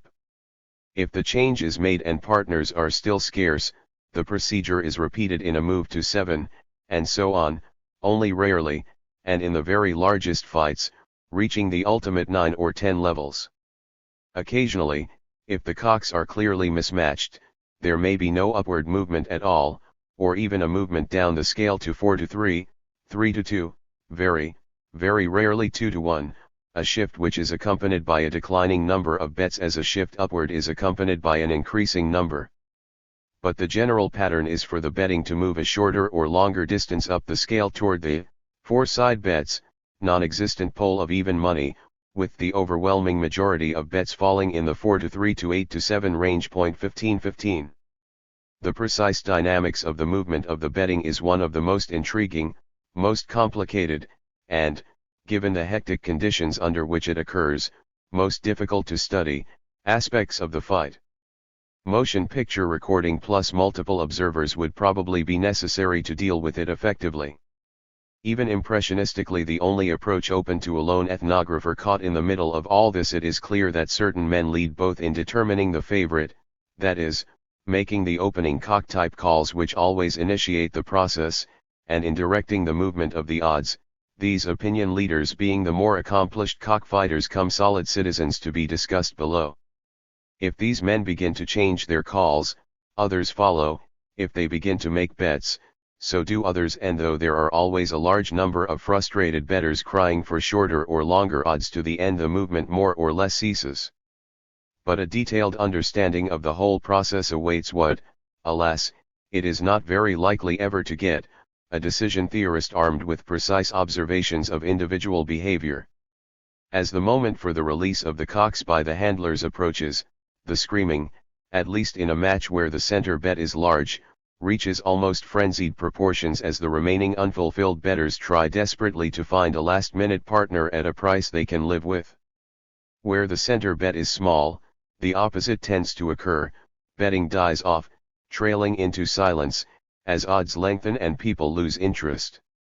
In a large bet, well-made match, the kind of match the Balinese regard as real cockfighting, the mob scene quality, the sense that sheer chaos is about to break loose, with all those waving, shouting, pushing, clambering men, is quite strong, an effect which is only heightened by the intense stillness that falls with instant suddenness, rather as if someone had turned off the current.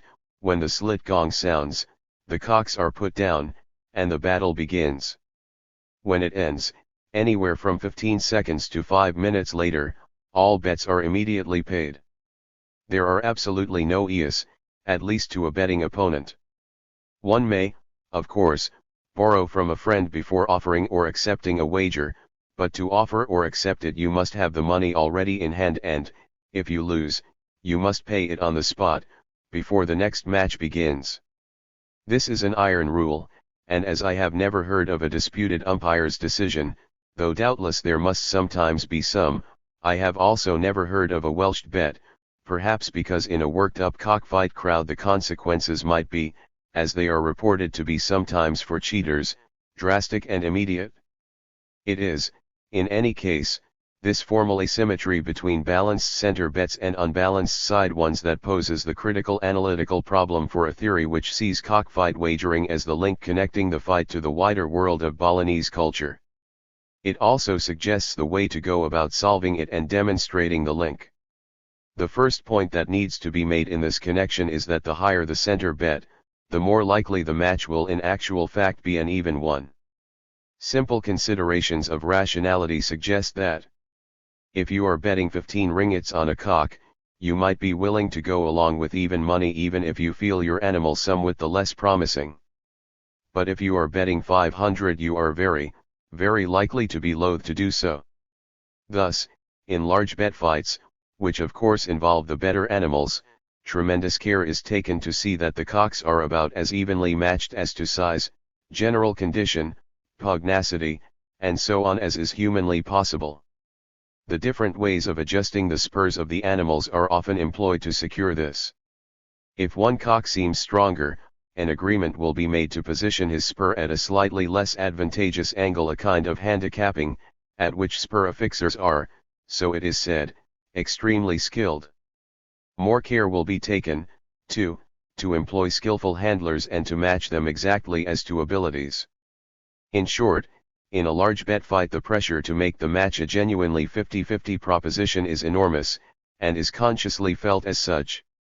For medium fights the pressure is somewhat less, and for small ones less yet, though there is always an effort to make things at least approximately equal, for even at 15 ringgits, 5 days' work, no one wants to make an even money bet in a clearly unfavorable situation. And, again, what statistics I have tend to bear this out. In my 57 matches, the favorite won 33 times overall, the underdog 24, a 1.4:1 ratio. But if one splits the figures at 60 ringgits center bets, the ratios turn out to be 1.1:1, 12 favorites, 11 underdogs, for those above this line, and 1.6:1, 21 and 13, for those below it. Or, if you take the extremes, for very large fights, those with center bets over 100 ringgits, the ratio is 1:1, 7 and 7, for very small fights, those under 40 ringgits, it is 1.9:1, 19 and 10.16:16. Assuming only binomial variability, the departure from a 50-50 expectation in the 60 ringgits and below case is 1.38 standard deviations, or, in a one-direction test, an 8 in 100 possibility by chance alone. For the below 40 ringgits case it is 1.65 standard deviations, or about 5 in 100. The fact that these departures, though real, are not extreme merely indicates, again, that even in the smaller fights the tendency to match cocks at least reasonably evenly persists. It is a matter of relative relaxation of the pressures toward equalization, not their elimination. The tendency for high bet contests to be coin flip propositions is, of course, even more striking, and suggests the Balinese know quite well what they are about. Now, from this proposition that the higher the center bet the more exactly a 50-50 proposition the cockfight is, two things more or less immediately follow. 1. The higher the center bet is, the greater the pull on the side betting toward the short odds end of the wagering spectrum, and vice versa. 2. The higher the center bet is, the greater the volume of side betting, and vice versa. The logic is similar in both cases. The closer the fight is in fact to even money, the less attractive the long end of the odds will appear, and, therefore, the shorter it must be if there are to be takers. That this is the case is apparent from mere inspection, from the Balinese's own analysis of the matter, and from what more systematic observations I was able to collect. Given the difficulty of making precise and complete recordings of side betting, this argument is hard to cast in numerical form, but in all my cases the odds giver, odds taker consensual point, a quite pronounced mini-max saddle where the bulk, at a guess, 2/3 to 3/4 in most cases, of the bets are actually made, was 3 or 4 points further along the scale toward the shorter end for the large center bet fights than for the small ones, with medium ones generally in between. In detail, the fit is not, of course, exact, but the general pattern is quite consistent. The power of the center bet to pull the side bets toward its own even money pattern is directly proportional to its size, because its size is directly proportional to the degree to which the cocks are in fact evenly matched. As for the volume question, total wagering is greater in large center bet fights because such fights are considered more interesting, not only in the sense that they are less predictable, but, more crucially, that more is at stake in them in terms of money, in terms of the quality of the cocks, and consequently, as we shall see, in terms of social prestige. 1717.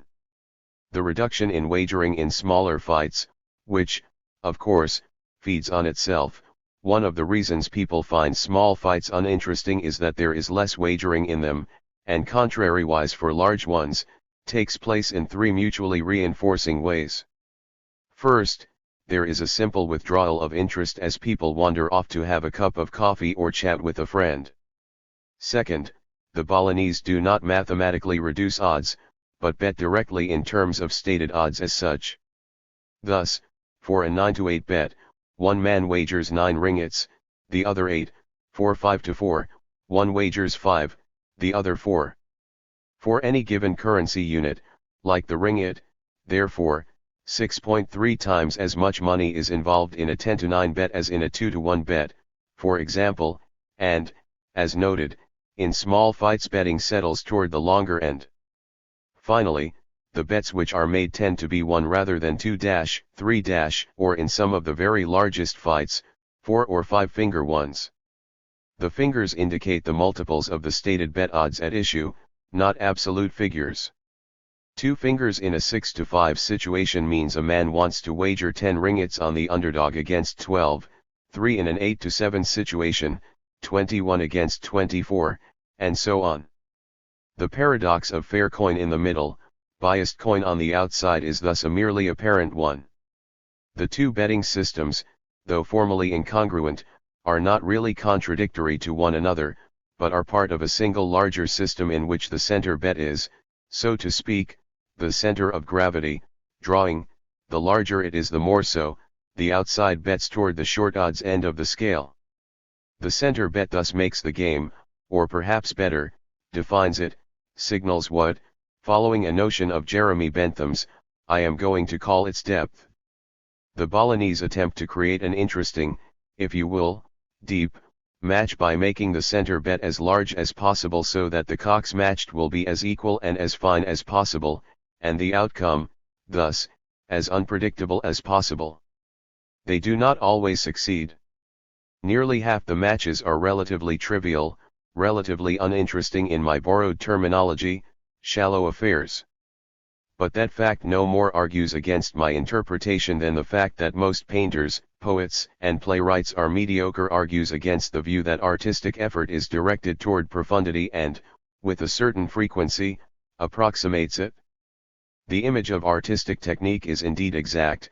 The center bet is a means, a device, for creating interesting, deep matches, not the reason, or at least not the main reason, why they are interesting, the source of their fascination, the substance of their depth. The question of why such matches are interesting indeed, for the Balinese, exquisitely absorbing takes us out of the realm of formal concerns into more broadly sociological and social psychological ones, and to a less purely economic idea of what depth in gaming amounts to. 1818. Besides wagering, there are other economic aspects of the cockfight, especially its very close connection with the local market system which, though secondary both to its motivation and to its function, are not without importance. Cockfights are open events to which anyone who wishes may come, sometimes from quite distant areas, but well over 90%, probably over 95%, are very local affairs, and the locality concerned is defined not by the village, nor even by the administrative district, but by the rural market system. Bali has a 3-day market week with the familiar solar system type rotation.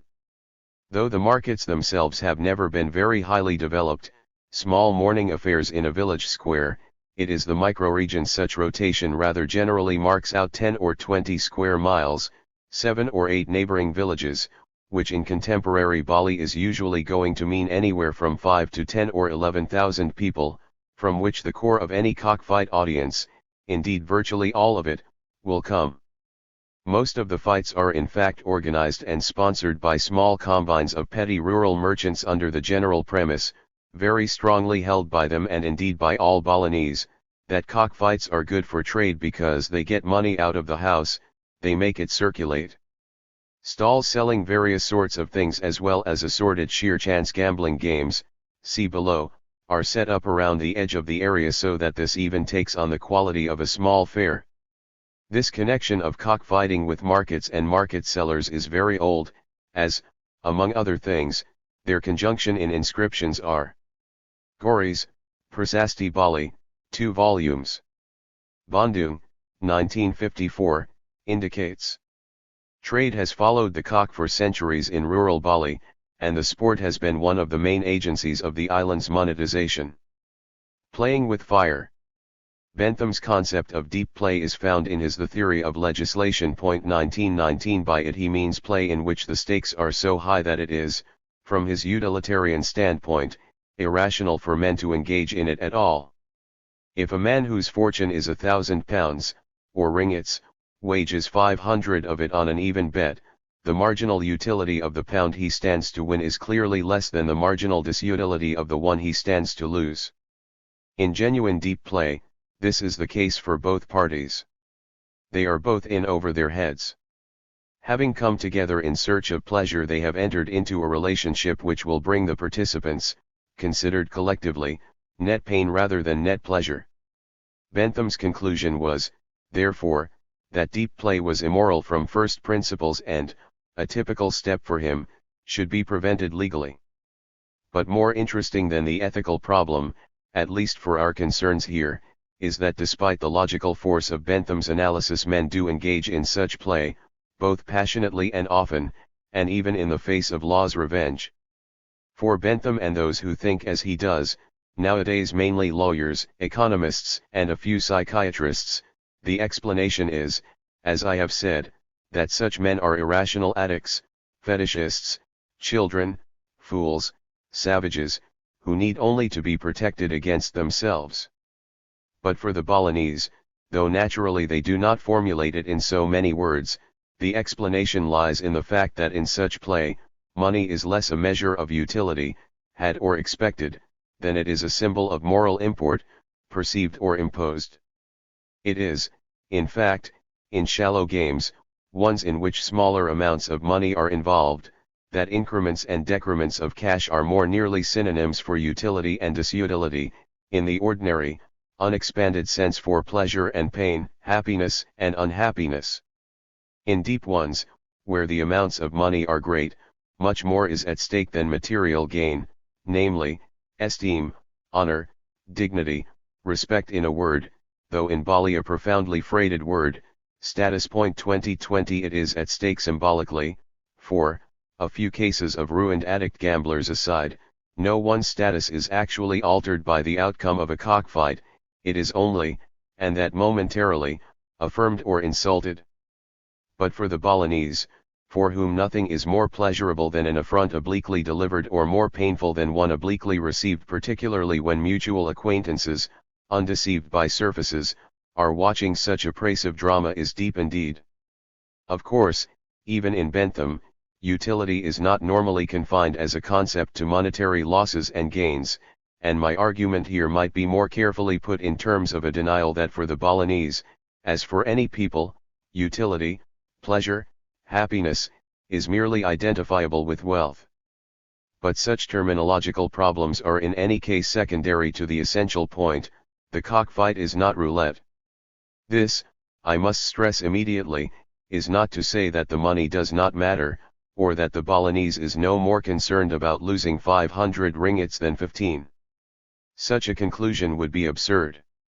It is because money does, in this hardly unmaterialistic society, matter, and matter very much, that the more of it one risks, the more of a lot of other things, such as one's pride, one's poise, one's dispassion, one's masculinity, one also risks, again only momentarily but again very publicly as well. In deep cockfights an owner and his collaborators, and, as we shall see, to a lesser but still quite real extent also their backers on the outside, put their money where their status is. It is in large part because the marginal disutility of loss is so great at the higher levels of betting that to engage in such betting is to lay one's public self, allusively and metaphorically, through the medium of one's cock, on the line. And though to a Benthamite this might seem merely to increase the irrationality of the enterprise that much further, to the Balinese what it mainly increases is the meaningfulness of it all.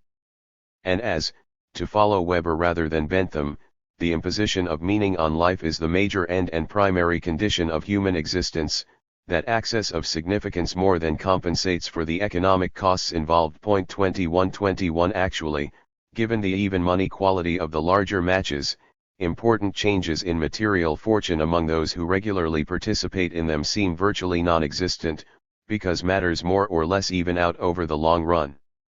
It is, actually, in the smaller, shallow fights, where one finds the handful of more pure, addict-type gamblers involved, those who are in it mainly for the money, that real changes in social position, largely downward, are effected. Men of this sort, plungers, are highly raised by true cockfighters as fools who do not understand what the sport is all about, vulgarians who simply miss the point of it all. They are, these addicts, regarded as fair game for the genuine enthusiasts, those who do understand, to take a little money away from something that is easy enough to do by luring them, through the force of their greed, into irrational bets on mismatched cocks. Most of them do indeed manage to ruin themselves in a remarkably short time, but there always seems to be one or two of them around, pawning their land and selling their clothes in order to bet, at any particular time. 2222. M. Weber, The Sociology of Religion, Boston, 1963. There is nothing specifically Balinese, of course, about deepening significance with money, as White's description of corner boys in a working-class district of Boston demonstrates. Gambling plays an important role in the lives of Cornerville people. Whatever game the corner boys play, they nearly always bet on the outcome. When there is nothing at stake, the game is not considered a real contest. This does not mean that the financial element is all important. I have frequently heard men say that the honor of winning was much more important than the money at stake. The corner boys consider playing for money the real test of skill, and, unless a man performs well when money is at stake, he is not considered a good competitor. W. F. White, Street Corner Society, 2d ed. Chicago, 1955, p. 140. The extremes to which this madness is conceived on occasion to go, and the fact that it is considered madness, is demonstrated by the Balinese folk tale I Tuhun Kuning. A gambler becomes so deranged by his passion that, leaving on a trip, he orders his pregnant wife to take care of the prospective newborn if it is a boy, but to feed it as meat to his fighting cocks if it is a girl. The mother gives birth to a girl, but rather than giving the child to the cocks, she gives them a large rat and conceals the girl with her own mother. When the husband returns, the cocks, crowing a jingle, inform him of the deception and, furious, he sets out to kill the child. A goddess descends from heaven and takes the girl up to the skies with her. The cocks die from the food given them, the owner's sanity is restored, the goddess brings the girl back to the father, who reunites him with his wife. The story is given as Geel Komkommerge in J. Huikas van Leeuwen Boomkamp, Sprookjes en Verhalen van Bali, The Hague, 1956, pages 19 to 25. This graduated correlation of status gambling with deeper fights and, inversely, money gambling with shallower ones is in fact quite general. Bettors themselves form a socio-moral hierarchy in these terms. As noted earlier, at most cockfights there are, around the very edges of the cockfight area, a large number of mindless, sheer chance type gambling games, roulette, dice throw, coin spin, pea under the shell, operated by concessionaires. Only women, children, adolescents, and various other sorts of people who do not, or not yet, fight cocks, the extremely poor, the socially despised, the personally idiosyncratic, play at these games, at, of course, penny ante levels. Cockfighting men would be ashamed to go anywhere near them. Slightly above these people in standing are those who, though they do not themselves fight cocks, bet on the smaller matches around the edges. Next, there are those who fight cocks in small, or occasionally medium matches, but have not the status to join in the large ones, though they may bet from time to time on the side in those. And finally, there are those, the really substantial members of the community, the solid citizenry around whom local life revolves, who fight in the larger fights and bet on them around the side. The focusing element in these focused gatherings, these men generally dominate and define the sport as they dominate and define the society. When a Balinese male talks, in that almost venerative way, about the true cockfighter, the babato, better, or jurakurang, cage keeper, it is the sort of person, not those who bring the mentality of the pea and shell game into the quite different, inappropriate context of the cockfight, the driven gambler, potet, a word which has the secondary meaning of thief or reprobate, and the wistful hanger-on, that they mean. For such a man, what is really going on in a match is something rather closer to an affaire d'honneur, though, with the Balinese talent for practical fantasy, the blood that is spilled is only figuratively human, than to the stupid, mechanical crank of a slot machine. What makes Balinese cockfighting deep is thus not money in itself, but what, the more of it that is involved the more so, money causes to happen, the migration of the Balinese status hierarchy into the body of the cockfight. Psychologically an Aesopian representation of the ideal/demonic, rather narcissistic, male self, sociologically it is an equally Aesopian representation of the complex fields of tension set up by the controlled, muted, ceremonial, but for all that deeply felt, interaction of those selves in the context of everyday life. The cocks may be surrogates for their owners' personalities, animal mirrors of psychic form, but the cockfight is, or more exactly, deliberately is made to be a simulation of the social matrix, the involved system of cross-cutting, overlapping, highly corporate groups, villages, king ropes, irrigation societies, temple congregations, castes in which its devotees lie. 2323 And as prestige, the necessity to affirm it, defend it, celebrate it, justify it, and just plain bask in it, but not, given. The strongly ascriptive character of Balinese stratification, to seek it, is perhaps the central driving force in the society, so also ambulant penises, blood sacrifices, and monetary exchanges aside is it of the cockfight. This apparent amusement and seeming sport is, to take another phrase from Irving Goffman, a status bloodbath. 2424. The easiest way to make this clear, and at least to some degree to demonstrate it, is to invoke the village whose cockfighting activities I observed the closest, the one in which the raid occurred and from which my statistical data are taken. Like all Balinese villages, this one Tahingan, in the Klungkung region of southeast Bali is intricately organized, a labyrinth of alliances and oppositions.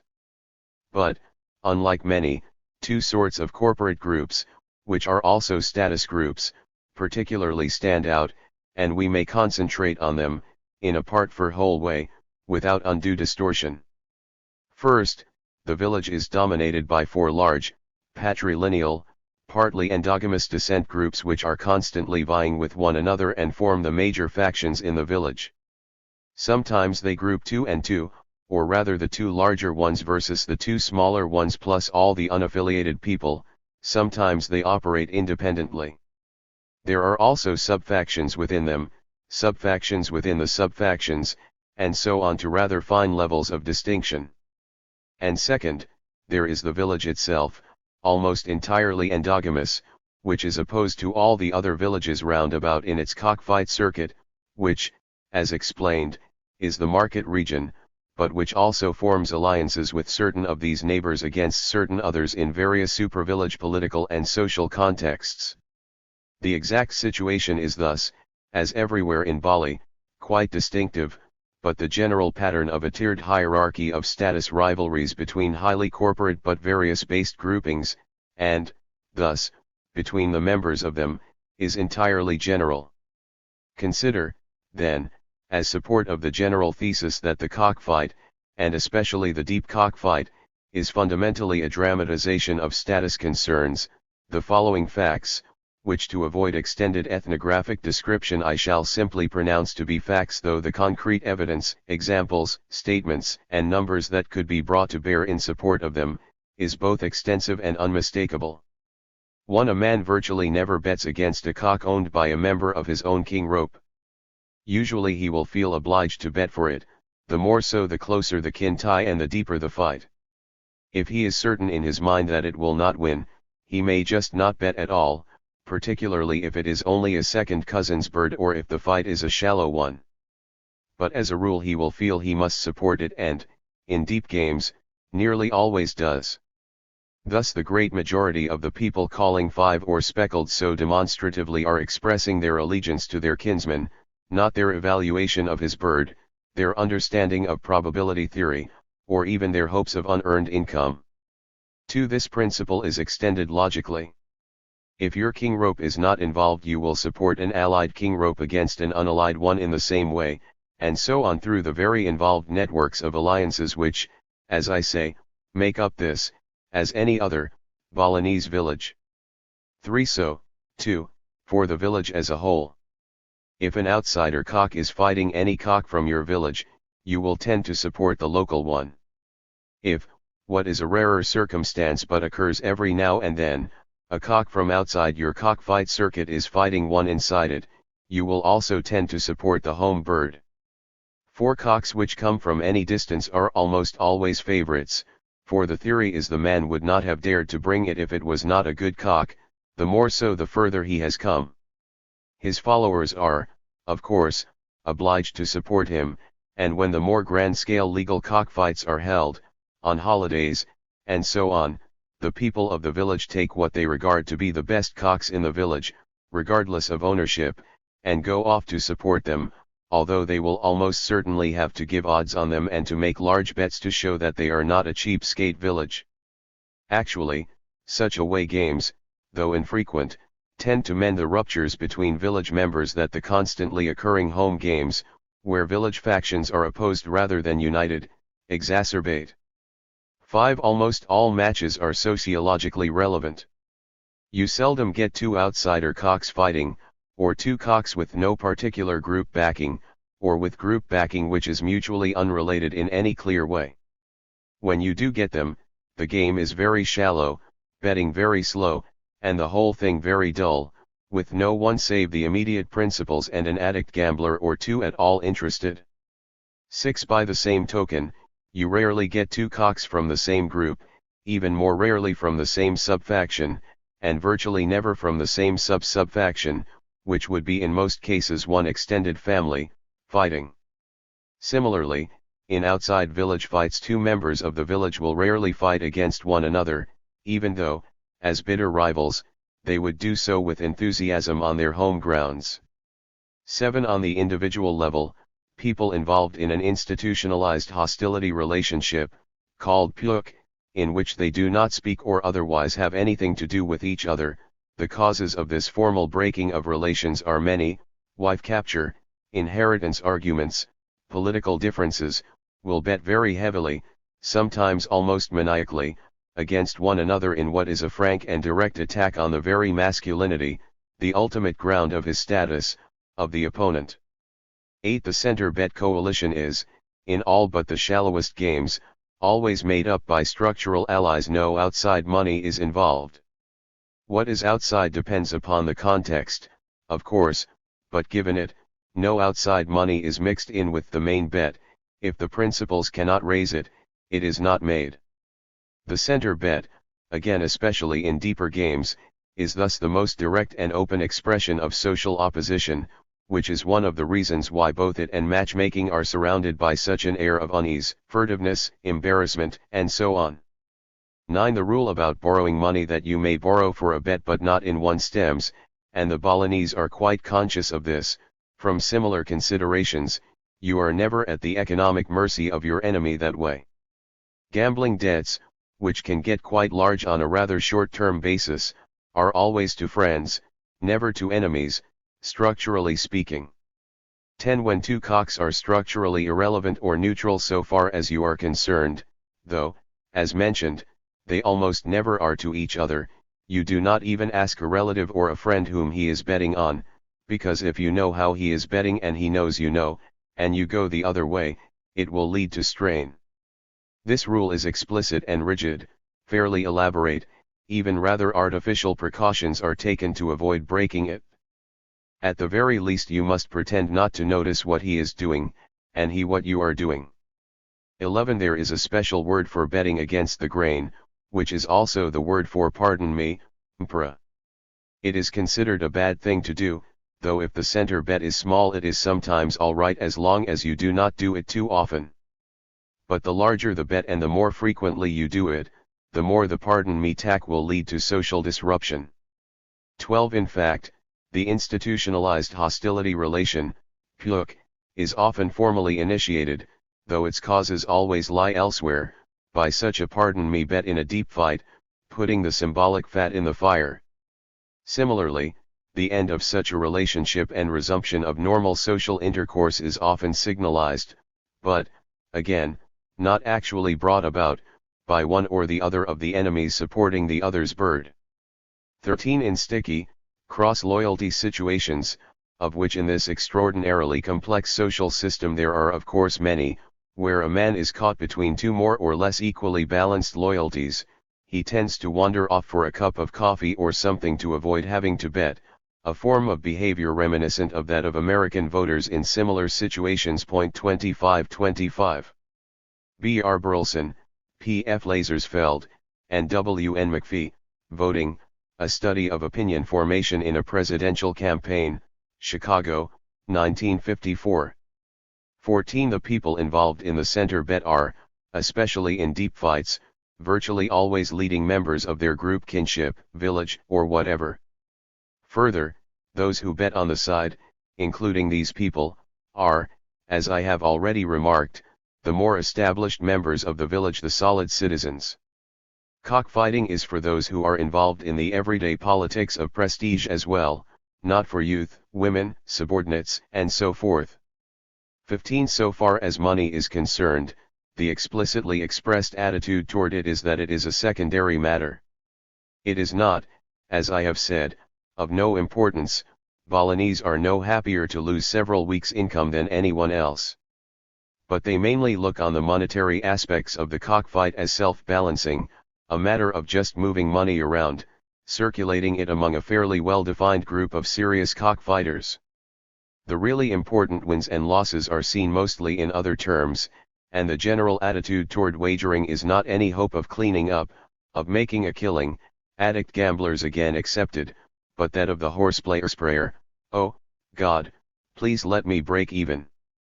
In prestige terms, however, you do not want to break even, but, in a momentary, punctuate sort of way, win utterly. The talk, which goes on all the time, is about fights against such and such a cock of so and so which your cock demolished, not on how much you won, a fact people, even for large bets, rarely remember for any length of time, though they will remember the day they did in Panlo's finest cock for years. 16. You must bet on cocks of your own group aside from mere loyalty considerations, for if you do not people generally will say, "What? Is he too proud for the likes of us? Does he have to go to Java or Denpasar, the capital town, to bet? He is such an important man." Thus there is a general pressure to bet, not only to show that you are important locally, but that you are not so important that you look down on everyone else as unfit even to be rivals. Similarly, home team people must bet against outside cocks, or the outsiders will accuse them a serious charge of just collecting entry fees and not really being interested in cockfighting, as well as again being arrogant and insulting. 17. Finally, the Balinese peasants themselves are quite aware of all this and can, and, at least to an ethnographer, do state most of it in approximately the same terms as I have. Fighting cocks, almost every Balinese I have ever discussed the subject with has said, is like playing with fire only not getting burned. You activate village and king rope rivalries and hostilities, but in play form, coming dangerously and entrancingly close to the expression of open and direct interpersonal and intergroup aggression, something which, again, almost never happens in the normal course of ordinary life, but not quite, because, After all, it is only a cockfight. More observations of this sort could be advanced, but perhaps the general point is, if not made, at least well delineated, and the whole argument thus far can be usefully summarized in a formal paradigm. The more a match is 1 between near status equals, and / or personal enemies. 2 between high status individuals. The deeper the match. The deeper the match. 1 the closer the identification of cock and man, or, more properly, the deeper the match the more the man will advance his best, most closely identified with cock. 2 the finer the cocks involved and the more exactly they will be matched. 3 the greater the emotion that will be involved and the more the general absorption in the match. 4 the higher the individual bet center and outside, the shorter the outside bet odds will tend to be, and the more betting there will be overall. 5 the less an economic and the more a status view of gaming will be involved, and the solider the citizens who will be gaming. 2626. As this is a formal paradigm, it is intended to display the logical, not the causal, structure of cockfighting. Just which of these considerations leads to which, in what order, and by what mechanisms, is another matter one I have attempted to shed some light on in the general discussion. Inverse arguments hold for the shallower the fight, culminating, in a reverse signs sense, in the coin-spinning and dice-throwing amusements. For deep fights there are no absolute upper limits, though there are of course practical ones, and there are a great many legend-like tales of great duel in the sun combats between lords and princes in classical times, for cockfighting has always been as much an elite concern as a popular one, far deeper than anything anyone, even aristocrats, could produce today anywhere in Bali. Indeed, one of the great culture heroes of Bali is a prince, called after his passion for the sport, the cockfighter, who happened to be away at a very deep cockfight with a neighboring prince when the whole of his family, father, brothers, wives, sisters were assassinated by commoner usurpers. Thus spared, he returned to dispatch the upstart, regain the throne, reconstitute the Balinese high tradition, and build its most powerful, glorious, and prosperous state. Along with everything else that the Balinese see in fighting cocks themselves, their social order, abstract hatred, masculinity, demonic power, they also see the archetype of status virtue, the arrogant, resolute, honor-mad player with real fire, the Ksatria Prince. 2727.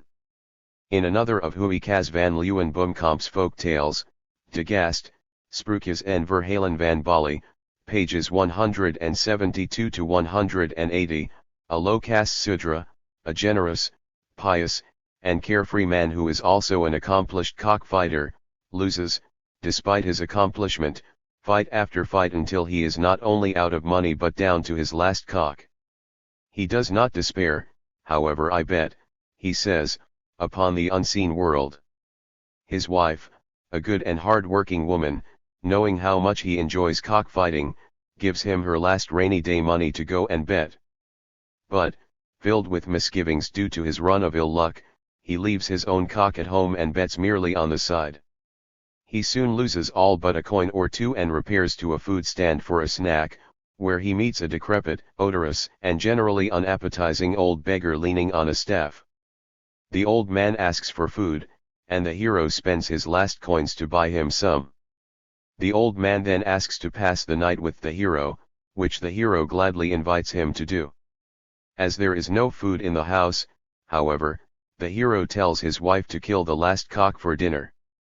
When the old man discovers this fact, he tells the hero he has 3 cocks in his own mountain hut and says the hero may have one of them for fighting. He also asks for the hero's son to accompany him as a servant, and, after the son agrees, this is done. The old man turns out to be Shiva and, thus, to live in a great palace in the sky, though the hero does not know this. In time, the hero decides to visit his son and collect the promised cock. Lifted up into Shiva's presence, he is given the choice of 3 cocks. The first crows, I have beaten 15 opponents. The second crows, I have beaten 25 opponents. The third crows, I have beaten the king. That one, the third, is my choice, says the hero, and returns with it to earth. When he arrives at the cockfight, he is asked for an entry fee and replies, "I have no money, I will pay after my cock has won." As he is known never to win, he is let in because the king, who is there fighting, dislikes him and hopes to enslave him when he loses and cannot pay off. In order to ensure that this happens, the king matches his finest cock against the hero's. When the cocks are placed down, the heroes flees, and the crowd, led by the arrogant king, hoots in laughter.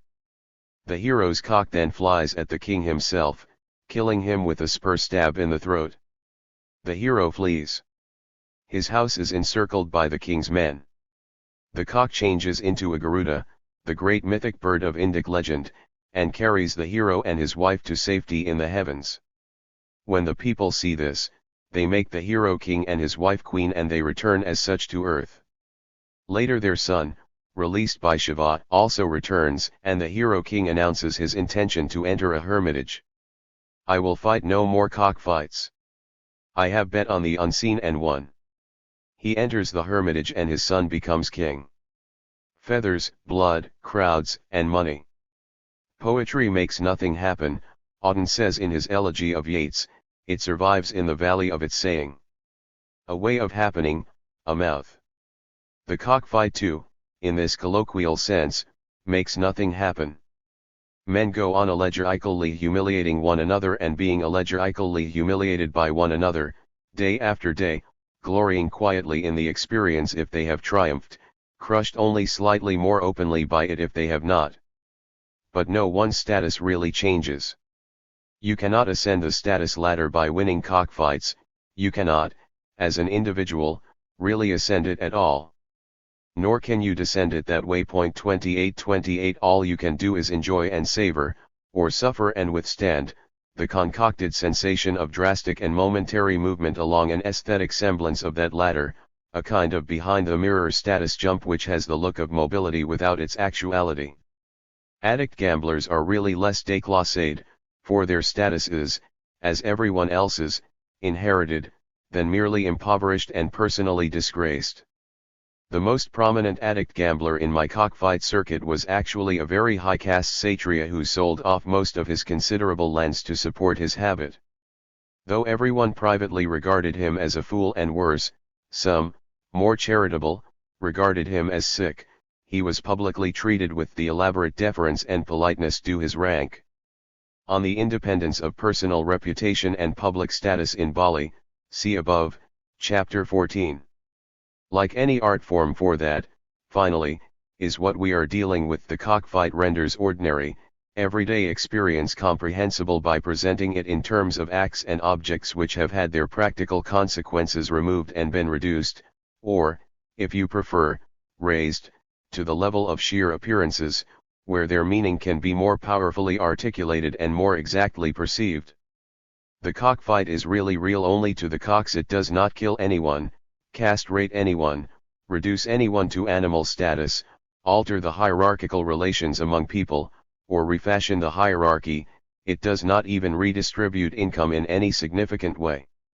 What it does is what, for other peoples with other temperaments and other conventions, lair and crime and punishment do, it catches up these themes: death, masculinity, rage, pride, loss, beneficence, chance, and, ordering them into an encompassing structure, presents them in such a way as to throw into relief a particular view of their essential nature.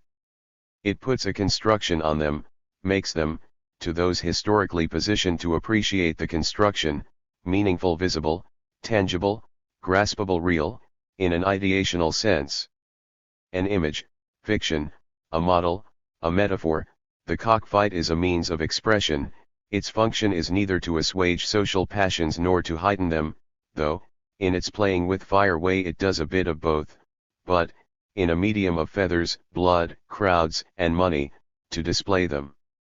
The question of how it is that we perceive qualities in things, paintings, books, melodies, plays that we do not feel we can assert literally to be there has come, in recent years, into the very center of aesthetic theory. 2929 Neither the sentiments of the artist, which remain his, nor those of the audience, which remain theirs, can account for the agitation of one painting or the serenity of another.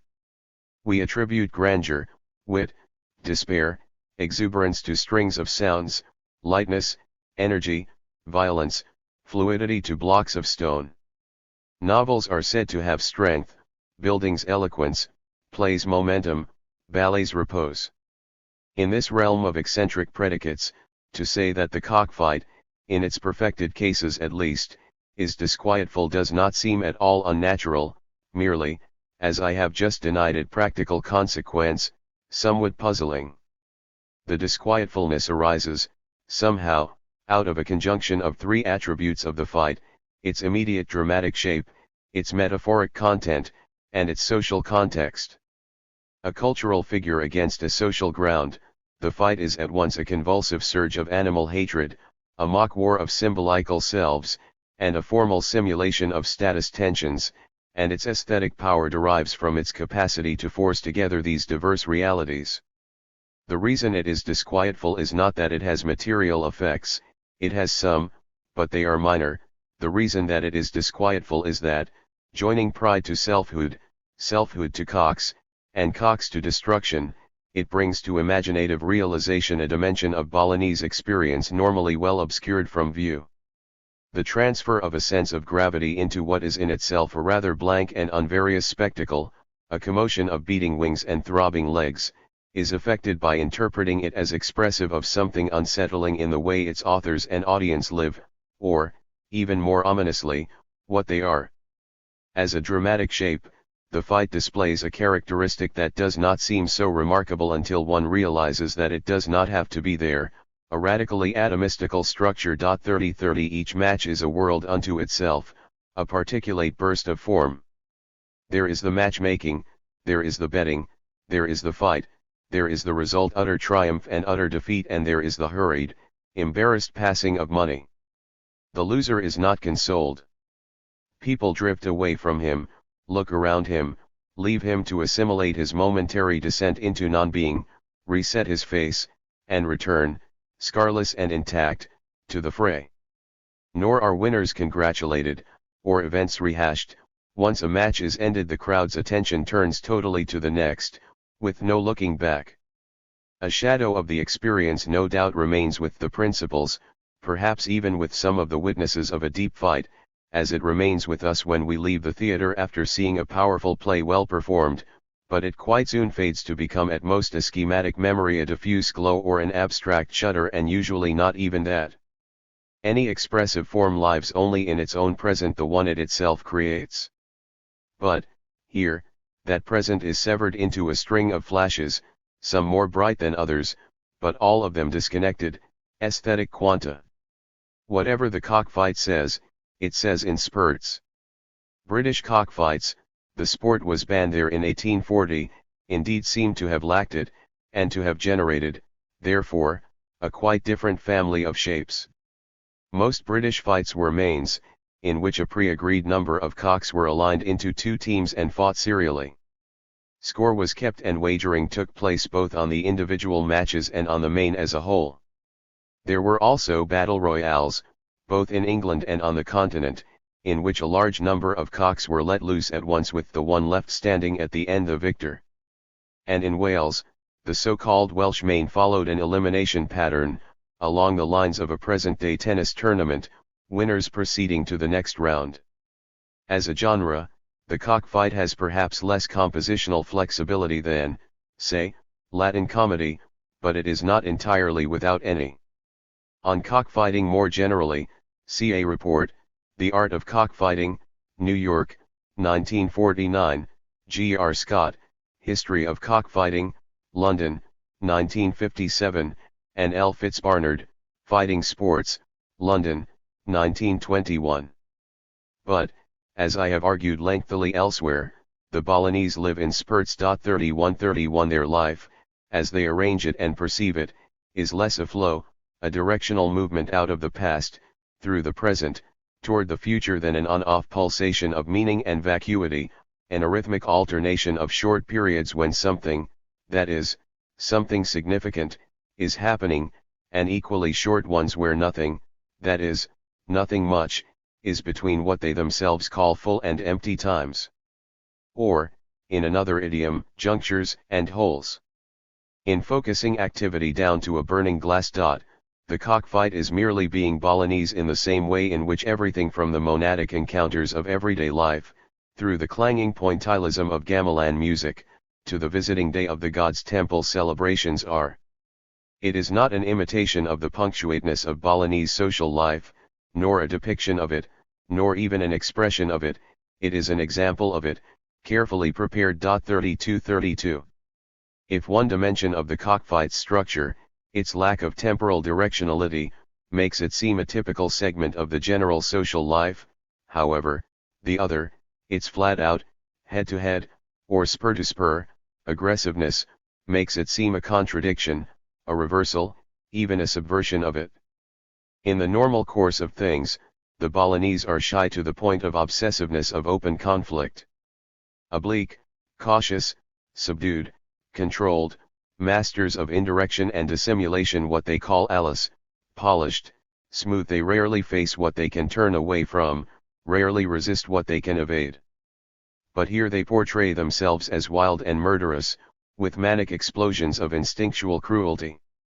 A powerful rendering of life as the Balinese most deeply do not want it, to adapt a phrase Fry has used of Gloucester's blinding, is set in the context of a sample of it as they do in fact have it. 3333 and, because the context suggests that the rendering, if less than a straightforward description, is nonetheless more than an idle fancy, it is here that the disquietfulness of the fight, not, or, anyway, not necessarily, its patrons, who seem in fact rather thoroughly to enjoy it, emerges.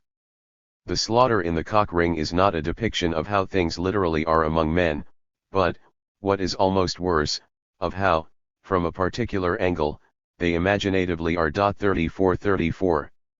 There are two other Balinese values and disvalues which, connected with punctuate temporality on the one hand and unbridled aggressiveness on the other, reinforce the sense that the cockfight is at once continuous with ordinary social life and a direct negation of it, what the Balinese call rame, and what they call paling.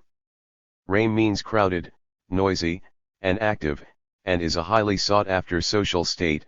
Crowded markets, mass festivals, busy streets are all rame, as, of course, is, in the extreme, a cockfight. Rame is what happens in the full times, its opposite, seepy, quiet, is what happens in the empty ones. Paling is social vertigo, the dizzy, disoriented, lost, turned around feeling one gets when one's place in the coordinates of social space is not clear, and it is a tremendously disfavored, immensely anxiety-producing state. Balinese regard the exact maintenance of spatial orientation, not to know where north is to be crazy, balance, decorum, status relationships, and so forth, as fundamental to ordered life. Krima, and paling, the sort of whirling confusion of position the scrambling cocks exemplify as its profoundest enemy and contradiction. On rame, see Battison and Mead, Balinese Character, pages 3, 64, on paling, Ibid, p. 11, and Balo, ed., Traditional Balinese Culture, p. 90 ff. The angle, of course, is stratificatory. What, as we have already seen, the cockfight talks most forcibly about is status relationships, and what it says about them is that they are matters of life and death. That prestige is a profoundly serious business is apparent everywhere one looks in Bali, in the village, the family, the economy, the state. A peculiar fusion of Polynesian title ranks and Hindu castes, the hierarchy of pride is the moral backbone of the society. But only in the cockfight are the sentiments upon which that hierarchy rests revealed in their natural colors. Enveloped elsewhere in a haze of etiquette, a thick cloud of euphemism and ceremony, gesture and allusion, they are here expressed in only the thinnest disguise of an animal mask, a mask which in fact demonstrates them far more effectively than it conceals them. Jealousy is as much a part of Bali as poise, envy as grace, brutality as charm, but without the cockfight the Balinese would have a much less certain understanding of them, which is, presumably, why they value it so highly. Any expressive form works, when it works, by disarranging semantic contexts in such a way that properties conventionally ascribed to certain things are unconventionally ascribed to others, which are then seen actually to possess them. To call the wind a cripple, as Stevens does, to fix tone and manipulate timbre, as Schoenberg does, or, closer to our case, to picture an art critic as a dissolute bear, as Hogarth does, is to cross conceptual wires.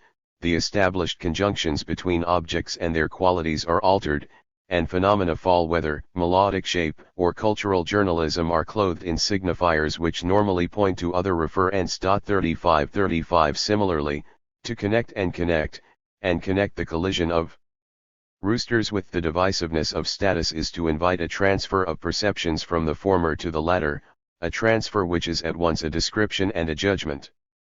Logically, the transfer could, of course, as well go the other way, but, like most of the rest of us, the Balinese are a great deal more interested in understanding men than they are in understanding cocks.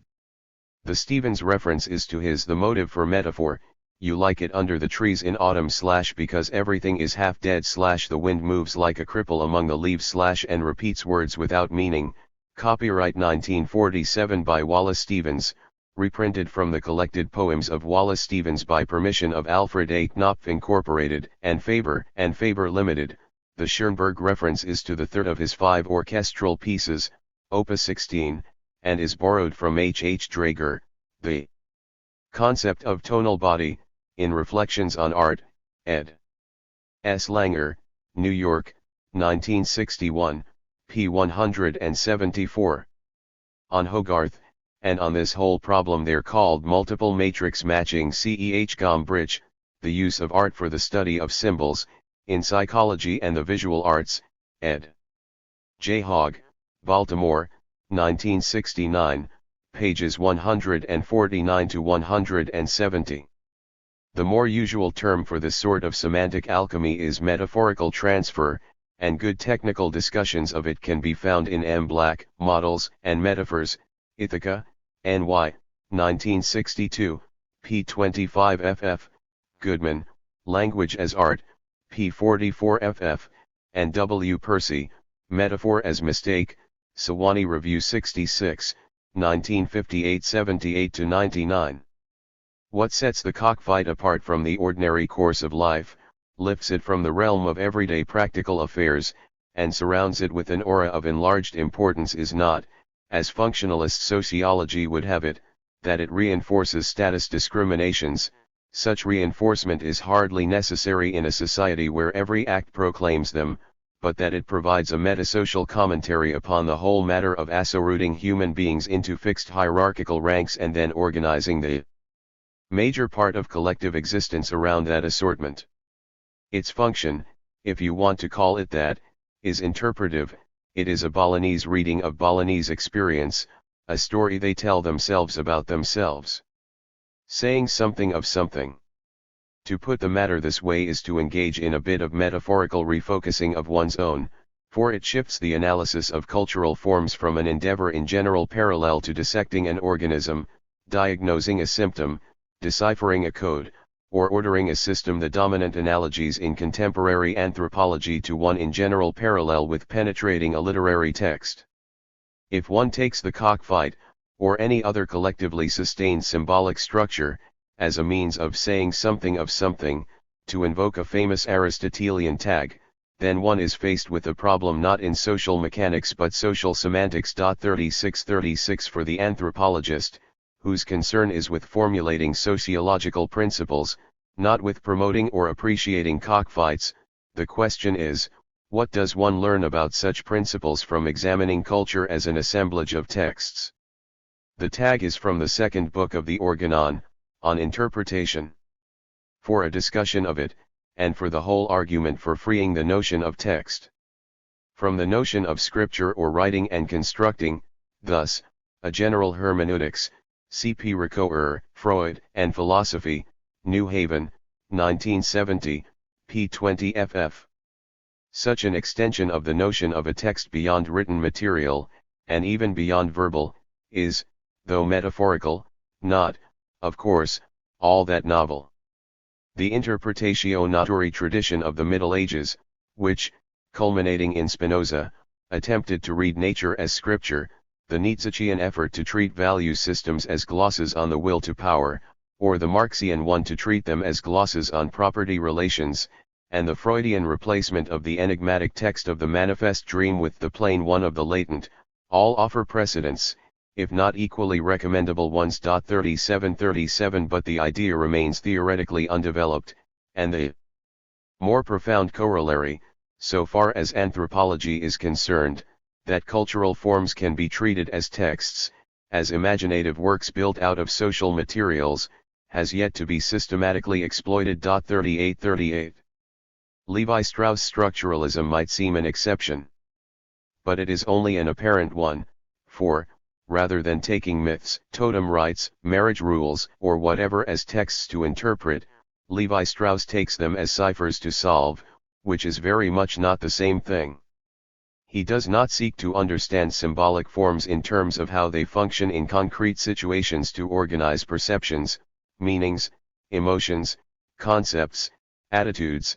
He seeks to understand them entirely in terms of their internal structure, independent de tout sujet, de tout objet, et de tout contexte.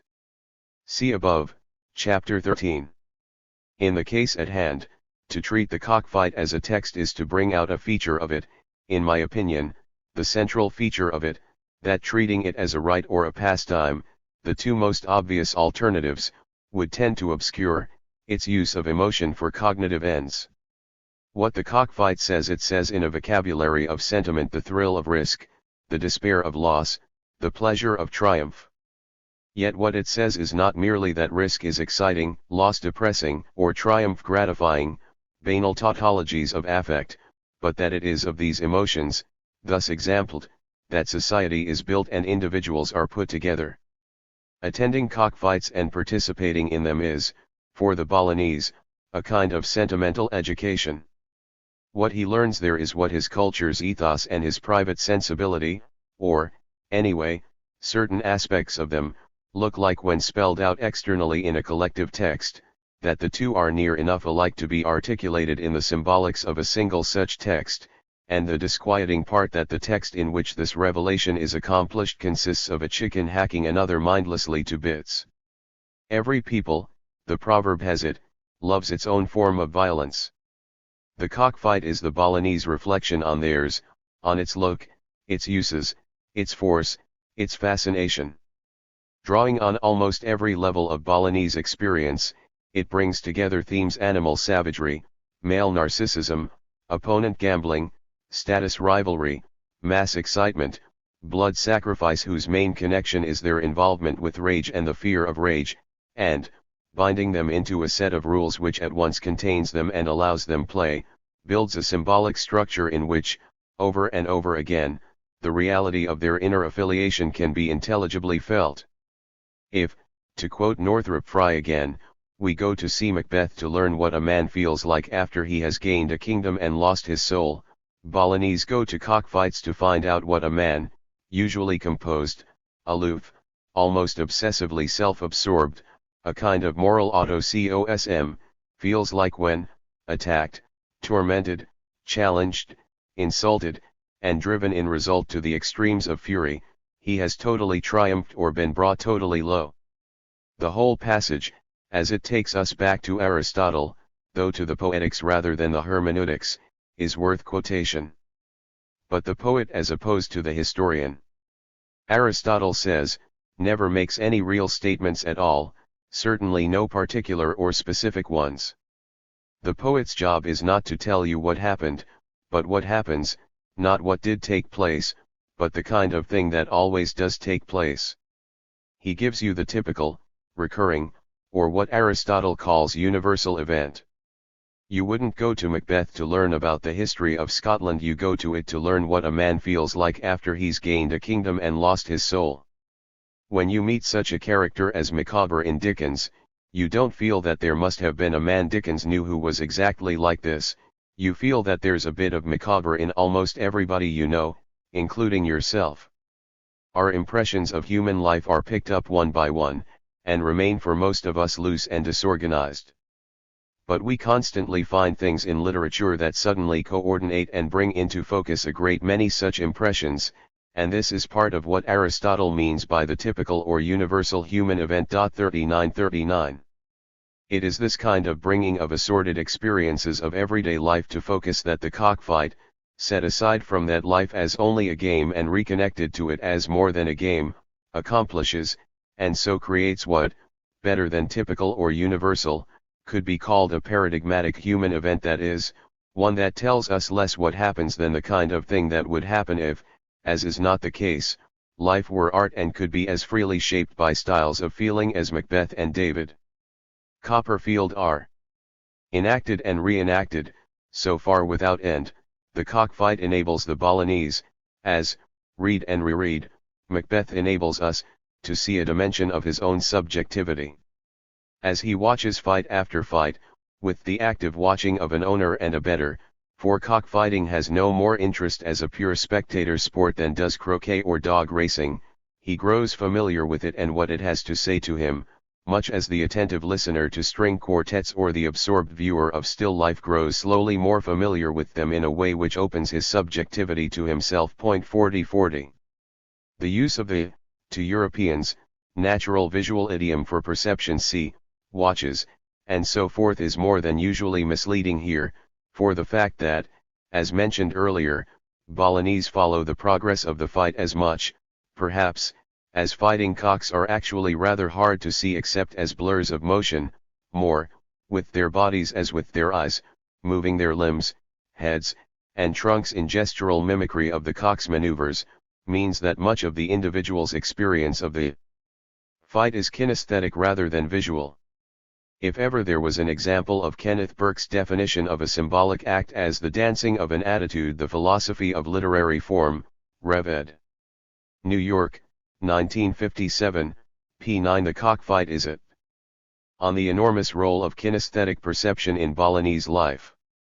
Battison and Mead, Bolognese Character, pages 84 to 88, on the active nature of aesthetic perception in general, Goodman. Language of Art, pages 241 to 244. Yet, because in another of those paradoxes, along with painted feelings and unconsequenced acts, which haunt aesthetics, that subjectivity does not properly exist until it is thus organized, art forms generate and regenerate the very subjectivity they pretend only to display. Quartets, still lives, and cockfights are not merely reflections of a pre-existing sensibility analogically represented, they are positive agents in the creation and maintenance of such a sensibility. If we see ourselves as a pack of macabres, it is from reading too much Dickens; if we see ourselves as unillusioned realists, it is from reading too little, and similarly for Bolognese, cocks, and cockfights. It is in such a way, coloring experience with the light they cast it in, rather than through whatever material effects they may have, that the arts play their role, as arts, in social life. 4141. All this coupling of the Occidental great with the Oriental lowly will doubtless disturb certain sorts of aesthetic eons, as the earlier efforts of anthropologists to speak of Christianity and totemism in the same breath disturbed certain sorts of theologians. But as ontological questions are, or should be, bracketed in the sociology of religion, judgmental ones are, or should be, bracketed in the sociology of art. In any case, the attempt to deprovincialize the concept of art is but part of the general anthropological conspiracy to deprovincialize all important social concepts: marriage, religion, law, rationality. And though this is a threat to aesthetic theories which regard certain works of art as beyond the reach of sociological analysis, it is no threat to the conviction, for which Robert Graves claims to have been reprimanded at his Cambridge tripos, that some poems are better than others. In the cockfight, then, the Bolognese forms and discovers his temperament and his society's temper at the same time. Or, more exactly, he forms and discovers a particular facet of them. Not only are there a great many other cultural texts providing commentaries on status hierarchy and self-regard in Bali, but there are a great many other critical sectors of Bolognese life besides the stratificatory and the agonistic that receive such commentary. The ceremony consecrating a Brahmana priest, a matter of breath control, postural immobility, and vacant concentration upon the depths of being, displays a radically different, but to the Balinese equally real, property of social hierarchy: its reach toward the numinous transcendent. Set not in the matrix of the kinetic emotionality of animals, but in that of the static passionlessness of divine mentality, it expresses tranquility, not disquiet. The mass festivals at the village temples, which mobilize the whole local population in elaborate hostings of visiting gods' songs, dances, compliments, gifts, assert the spiritual unity of village mates against their status inequality and project a mood of amity and trust. 4242 The cockfight is not the master key to Balinese life, any more than bullfighting is to Spanish. What it says about that life is not unqualified nor even unchallenged by what other equally eloquent cultural statements say about it. But there is nothing more surprising in this than in the fact that Racine and Molière were contemporaries, or that the same people who arrange chrysanthemums cast swords. 4343. That what the cockfight has to say about Bali is not altogether without perception, and the disquiet it expresses about the general pattern of Balinese life is not wholly without reason, is attested by the fact that in 2 weeks of December 1965, during the upheavals following the unsuccessful coup in Jakarta, between 40 and 80,000 Balinese, in a population of about 2 million, were killed, largely by one another, the worst outburst in the country. J.